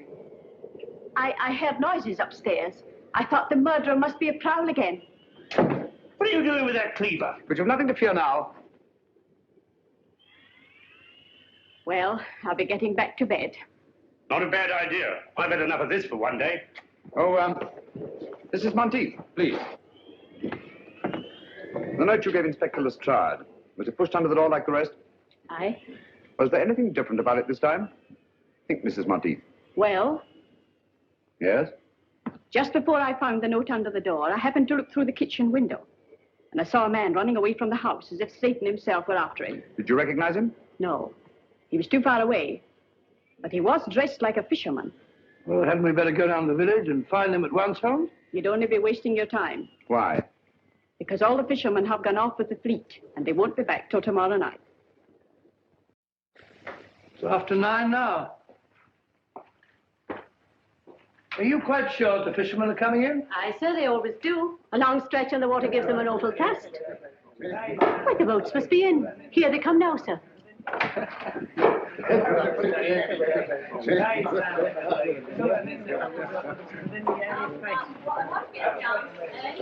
Gentlemen. Gentlemen. I am Sherlock Holmes. Last night, McGregor sent one of you with a note to Draycliff House. Who was it? Speak up, please. It's vitally important.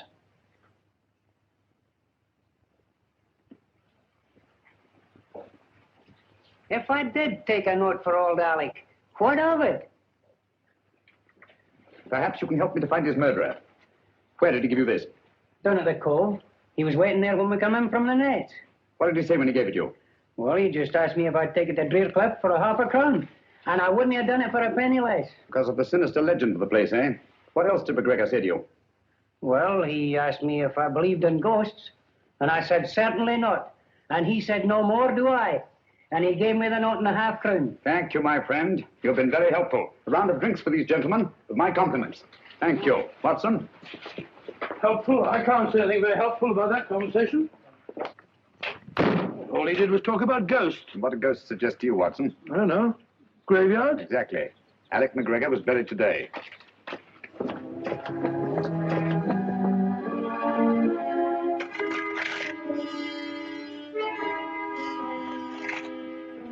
I say, old fellow, what about giving me a hand? You're doing splendidly, Watson.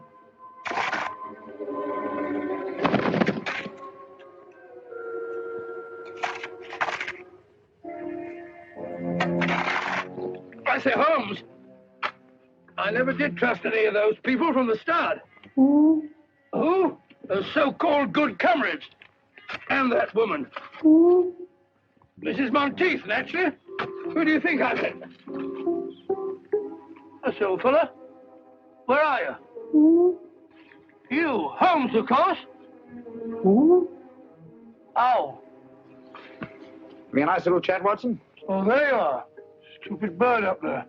Silly bird. Hanging about a graveyard all that. Nothing else to do. Interrupting a fellow's conversation. Got it, Holmes! Help me now. I don't like this, Holmes.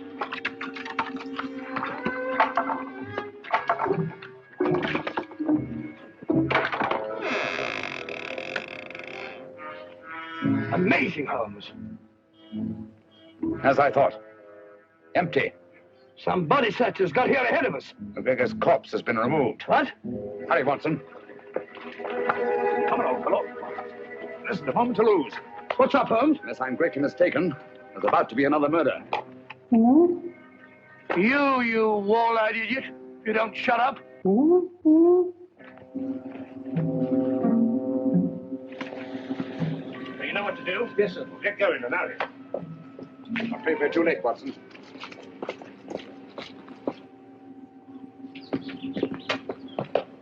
Where's the body, Lestrade? Which one is it? Dr. Merivale. I found him at the bottom of the cliff, crashed to a jelly by a huge rock. Good heavens.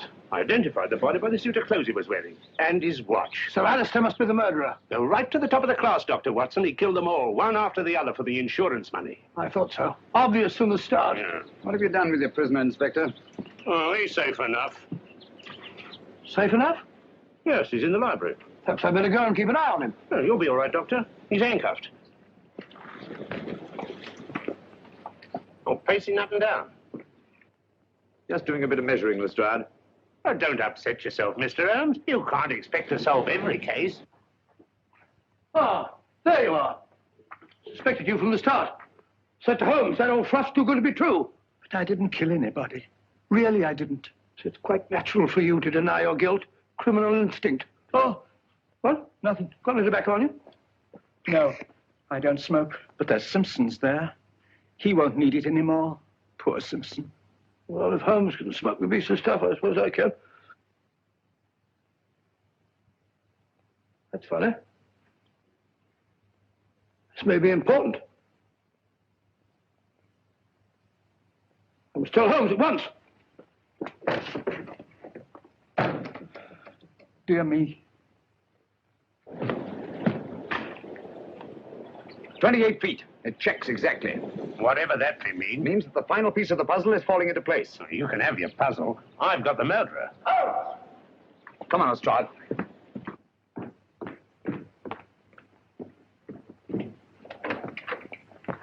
Where's Dr. Watson? Oh, he went through that very door only a few moments ago looking for you. We heard a scream, did you? Oh, dear me, no. That's strange. We didn't see him as we came through the dining room. Hmm. Did he say anything before he left? Yes. He wasn't very kind to me at first. He was standing just where you're standing, Mr. Holmes. He asked me if I had any tobacco, but as you know, I don't smoke.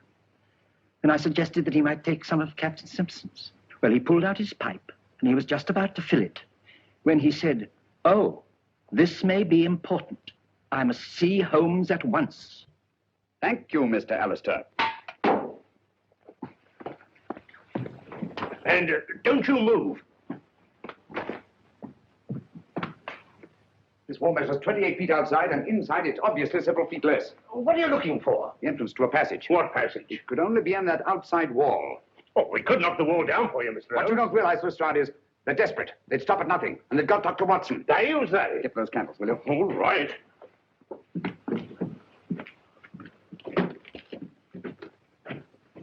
What are you doing here?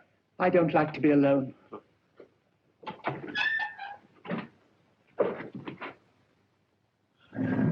Got it. Good gracious. That must be the entrance to the stairs leading to the old smuggler's cave down below. I'd no idea that was there. Give me the light. Oh, dear.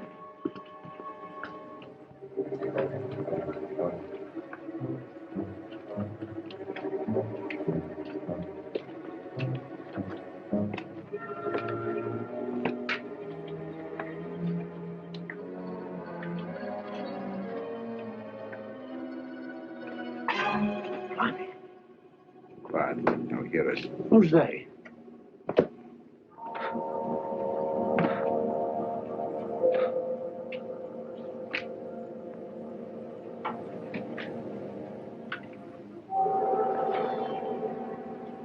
Listen for yourself, Lestrade.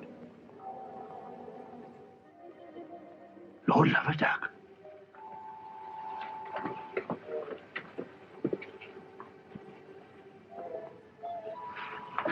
Oh, strike me up a country. All right, everybody. Hands up. You're under arrest. But who's in there? The good comrades. Oh, no, no. They're dead. Are they? Come on now, get in line, all of you. I thought you were all dead. That's what they wanted us to think. Watson. Rayburn, King, Davis, Cosgrave, Merivale, Simpson. How dreadful of you. Thank heaven you're safe, Watson. Oh, thank heavens you came, Holmes. In another minute, they'd have thrown me in the sea and got away on a boat, chartered by Simpson. It's out there now, offshore.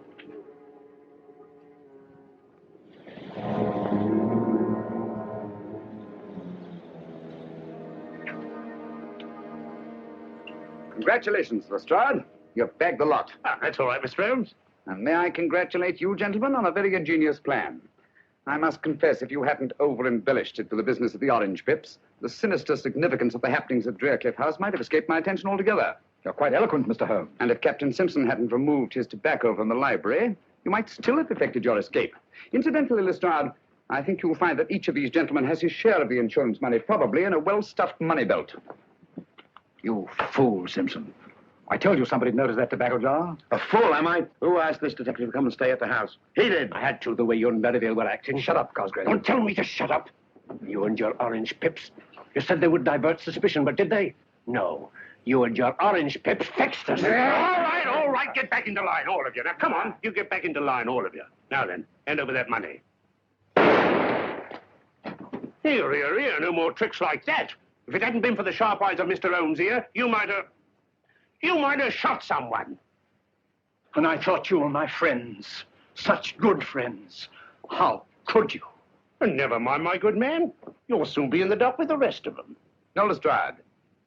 Mr. Alistair's completely innocent. They selected him as their dupe. Oh. It's all clear to me, Holmes, except one thing. Why did they kill McGregor?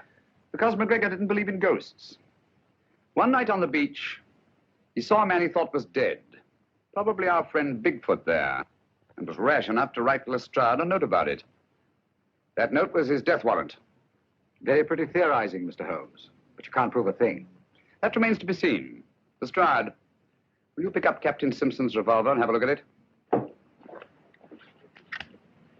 One bullet fired? That's right, Mr. Holmes. I have no doubt that ballistics will prove that the missing bullet killed Alec McGregor. It's good enough for me. If what you say is true, Mr. Holmes, there ain't a jury in the country that won't convict him.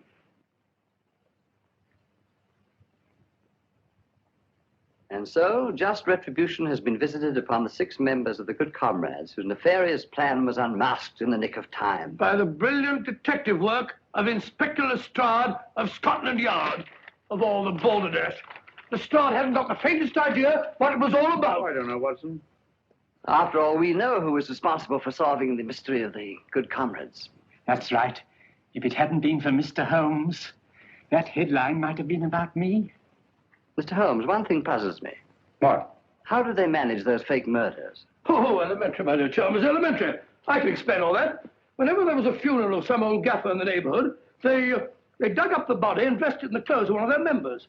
Then they staged a fake death and mutilated the body beyond all recognition. In the meantime, the so-called corpse disappeared quietly into the smuggler's room underneath Drewcliff House. I think that about sums up the whole thing.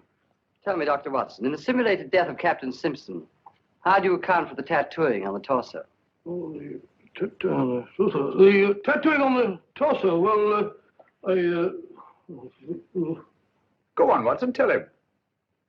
Well, the tattooing on the... Sorry, Holmes. Captain Simpson was an expert with the tattooer's needle. He merely duplicated the full-rigged ship on the chest of the corpse. I also observed that the design on the torso had been done within the previous 24 hours. Dear me, what a gruesome idea. Out of gratitude for what you've done, the companies that I represent wish you to accept this check. No, Mr. Chalmers, I think Mr. Alistair here is much more deserving of a reward than I am. Dear me, but they took me in completely. I didn't help you solve the case. No, but you did much more than that. It was your timely warning when you drew our attention to the empty tobacco jar and saved the life of my dear friend and colleague, Dr. John H. Watson. Very nice of you, By enabling us to continue our long and happy association together.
I won't forget that morning, not if I live to be 100. I counted the men as they marched out of the yard. They'd hardly slept for weeks. We of the CID had slept even less, but the nightmare that kept us awake was all the same nightmare. That's why we weren't surprised when the commissioner asked us up to the conference room for a bit of a talk. He'd talked to us plenty, we knew that. It didn't help any to know what was ahead of us.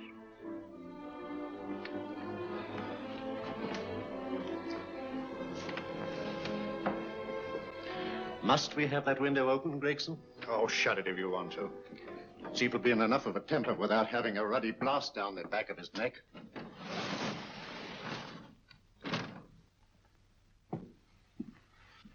Gentlemen, the commissioner. Stuffy in here. Be seated, won't you? Gentlemen, if you wish to know what able men you are, read any of the works of popular fiction that glamorize your achievements, but don't, I beg of you, read the daily papers. They might give you an inferiority complex. I hate to mention it, but we're confronted with a series of the most atrocious murders since Jack the Ripper. And in the meantime, the CID might as well be playing at shove halfpenny for all the good we've accomplished. Now look. Here, here, and here. Each of these red flags scattered through the city stands for a woman brutally murdered, a woman's terror, a woman's death agony. These are no ordinary crimes. These are the works of a fiend who kills first and mutilates afterwards. A ghoul who hacks off a part of his victim body and carries it away with him, a loathsome souvenir of his butchery. 3 women murdered so far, and you haven't turned in one clue. You haven't given me one lead. Here you sit and wait for news of the 4th victim, with your arms folded.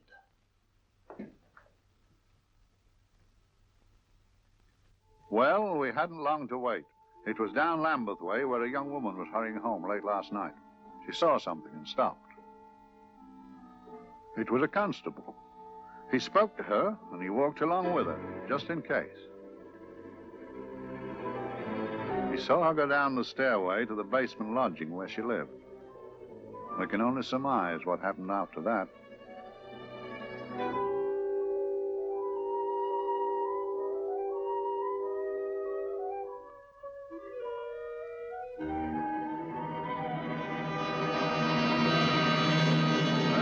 My pride in my pocket and went to see the man who'd so often helped out Inspector Lestrade and myself in the past, Mr. Sherlock Holmes.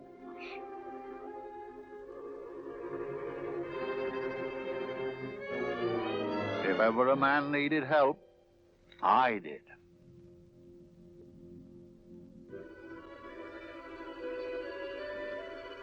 This makes 4, Inspector. 4 defenseless women here in the heart of London. And everyone with the right forefinger hacked off. Not hacked, Inspector Gregson. Cleanly, expertly severed. The work of a skilled surgeon. That's our only clue. Much about the age of my sister's girl. Is there no way of stopping this, Mr. Holmes? Yes. There's a way, somehow. The fiend that did this. I promise. I promise. We've nothing to go on. That's the rotten part of it. We can't get far without knowing the motive. Well, at least we know what the motives were not. It wasn't robbery, nor passion, thanks be, nor yet vengeance. Because they all came of totally unrelated families. Steady, Inspector, steady. Sorry, Mr. Holmes. I don't turn a hair when it's a bloke that can look after himself.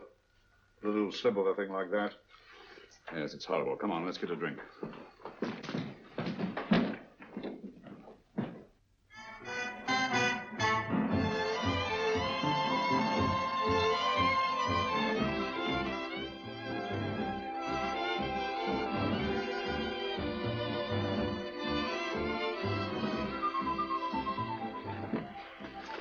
Good evening, Mr. Holmes. Good evening, Vincent. Whiskey and soda, please, and a double for my friend here, Inspector Gregson. Thank you, sir. Make mine Irish. Decent of you to give me a hand with this thing, Mr. Holmes. Always a pleasure to be of help to Scotland Yard, Inspector. Little out of my line, looking for a maniac who murders just for the fun of it. Or perhaps just to get a human finger. In all 4 cases, the murderer risked capture by stopping to secure a finger. Wonder what for? Who knows? He's just a madman. Perhaps there's method in his madness. If we could just trace those missing fingers. If we could just drain the English Channel, we might find a penny. Huh? Oh, thank you. You may keep those, Mr. Holmes. Thank you.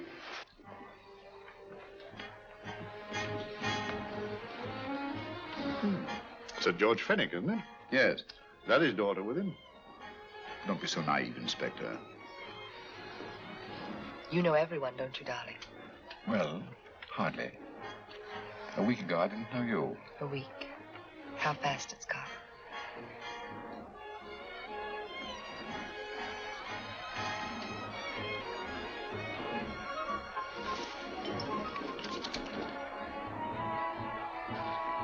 I collect these things. How very quaint of you. Shall we go? Yes.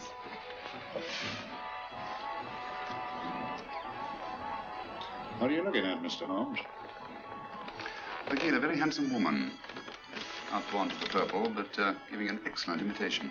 Would you like to come to my flat for a nightcap? Lovely idea. Yes, isn't it?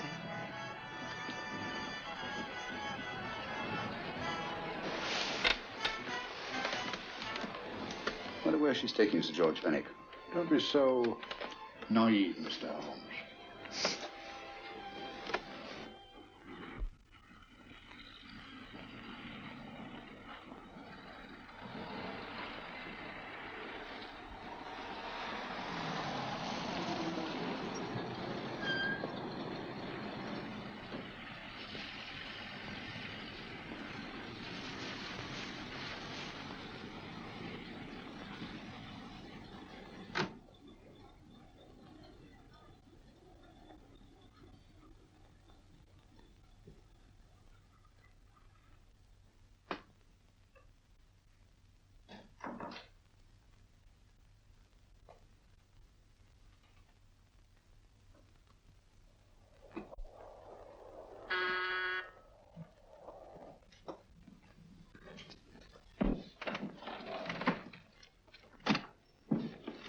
Good evening, Mum. Hello, Grandon. Any messages? No, Mum.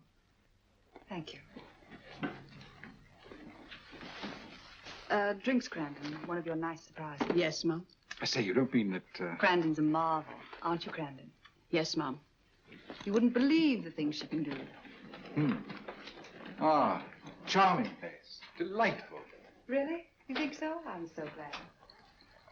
Do sit down. Do you mind? Do I mind? What a question. I don't mind anything, really. Except not being with you. Now, you really don't want me to believe that, do you? Not too seriously. Good. We're both quite grown up, aren't we? Quite.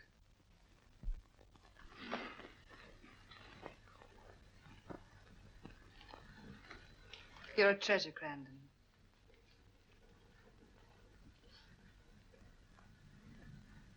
And lower the lights a little as you leave.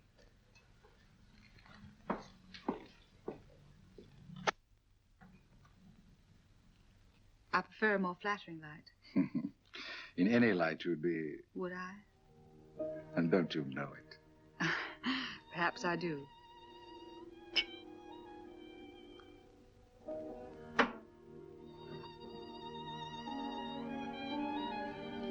Oh, that priceless woman. You wouldn't believe it, but she's absurdly romantic. She loves dreamy music, and she thinks that we... But we do, don't we? Do we? Well, it's rather soothing, restful. Yes. And we all need rest at times, like tired children who've played too long. You've played with wooden soldiers, I suppose. Funny. Hadn't thought of that for years. Toy boats were my special joy. Anything I could set afloat anywhere. Like this. And this. Toy boats sailing into the Never Never Land. The land of beautiful dreams. Look. Look, odd, isn't it, how the light is reflected? Little specks of light that move and move. Like stars on a slowly moving stream. You know, Holmes, I'm very sensitive to atmosphere. No? Yes, I can tell by the feel of this room there's been a murder committed here. It may interest you to know, my dear fellow, it was the other side of that door at the foot of the stairs that the poor girl was murdered. If only I could find it. Find what? The one thing these unfortunate victims have in common that might give us a motive for these murders. There must be something. Another Jack the Ripper, if you ask me, a homicidal maniac. No, Watson. In the case of Jack the Ripper, there was one thing in common. His victims were all from one walk of life, living in the same section of the city. In this case, the murderer chooses his victims from all walks of life and from different sections of the city. No, my dear fellow, this is not the work of a homicidal maniac. It's something infinitely more sinister. Give me the creeps. What on earth are you talking about? Watson, I'm convinced that these murders are only incidental to some larger and more diabolical scheme. That may be, but why the severed fingers? The answer to that question, my dear fellow, is our only hope of solving these mysteries. Dear sister, I am so happy. I had such a lovely holiday at Brighton with you and Alf. And I'm looking forward to being with you again. Poor little thing. Sort of raises a lump in your throat. I can picture her sitting here happily writing this letter. And I'm not bit realizing that she's shortly going to her death. Hello? Gregson. Oh, there you are, Mr. Holmes. I've been looking for you everywhere. What's happened? Murder in Edgware Road, not half an hour ago. Woman? Yes. And the right forefinger cut off clean.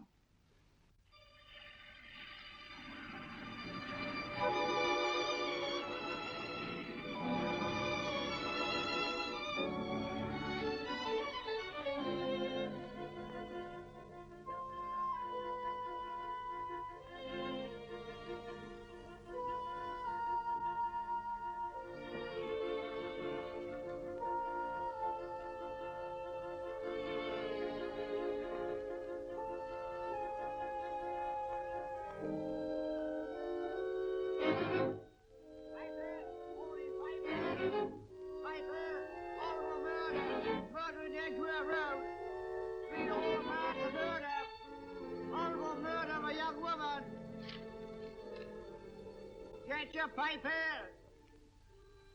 All for murder, papers, all about the murder. Morning papers, all about the murder, papers, all for murder. Another young woman found murdered, papers here. All for murder, papers, papers, read all about it. Get your papers, murder in Edgware Road. Honorable finger murder. Shocking murder. Murder in Edgware Road. Horrible murder of a young woman. Read all about the murder.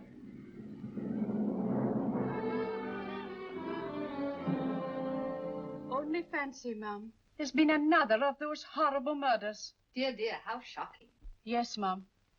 I really don't feel quite safe here myself. Oh, dear.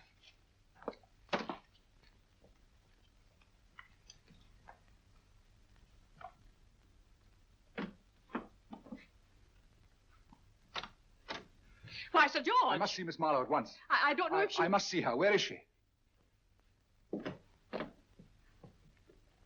Lydia.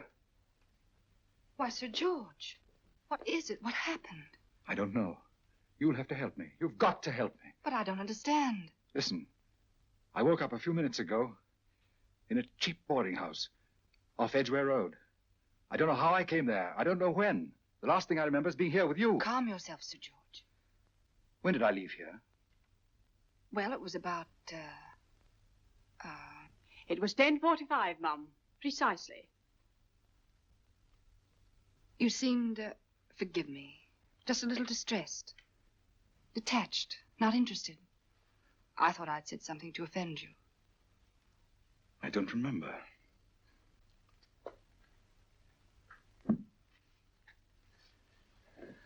I can't remember. Tell me, has this happened to you before? Before? Well, there is such a thing as amnesia, you know. If it was 10:45 when I left you, it was 9 this morning when I woke.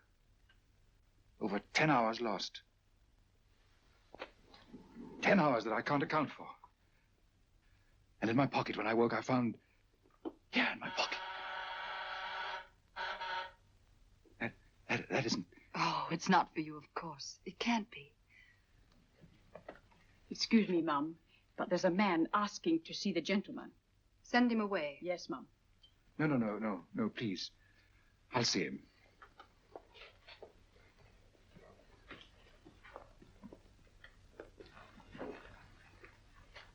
Well? Delightful room. Not much like the place you woke up in this morning. You followed me here? Yes. Are you a detective? Oh, no. Quite the contrary. Don't be afraid, Sir George. You know my name? Oh, yes. A very old and highly honored name. And being the bearer of such a name, and also a very wealthy man, I thought you might care to possess yourself of this trifle. Rather than let it fall into the hands of the police. It is yours, if I'm not mistaken. The initials, GF. Where did you get this? It came out of your pocket. I saw it fall, but you never noticed. You were very busy bending over something with a knife. Then you put something in your pocket.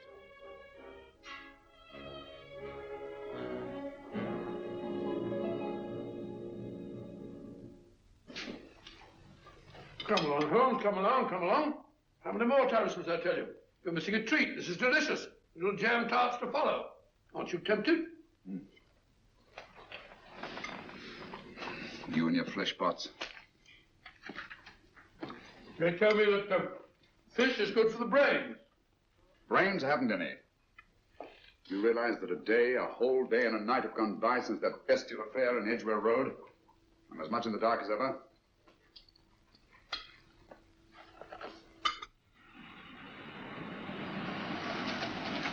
Hello, here comes a client, unless I'm very much mistaken.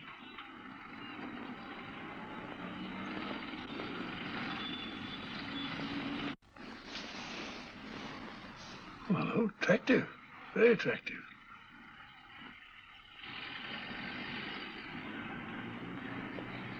Obviously, she left home under the stress of some very great emotion. How do you know that? She isn't wearing any gloves. A startling omission in a young lady of fashion. Oh, she didn't put her coat on. Open car, too.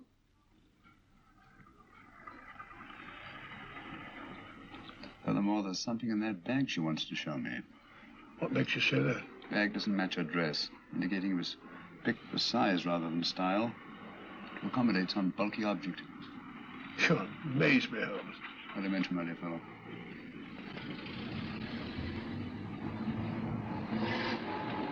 Well, that's interesting.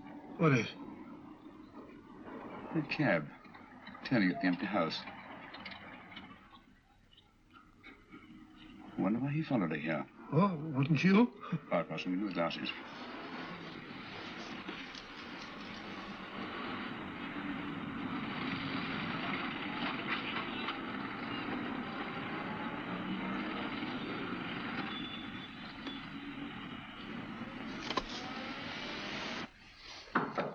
Oh, we shall soon know. Yes, Mrs. Hudson? It's a young lady, sir. Most urgent. Ask her to come in. Go right in, miss. Mr. Holmes? Yes, this is my friend, Dr. Watson. How do you do? How do you do? Mr. Holmes, you must excuse me, please. Yes, well, won't you sit down? Come along. May I? It's quite all right. Thank you.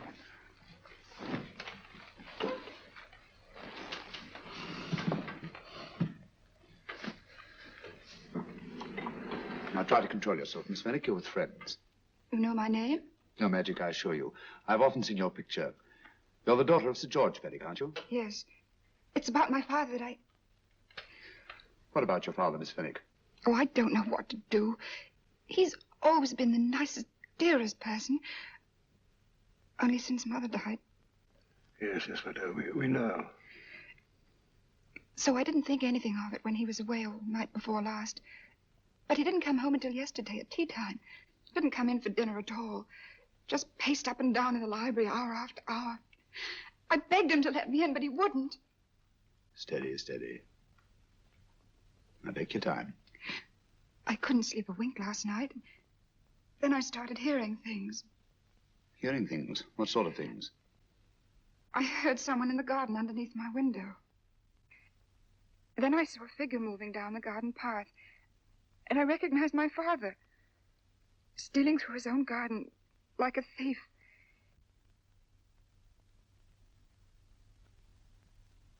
He had a spade in his hand, and he stopped by the greenhouse where he started to dig. This morning, at daybreak, I stole out into the garden and found this.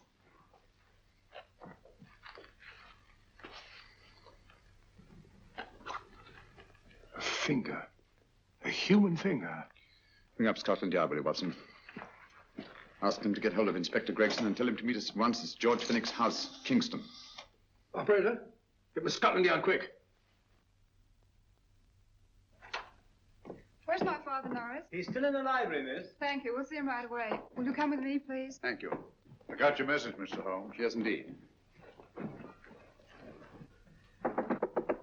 Dad, may I come in? Dad.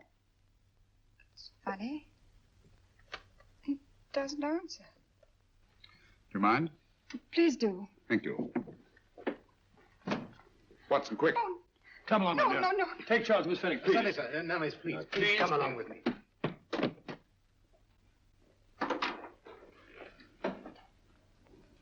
Dead? Yes. What do you make of it, Doctor? Shot in the back, between the second and third ribs. The bullet undoubtedly had penetrated the heart. Look at the powder marks on his coat. I was afraid of this. What do you mean? Don't you remember the man in the cab who followed Miss Fenwick to Baker Street? Well, you don't think he had anything to do with it, do you? I think it's reasonable to assume that he tipped off someone that I'd been sent for. Sir George has obviously been murdered to keep him from telling me what he knew. What was the weapon used? Small caliber revolver, point blank range, by the look of the wound. The murderer came in through those French windows. The mud from the garden he brought in his boots. Sir George must have surprised the intruder. Across the room to him here. What follows, we can't tell. But from the location of the wound, I'd say that he turned his back for a moment, and as he turned, the muzzle of the revolver was placed between his ribs and one muffled shot fired. And you mean to say he kept on going, even after he was shot? There's no doubt about it. Look there. The trail of blood leads us back to the desk. Something Sir George was after. Something. I know. He was trying to summon help, Poacher. I don't think so, Watson. There's the bell pull by the fireplace. No, you'll notice from the trail of blood that Sir George made straight for this desk here. I wonder, there was something he was desperately anxious to get. Hello. His right hand's clenched. It's perfectly natural. Death agony. The left hand lies open. Why only one hand clenched in the death agony? The right hand, the hand nearest the desk. Please note that. If Sir George took something off this desk, something so important that he spilled his last drop of blood to get it, I want to know what it is.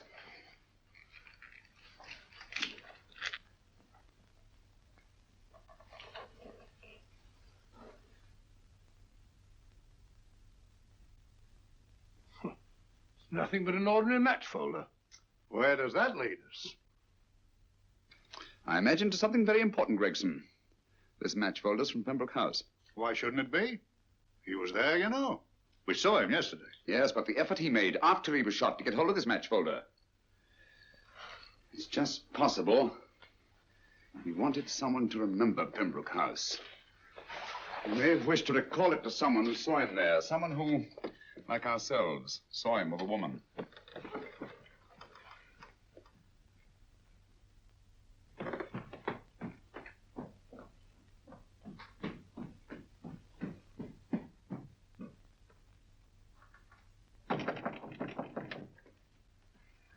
Come in. Oh, Dr. Watson, this came by hand for Mr. Holmes not 10 minutes ago. Thank you, Mrs. Hudson. That would be the report from Mr. George's bank. Report from Sir George. Oh, really? Don't you remember his daughter told us that he'd just closed his account? Had he looked into it once.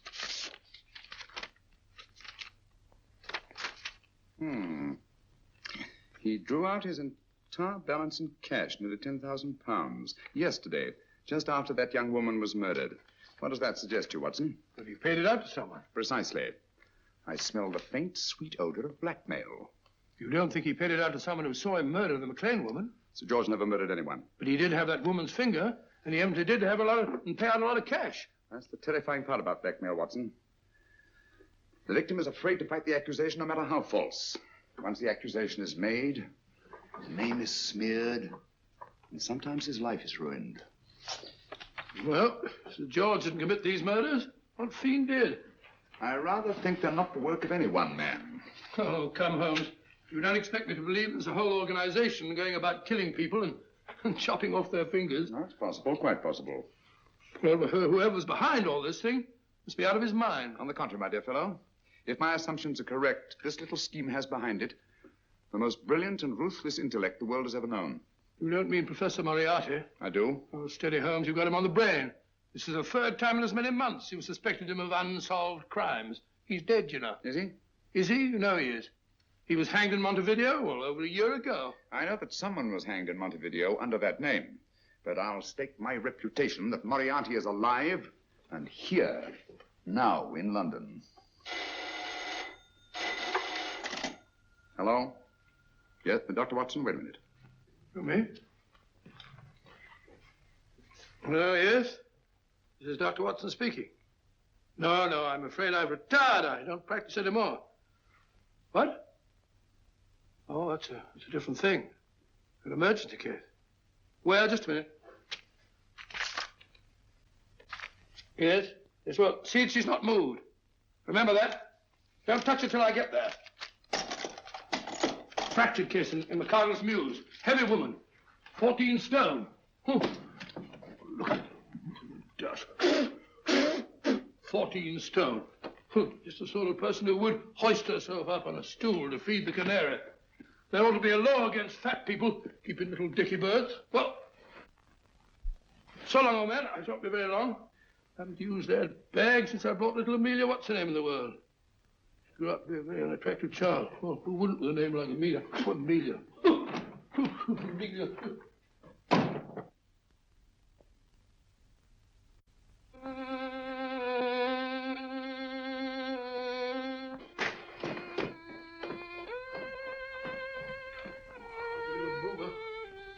People so stupid about accidents.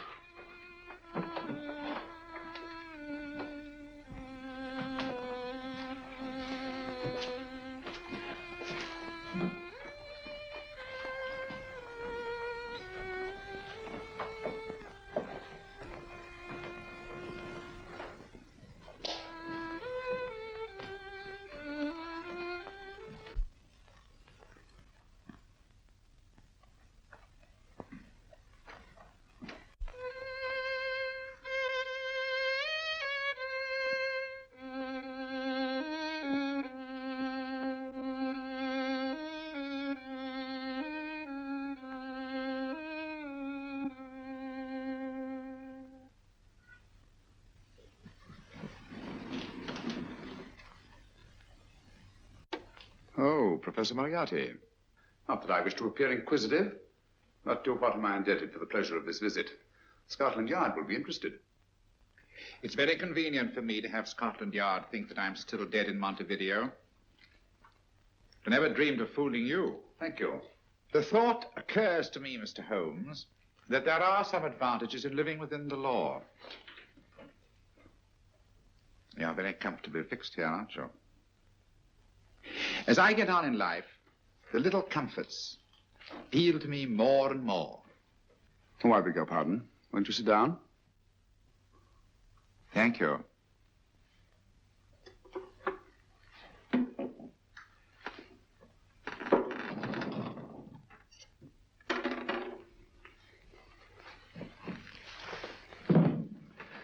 And now, Professor Moriarty, what can I do for you? Everything that I have to say to you has already crossed your mind. And my answer has no doubt crossed yours. That's final? What do you think? I shall not rest until you are hanged for the finger murders. You've no proof, you know. No, not a shred. But I have you. I could turn you over to the police here and now. You could. But if you did, you'd never see Dr. Watson again. Oh, the telephone call. Quite. I rather assumed you had taken some such precaution. Or I should have snatched up a revolver and indulged in a fit of heroics when you came in. Very smart, aren't you? Not smart enough. Or I should have anticipated you. But if any harm comes to Dr. Watson, I shall seek you out. I shall not rest until I find you, and when I do... No harm will come to Dr. Watson this time. But I can't answer for the future. Mr. Holmes, I should strongly advise you to drop this case. Don't be silly. Think it over. We've had many encounters in the past. You hope to place me on the gallows. I tell you I shall never stand up on the gallows. But if you are instrumental in any way in bringing about my destruction, you will not be alive to enjoy your satisfaction. And we shall walk together through the gates of eternity, hand in hand. What a charming picture that would make. Yes, wouldn't it? You know, I really think it might be worth it.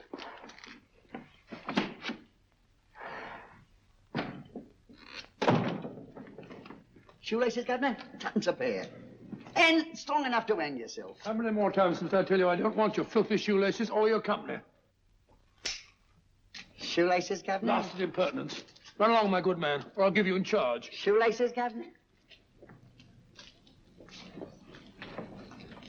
Shoelaces, Governor? Help a poor bloke. What's only got one arm? Any luck with Mr. Holmes? You can read his obituary in tomorrow's papers.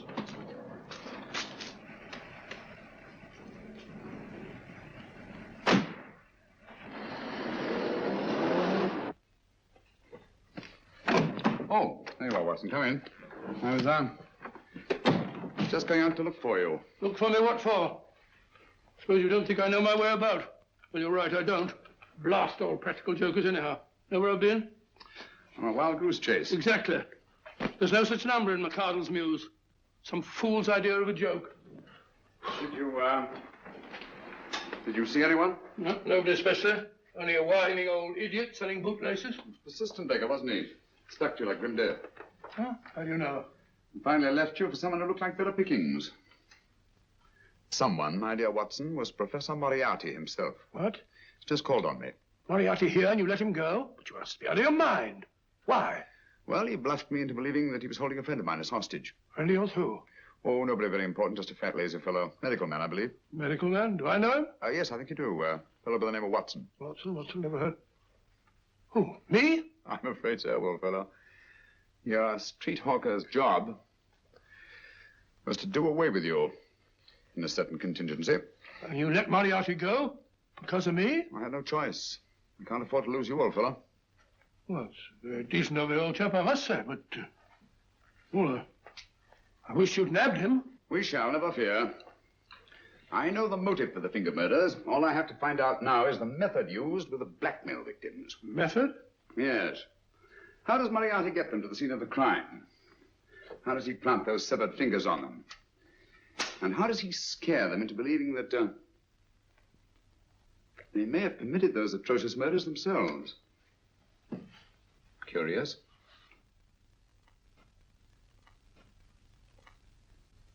Very curious. Huh? Curious? What's curious? That window in the empty house across the street. First floor front.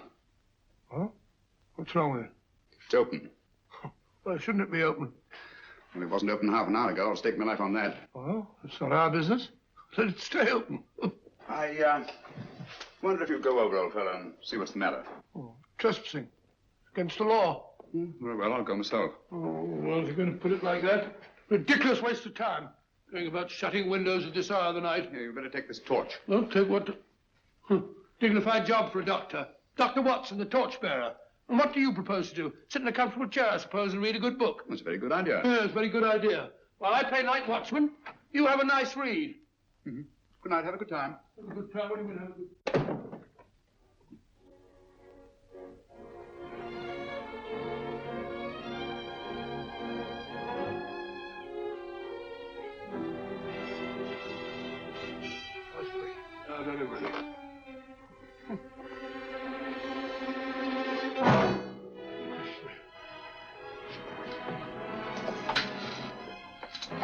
What on earth is for?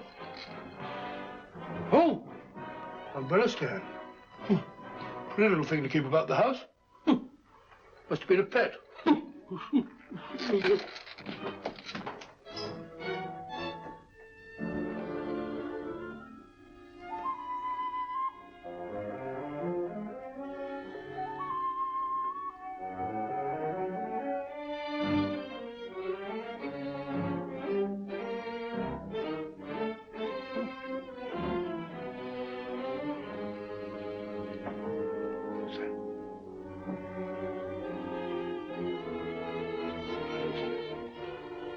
Right, Robert. This was the door.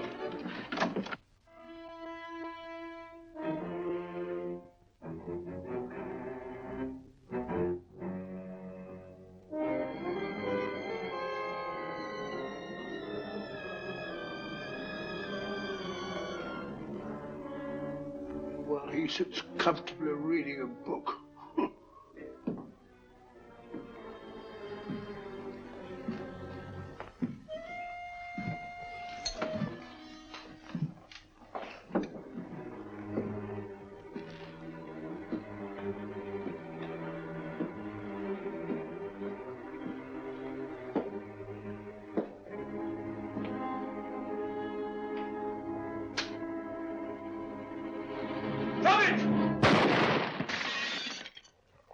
killed Holmes! He killed Sherlock! Watson. You? But I saw him shoot you a second ago. Not me, my dear fellow. Merely the bust of Julius Caesar. Incidentally, you may have noticed that all through the ages, prominent men have prominent noses. Oh, I'm afraid we're in for terrible trouble again with Mrs. Hudson. Window smashed, plaster all over the floor. Get up, you.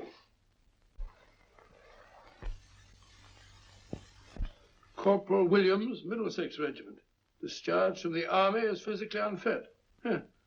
Papers seem in order. Now, Corporal Williams, you've seen service in the Far East, haven't you? The East? I thought so. Look at his complexion, Watson. Yellow as saffron. He's been taking Atabrine. Cure for malaria.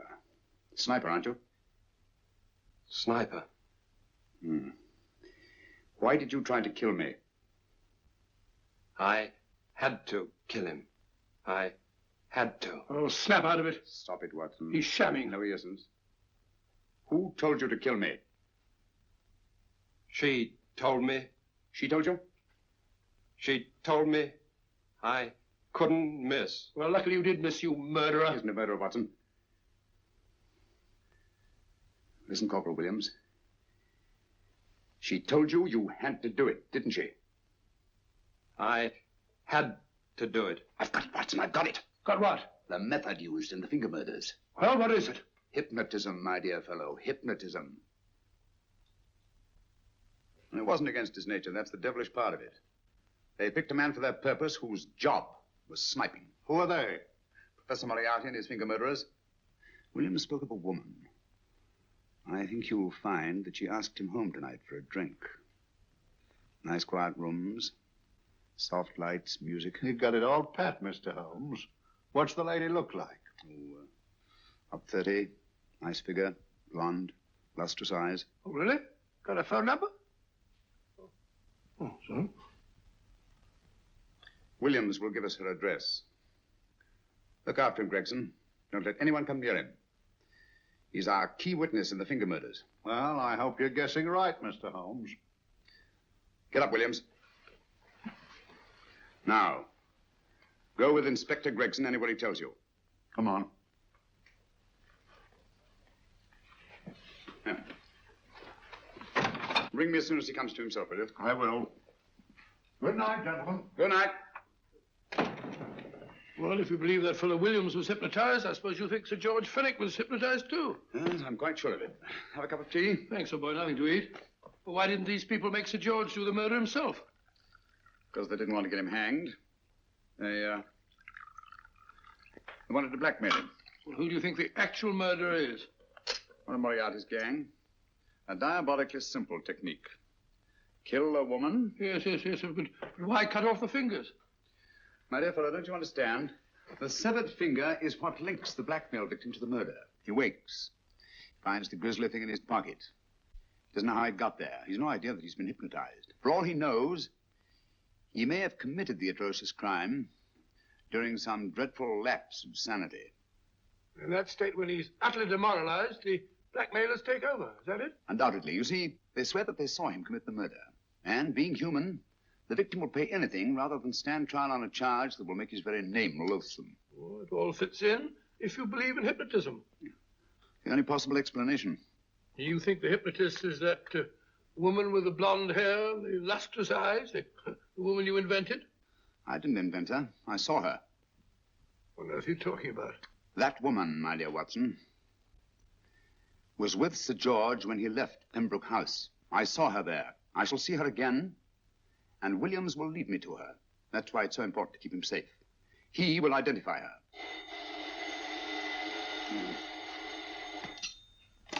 Hello? Yes? Inspector Gregson? What? Well, get every constable in the district. Yes, I'll be over at once. What's happened, Holmes? Williams is missing. Great Scott! Come on.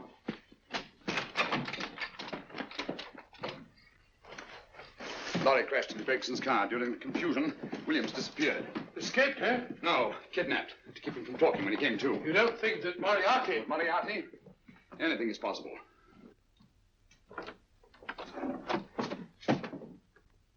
Williams! Dead. You see, anything is possible.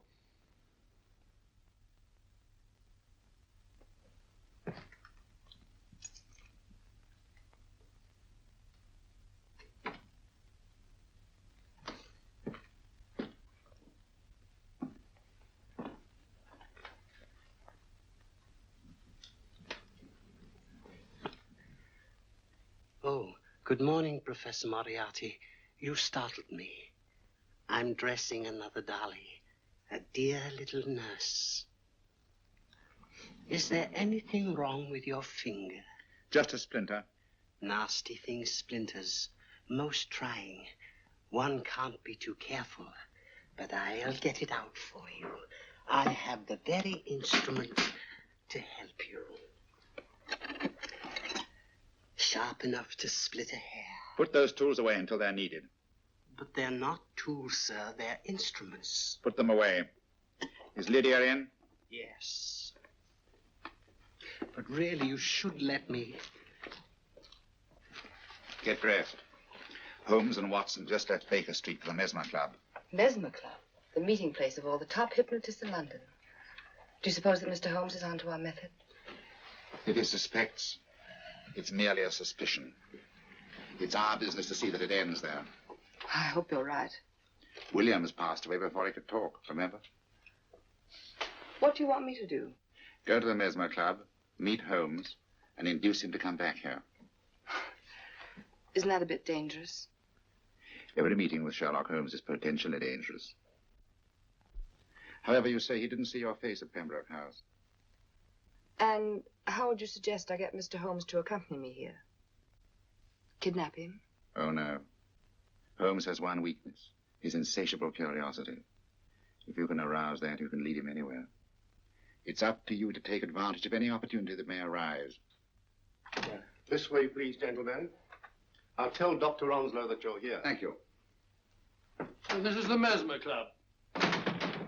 If you ask me, hypnotism is a lot of mumbo-jumbo. Oh, come now, Watson. As a medical man, you must admit that hypnotism has its place in modern science. That may be, but 90% of hypnotists are crooks of the worst kind. Nothing more than a lot of charlatans exploiting weak-willed morons. Ah, Dr. Onslow, I believe. Happy to meet you, Mr. Holmes. Your brother Mycroft suggested I might be of help to you. He's a valued member of our little group of charlatans and crooks. Oh, beg your pardon, sir. I didn't know you were listening. Behind the curtain. My friend, Dr. Watson. Oh, delighted. Oh, did you? I wonder now. You see, we're in the midst of a little experimental session at this very moment. If you'd care to join us. Oh, certainly, certainly. That'd be very instructive. Oh, well, will you follow me? Thank you. Why should I know the way behind the blasted curtain? In treating his patients. But today, the therapeutic value of hypnotism, as we now call it, is conceded by innumerable physicians. Especially is it of value in surgical cases where the administration of local or of general anesthetic is inadvisable. Inadvisable poppycock. For the sake of latecomers, I may say that I have placed this subject under profound hypnosis. In this condition, he can feel no pain, even under applications which normally would be excruciating. Excruciating? Excuse me, please.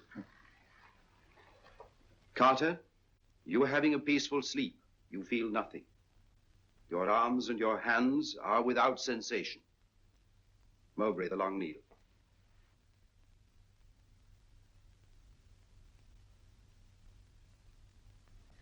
Carter, give me your right hand.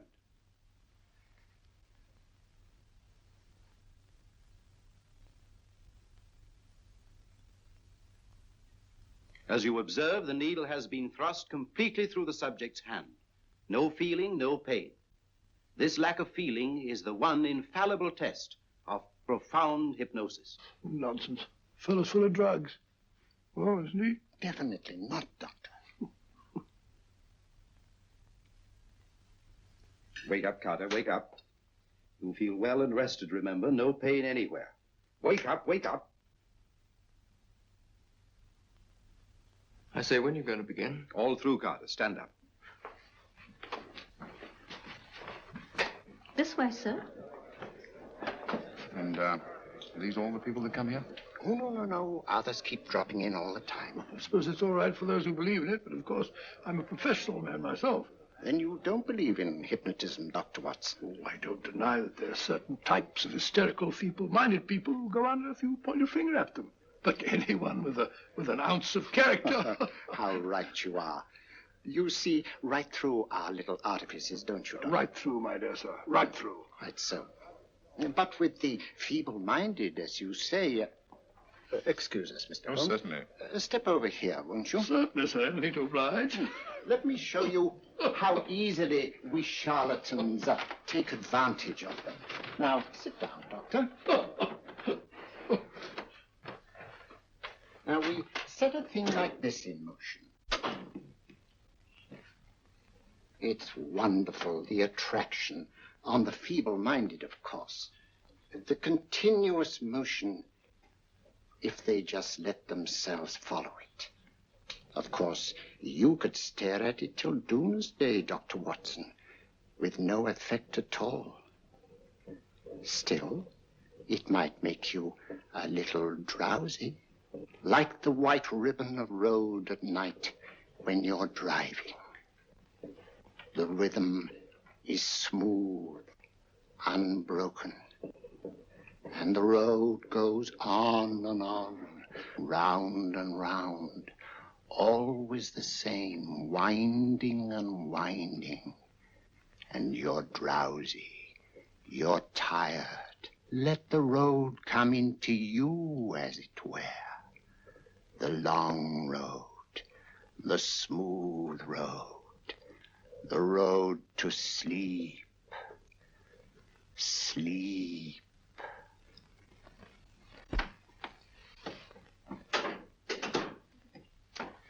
Open your eyes. Stand up. Turn around. And now, Dr. Watson, you're on a holiday in Scotland. The country is amazingly beautiful. We're coming to a stream. It isn't deep. Better take your shoes and socks off.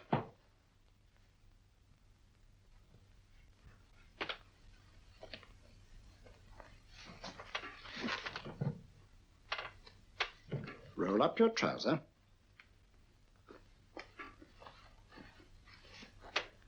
That will do. The other leg is waterproof. Turn around. Mind the pedals.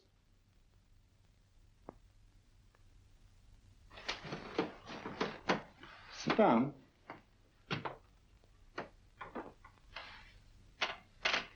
Wake up now.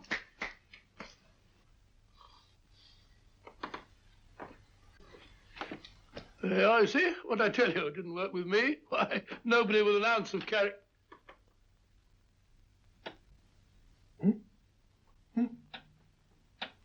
I think you'll need these.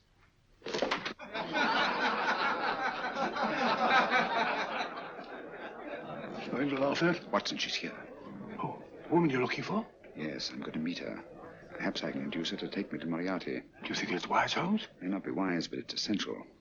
After all, I've held me on with Moriarty in the past. But isn't it dangerous? She might be a hypnotist. My will isn't stronger than hers. I deserve to be hypnotized. I feel I must protest, Dr. Onslow. I was told this was a gathering of serious students of a great science, and I find myself in a company of buffoons. Oh, my dear madam. Elliot and Esdale Brain. Were those men martyrs for the truth? That you may laugh over your childish, cruel tricks? I must say I'm in complete agreement with you, madam. This was most unnecessary performance, Dr. Onslow. Beg your pardon, sir. My name is Holmes, Sherlock Holmes. At your service, madam. Thank you, Mr. Holmes. I'm afraid I've created a rather embarrassing situation. But you see, I'm interested in the serious study of hypnotism. So am I, too. Perhaps we have something in common, Mr. Holmes. Perhaps we have. Would you join me for a cocktail at Pembroke House? I should be delighted. Good.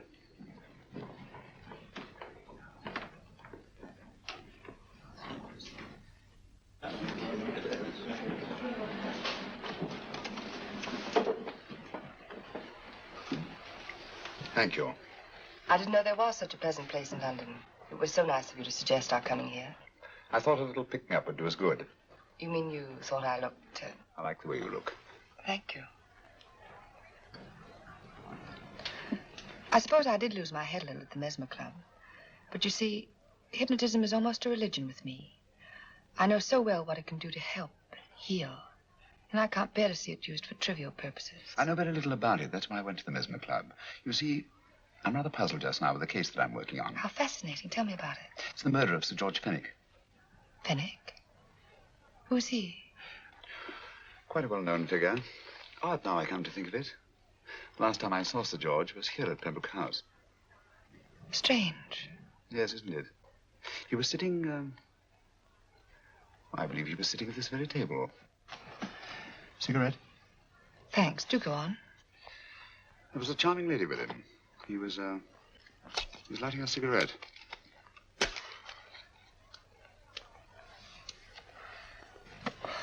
Charming. Did you see her face? No worse luck. Merely her back. How unenterprising of you. Yes, wasn't it? Afraid I'm getting a little older. I shouldn't say so. That's nice of you. Still, the first time in my life I've got hold of a case that's beyond me. I'm actually losing sleep over it. You know, Mr. Holmes, I believe I could help you. Really? I should be very grateful. You're amused. No, merely skeptical. How would you go about it? I've used hypnotism more than once in healing. Not for profit. I'm not a professional. But I do think I could help you. If you'd care to... I can't think of a pleasanter experience.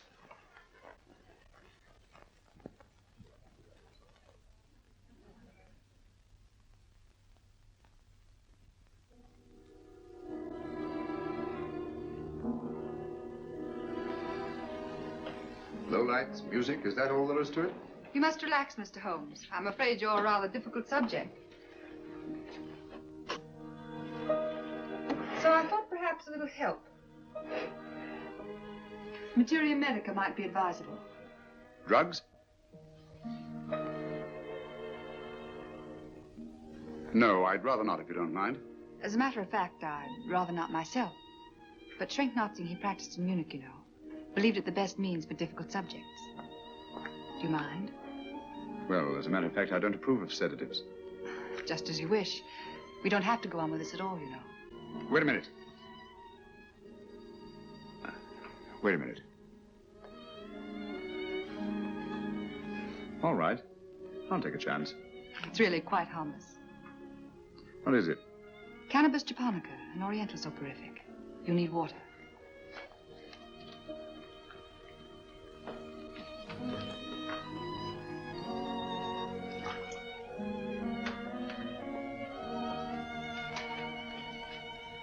Thank you. Now sit down, Mr. Holmes. You'll feel yourself growing drowsy. Don't fight it. Give in to it. Because you do want to sleep, you know. Just fix your eyes on this one white flower floating on the water. Empty your mind of every other thought. Follow the motion of the water. So smooth, not a ripple. Waters of forgetfulness. Steady, deep, strong.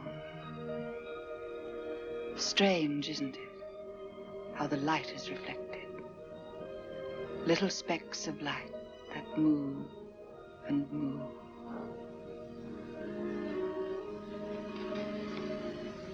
It's restful here. It's peaceful. It's friendly. And you're very close to finding what you're looking for. You'll find them soon now. The guilty ones.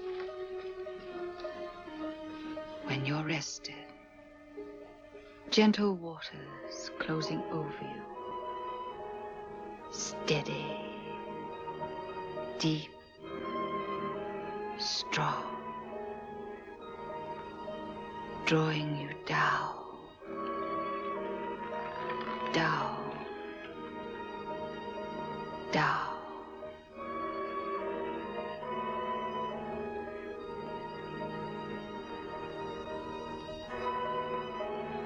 Sleep.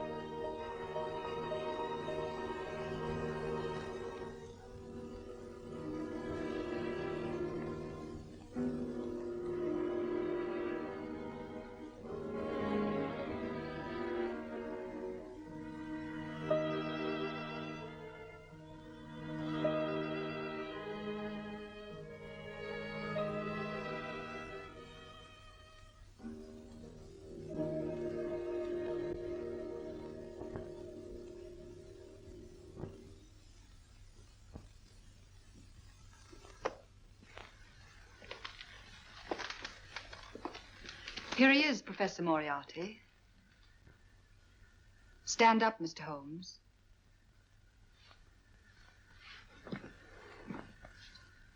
Open your eyes.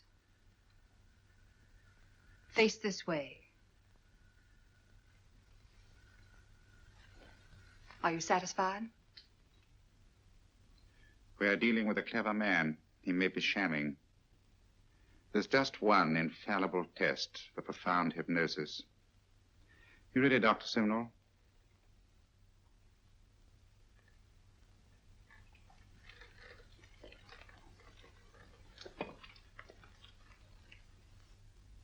That will do, Doctor. He couldn't fake insensibility to the knife. I congratulate you, Lydia. Turn round, Mr. Holmes. Now walk to the desk.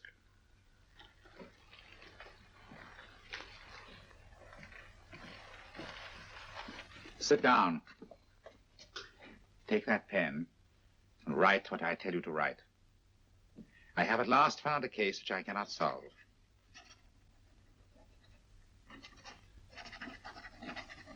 I have outlived my usefulness.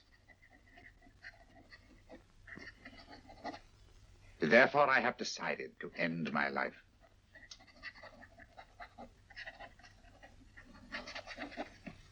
Sign your name. Now blot it.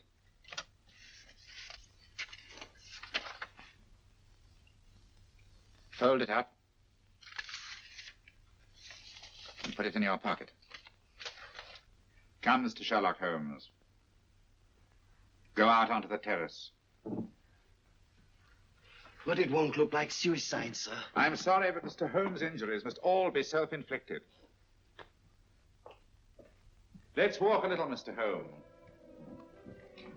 It's so pleasant here in the garden. Just step up here onto the terrace. It's a nice, broad terrace.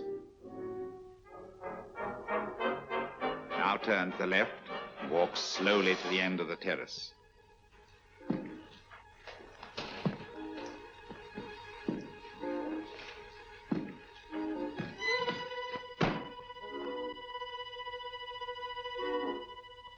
Don't stop. You must walk to the end, you know.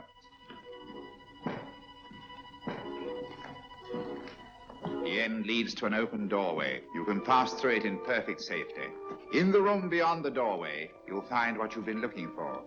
Must you drag this on? This is the moment I've been anticipating for a long time, my dear. Go on, Mr. Holmes.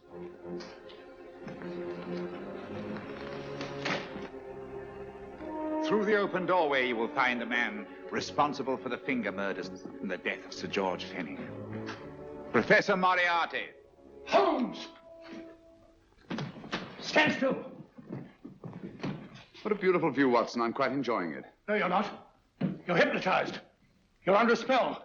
Stand still. Don't move. Steady, Holmes. Steady does it. Stand perfectly still where you are. Nonsense, Watson. You don't know what you're doing. Of course I know what I'm doing. You mean you're not hypnotized? Certainly not. Then get off the wall, you idiot. Oh, look out! Holmes! What were you doing up there? Holding the fort until you arrived. What kept you? Well, I ran into a spot of trouble on my way to Scotland Yard. I was arrested for exceeding the speed limit. Your luck seems to hold, Mr. Holmes. Well, I'd hardly call it luck, Professor. You see, I substituted a drug of my own for the one that this dear lady pressed on me. You are clever, aren't you?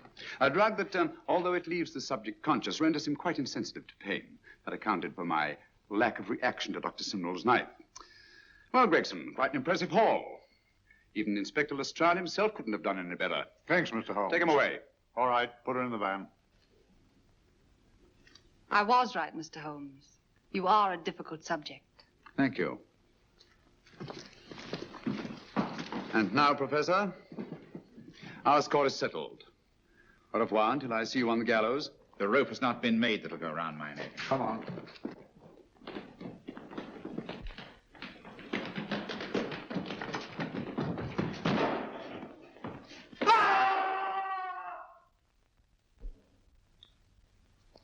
I'll take care of things, Mr. Holmes. Thank you, Inspector. Come on.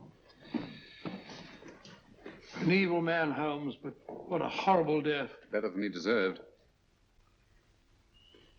What are you thinking of? I'm thinking of all the women who can come and go in safety in the streets of London tonight. Stars keep watch in the heavens. And in our own little way, we too, old friend, are privileged to watch over our city.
Stimson, thank you for keeping up so late to take care of us. Oh, that's quite all right, sir.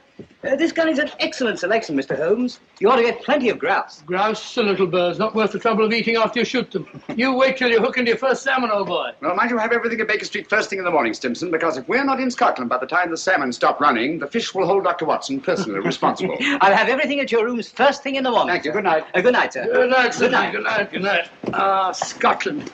I shall be glad to get away from this place.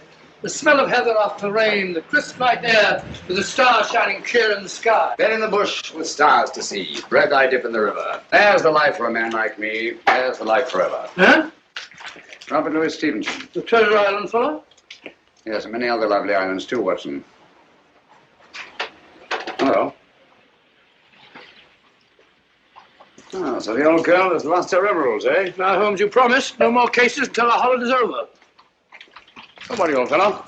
I was just thinking she's well rid of her emeralds. Green was never a very becoming colour to the old trout. I say, you got your paper, sir. I'm afraid you're mistaken. No mistake. I saw you drop it. You've just been told, sir, that you made a mistake. But it is the gentleman's paper, sir. Be your fool, my good man. Mr. Holmes told you that he didn't have a paper. Yes, but I was quite wrong. I'm so sorry. That is my paper.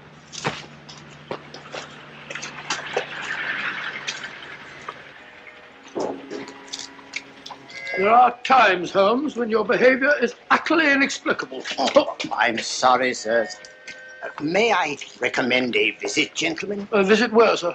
The best fish and chips in London. Fish and gentlemen. chips? I never eat fish and chips. My friend doesn't eat fish and chips. We loathe fish and chips, sir. Come to think of it, old fellow, some fish and chips might go very well just now. Thank you for your suggestion, sir. Come on, Watson. Fish and chips, filthy stuff. I wish we'd brought our cat. Oh, oh, oh.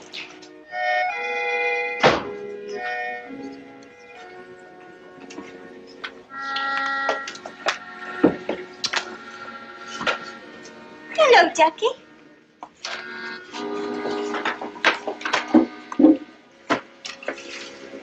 Good evening, gentlemen. Evening. May I suggest that, sir? 2 and 6. No, I think I'll have some fish and chips. And you, sir? Just a minute. Sorry, dear. We serve the best fish and chips in London, sir. Make it 2, will you? I think I'll have an order of... Oh, gone. I order for both of us. What do you order for me? Fish and chips. Fish and chips. Nice place you brought me to, I must say. I say, take a look at this fishbowl. Where? Right in my soup. A fine thing, it might have stuck in my throat. Just a moment. Fishbowls. I'd rather eat in an alley. Go and eat in an alley, then. That's where you probably belong. Likely as not, we'll both be poisoned. What's up, Holmes? I don't know. Yet. Something definitely is. Thank you. Fish bones. Fellow probably was right. Looks like something one might find in an alley. That's it. What's it? Fishbone Alley, of course. Oh, what's the price got to do with it? It's not the price. It's the numerals. 26, number 26, Fishbone Alley. Everything these last few minutes has been directed towards giving us that address. Oh, come, Holmes. Who on earth will go to all that trouble? Duchess's photograph. Duchess Brookfield's house, Berkeley Square. About 8 o'clock last night. I've got it. 8 o'clock. But you said you weren't interested in the old trout emeralds. I'm not. Well? We've just been invited rather circuitously. I've meant to appear at number 26 Fishbone Alley at 8 o'clock tonight. Well, mumbo jumbo, if you ask me. Probably no such place as Fishbone Alley. Oh, yes, there is. It's off Mount Street. 7:45. We've just got time, but we walk briskly. Good night, Ducky. But, look here, Holmes, you're not thinking of going there, are you? Naturally, someone must want to see us rather badly to have gone to all that trouble. But hang it all, it may be a trap. Well, if it is, at least it promises to be an interesting one.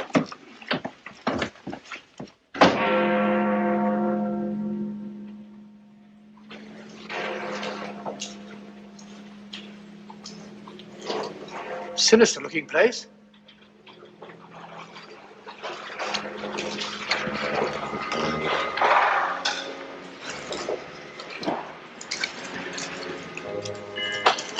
See that? They're expecting us.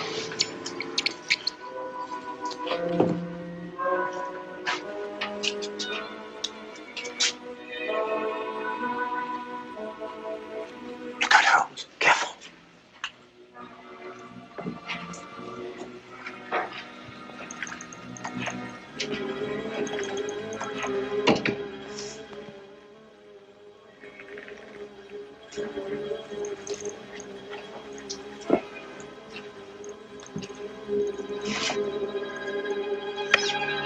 Won't you go in, gentlemen?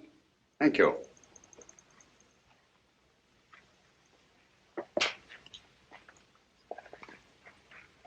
Please forgive the somewhat odd way in which we summoned you, Mr. Holmes. The method was ingenious. I'm sure you must have a reason. Briefly, we wish to engage your services to take someone from England and deliver him to a place we shall designate. And the name of this person? That I am not at liberty to divulge.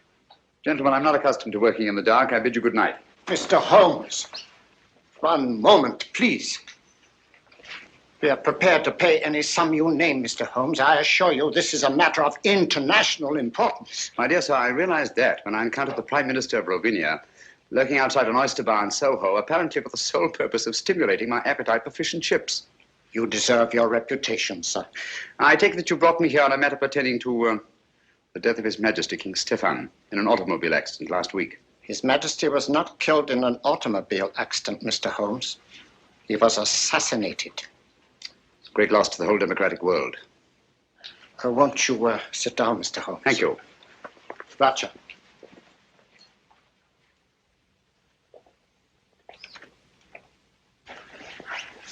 Permit me, gentlemen, to introduce my colleagues. Anton Petzval and Matthias Cherney. How do you do? My associate, Dr. Watson. How do you do, John? How do you do? Mr. Holmes. Thank you. And Dr. Watson. Thank you, sir. A glass of wine, gentlemen? No, thank you. No, thank you. For several years now, a powerful group has been seeking to gain control of Ravinia for personal gain.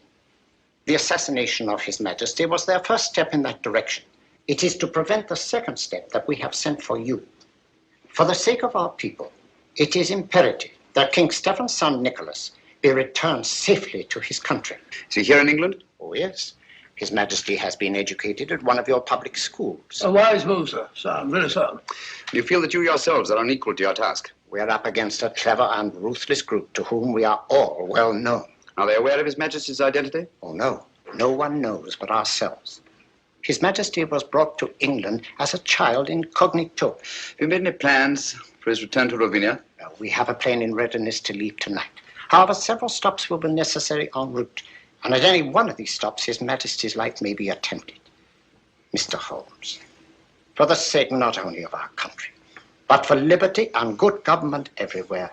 We implore you to undertake this mission. Well, now, Holmes, you gave me your promise. You need a rest, you know. You've not been up the mark lately. I'm afraid we'll have to postpone our holiday, Watson. But think of your health. Sorry, old fellow. Gentlemen, in the interest of democratic government, I shall be happy to do my utmost to see that His Majesty reaches Rovinia in safety. We thank you, Mr. Holmes. Now, if we are to leave tonight, time is short, and there are certain precautionary measures that I should like to discuss with you. Watson, old fellow, come along. Will you excuse us? Come along, old chap. I suggest that you return to Baker Street, pack a bag, and have a car ready to take us to the plane. But, Holmes, I don't like the whole business. Don't get lost. Lost and I've been lost. Don't get lost. I'll see you later. Good night. Now, gentlemen, may I have your attention?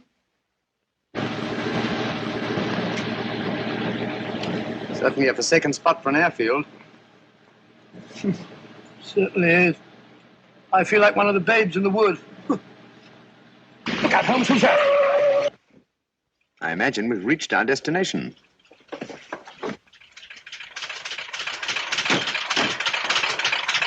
Everything is ready, Mr. Holmes. Follow me.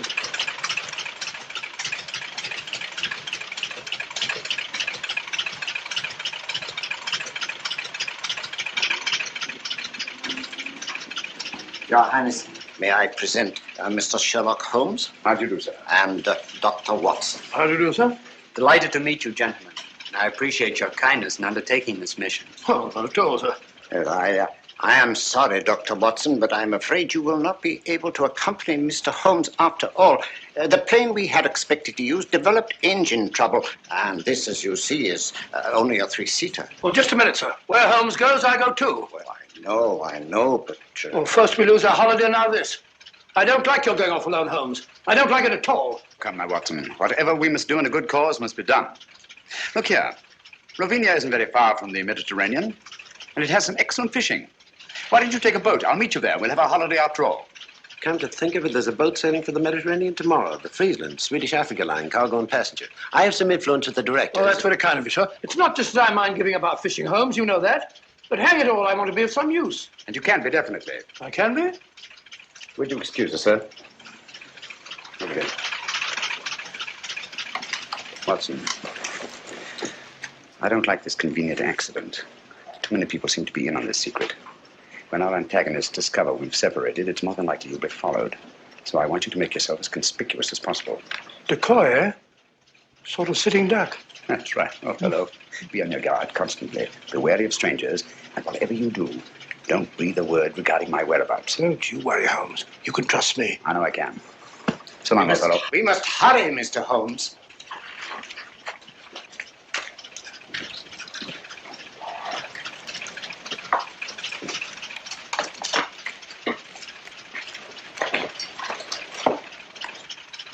I don't like it.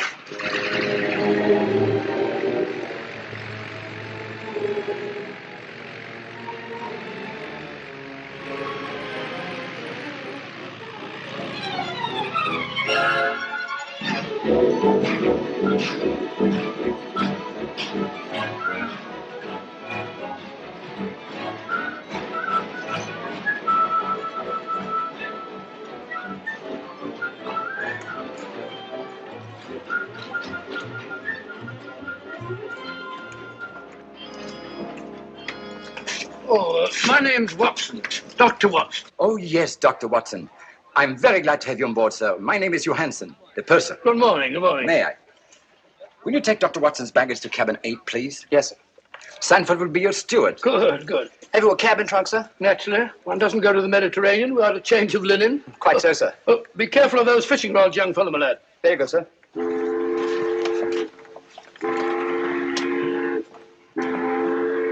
Your cabin is very comfortably located on the port side of the ship, sir. Good. I hope I've got a nice reading. Excuse me. Purser, has anybody been asking for me? Why, no, Miss Woodbury, not as far as I know. Oh, may I introduce Dr. Watson, Miss Woodbury? How do you do? How do you do? Miss Woodbury is quite a singer, you know. She will be with us all the way to Alexandria. Oh, splendid. I used to sing a bit myself. Sounds like Loch Lomond and so on. Pardon me, sir. You want in the lounge. Oh, excuse me. Certainly. You must sing it to me sometime. Is this your first trip to the East, Miss Woodbury? Yes, and I'm tickled to death. American? Brooklyn. Brooklyn. Yes, Brooklyn. I've been wondering, Are you the Dr. Watson? Well, I'm Dr. Watson of 221B Baker Street. The one who is associated with Sherlock Holmes? Well, Holmes and I have been associated on quite a number of cases. Is Mr. Holmes with you this trip? No, as a matter of fact, he's gone. Gone where? Well, he won't be long with us. He's a very busy man. You know he relies very large on me. Came to see me off the stage. He said, Watson, I shall be lost without you. Oh, I'm so sorry he isn't here. You see, I've heard so much about his work. And yours. Oh, perhaps someday you'll let me give you an insight on some of our most interesting cases. Oh, Reggie. Who? Excuse me. Reggie?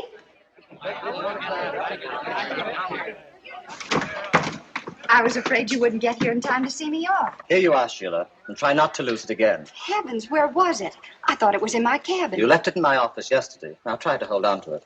I don't imagine it'd be very easy to replace those arrangements in Alexandria.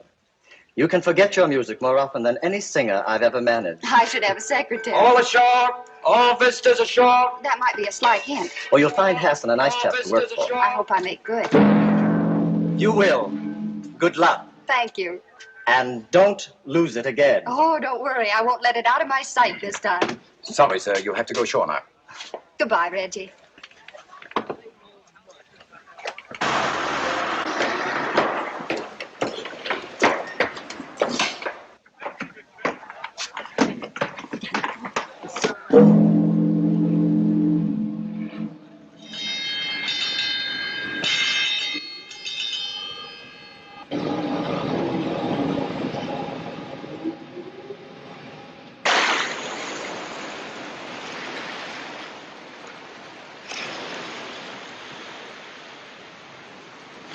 I make it a rule to take a 3-mile hike before each meal. Keeps one fit. Stimulates the digestion. That and a glass of milk. As I was saying, she was in wonderful voice. I shall never forget that last night at the Old Adelphia. Pulled down now to make way for a cinema. Heartbreaking. Where would we be without the cow, Doctor? The cow? I don't think so, dear. I'm sure Mr. Arnold here would be happy to help me in organizing deck games. Shuffleboard, deck tennis, medicine ball. Hiking! Shall I put you down for a 3-mile hike before lunch, Dr. Watson? No, thank you very much. I prefer to sit down before my meals, relax and have a glass of sherry. Like Ferdinand the Bull. I am on a holiday. How does that little tune go? Let me see. I'll think of it in a minute. Incorrigible. I have it. Da da da da da da dee dee da da da da dee da da da da dee That's it. Sorry? Then I'll put you down for a 3-mile hike before each meal. Yours? Thank you, yes. There's a bag goes with it. Thank you. Oh, lunch. There's nothing like salt air to give one an appetite. Don't you agree, Mr. Arnold? So long, Ducky. See you later. Aren't you coming, Dr. Watson? No, my dear. I'll join you later. All right. What would Holmes do?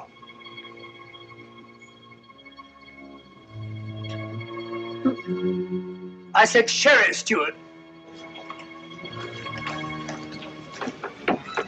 Carrying a revolver.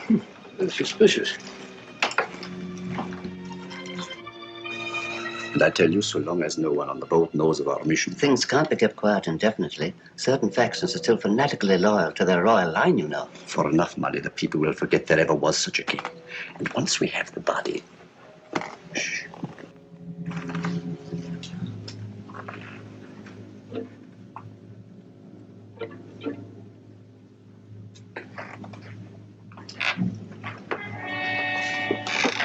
Doctor?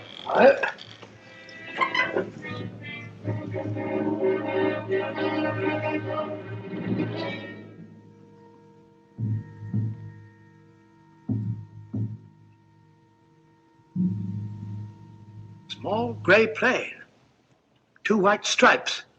No. Can't be true. Holmes. Holmes gone.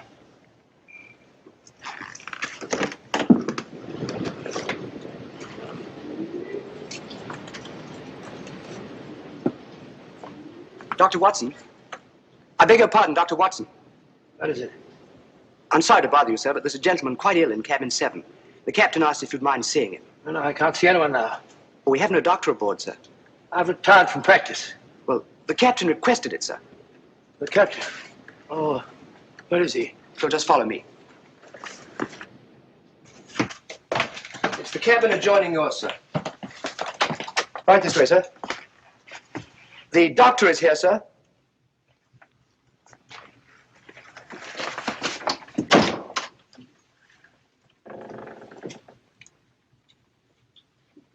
Is it serious, Doctor? Oh, dear, dear, dear. Can't you see I'm busy?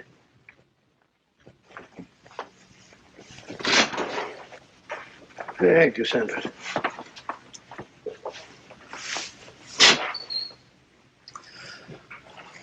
Holmes. But the wireless said your plane crashed. No survivors. It was shot down, Watson. I don't understand. I'm terribly sorry, old fellow. I meant you to know the truth at the earliest possible moment.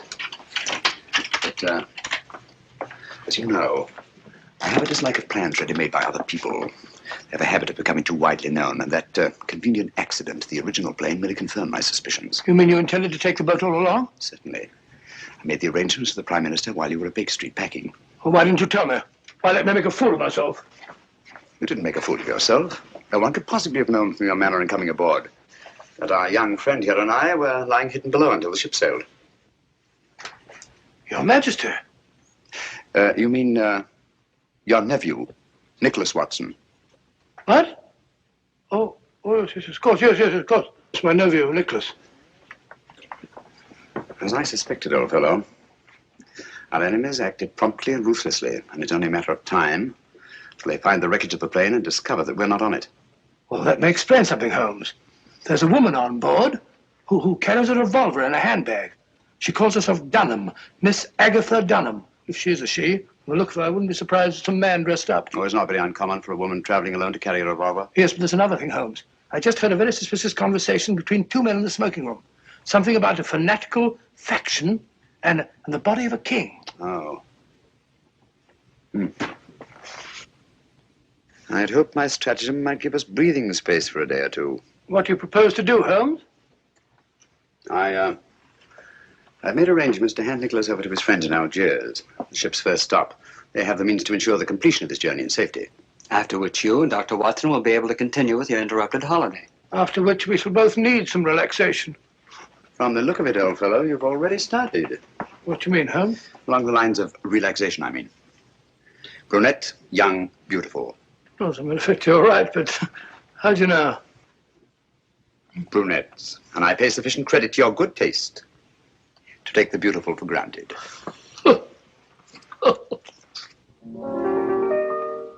Now, if a girl and boy should meet, would you think it indiscreet if they had a friendly chat? I'm sure you'd find there isn't any harm in that. If they met again at 4, had a cup of tea or more, then he said he liked your hat, I'm sure you'd find there isn't any harm in that.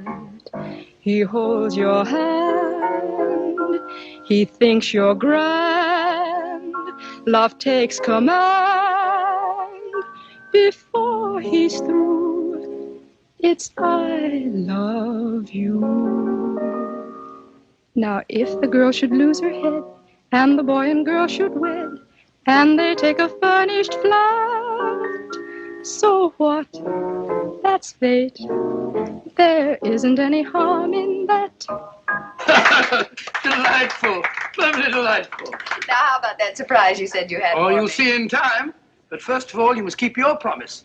You said you'd sing Flow Gently, Sweet Afton for me. Oh, all right, if you really want me to. Oh, of course I do. I wonder if you'd hand me my music case, please. It is. Why, sir, I'm so sorry. Oh, Sorry. no, that's all right. I didn't hurt you. No, no. Ah, here is my surprise. May I introduce my nephew, Mr. Nicholas Watson? How do you do? How do you do? And my friend, Mr. Sherlock Holmes. How do you do? Oh, excuse me. Oh, I'm sorry. Excuse me. Really, Watson, I've never thought of myself as handsome. And that's the first time in my life that a woman has run away at the sight of me. But hang it all, Holmes, something must be wrong. Obviously. Can you have a sherry? Please. No, thanks. Had you told her that I was on board? No, I just told her tonight that I had a surprise for her. Seems to be rather an understatement. 2 sherries, please. Yes. I don't understand it, Holmes. She seems such a nice girl. She sings charmingly. My dear fellow, musical talent is hardly evidence of innocence. As a matter of fact, the late Professor Moriarty was a virtuoso on the bassoon. Thank you. Incidentally, under no circumstances is Nicholas to be left alone at any time or for any reason. Well, what are you going to do, Holmes? At the moment, nothing. I shall leave the first move to my antagonists. Cheers.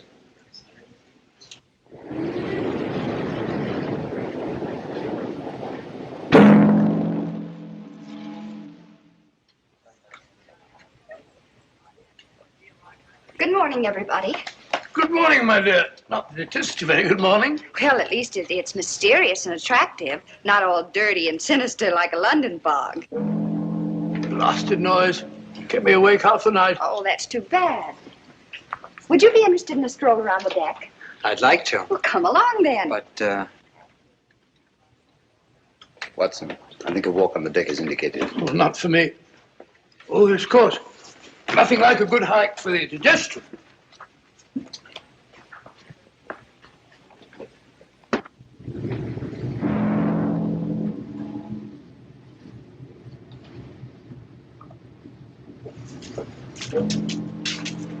Funny, well, I've gone far.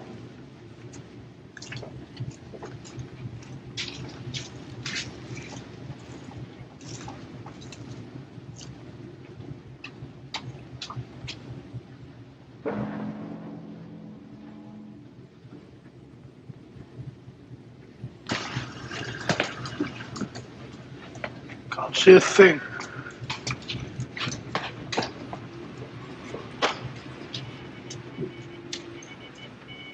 But I don't dare entrust a message like that to the wireless. It might fall into the wrong hands. Nevertheless, we should get in touch with someone in authority at once. After all, there should be 3 bodies, not just 1. We were told to use our own judgment about the best way to... Pardon me, gentlemen. Have you by any chance seen Miss Woodbury and... Sorry, we haven't.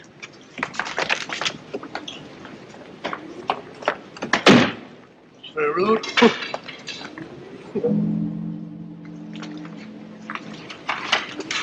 Nicholas! Nicholas!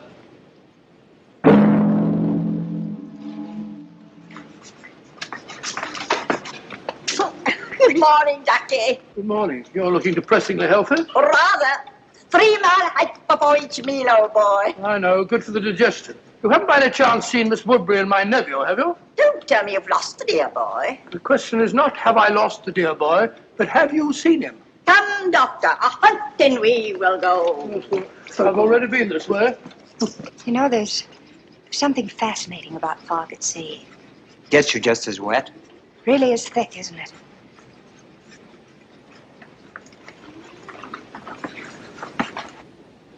You can hardly see the water. It looks ominous. Yes, doesn't it? You're right about it being wet. You know, I have a feeling my nose is a sight. It's a very pretty nose. Oh, liar. Oh, look out.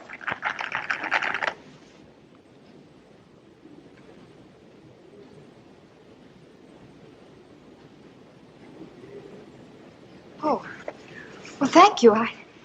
Isn't it lucky you were here? Yes, isn't it? You startled me. I thought you were deep in your chess game. Oh, the lost is found, Doctor. Sorry, Holmes. The fog. Yes, so I observed. It's colder out here than I thought. Come, my dear. A good brisk hike will do you good. I'm sure the doctor doesn't wish to continue now that he's found the dear boy.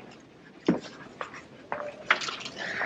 appears that someone has been careless, Watson.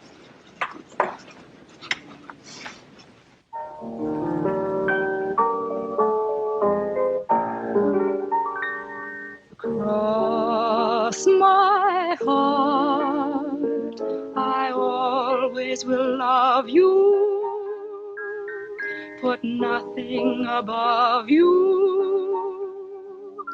Cross my heart, cross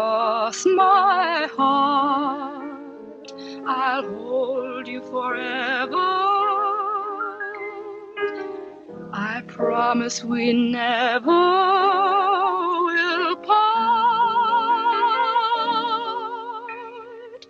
With you, the trees in winter will look green to me. What you will mean to me can never be told.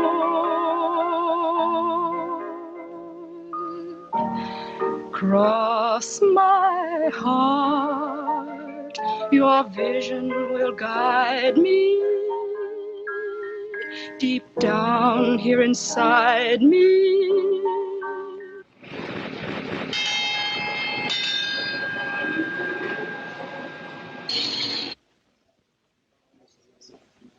What's up? Excuse me.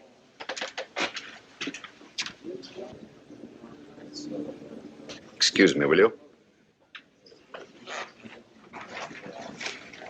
Nicholas. Something wrong? Excuse me, please.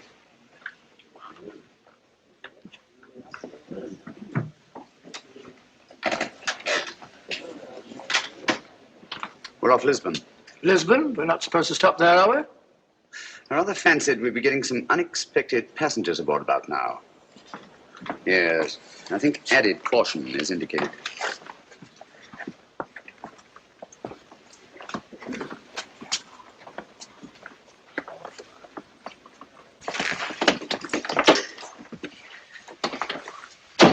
The last 24 hours, they've undoubtedly discovered we're not on that plane, and we are on this ship.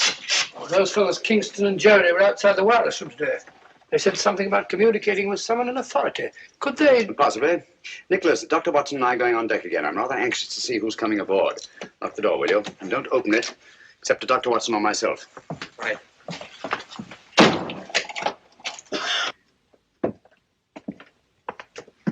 Going on deck, sir? Yes, breath of fresh air. I see, sir.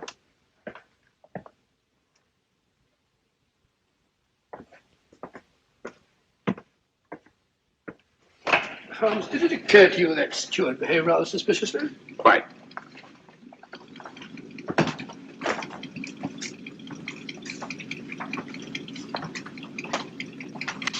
I understand we've stopped to take on some cargo. Yes, 3 passengers. Yes. Oh, Mr. Holmes, you startled me. Hello? Do you see 3 men have come aboard? So Miss Woodbridge just informed us. Lisbon, beautiful city. Too bad we shan't have a chance to pay it a visit. The Mar de Paya, the Castillo San Jorge, the cloisters of the Geronimos, Tower of Balaam. One of the most fascinating examples of Moorish architecture I've ever seen. Good evening. Mr. Holmes, is it not? Good evening. I'm afraid you have the advantage of me. Oh, that's a prize of fame, Mr. Holmes.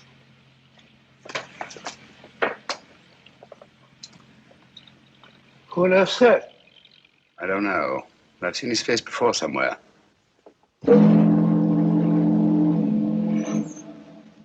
Mirko! I think, Watson, we'd better get back to your nephew.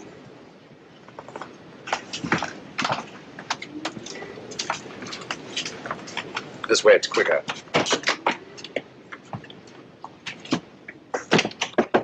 Who's there? It's I, Holmes.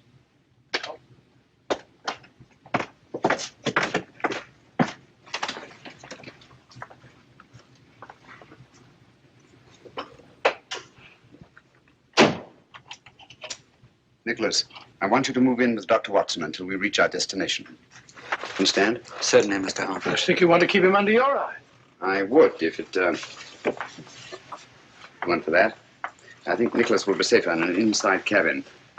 A porthole opening onto the promenade deck is apt to offer too many temptations to the 3 gentlemen in the cabin opposite ours, or anyone else who might be interested. Yes? Is there anything you require before retiring, sir? Nothing, thank you, Sanford. Good night. Good night, sir. Holmes, I don't trust that fellow.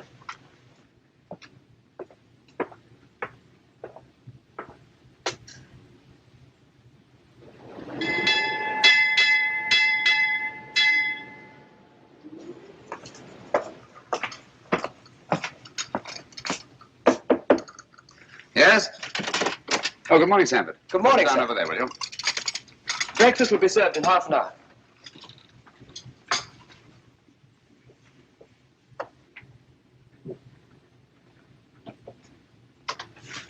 Coffee. I don't see how you can drink the stuff. I never could stand it myself. Everyone in my country drinks coffee.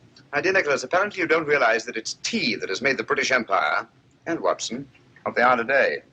Well, we're both in pretty good shape, aren't we? I thought it was the playing fields of Eton that were responsible. No. Only for the Battle of Waterloo. Scummy-looking stuff, even for coffee. Looks as if the cream had gone sour. Don't drink it. Why not? What's wrong?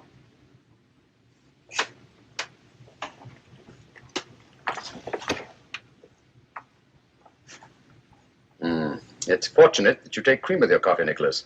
I don't understand. It happens to be an idiosyncrasy of the cyanic acid group. It breaks up fat into globules. Cyanic acid? You mean to say that Nicholas was almost poisoned under our very eyes? If it hadn't been for the telltale appearance of the cream. Cold-blooded murder? Men who have engineered one assassination, Watson, will not stop at another. I owe you my life, Mr. Holmes. No, not me. Dr. Watson, with his keen sense of observation. Oh, thank you, Holmes. Has it occurred to you that steward chap was the only one who knows that you and I take tea and he takes coffee? You don't suppose Sheila? Possibly. Poison is a woman's weapon. A woman's weapon? That might include that Dunham woman, if she is a woman. Mm-hmm. Oh, mustn't overlook that little bearded fellow and his goggle-eyed friend. And don't forget the 3 charming gentlemen who came aboard last night. Good shot, Watson. Oh, thanks, old fellow. Was lucky, Dr. Watson. Not luck. Skill, Mr. Murder. Mirko, if you don't mind. M-I-R-K-O. Oh, sorry, old bean. Your turn, Mr. Holmes.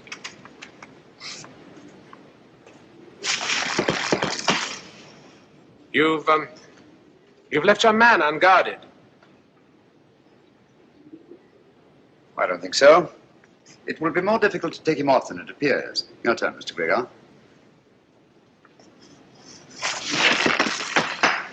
Oh, tough luck, partner. Unfortunate. And yet sometimes to leave a man unguarded may be a skillful trap for one's opponents. You flatter me, Mr. Gregor. I'm not as clever a player as that. You're too modest, Mr. Holmes.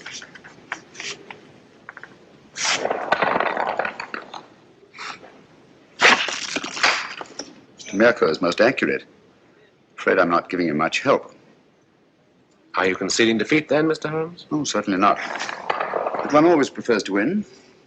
Even when the price of victory is too high? Of course, that all depends on the price one's willing to pay. Well, that's it, Mr. Mirko. I'm afraid we're too good for you, old man.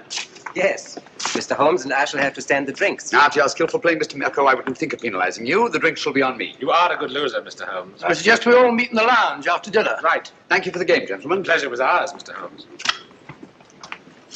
Ah, now we can really see it. The Rock of Gibraltar. We'll be getting to the Mediterranean soon, Holmes. Now that you have failed to warn Holmes off, our only safety lies in first eliminating him. But Holmes is not our objective. No, but he stands between us and our objective. It seems such a pity to eliminate Sherlock Holmes. You may accuse me of being unduly tender-hearted, but to destroy so great a man in order to reach our target. But a target we must reach before we arrive at Algiers. There's still plenty of time. You're right, of course. I should like to have given Holmes a chance, but... Good. Then tonight, it'll be done my way. You really enjoy your work, don't you, Mirko?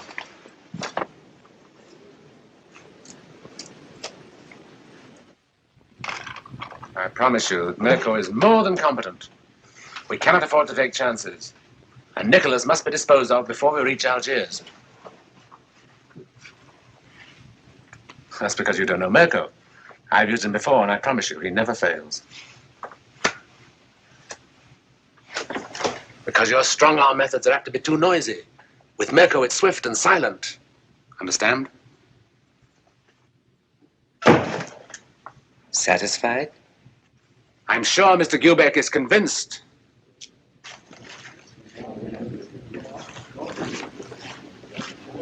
Good evening, gentlemen. Good evening.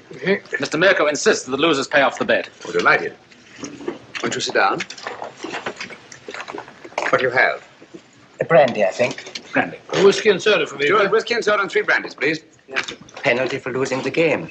No ice in mine for Stuart. I can't think why they ruin good whiskey by putting ice in it. You see, Mr. Holmes, losing the game always carries a penalty, sometimes greater than others. Well, if one isn't willing to pay the penalty, one shouldn't play the game. Oh, yeah. Thank you. Your health and long life. Thank you.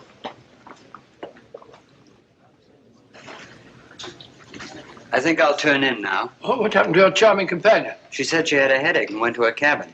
I think it's time we all turned in. Gentlemen, I bid you good night. 10:20. Huh? That's a good idea. Good night. Good night. Good night, gentlemen. Sit down. There's no hurry.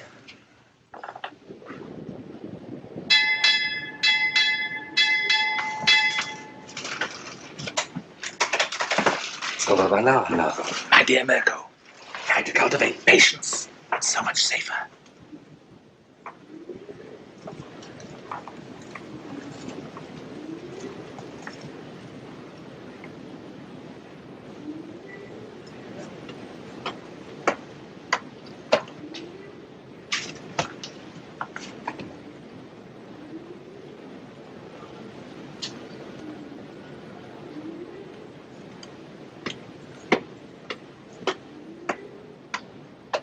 Stand out the light. I promise you I shall not fail.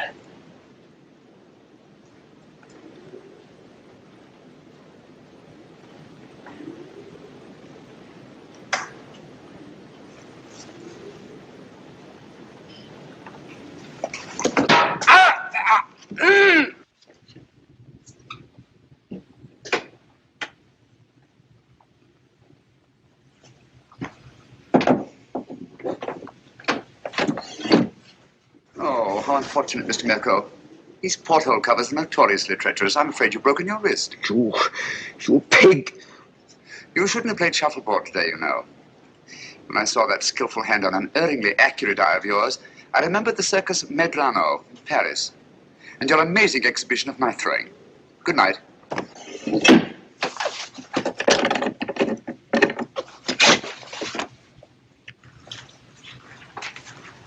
Oh, good morning, Mr. Holmes. There you are. Good morning. Good morning, Mr. Gregor.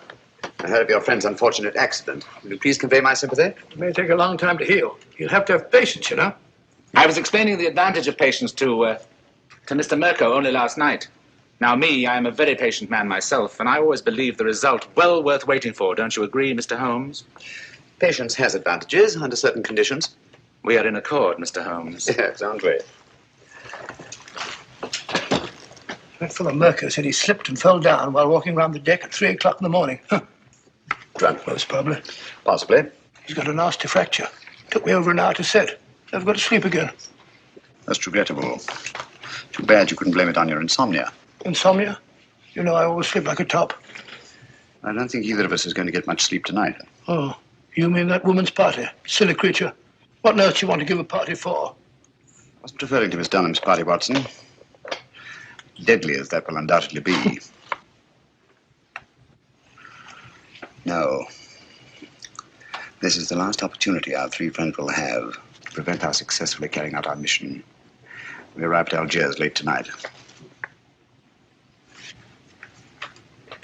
Good morning, my dear.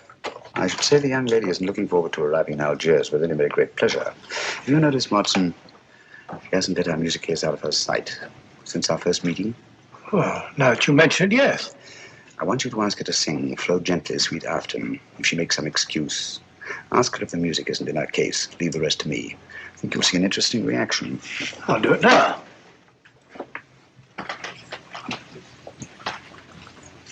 I still haven't heard Flow Gently, Sweet Afton. You promised to sing it for me, you know. Oh, I'm sorry. I'm afraid I don't know it from memory. No, I won't take no for an answer. Perhaps you put the music for it here in your case. I'm afraid I don't feel like singing. I beg your pardon. What did I tell you? Interesting, isn't it? Interesting. But he's right.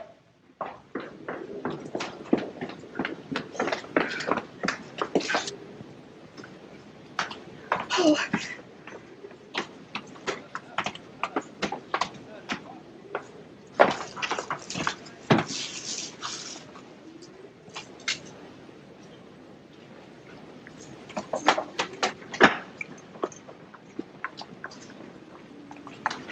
Don't come any nearer. If you do, I'll...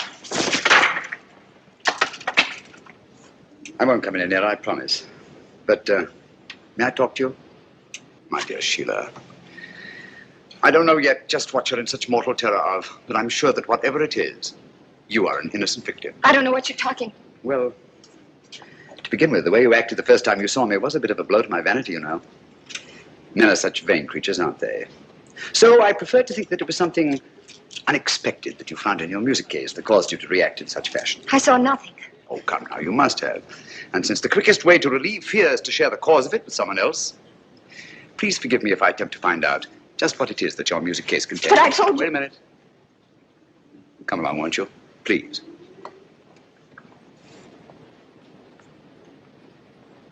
Won't you sit down? Please. Now, it's unlikely to be important documents, since to know their significance, you'd have needed time to examine them. But there is one thing which is small enough to be easily concealed and which is highly valuable. A jewel or jewels. Then there's this fellow Hassan, in whose cafe you've been engaged as an entertainer. He's been suspected for years by the police of 2 continents as the largest receiver of stolen goods in the Near East. So, circumstances would indicate that the jewels you found in your music case are both stolen and extremely valuable. And since there have been no other important robberies in London for some considerable time, I venture to say that you're carrying the Duchess of Brookdale's emeralds.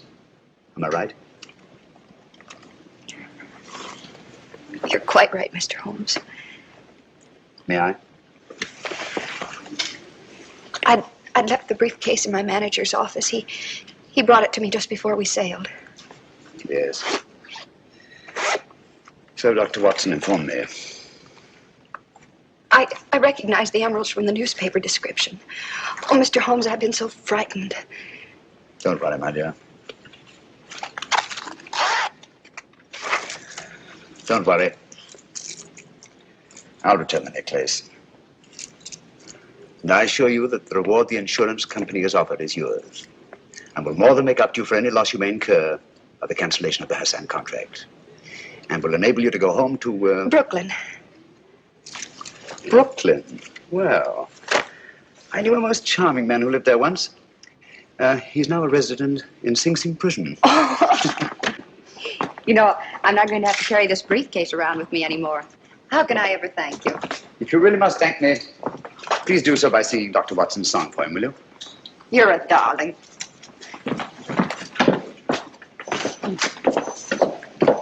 Extraordinary sight. Elementary, my dear fellow, and very pleasant.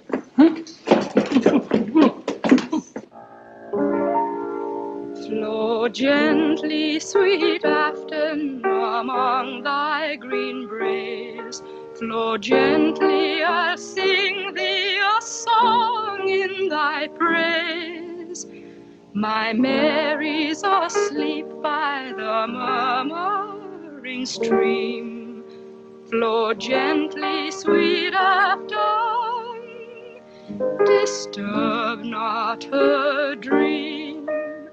Thou stock Good evening. Oh, that looks very nice, steward. Oh, may I help you? No, I want to put these favors around myself. I want to rearrange the seating. See? I'm using them as place cards. I've written a name on each. That nice fat gentleman. It was his suggestion. Hope nothing goes wrong. Nothing will go wrong this time, my dear Mirko.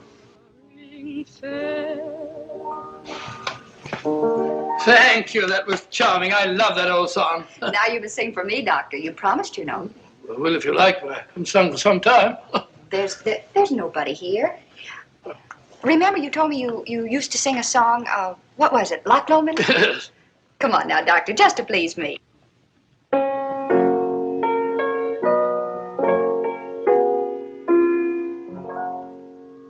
by yon bonny banks and by yon bonny braes, where the sun shines bright on Loch Lomond, where me Nicholas? and true love Dr. Watson?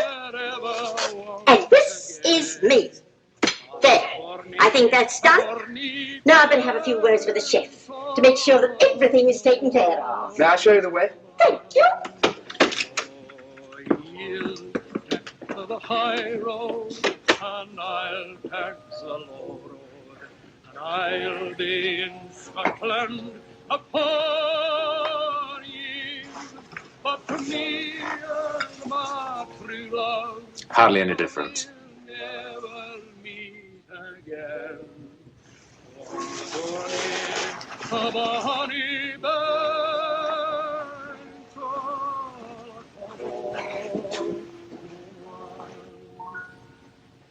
but to me and my true love we'll never meet again. On the bonny banks of Loch Lomond. Bravo, Watson, bravo! I've heard words singing at the Albert Hall. I didn't know you were there. Afraid my voice is a bit rusty. You're just being modest, Dr. Watson. It was delightful, eh, Gildry? Oh, delightful. My dear Kingston, why would they have constructed it so large if it were not to accommodate 3 bottles? Watson, have you met Mr. Kingston and Mr. Childry? I've seen them about. Mr. Kingston and Mr. Childry are archaeologists. They're going to Egypt to excavate a tomb. And we've just received a wireless that the British government, Egyptian government, has granted its permission. Congratulations, archaeologists. They might have been dug up themselves. Watson, please. Sorry? Was that you singing, Ducky? I could hear you in the galley. Capital. Really it was. What was it? Well, it was... Oh, it doesn't matter. Well, is everybody ready? The festive board awaits. Let's go. We'll have a wonderful time, Ducky. You observe I've rearranged the seating order. Why, say, Ducky, you're this end. Next to me. You're at the other end of the table. Oh, here we are. I'm not going to let you off, you know. Let me off what? This is our last night together. And you've been promising the whole voyage to tell me about one of Sherlock Holmes' adventures. Oh, isn't it a little early? No. Haven't we got a better wait till after dinner? Well, why not start now? All right, now, let's see. Did any of you ever hear of the giant rat of Sumatra? Oh, no, but it sounds terribly gruesome. It certainly was. It never got in the papers at the time. Too delicate a matter. I don't suppose it'll do any harm to tell it now. It all began one evening in Baker Street. Holmes and I were sitting in our rooms when suddenly the door opened slowly and in walked... Sit down. You're quite safe here. I wish it would happen. I don't like the suspense. My dear Mirko, as I have said before, patience is an admirable quality. You should cultivate it. One of the old pea soupers, very rare these. Oh, take it away, thank you. Now, I hope you all understand the topography of the place. It's important, devilishly important. Now, let me see if I get it straight. Between these 2 knives is the Thames. That's right, it's the Thames. And the Cruet is the warehouse. The warehouse, that's right. And this boat is the salt cellar. No, the salt cellar's a boat. Oh, the salt cellar's a boat, of course. No. The salt cellar's the boat. Come on, Sheila, where's your hat? Oh, I'm sorry. I was listening to your uncle's story. Here. Oh, dear, nothing happened. Here, take mine. Oh, no, you don't. No, this time I'm not taking any chances. I'm going to do it all myself. Wait a minute.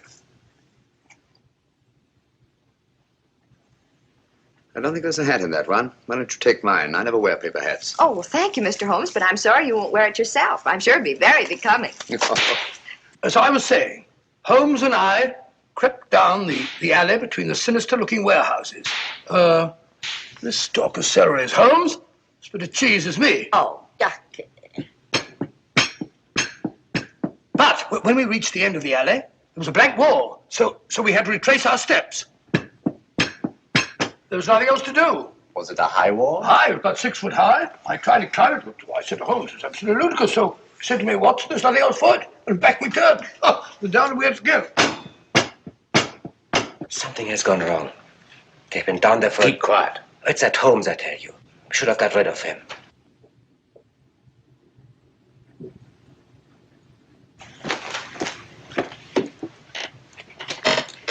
Stay here. Good evening, Mr. Holmes. Good evening. Party over so soon? No, I don't think so. I imagine the festivities are in full swing. I just don't happen to be much of a hand at small talk and paper hats. Oh, that's too bad. Now, me, I always enjoy that sort of thing. Really? Then perhaps you'd like a paper hat as a souvenir. This one was at Watson's nephew's place. I'm sure he'd like you to have it. Not interested? Oh, very well.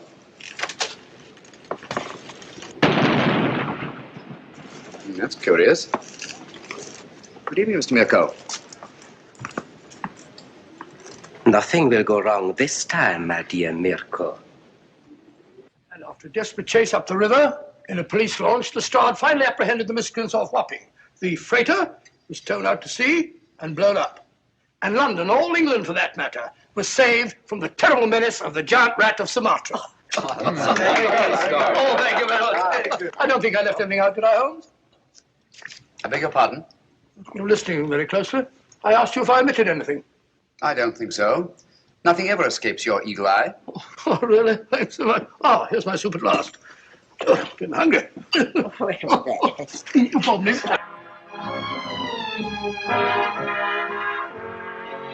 Cheerio. Hi.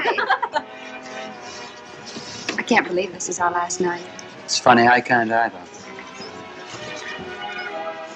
Archaeologists going about like a couple of conspirators. You notice, Watson, that our three friends are conspicuous by their absence. Oh, now that you mention it, I don't see him anywhere about.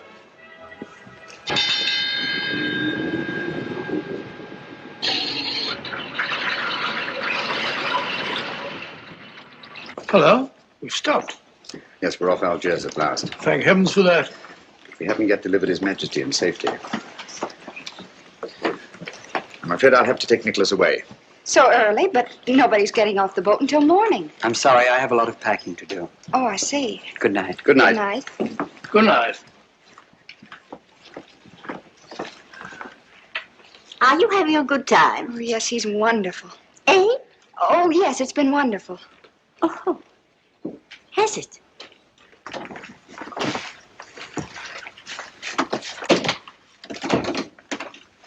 We can relax only when Nicholas is safely in the hands of his friends. You remember the identification they'll present? Yes, of course. Good. Get your hat and coat. I'll stay here with Nicholas until you return. Yes? The launch is waiting to take Dr. Watson ashore, sir. Thank you, Sanford. Good luck, old fellow, and hurry. You can rely on me, Holmes. Bye, Nicholas. Good luck. How long should it take him, Mr. Holmes? Oh, about half an hour, I should think. No one could say it's not been an exciting trip. That was to be expected. We'd all have died of boredom if it hadn't been. Yes? Sorry, Holmes, I forgot my pipe.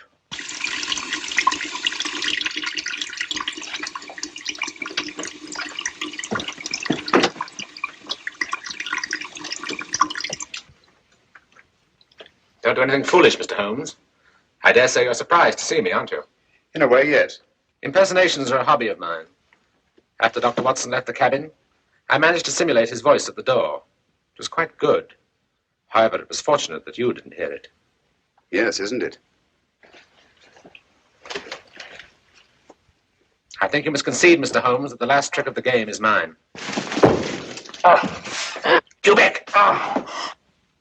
Our object now is not to kill Mr. Holmes, but to get the other one off the boat as quickly as possible.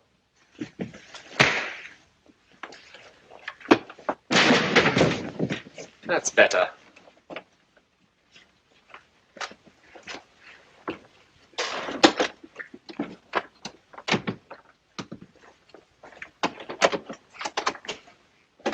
Come on.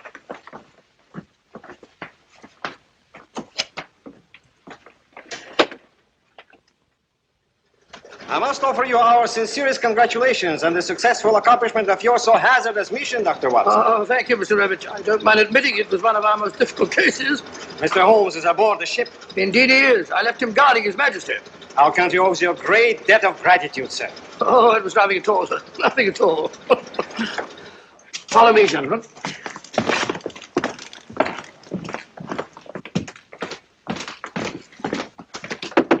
Holmes!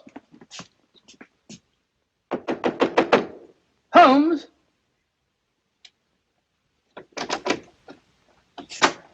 Unlocked. Funny. Holmes! Locked. Holmes! What has happened? Where's Nicholas? Where is he? Excuse me.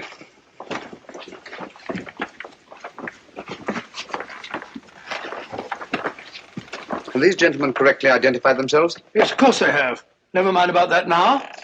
Ring for the steward, will you, Watson? Well, where's Nicholas? What have you done with him? Mr. Holmes, what has happened? Dr. Watson assured us His Majesty would be safe under your guard. Look here, Holmes, there must be some explanation. Gentlemen, I'm rather pained at your evident lack of confidence in me. Did you ring, sir? Your Majesty, King Nicholas. You're safe, sir. Heaven be praised. What? Your Majesty. Your Majesty, what are you talking about? King Nicholas? I don't understand. And the young man who assumed your identity, sir? He's safe and unharmed. We've just received word from the shore. 3 men have been taken by the security police. But you let them tie you up and kidnap him. Naturally, as ensuring their absence during His Majesty's safe arrival. I can't thank you enough, Mr. Holmes. Your Majesty's safe arrival is thanks enough for me. And you too, Dr. Watson. Thank you, sir. We had best be starting without further delay. Goodbye, Your Majesty. And Dr. Watson and I will not forget that we've had the unusual distinction of having our breakfast served to us in bed by a king. Your Majesty. Goodbye, gentlemen. Thank Goodbye, you. sir.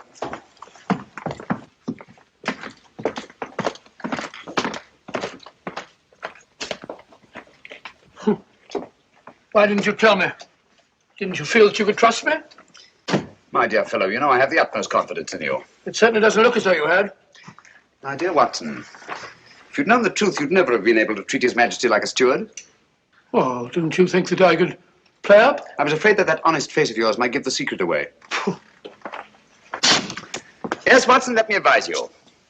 If you ever consider taking up another profession, never even think of becoming an actor.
The Star of Rhodesia is one of the most famous of the Earth's treasures.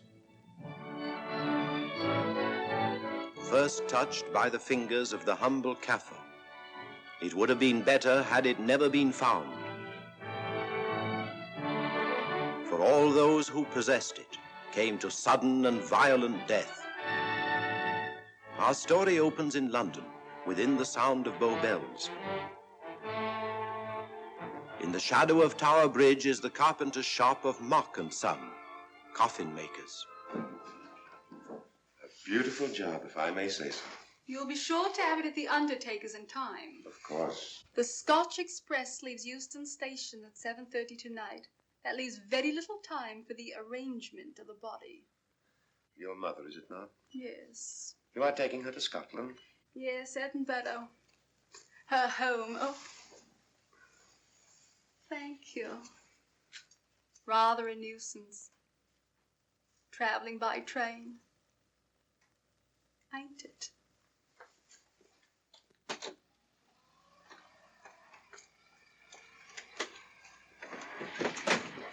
Up it, you. Go on, get on about your business.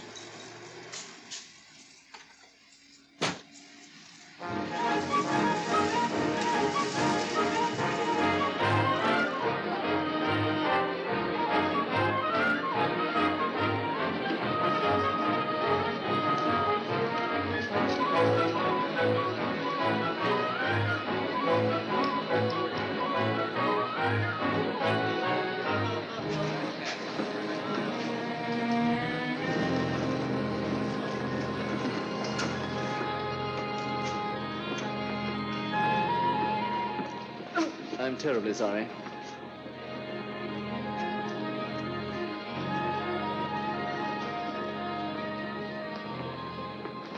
Mr. Holmes? Hello. I was afraid you wouldn't get here in time. I was studying the faces of our fellow passengers.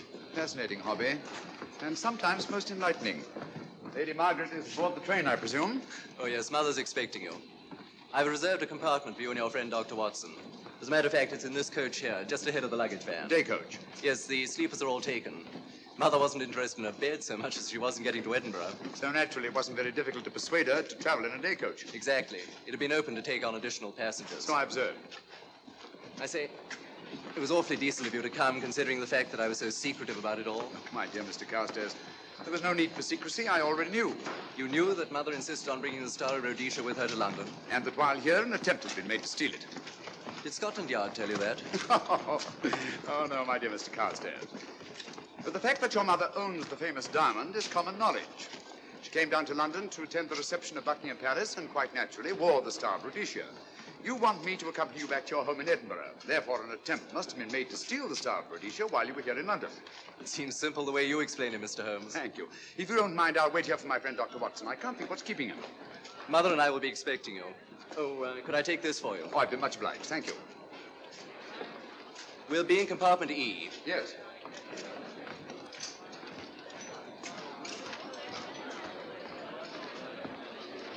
Ticket, please. Here's your carriage, sir. Well, well, well, look who's here. Inspector Lestrade. Why, Mr. Holmes. Taking your trip, Inspector? Fishing, eh? Bit of an holiday. Ah, that's very nice. Trout? Huh? Oh, yes, yeah. Rather large rods for trout, aren't they? Salmon, perhaps? Well, as a matter of fact, I'm going mostly for the rest. As a matter of fact, you're on a job for Scotland Yard, aren't you? I trust this is the right carriage. This is where we take care of the overflow, sir. Oh, I see. Porter will take your bags. I'll carry this myself if you don't mind.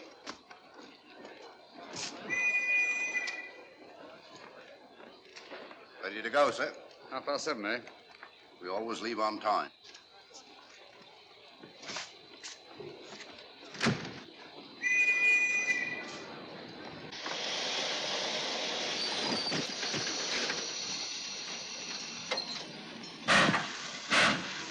Mind your head, sir.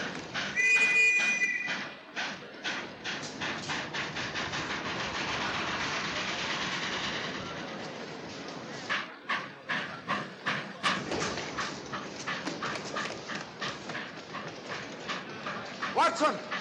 Coming, Holmes! Watson! All right, Holmes, I'm coming! I beg your pardon. I beg your...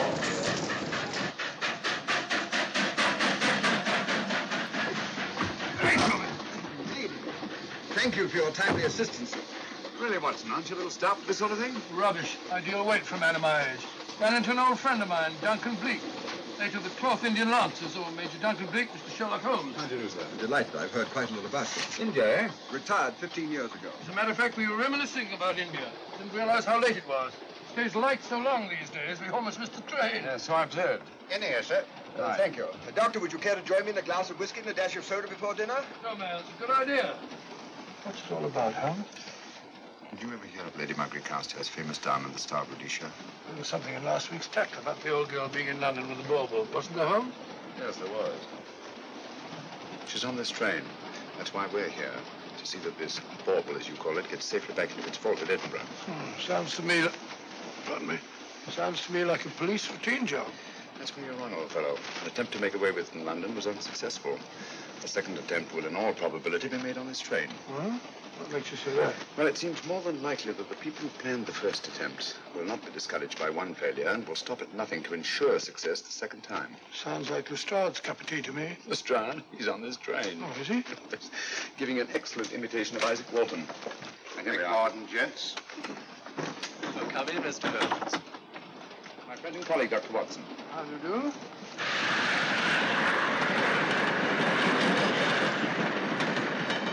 I thought it better to engage Mr. Holmes after what happened in London. No doubt you're an efficient person, but I don't think there's any need for a policeman. Policeman? How long have you been in possession of the Star of Rhodesia, Lady Margaret? 25 years. You know, it may seem strange to you, but I've never actually seen it. I suppose there's no harm since we're paying you to guard it. Mother. Yes?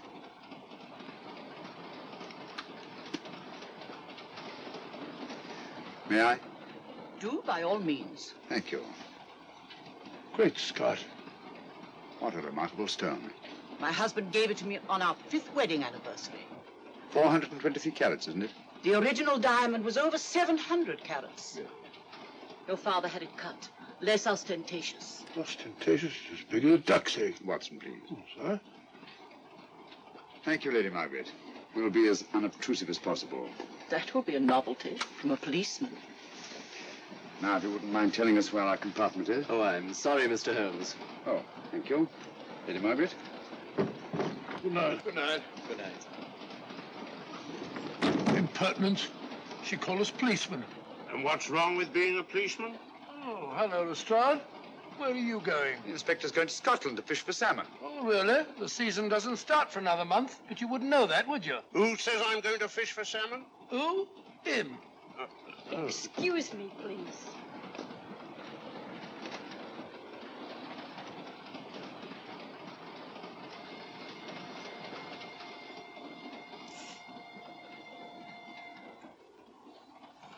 Police. Police? Here? On the train? Scotland Yard, I heard. I warned you.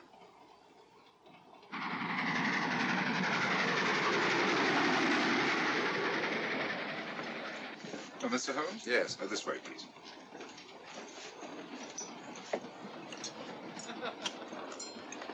Oh, there you are, Holmes. Try some of this curry. It's excellent. Steak and kidney pudding, please.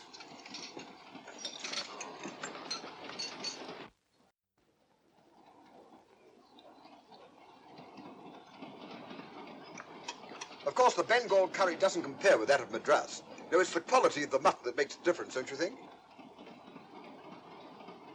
The meat's unimportant. It's the spices that make the difference. Don't you agree with me, Holmes? What? I said we were discussing curry. Oh, yes, curry, horrible stuff. Oh, really? One man's meat is another man's poison.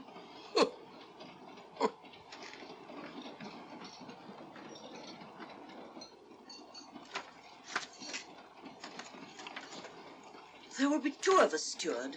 My son will be here directly.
my dear fellow, I still insist the unpolished wild rice does make a considerable difference to a good curry. Well, I still can't agree with you.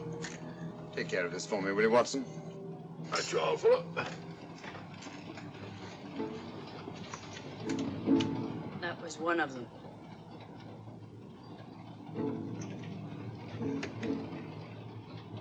Was young Carstairs in the dining car with you? No, Lady Margaret came in alone.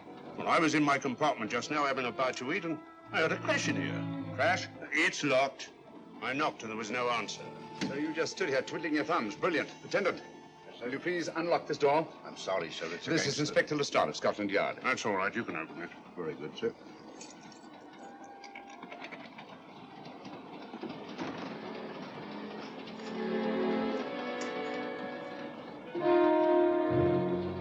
Well,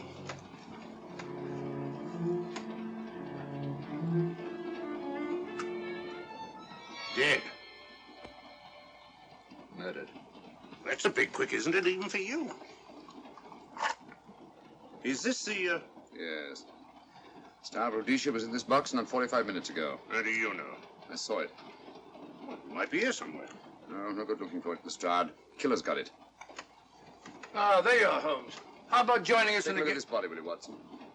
Body? Good Scott. How do you know it's murder, Mr. Holmes? murder? Oh, I say. Who are you? Major Duncan Preek, a friend of Dr. Watson's. Oh. Well, what makes you so sure it's murder, Mr. Holmes? The door was locked. Every attendant has a key. Did you open this door for anyone during the last hour? No, sir. Was the key ever out of your possession? It never is, sir. It's on a chain. To me, like heart failure. Uh-huh. Any marks of violence on the body? None that I can see. Seemed to have missed it this time, didn't you, Mr. Holmes? Possibly. Still, if it was a natural death, it came at a very convenient time, didn't it? Hmm?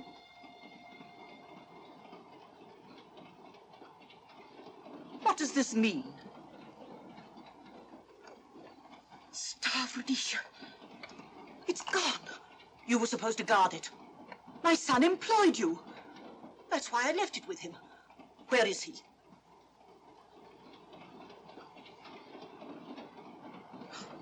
I'm sorry, Lady Margaret. It was thoughtless of us to let you come in like this. You an empty compartment? Yes, sir. Then I think we'd better, if you don't mind, Lady Margaret, please.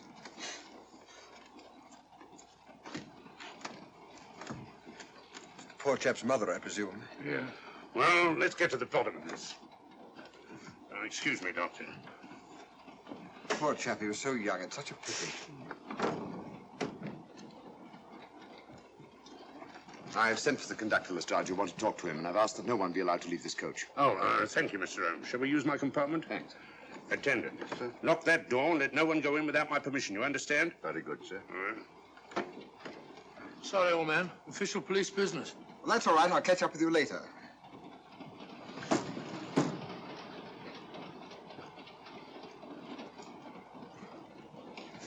Are you looking for the Scotland Yard inspector, sir? Why, yes. Right in there, sir. Thank you. Come in.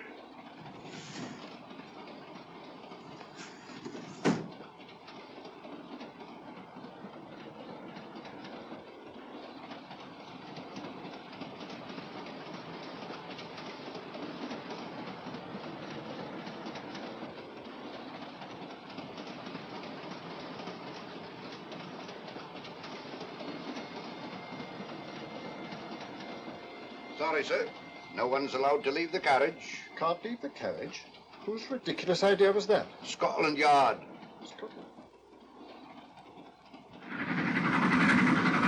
You say we don't stop until we reach Rugby. That's right, sir.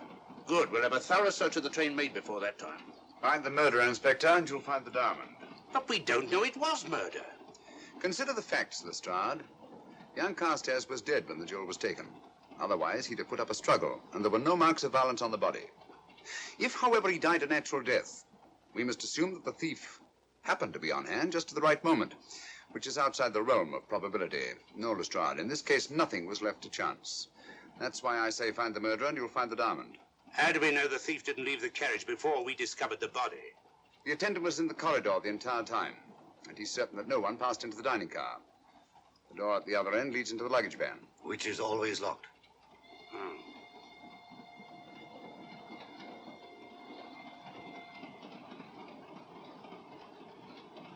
You found no marks of any kind on the body, Watson? No, none of any significance.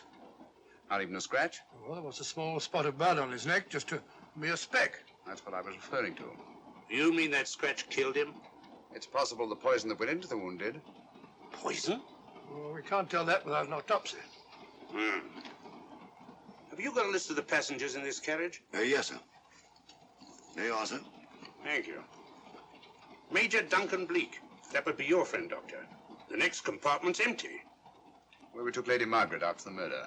You remember, Lestrade. Go on. Vivian Vedder, Inspector That's this one. Lady Margaret Carstairs and the Honourable Roland Carstairs. Professor William Kilbane, Mr. and Mrs. Alfred Shallcross, Mr. Holmes and Dr. Watson. Well, that would be you two. Well, I think I shall ask a few questions. Vivian Vedder. We'll start with her, whoever she is. Vedder, compartment C. Oh, here we are.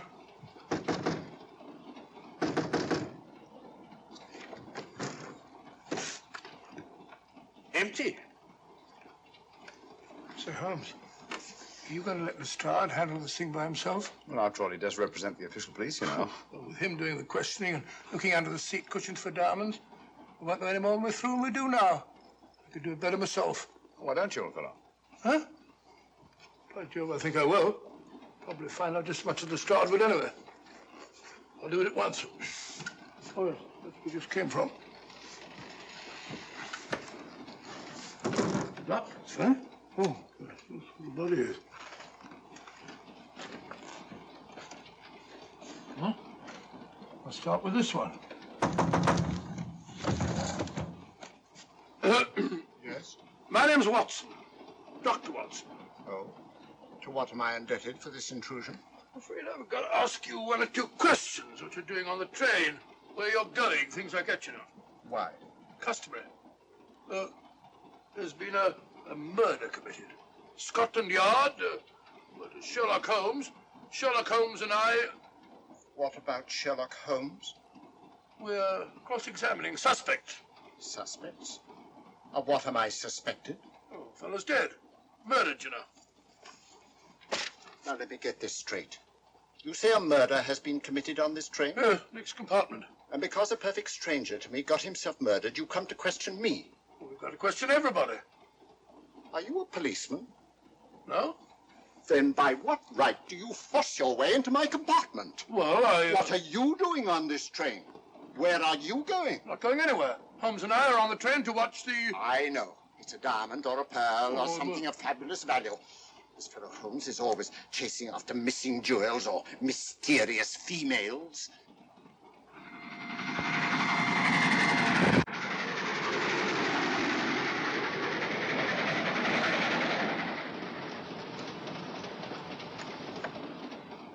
What is the meaning of this? I'm sorry, Miss Vedder, but it was necessary for us to search your compartment. Indeed. May I ask what you expected to find? A valuable jewel has been stolen. And a man has been murdered. We're making a routine search of the entire carriage and asking a few questions. Go right ahead.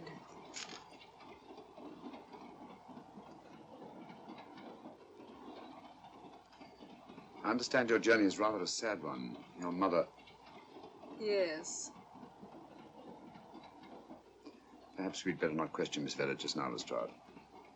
Eh? Excuse us, will you?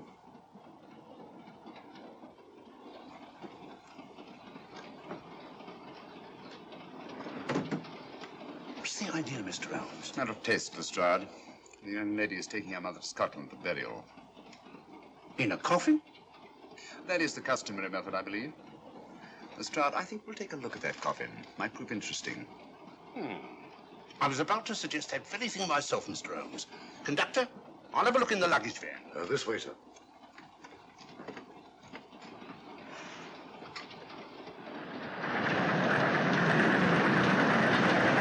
But I am Dr. Watson. Dr. John H. Watson of 221B Baker Street. Retired. My friend Sherlock Holmes can vouch for it. Your alibi isn't worth a Scotch farthing. just told me that this fellow Holmes is a crony of yours. Naturally, he'd lie. I resent that, sir. Sherlock Holmes is a very soul of integrity. Might even be an accomplice. Why, if I were a policeman, I'd take you in charge this very moment. I didn't do it, sir. I swear I didn't do it. I can prove it. Prove what, Algiers? Oh, there you are, Holmes. Now get out of here and join your silly friends. Did you discover anything, Watson? Yes. He's a very suspicious character. He tried to put me off the scent. From the little I heard, he seemed reasonably successful. Look here, you're not going to let an old fellow like Professor Kilbane discourage you, are you? Why don't you try this one? You think I'd better? Yes, of course. All right. Do you mind if I come in? You may. Thank you. I'm sorry to bother you, but I represent the police. I knew it. Alfred, I told you. Told him what? Well?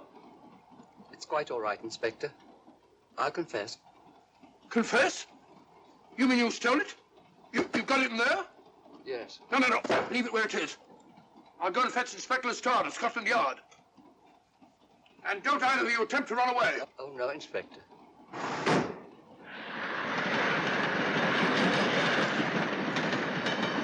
Is this door always kept locked, Conductor? Yes, sir. Only the guard and myself have keys. Got him, Holmes. Who? The thieves. Thieves? Well, come on, speak up. That married couple down there. Mr. Sherlock? Yes, they confessed. Confessed? Broke them down. Gave them the third degree. And you left them unguarded? I told them not to run away. We'd better have a talk with them.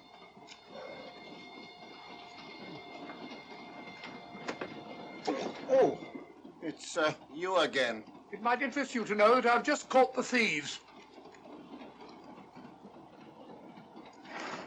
Excuse me, madam. You're the police, I know. Hmm. I warned him, but no, he had to take it. I must warn you that anything you say may be used against you. Anything they say. They've already admitted everything. Everything? Yes, they've got it in there. I'd be glad to pay double what it's worth if only they won't prosecute. It's my first offense. You chaps always say the same thing. Come on, hand it over. Where is it? I stole it. I took it from a hotel in London. Come on. In my small way, I'm a collector of teapots. Teapots? Dr. Watson, does this look like a diamond? Not very much, now that you mention it. And what's all that about a confession? Well, when I came in here before, they said that they took it. Well, you'll please oblige us, Doctor, by not meddling in police business. His time wasn't entirely wasted, Lestrade. At least you've recovered the teapot. Thank you, Holmes. Teapot. The fellow tries his best. What's he get? Humiliation and abuse from the start of all people. A good man to chuck up the whole case. Might be a good idea to let the police do their own work. You mind your own business. Oh, there you are, Watson. How about a spot in my compartment? Thanks, old man. Serve him right if I got a bit tiddler.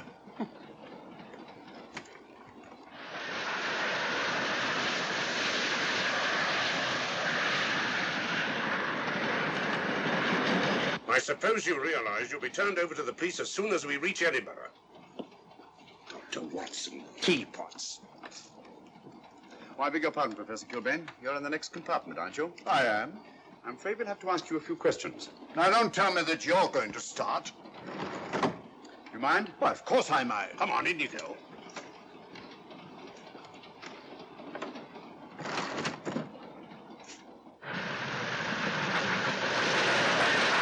A brilliant mind, but there have been times when...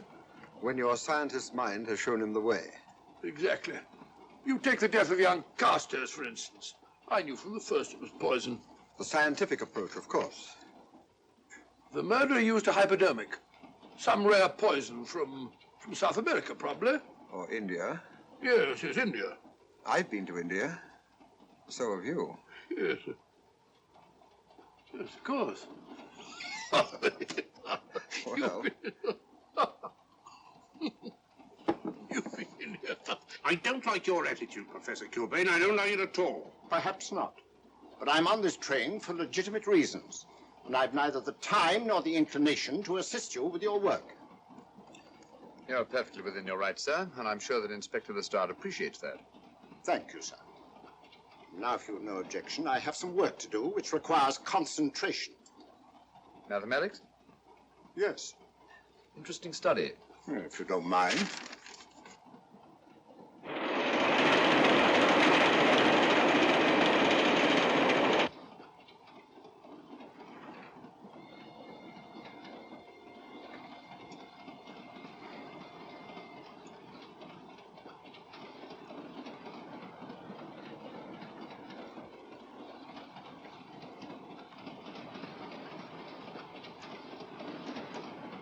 Looking for something, Lady Margaret? I came to get my bag. The door's locked. Naturally. Perhaps I can help you.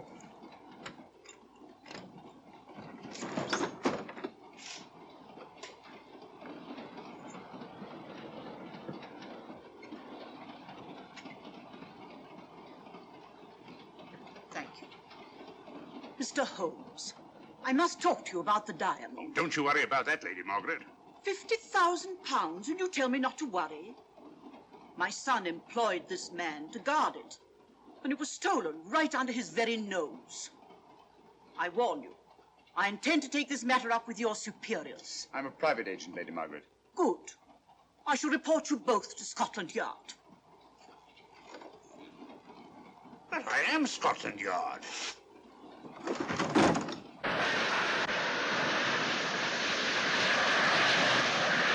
Lady Carstairs entered the dining car alone. You and I were already there. Holmes came in later, and I understand that Inspector Lestrade remained in his compartment with the curtains open, so that if anyone had gone in or out, he would have seen them. See, you've got something there. Well, let's look at this thing objectively. Lady Carstairs seemed was more concerned at the loss of the diamond than at the death of her son. Right, George, you're right. So she was. Come in. Oh, here you are, Watson. Oh, sit down. Have a drink? No, thanks. Do you mind if I, Not at all. I've been thinking about this case, Holmes. That is, Duncan Bleak and I have. Yes, so I see. Well, the way we figure it out, the old trout is the only one without an alibi. Yes, we feel that you're approaching the whole thing from the wrong angle. Really, Watson? What's your theory? Insurance. A lot of people insure jewelry and then try and collect on it. Interesting suggestion. I suppose you go and ask Lady Margaret just how much insurance she carries on the Star Rhodesia. No, thank you. We've already had 2 tries. Why don't you ask her yourself? For a very simple reason I already know. You're quite a doodler, sir. Oh, so now would you ask me? Trying to make a fool of me.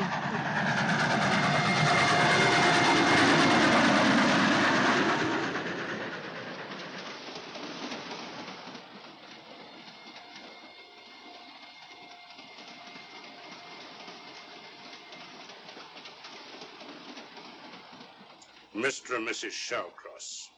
Teapots. Well, we can eliminate them. Professor William Kilbane.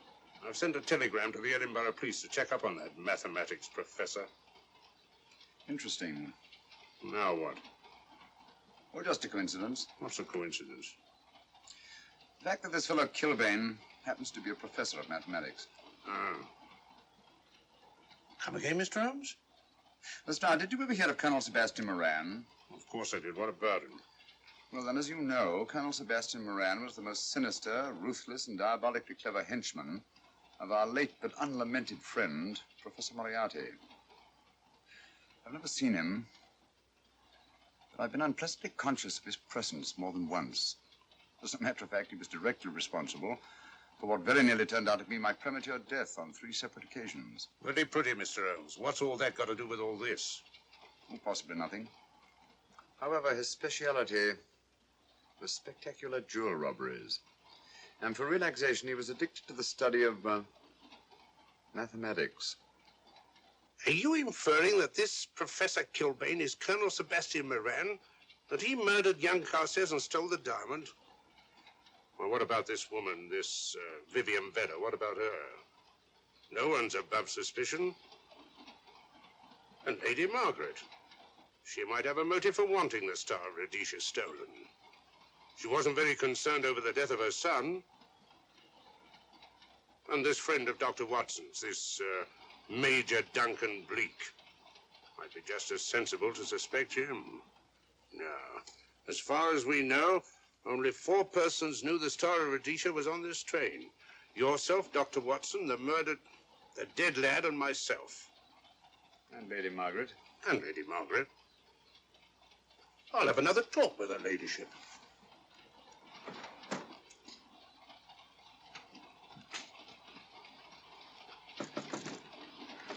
Lady Margaret, do you mind if I come in?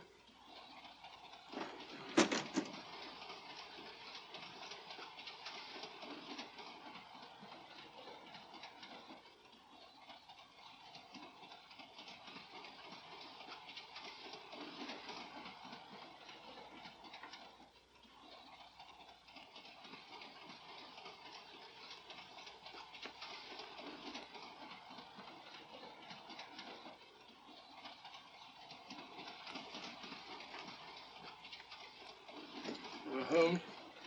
Leave it open, will you? Lucky beggar. Who's a lucky beggar? Duncan Bleak. Been playing cards with him. He won all the way across, I believe the expression is. Have you been with him all this time? Yeah, just left him. He introduced me to a newfangled game. Gin rummy, he called it. American, I believe.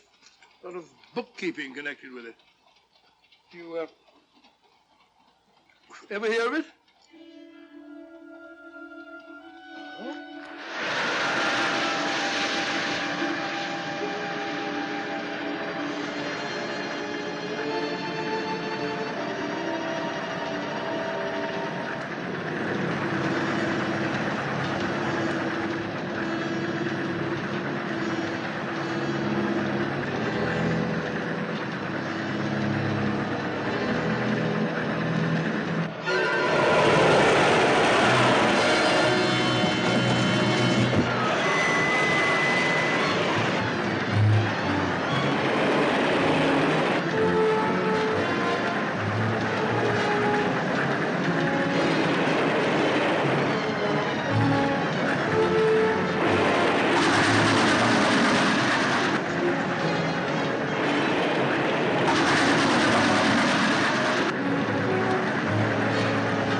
Still looking for the murderer, Inspector?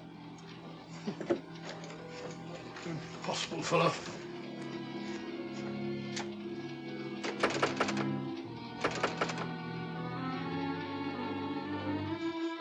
Understand it.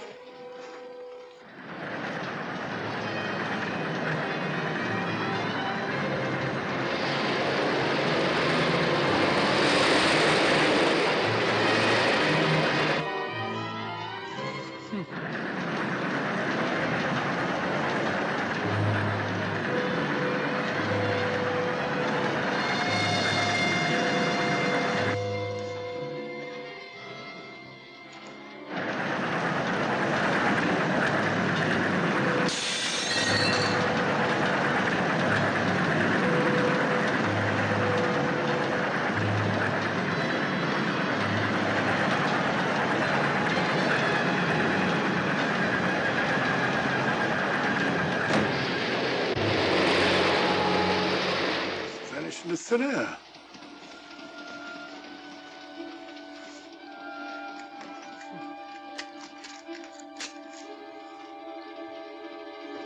Well, there you are. Where on earth you been?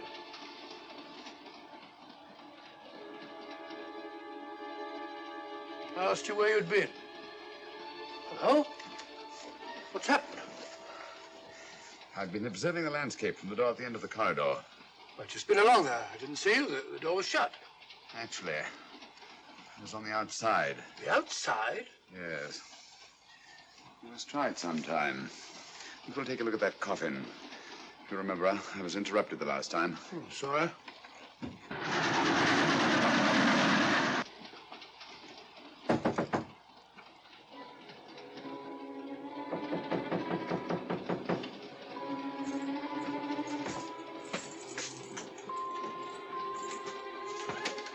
I'm Sherlock Holmes. Do you mind if I inspect a coffin you're taking to Scotland? No one is allowed in here, Mr. Holmes. I'll take the responsibility. Excuse me.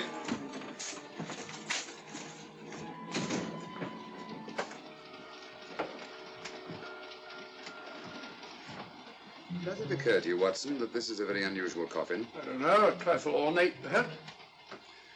I wasn't thinking of the fittings. Do you mind if we open it? It's forbidden, sir.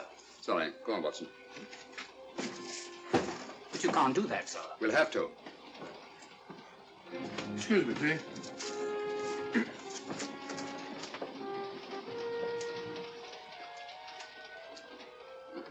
Little old lady. As I thought. Shallow. Body only comes down to about here. You think there's a secret compartment underneath?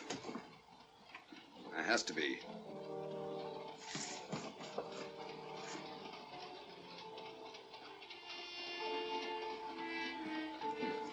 Empty. Yes, but it's been been recently occupied. We asked Lestrade to come in here. He's with Lady Margaret. Right, your Holmes.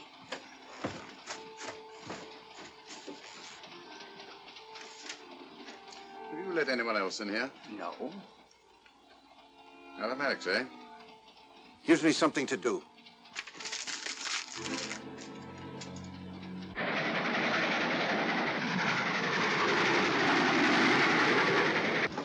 Come quick. What is it? It's the coffin. Holmes found a false bottom in it. Enough room for the murderer to hide in. Huh?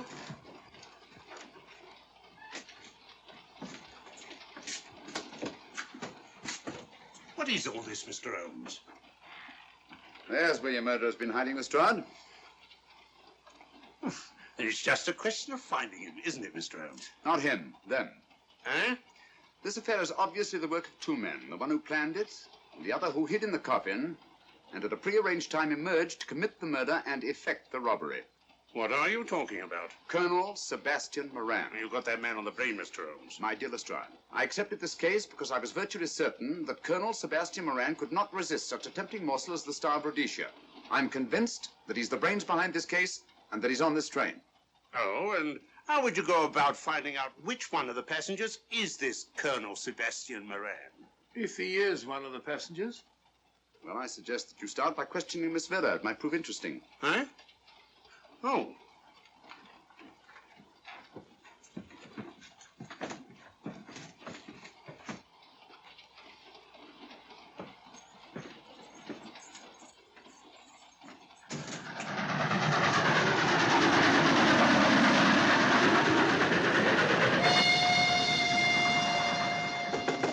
Who's there? Miss Vera, I want to ask you a few questions, and I must warn you. Anything you say may be used against you. Oh? Now, about your mother. It isn't your mother after all, is it? Perhaps if you explain. That coffin, we've examined it. And found the secret compartment. Oh, come on, let's have it. Have what? The old story. If you insist. The man approached me and asked me to take a coffin to Scotland. He offered me £100. Were you aware that the coffin had a secret compartment? I was. What story did this person tell you to account for a man being concealed in the coffin? That someone had to leave London. Foreign agents were watching the trains. Foreign agents. All right. Maybe I didn't believe that foreign agent story. You realize, of course, this makes you an accomplice. What was the name of the man who approached you? I don't remember. Miss Vera, the man who engaged you to take this coffin to Scotland, was it by any chance this man here? I say, old man, aren't you making a mistake? My dear Watson, just what do you know about Major Duncan Bleak? I've known him for years. He's a member of my club. I say, is this a joke? Does the name Colonel Moran mean anything to you, sir? Colonel Moran? Yes, Colonel Sebastian Moran. I'm afraid it doesn't. Good heavens, you don't think that No, I... of course not. You have the perfect alibi, Dr. Watson. Yes, of course, of course. Good heavens, gentlemen, you're at perfect liberty to search my compartment, to search me. If you find the diamond, Now, that won't be necessary. The Star of Rhodesia has not been stolen. What's that, Mr. Holmes? An imitation was stolen. I have the real one. You've got it? My dear Lestrade, surely you didn't think I would allow Lady Margaret to retain the genuine diamond when I felt reasonably certain that an attempt would be made to steal it? I have had it in my possession almost from the moment I boarded the train. Confound it, Mr. Holmes, you had no right to do that. This is a police matter. Come on, let me have it. My job was to see that it wasn't stolen. It wasn't. Look, I don't know what this is all about, but I do know that I never seen this gentleman before in my life. I shall have to ask you to remain in your compartment until we reach Edinburgh. Inspector Lestrade. Huh? Oh. Telegram for you, sir. Thank you. I'm sorry, old man. I'm afraid my friend owes you an apology. Oh, that's all right, Watson. In a case like this, naturally everyone is suspected. Well, we all make mistakes. Even Holmes is not infallible. And after all, the killer is still at large, you know. Yes, he is, isn't he? Well, good night. Good night, old boy. Don't worry. I think I'll have another little chat with that professor fellow. Something important, Lestrade? You have your secrets, Mr. Holmes, I have mine. This is Inspector Lestrade. Look here. Is this racket going to continue all night? Professor Kilbane, you told me you were on the staff of the University of Edinburgh. I said nothing of the kind. You most certainly did. I urge you. Mr. Holmes here urged it. Oh, I merely said that I was a professor of mathematics and that I was returning to my home in Edinburgh.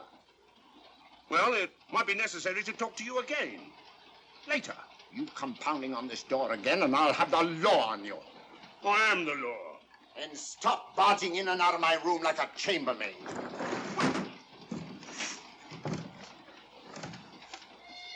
Where is everybody?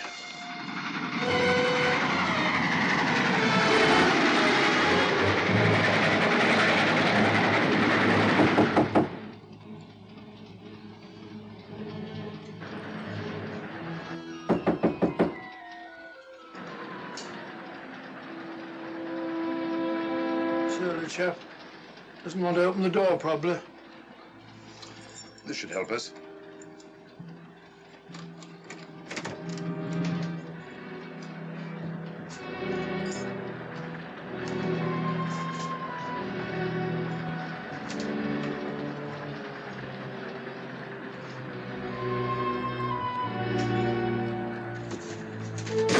Hello? Who shut that door?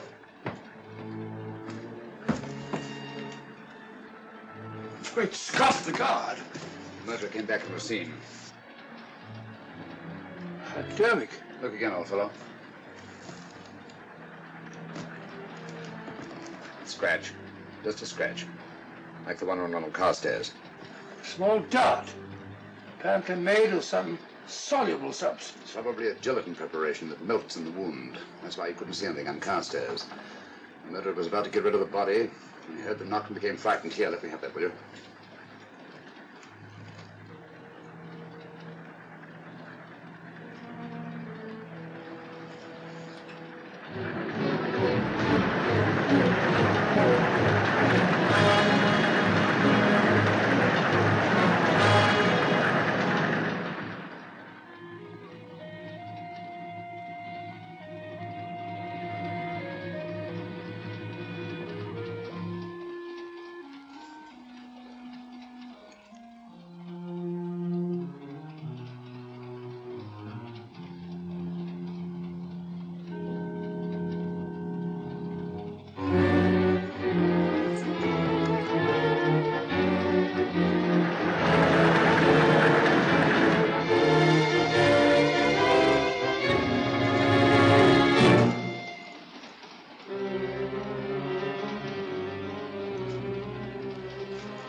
Come away from that door. Were you seen coming in here? No. Sherlock Holmes and the fat bloke are in the luggage van now. How about the guard in the corridor? He didn't see me. I fixed him temporarily. The guard in the van did. I had to kill him. Here, you'd better take this. This isn't the Star of Rhodesia? You wouldn't be trying to double-cross me, would you? Sherlock Holmes got the diamond and replaced it with this imitation. Now that Scotland Yard inspector has the real Star of Rhodesia. Was he with Holmes and Watson in the luggage van? No. Good, then he's probably in his compartment. But you'll have to hurry. I don't like it. Neither do I. All you have to do is to relieve him of the diamond. Scotland Yard inspector, why, that's something different. Naturally, it'll mean more money for you. You'd like that, wouldn't you?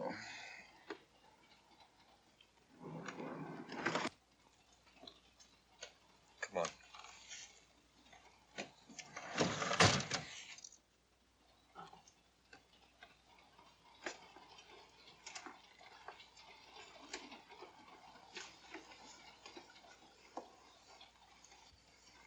He's in there.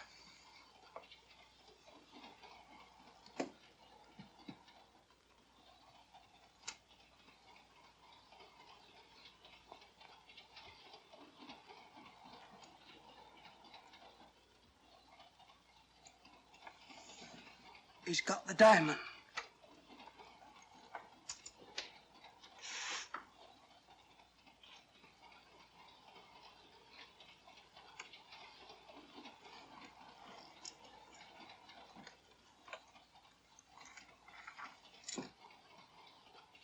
You use this.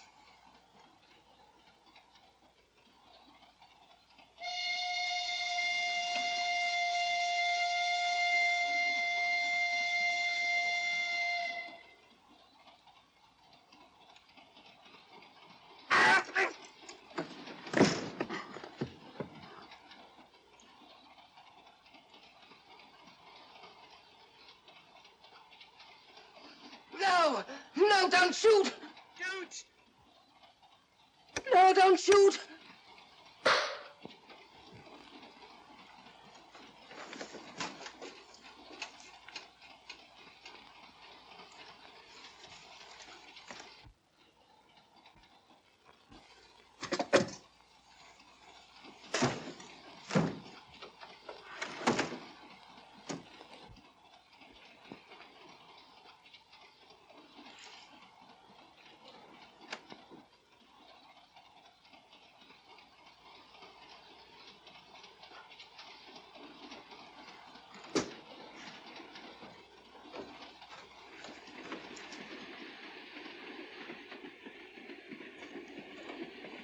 Hello?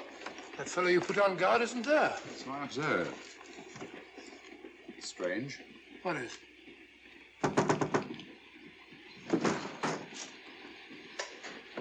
Lestrade. Yeah. Help me to get him up onto this seat.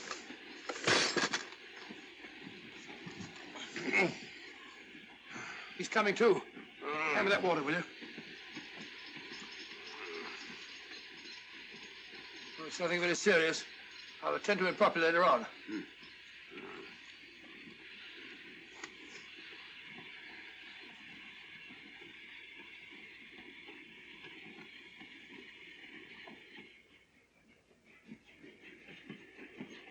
Poisoned like the others.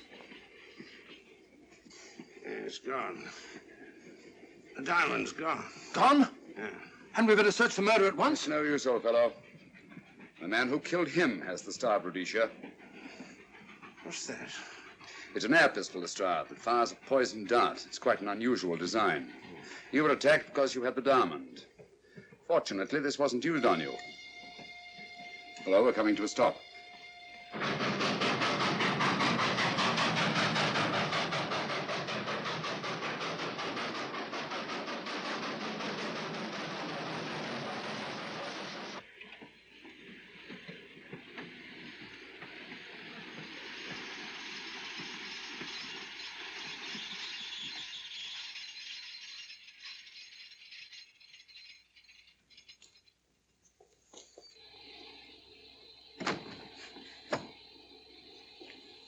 Police.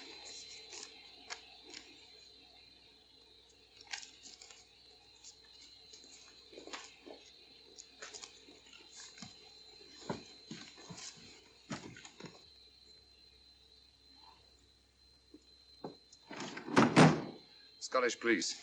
Oh. I don't feel up to it, Mr. Holmes. Would you be good enough to talk to them? Certainly. Thank you. You keep quiet, old boy. Be back in a minute.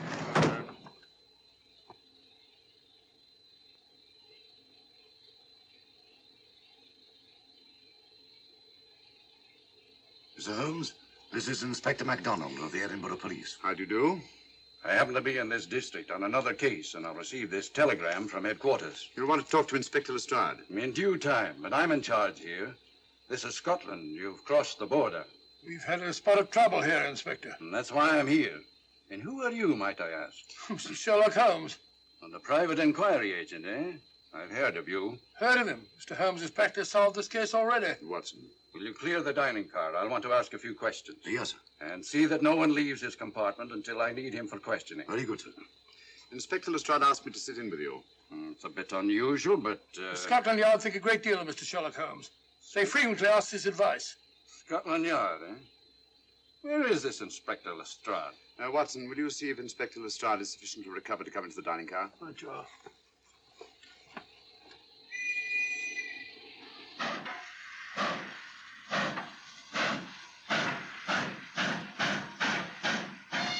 Miss Vedder, I know all about you, and frankly, you're in for it. All I did was buy a coffin and bring it on the train. In my opinion, this is a matter for Scotland Yard. Scotland Yard's jurisdiction ended when you crossed the border, Inspector. So you say? That's a matter of opinion. Miss Vader is unquestionably in the plot. But you may not know Colonel Moran, however. I don't. Colonel Sebastian Moran? Is he in this? You know him? Unfortunately, I do. You may return to your compartment.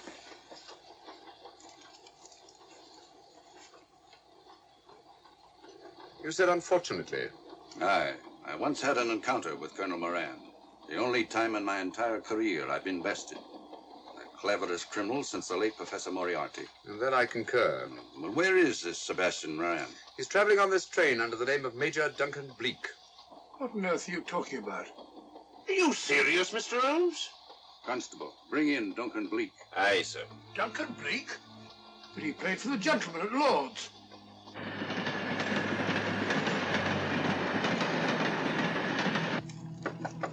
Come in. Duncan Bleak? Yes? Inspector MacDonald would like to see you. All right.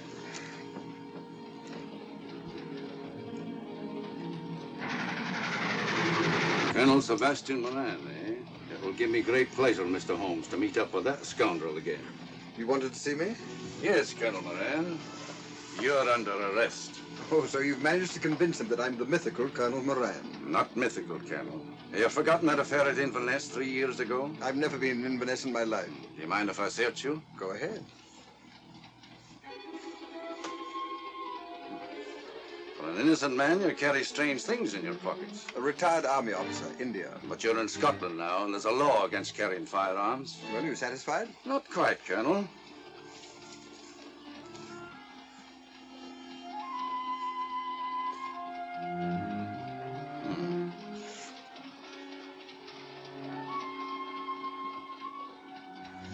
Now I'm satisfied. This clears things up pretty well. We'll be coming into Topham in a few minutes. Train doesn't stop at Topham, I'm afraid. I'm afraid you're wrong this time, Holmes. This train will stop at Topham. You're only delaying the inevitable, Colonel Moran. You can't get away. Oh!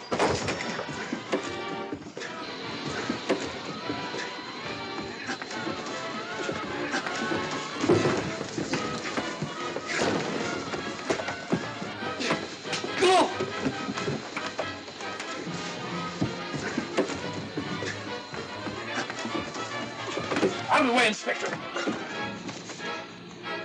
All right, Inspector MacDonald, here's your man. Who pulled that cord? It's all right, conductor. We'll get off here with our prisoner. Constables, take him off.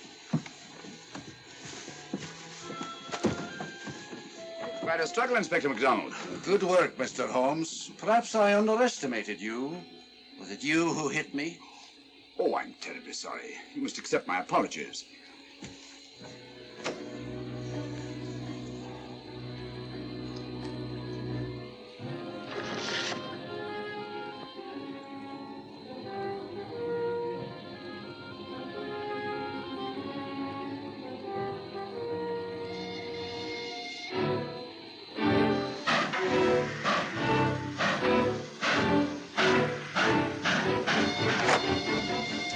Well, that's that. Where's Lestrade? Look under that table over there. So Lestrade? Great Scott, it's Duncan Bleak. I mean, Colonel Sebastian Moran. Come on, old fella, give me a hand.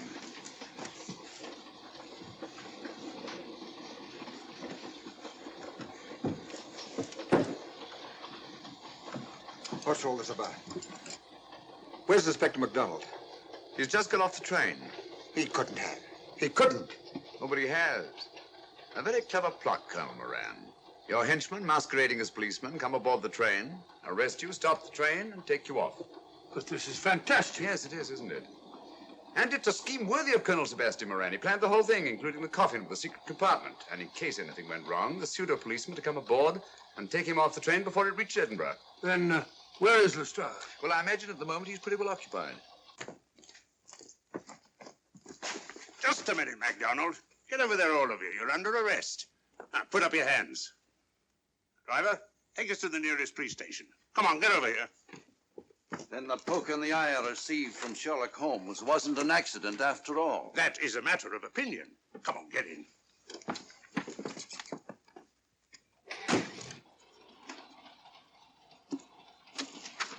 Send that off as soon as possible, will you? Very good, sir.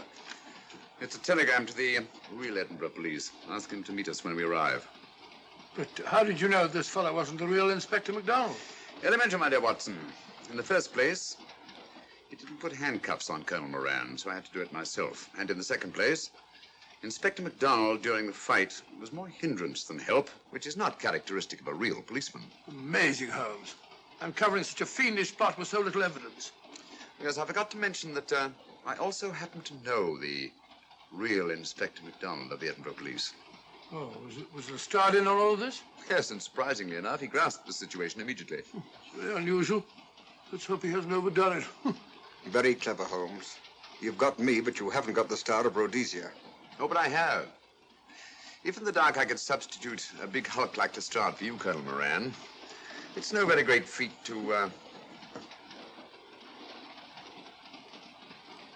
switch a little thing like a diamond.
Dartmoor Prison, isolated from the outside world by walls of granite.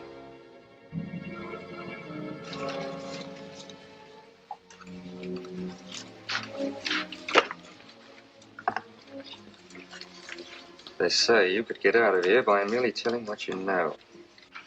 You may or may not be another Scotland Yard bloke, but I'll give you the same answer I gave the others.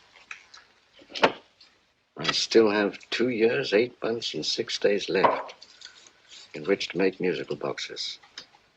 That'll be sold at auction for the benefit of this delightful sanctuary. And I intend to serve them.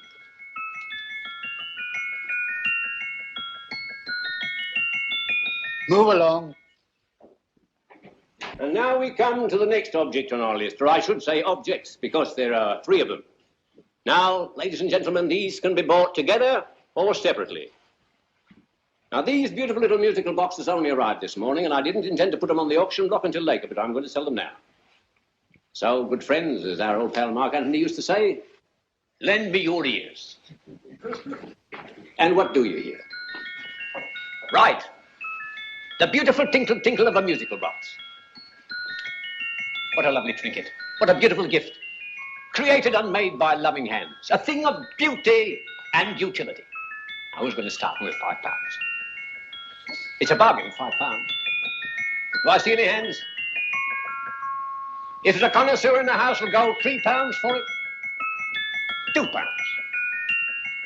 £1. 10 shillings. Thank you, sir.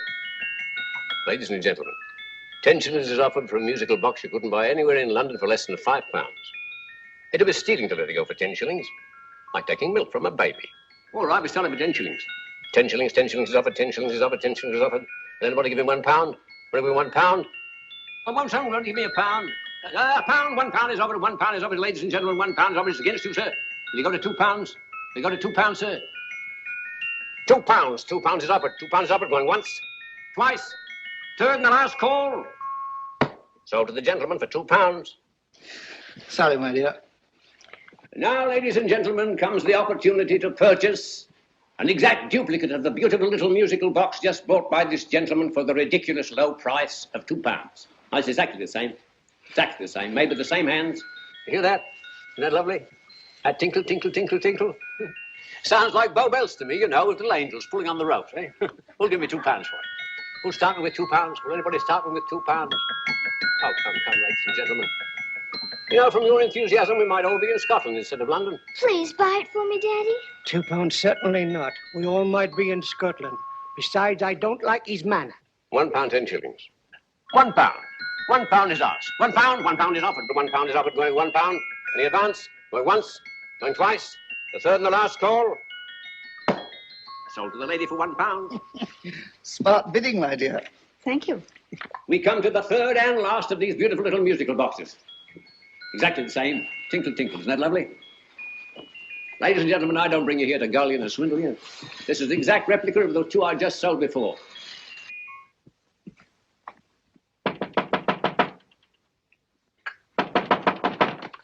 We're closed. But this is extremely important. Come in, sir, come in. I'm sorry to disturb you, but I was unfortunately delayed from arriving in time to bid on certain articles which I was rather anxious to obtain. Oh, perhaps they weren't sold, sir. We are carrying several things over. What might the articles be, sir? 3 identical musical boxes, about so large. Oh, I'm sorry, sir, but they were sold.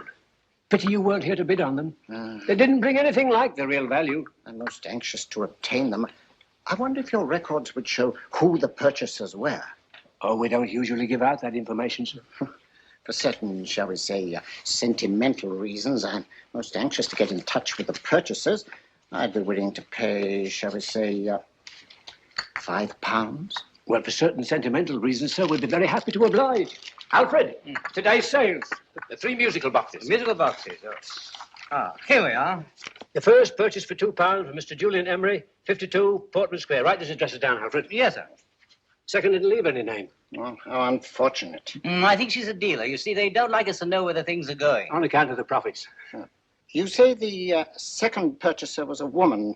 Can you give me a description of her? Oh, she was a young woman. Fairly tall, slender. She had a light complexion and dark hair, and she was wearing A grey suit, don't you remember? That's right. She probably runs a gift shop. She paid £1. You say she comes here fairly frequently? No, I didn't say so. But she does, sir. Like as not, she'll come in on Thursday. We have sales on Mondays and Thursdays. Oh. And the third box? The third? Mr. William Kilgore, 143B Hampton Way. For 10 shillings. Quite a drop from £2. Mr. Kilgore was a Scotchman. Oh. Well, thank you. You've been most helpful. Oh, thank you, sir. And any time you're passing, dropping, we always have lovely things for sale. Our card, sir? Thank you. I'll be back Thursday.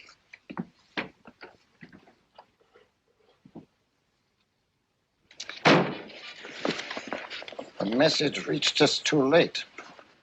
Musical boxes are being sold. Well, let's get out of here.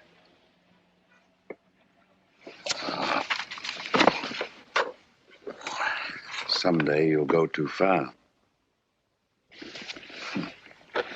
Reaching for a star, you fool. Yet a fool may touch a star, Colonel Cavanaugh, if he but reach high enough. But not possess it as you would. The musical boxes, they're being sold. What a pity for you, my dear Colonel. Is it my fault that the message reached us only an hour ago? Is it my fault that they were sold? You can't hold me responsible for that. Hope for your sake you're right.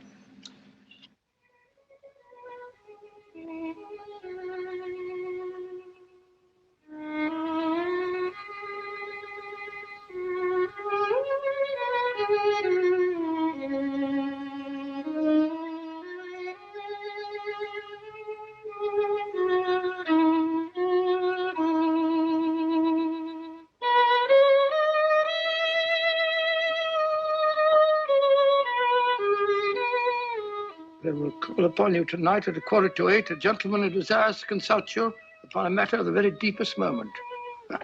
Remember that letter, Holmes? It was written over 2 years ago. An interesting case. Devilishly interesting. Irene Adler. What a striking-looking woman from the brief glance I had of her. Seems only yesterday. What charm. What poise. And what a mind. Sharp enough and brilliant enough to outwit the great Sherlock Holmes himself. I take it the new issue of the Strand magazine is out, containing another of your slightly lurid tales. It is indeed. And what do you call this one?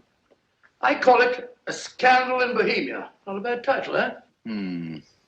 If you must record my exploits, I do wish you'd put less emphasis on the melodramatic and more on the intellectual issues involved.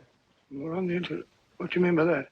Well, I do hope you've given the woman a soul. She had one, you know. By the woman, I suppose you mean Irene Adler. Yes. I shall always remember her as the woman.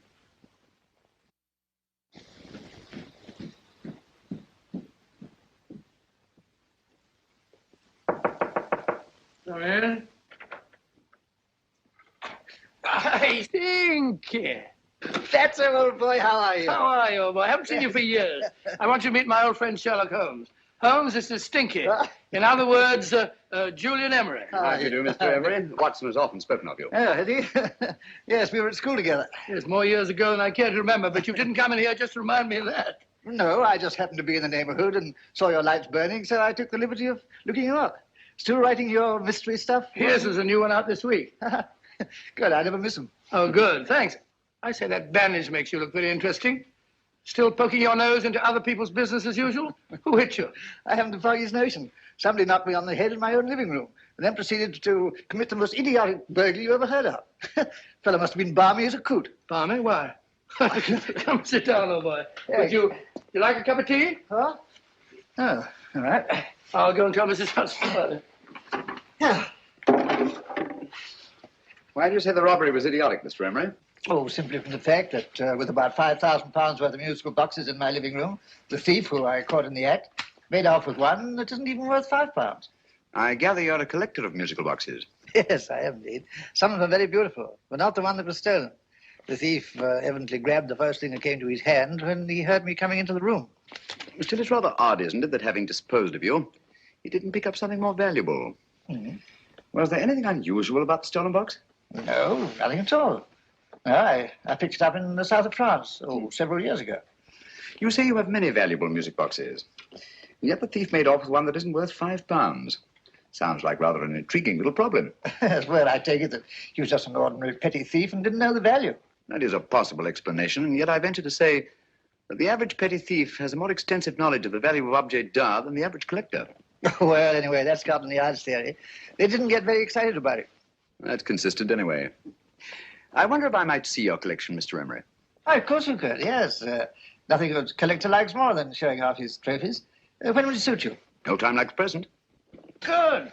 My place is just round in Portman Square. Shall we? Yes, right. Hello? Where are you going? Stinky hasn't had his tea yet. Oh, I'm sorry. We're going round to my place, where I'm going to give you something better than tea. Now, this one was made for Louis XV, and is one of the very few still in existence from that period, and a particularly fine specimen at that. Charming, isn't it? Quite. It all sounded to me like a lot of mice running about on a tin roof. I'm afraid you have no ear for music, Watson. Give me a good old band playing a rousing march. You have all your silly little tweets.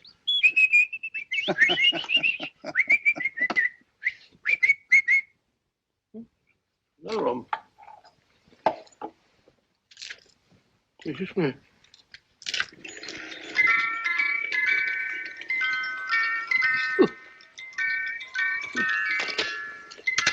Stupid thing.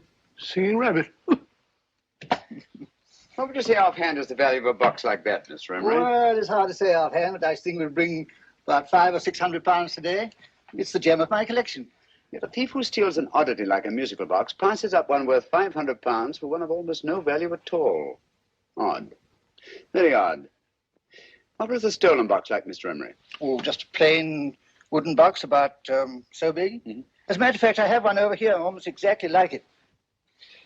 I picked this up yesterday at an auction room in Knightsbridge. Paid only £2 for it. Of course, I wouldn't in the ordinary way add one like this to my collection, but the tune intrigued me. I'd never heard it before.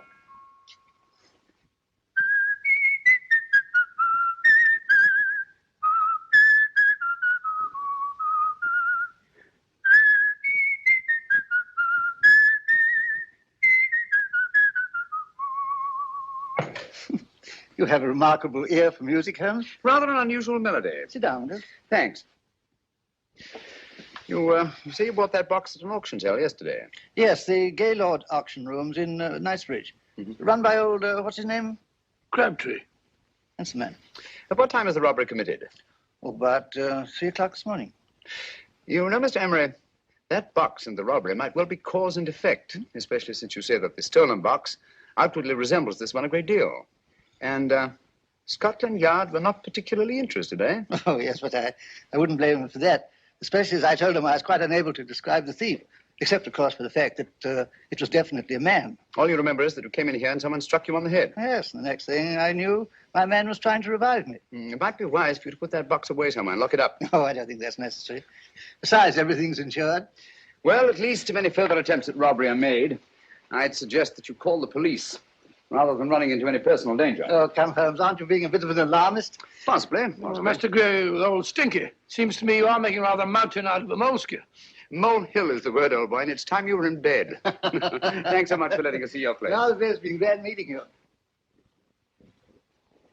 Holmes, I can't understand why you were so mysterious.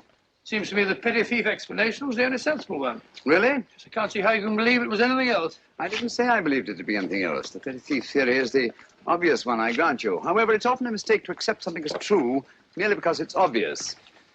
The truth is only arrived at by the painstaking process of eliminating the untrue. We are not able to do that in this case without further data. Rubbish, you're pulling my leg. You're trying to turn a tuppenny halfpenny robbery into an international plot. No, I'm not. I just hope that your friend Stinky is a little more cautious in the future. Just in case.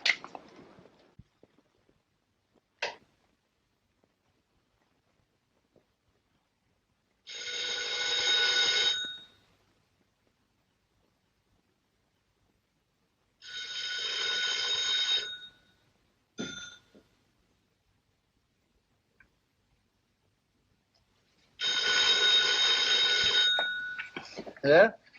Yeah? Julian Emery here. Who? Why, of course I remember you, Mrs. Courtney. Yes, you're the one bright spot at that appallingly dull affair of Lady Sanford's. Huh? Of course it isn't too late to come round. Yes, I shall be delighted to give you a drink. I tell you what, come straight up and I'll leave the door unlit. Right, well, 15 minutes? Good. I shall be counting each moment. No, I mean that, really. Right, goodbye.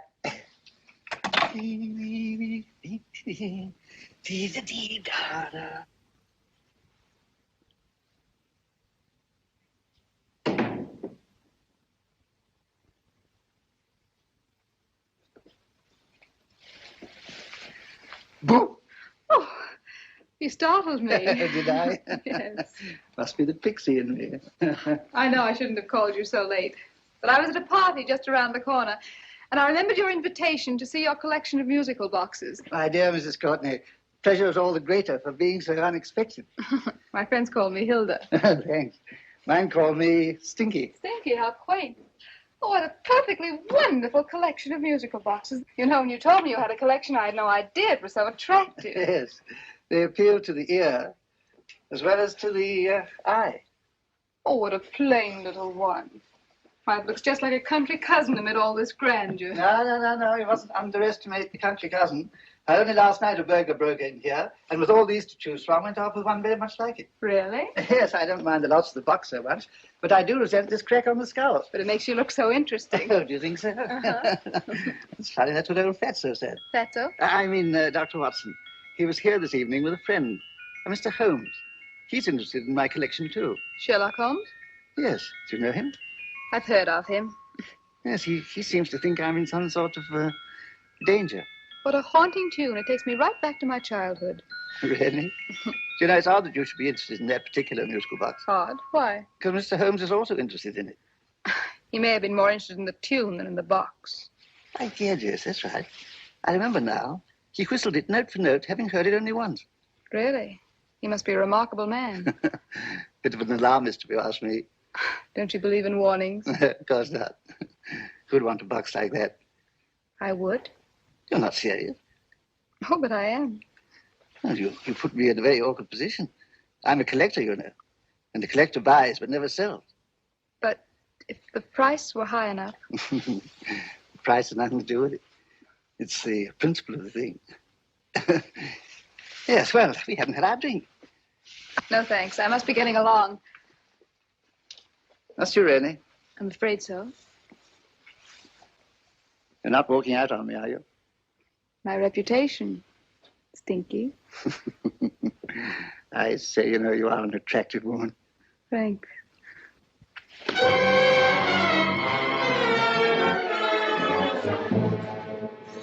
You fool. I told you to wait outside. What did you have to kill him for? All I had to do was walk out with this. He held you in his arms. Don't touch him. Don't touch anything. Now get out. I'm sorry. You're sorry. What about me? This is murder. What about Scotland Yard? What about Sherlock Holmes? Now get out!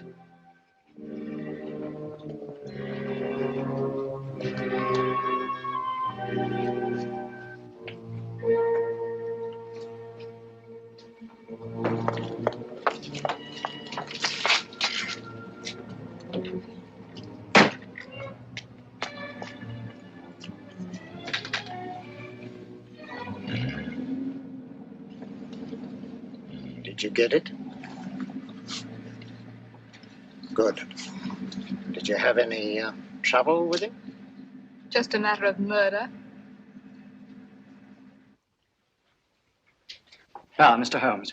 Hopkins. Thanks for coming so promptly. Inspector Lestrade suggested that I call through to you. Mr. Emery was the client of Mr. Holmes, Inspector. Indeed. You didn't mention that when I telephoned you, Mr. Holmes. Well, not exactly a client, Inspector. Sergeant Thompson? He was killed between the hours of 11 and 2 o'clock this morning, Mr. Holmes. Must have been someone he knew, someone of whom he had no suspicion. Poor old Stinky. It's all my fault. I should have prevented this. Well, it's no time to start talking about that now, Doctor. Apparently it's gone. That's the second attempt on the musical box that Emery bought at the auction sale. And this time it was successful. But that box was only worth £2. It was worth a man's life, Watson. I think we'd better pay a visit to Gaylord's auction room and that fellow Crabtree. Inspector, may I suggest that you make a complete search of this flat for a small, plain, musical box about that size? Thank you. Come on, Watson. You say the first box went to Mr. Julian Emery. The second to Mr. Kilgore, 143B Hampton Way. And the third to the unidentified young lady who presumably has a shop and lives near Golders Green. That's right, Mr. Holmes. Isn't it rather strange, Mr. Crabtree, that you should have had 3 identical musical boxes all playing the same tune? Where'd they come from? Dartmoor Prison. Dartmoor? Yeah, we get a regular shipment from there every month. The inmates manufacture them. Well, they make all kinds of things, you know, pipe racks, waste paper baskets, musical boxes. Did you happen to notice if anyone showed any particular interest during the auction in the purchasers of these 3 boxes? Oh, come now, Mr. Crabtree. This is very literally a matter of life and death. Well, since you put it that way, Mr. Holmes, there was a gentleman came in here about an hour after closing time, and he was in an awful state, he was. He gave me £5 to tell him where the boxes had gone to. He said they had a sentimental value for him, sir. Expensive sentiment. Can you describe him? He was tall, distinguished looking, and he had grey hair and a moustache. He was quite a gentleman, sir. Now, what was his reaction when you were unable to supply him with the address of the young lady who owned the shop? I told him the young lady usually come back on Thursday. He said he'd come back on Thursday. Now, that's tomorrow. Thank you, Mr. Crabtree. You've been very helpful. Thank you. Come along, Watson. Where are we going now, Holmes? To the home of Mr. Kilgore, the man who bought the 3rd box.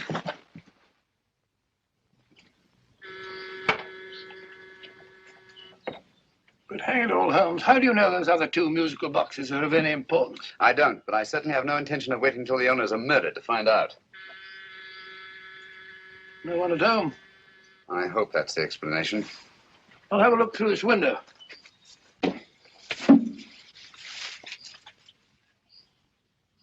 Doesn't seem to be anyone there. The place seems deserted, as far as I can see. Yes. Mr. and Mrs. Kilgore at home? No. When do you expect them? Oh, in an hour or so. There's no use you're hanging about. They don't buy nothing from peddlers. Peddlers? My good woman, this is Mr. Sherlock Holmes. Sherlock Holmes? Oh, go on. Do you mind if we come in and wait? My business is rather urgent. Well, I've got to go out and do my shopping. And I don't know as Mrs. Kilgore like any strangers nosing about. Quite all right, I assure you. Well, I've got to be off. It's a wait in the parlour. And no smoking either. Mrs. Kilgore says it smells up the house. Funny old girl, Holmes.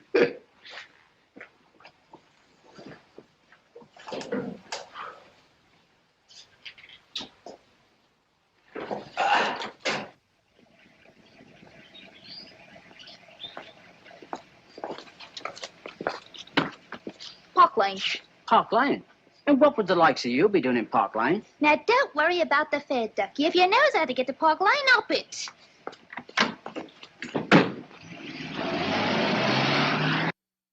You know, Holmes, I've been thinking. There must have been something hidden in that box of old stinkers. Stolen jewelry, possibly. What's up, Holmes? Listen. What's just the steam in the water pipes?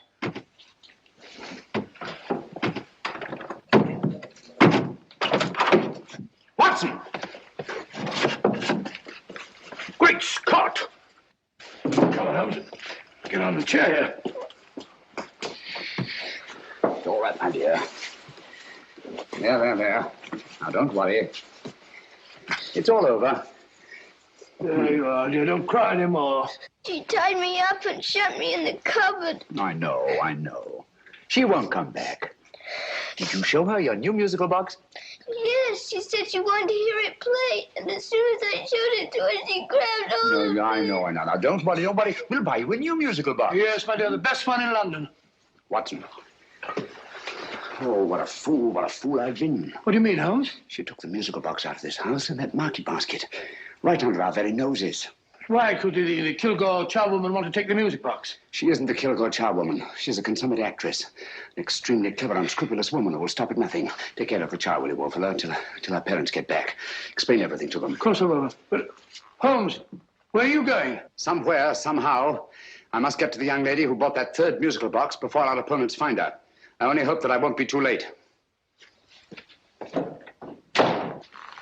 Oh, no. No, darling, you mustn't cry anymore. Now, cheer up. Would you like to hear old Uncle make a noise like a duck?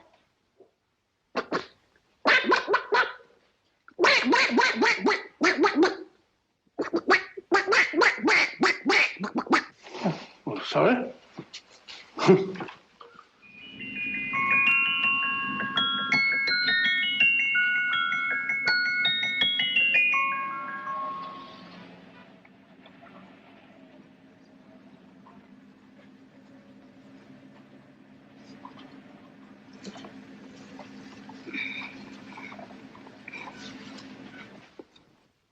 And now, ladies and gentlemen, how much am I offered for this beautiful lace Dresden china figurine? A lady of the French court. Now, this is the genuine article. What a beautiful ornament for your mantelpiece. Or you could use it as a centerpiece on the dining room table. Now, will somebody start me for £10? Will somebody start me for £10? £8? £7? All right, £5 is offered, £5 is offered, £5 is offered, £5 10, £5 15, £5 15. £6 is offered, £6, going once, going twice, the third and the last call. Have you all done? Sold to the lady from Twickenham for £6. Next, we have a real museum piece, ladies and gentlemen. A fine 19th century doll. The costume an exact replica of the holiday clothes worn by the Hungarian peasant women. Now, ladies and gentlemen, an article like this would cost you from £15 to £20 in a West End shop. I'm not going to ask you for anything like that. Who'll give me £2 for it? £2. Anybody offer me £2? £2 for the Hungarian? £2? £1. What? Anybody give me £1? Anybody offer me £1 for the doll? £1 is offered, ladies and gentlemen. £1 is offered. Now, I'm not going to waste your valuable time or mine in trying to get one half of what this beautiful doll is worth. If the young lady can steal it for £1, that's her good fortune. So it's going once, it's going twice, the third and last call. Any more? Sold to the young lady for £1. And now, ladies and gentlemen, may I draw your attention to something which may be a great surprise to you, worthy of any collection. The only other one like it is in the British Museum. It's a Ming vase of the 7th dynasty. This vase lay in a large collection somewhere outside Rome for over 2 centuries, I understand. It was discovered there by the noted antiquarian Sir Andrew Coppleston. Now, some of you may remember Sir Andrew Coppleston. Besides being a noted traveller and antiquarian, he's also a gentleman rider. The girl with the parcel in her hands, that's her. Are you sure that's the girl? She fits perfectly the auctioneer's description. Follow her, Hamid.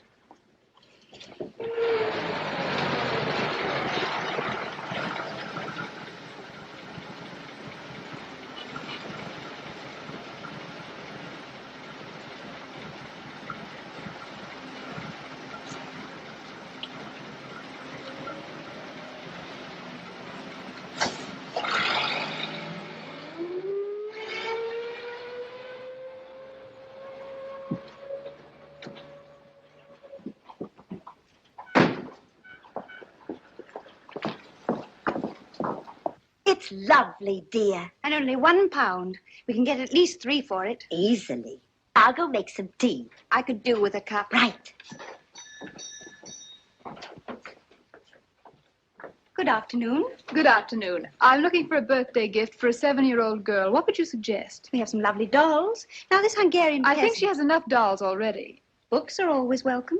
Well, I'm looking for something a little different. Oh, that's rather cute. What is it? Oh, that's a musical box. Children always love them. And this is an exceptionally nice one. It plays many tunes.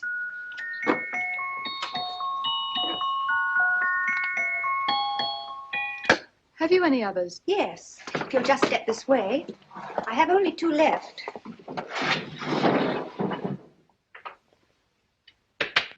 Oh, nice.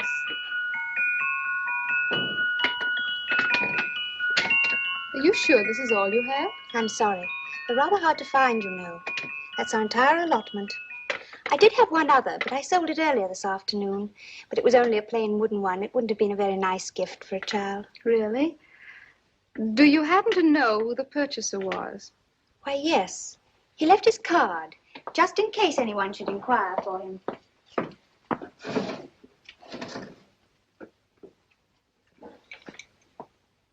How interesting. I'm sorry, but I'm afraid I'll have to look a bit further. Thank you anyway. Good afternoon. Thank you.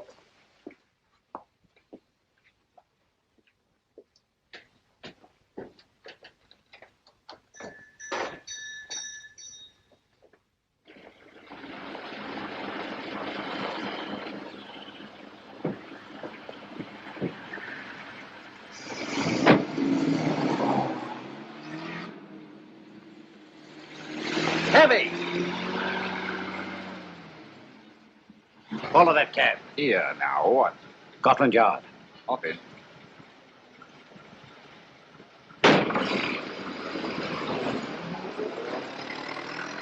Sherlock Holmes. I might have known.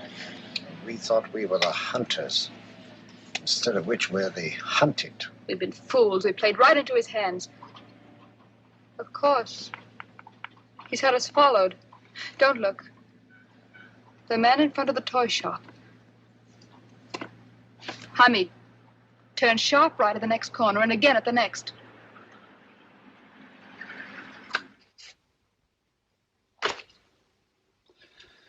No photograph of her, Commissioner, as I expected. She's not a known criminal. But how do you expect to know if you do find her? After all, she was disguised as a charwoman. Don't worry, old fellow. If I ever see her again, I'll recognize her. Well, it won't be long till we know who they are and from where they operate. Who's covering them? Sergeant Thompson's following them, sir. They won't get away from him. He's a good man. We could have arrested them at Clifford's toy shop if we had any proof. But we know that they killed Emery. Proof, my dear fellow. We must have proof. We have x-rayed it, sir. There's nothing whatever concealed in the box. We'll have a look at the plates.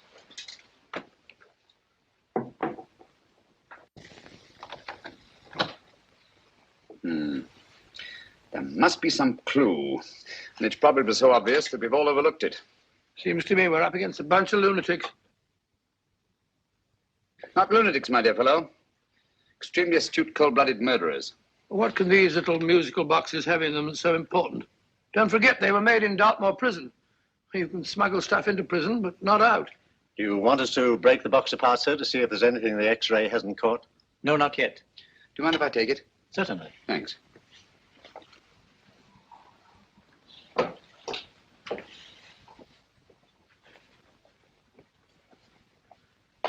The governor of Dartmoor Prison informed us, sir, in answer to Mr. Holmes' question, that all 3 musical boxes were made by the same convict, John Davidson, serving a 7-year term, sir. Davidson? The Bank of England plates. That'll be all. Yes, sir. Now we're getting somewhere. Wait a minute. How did you know about the plates, Mr. Holmes? I'm a student of crime, Inspector. I make it my business to know about such things. And when the name of Davidson was mentioned... Well, who is this fellow Davidson? As long as Mr. Holmes seems to know all about it already, I suppose there's no harm in telling you. 2 years ago in London, there occurred a robbery of such tremendous importance, although the stolen articles themselves have no intrinsic value whatsoever, that the Home Secretary was instrumental in seeing that not a word of it appeared in any newspaper. But you never told me anything about this, Holmes. You were away at the time. Articles of no intrinsic value and yet of such importance? I don't understand. Davidson was apprehended within 15 minutes of committing the theft. But by that time, he'd hidden the articles in question and they've yet to be found. Before going further, Dr. Watson, I must inform you that this matter's not to be mentioned outside of this room. Of course not. Do I look like a man who'd gossip? Let's not go into that now, old fellow, shall we? Davidson had been employed for years in a position of extreme trust by the engravings department of the Bank of England. The articles he stole were nothing less than a complete duplicate set of plates for printing £5 notes. What? The Bank of England's own plates? Precisely. And with those plates, a gang of crooks could flood England with £5 notes, not forged in the usual sense of the word, but notes undetectable from genuine Bank of England notes in any way whatsoever. Good heavens.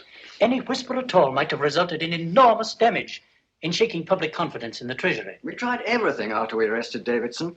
Offered him a shorter sentence if he'd tell us where he'd hidden the plates. Why, we even put in Scotland Yard men with him as cellmates, but no results.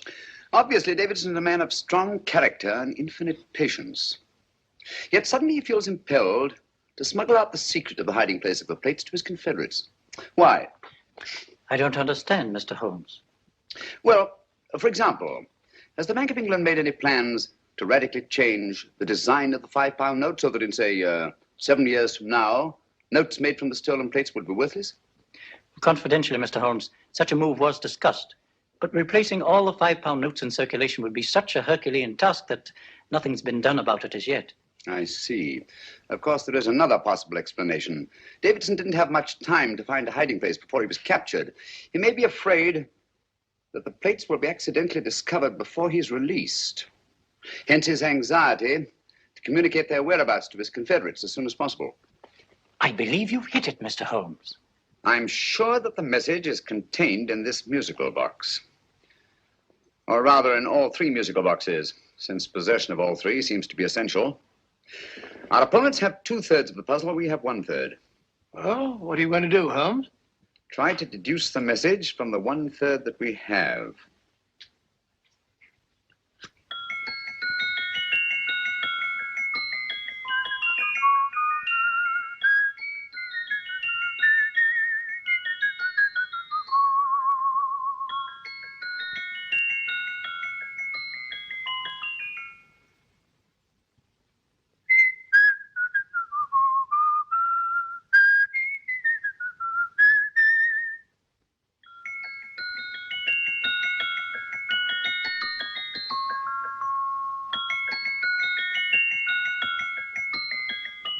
It's the same tune as the one played by Emery's musical box.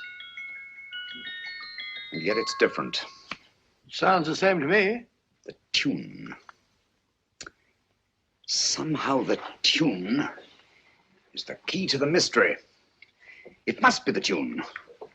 Otherwise, why use 3 musical boxes to convey the message? Why not collar boxes or shoe boxes?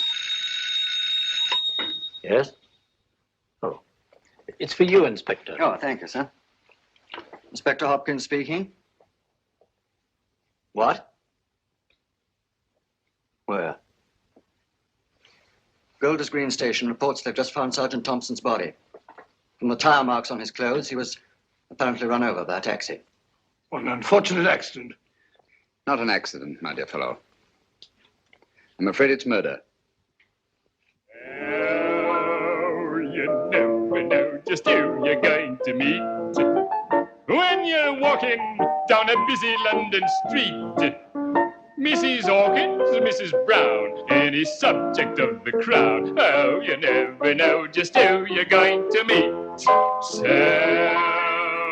you better hold your topper in your hand, just in case you meet a lady on the Strand. Girls will think you're kind of sweet, and your day will be complete. Oh, you never know just who you're going to meet. Now a gentleman is judged by his appearance. Yes, a gentleman is judged by how he talks. Now he's much better off when he's acting like a toff, especially if he's taking him a walk. What on earth is this outlandish place? A rendezvous for actors. Actors? Buskers, old boy. You've seen them 1,000 times. Actors who entertain the queues, waiting outside theaters. You never know just who you're going to meet when you're walking down a busy London street. So you better wear your best, hold it eyes to look your best, 'cause you never know just who you're going to meet. So you better keep your manners right in view, just in case a lady gives a how do you do. Keep your trousers in a pleat, shine your shoes and keep them neat, 'cause you never know just who you're going to meet. Blimey. Mr. Holmes. How are you, Joe? Never met him. And yourself? Fine, thank you. I want you to meet a friend of mine, Dr. Watson, Joe's sister. Oh, well, any friend of Mr. Holmes is a friend of mine. Hi, Joe. He did me a good turn once that I'll never forget. Yes, I cleared Joe of a most unpleasant charge. Murder, no less. Oh, really? By proving to the satisfaction of the police that he was busy at the time blowing open someone's safe. That's right, Governor. Good gracious me. Joe, now you can help me.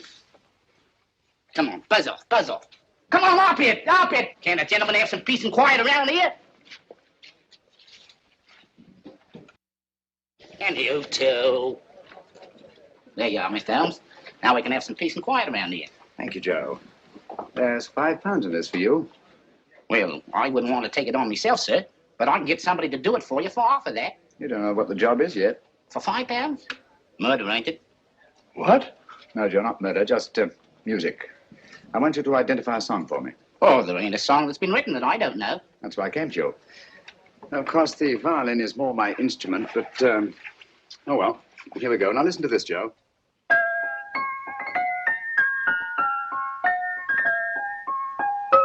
Wait a minute. You're playing that wrong. That should be E natural, not E flat. You know the song? Oh, yes. It's an old Australian song called The Swag Man. But you're playing it all wrong. That's what I hoped you'd say. Now listen again, Joe.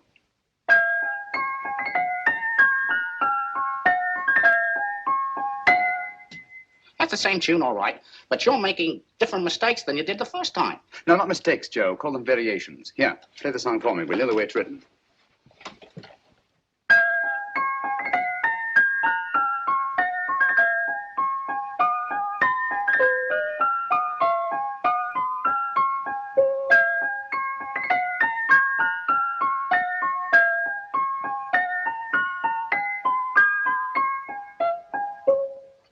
Yeah. Thank you, Joe. What's it mean, Holmes? Are you onto something? Perhaps. I don't know yet. It's probably a code of some sort. Joe, could you write the song down for me, the way it was originally written? Oh, sure, Mr. Holmes. But it'll take a few minutes. Mm-hmm. Here, Mabel. Pale ale. Come on, up to it. Along with it.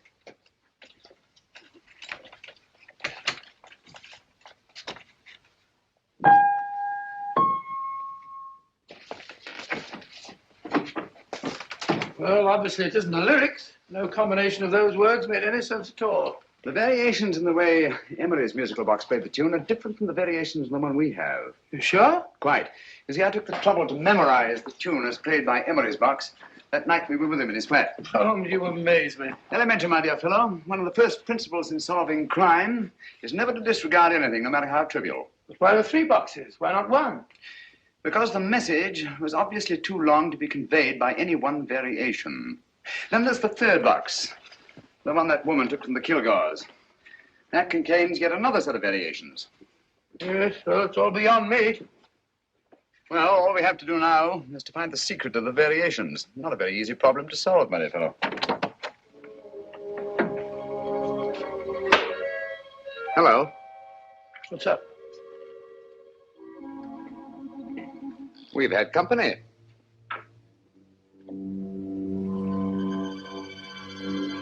I say, this is outrageous. Ask Mrs. Hudson to come in here, will you? Right.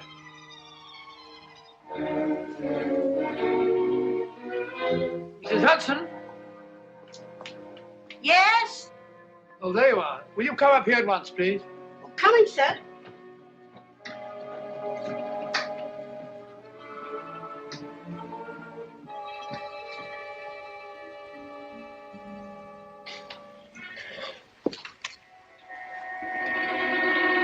Mercy me, Mr. Holmes. What has happened? Who called while we were out, Mrs. Hudson? Just a young lady. The one who said you wanted her to wait for you. And a nice-looking old gentleman with Our her. friends again, Watson. Friends? What did the young lady look like? Oh, I couldn't see her face. She had a heavy black veil on. But she had such a nice way with her. Oh, I'm sorry, Mr. Holmes, if I've done anything wrong. But you did say I should always let clients come in and wait for you. Don't worry, Mrs. Hudson, don't worry. You had no way of knowing. It's quite all right, quite all right. Now, don't worry, Mrs. Hudson. Don't worry. Well, where on earth's the musical box? They didn't get it. Didn't get it? Where is it? It's in your hand. Huh? In the biscuit jar. Take the biscuits off the top. Now put your hand inside, and you'll find the music box. Well done, Holmes. Well done. Amazing.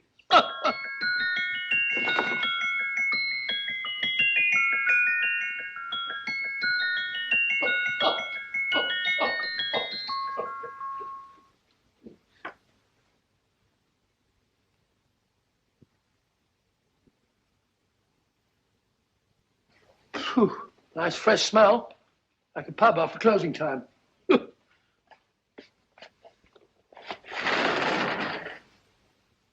I say, Holmes, What? it's morning. Allow me to congratulate you on a brilliant bit of deduction.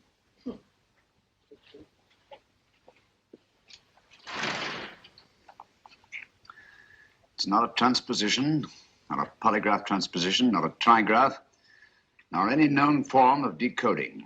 How about the Morse code? Have you tried that? Yes, at about 3 o'clock this morning. I'm sorry, old man. I was only trying to help.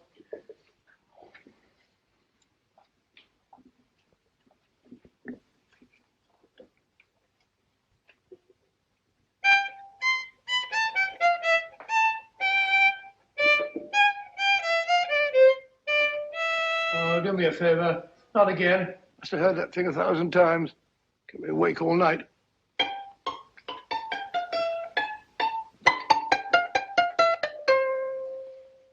Not a very distinguished composition, I grant you. You know perfectly well I don't know one tune from the other. When I was a kid, my people tried to have me taught the piano. I've always felt sorry for that old teacher of mine. The poor old girl finally reached the point of numbering the keys for me. 1, 2, 3, 4. Even then, I never progressed beyond... Numbering the keys, Watson. The 19th key of the keyboard is the 19th letter of the alphabet. S. Here. I'll be down when I give it to you, old fellow, will you? The first altered note. Write S first. Now, the 8th key is H. The 5th key, E. The 12th key, L. The 6th key, F. S-H-E-L-F. Shelf. Your piano lessons were not in vain, old fellow. You've solved it. Thank you. Thanks, old bean. Hold it. We now have 2/3 of the message. Behind books, third shelf, secretary, Dr. S. Presumably, these are the first and second portions of the message. And this gang has the first and third parts of it. Precisely. Then it's a stalemate? Yes, Commissioner, but we can't leave it like that. There's no doubt in my mind that they'll try to secure our third of the message that's missing. Well, I assume you've taken every precaution to guard the Clifford music. Oh, yes, it's carefully hidden at Baker Street with Dr. Watson on guard. However, I'm reasonably certain that, difficult as it may be, we can find the plates even without the missing part of the message. Behind books, third shelf, secretary, Dr. S.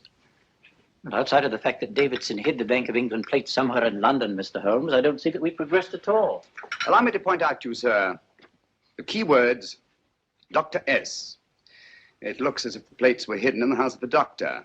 Whether S stands for his first or last initial remains to be determined by a process of elimination. Well, there must be 10,000 doctors in London with S for a first or last initial. Precisely.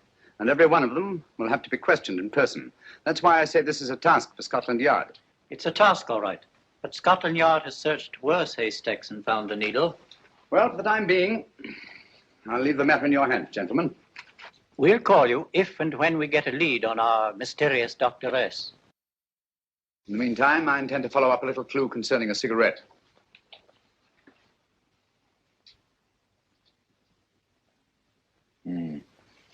You're certain of the identification of the tobacco? Absolutely. I have made up this special blend for only 3 customers.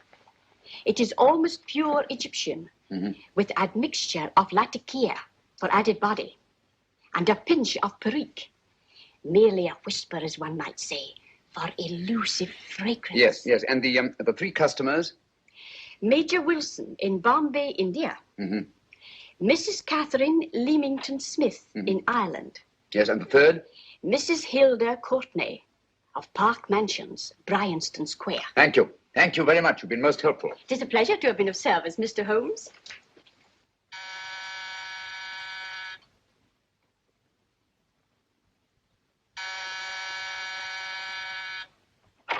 Yes? Mrs. Courtney? Yes. My name is Sherlock Holmes. Oh, do come in. Thank you. I've heard of you, of course, Mr. Holmes. I believe we have a mutual friend in Sir Edward Brookdale. He's spoken to me of you quite often. Indeed. And to what good fortune am I indebted for this visit? I think you know Mrs. Courtney. Well, I did get a summons for speeding last week. But outside of that, I don't think I'm of any interest to the police. Oh, come now, Mrs. Courtney. You seem to forget that you and I have met before. I'm sorry. I'm sure I would have remembered meeting the great Sherlock Holmes. Please sit down. Thank you. You say we met before. Yes.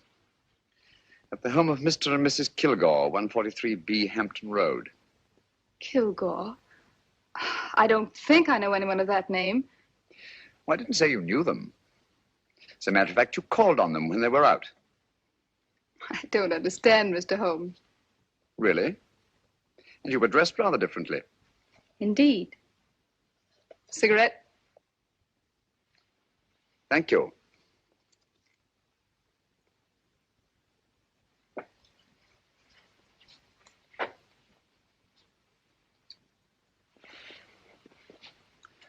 Thank you. You know, Mrs. Courtney, people generally forget, in assuming a disguise, that the shape of the ear is an almost infallible means of recognition and identification to the trained eye. Evidently, you've mistaken me for someone else. Oh, no, not at all. Though naturally, I expected your denial. But when you paid your visit to my rooms at Baker Street, you carelessly left behind another identification. They're, identical, aren't they? Yes, I must admit they are. You see, Mr. Holmes, to catch one as clever as you, I had to use a very special lure.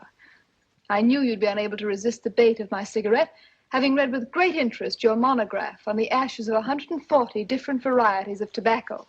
I should advise you not to move, Mr. Holmes. I must congratulate you on your ingenuity, Mrs. Courtney. It was indeed a brilliantly designed trap. Thank you, Mr. Holmes. Praise from a master is indeed gratifying.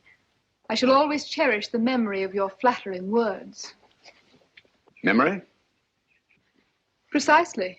I'm afraid these gentlemen have a most regrettable task to perform. Unless, of course, you care to turn over the missing musical box with your pledge to take no action against us in the future. I'm afraid that will be impossible. I thought that would be your answer. Hamid! Careful! Careful. There's no need to be unnecessarily rough with our distinguished guests. You realize, Mr. Holmes, that your demise will not take place here. The corpus delicti, you know. Well, naturally. Shall we go? It's so fearfully awkward having a dead body lying about. Don't you agree, Mr. Holmes? Another dead body shouldn't weigh too heavily on your conscience, Mrs. Courtney.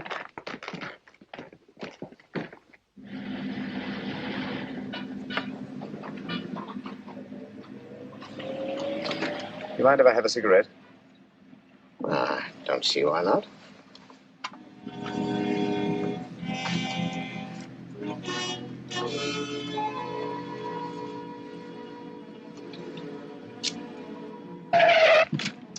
Be careful, Hamid. It's the brakes, they bind. Thank you, Colonel Kavanagh. It's very considerate of you.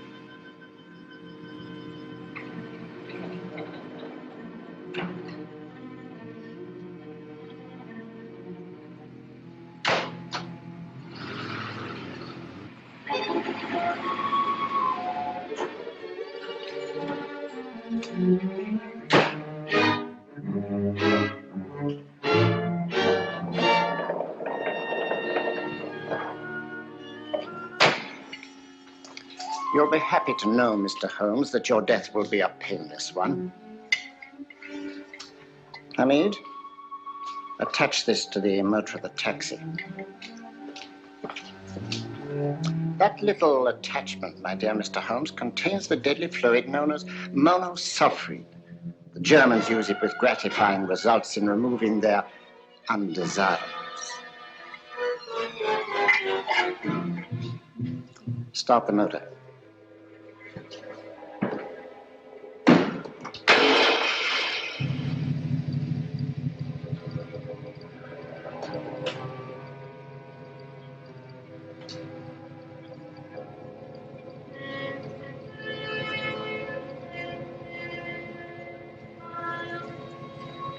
Tape his mouth.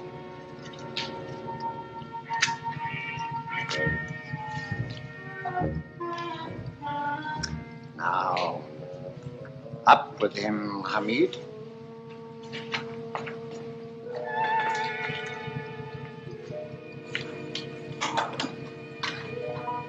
You find yourself like Muhammad's coffin, Mr. Holmes, suspended between heaven and earth.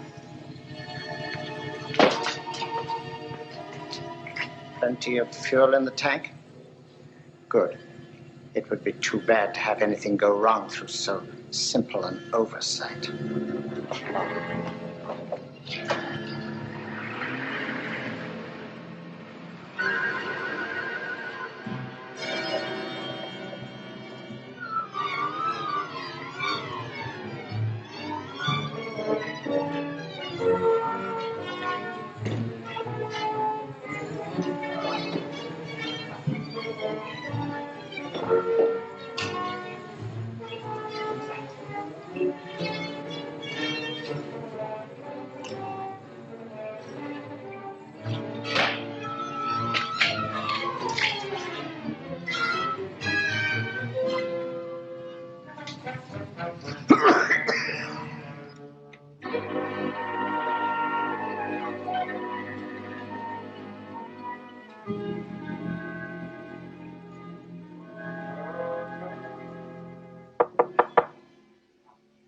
Yeah?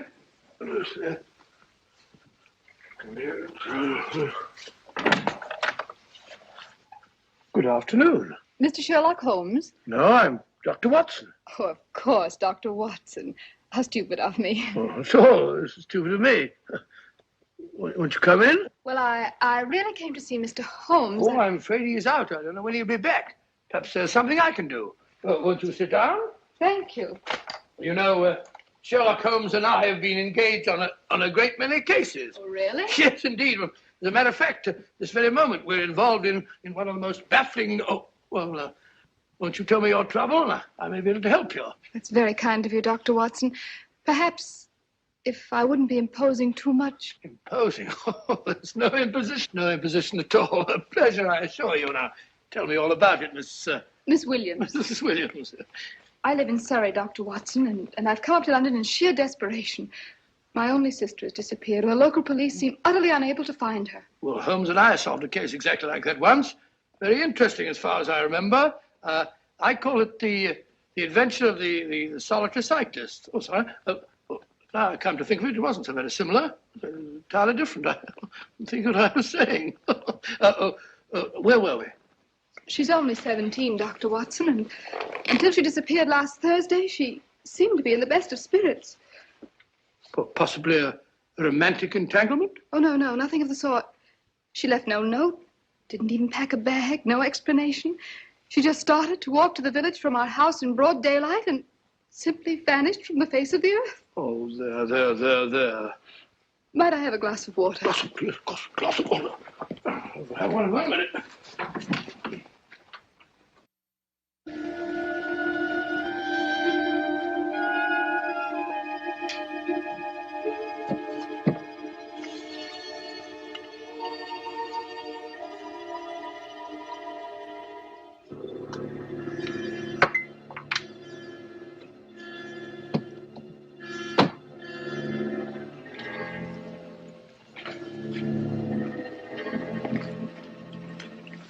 There you are, my dear. Thank you, Dr. Watson.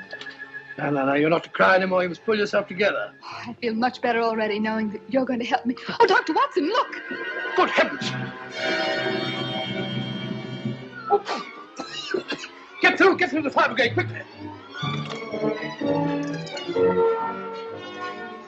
Haven't you a fire extinguisher? By Jove, we have in the kitchen.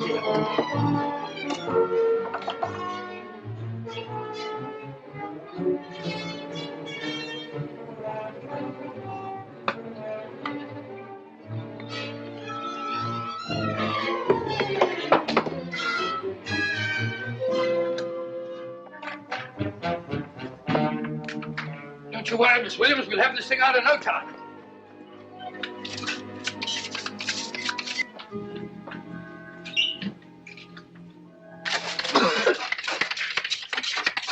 That's got it. It's there. Well, you see, there was no need for the fire brigade after all. I hope you weren't too frightened, Miss Williams. Gone. That's the trouble with them. They always lose their heads in an emergency. Well, a musical box. Great Scott! Miss Williams!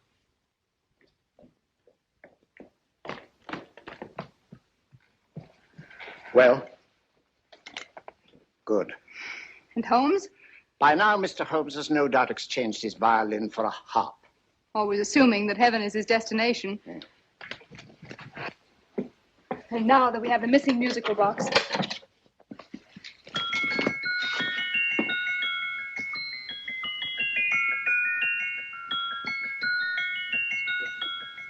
Nineteenth note. 19th letter. Yes. He hasn't been there, you say?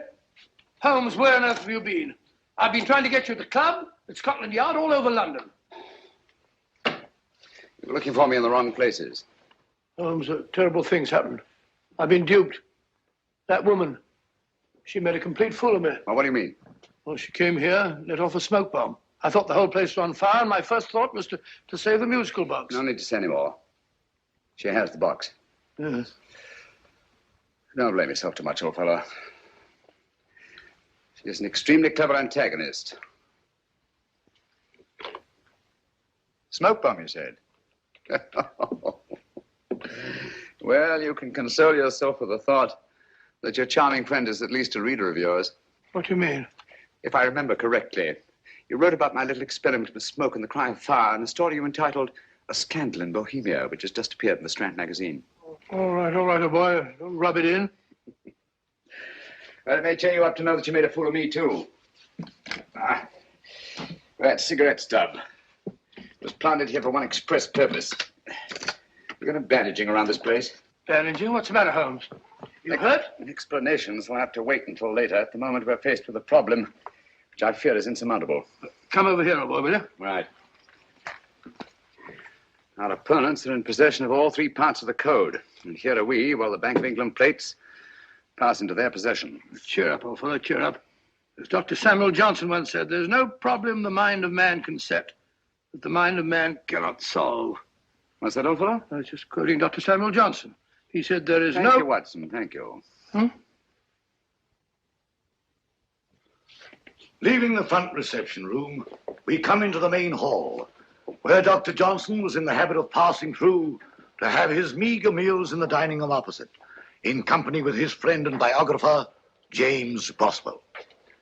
We will now pass up the stairway, which remains in its natural wood finish, just as it was when the good doctor was here. The framed etching on the wall is believed to have been presented to Dr. Johnson by the distinguished painter, Sir Joshua Reynolds.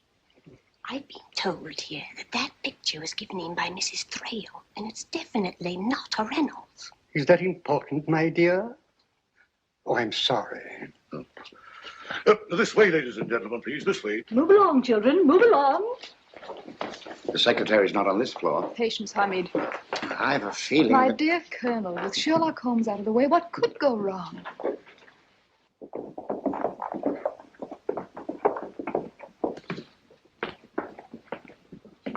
And here we have the Garrett Library, in which Dr. Johnson wrote his famous dictionary, and in which you will see also many of the great man's books and other items of interest. Step forward, ladies and gentlemen, please, step forward. Standing in the corner is the secretary, which contains many of the original works by the literary genius.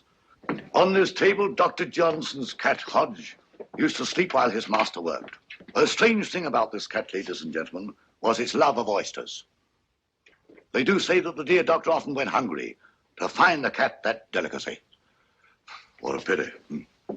Now we will visit the grey room, which is immediately below us, in which you will see the very bed in which Dr. Johnson died. What did he die of? Gout. Just gout. This way, ladies and gentlemen. Mind the steps, please.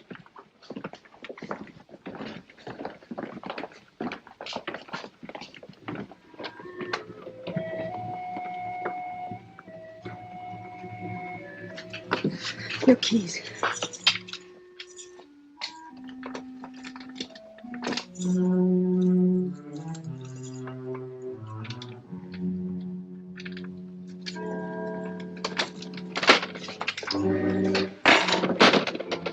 Third shelf up.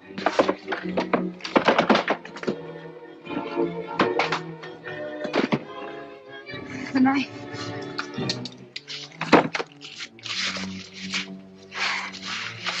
Gentlemen, the Bank of England plates.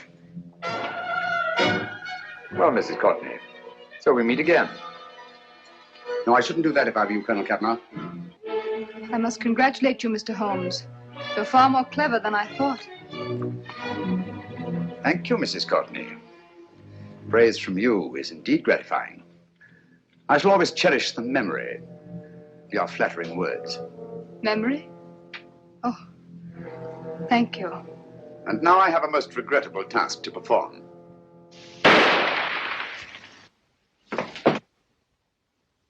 Holmes! Coming, Holmes! Holmes! You all right? Perfectly, thank you, old fellow, but I think this gentleman on the floor requires some medical attention. We must see that he looks his best, you know, when he's hanged. Take them in charge.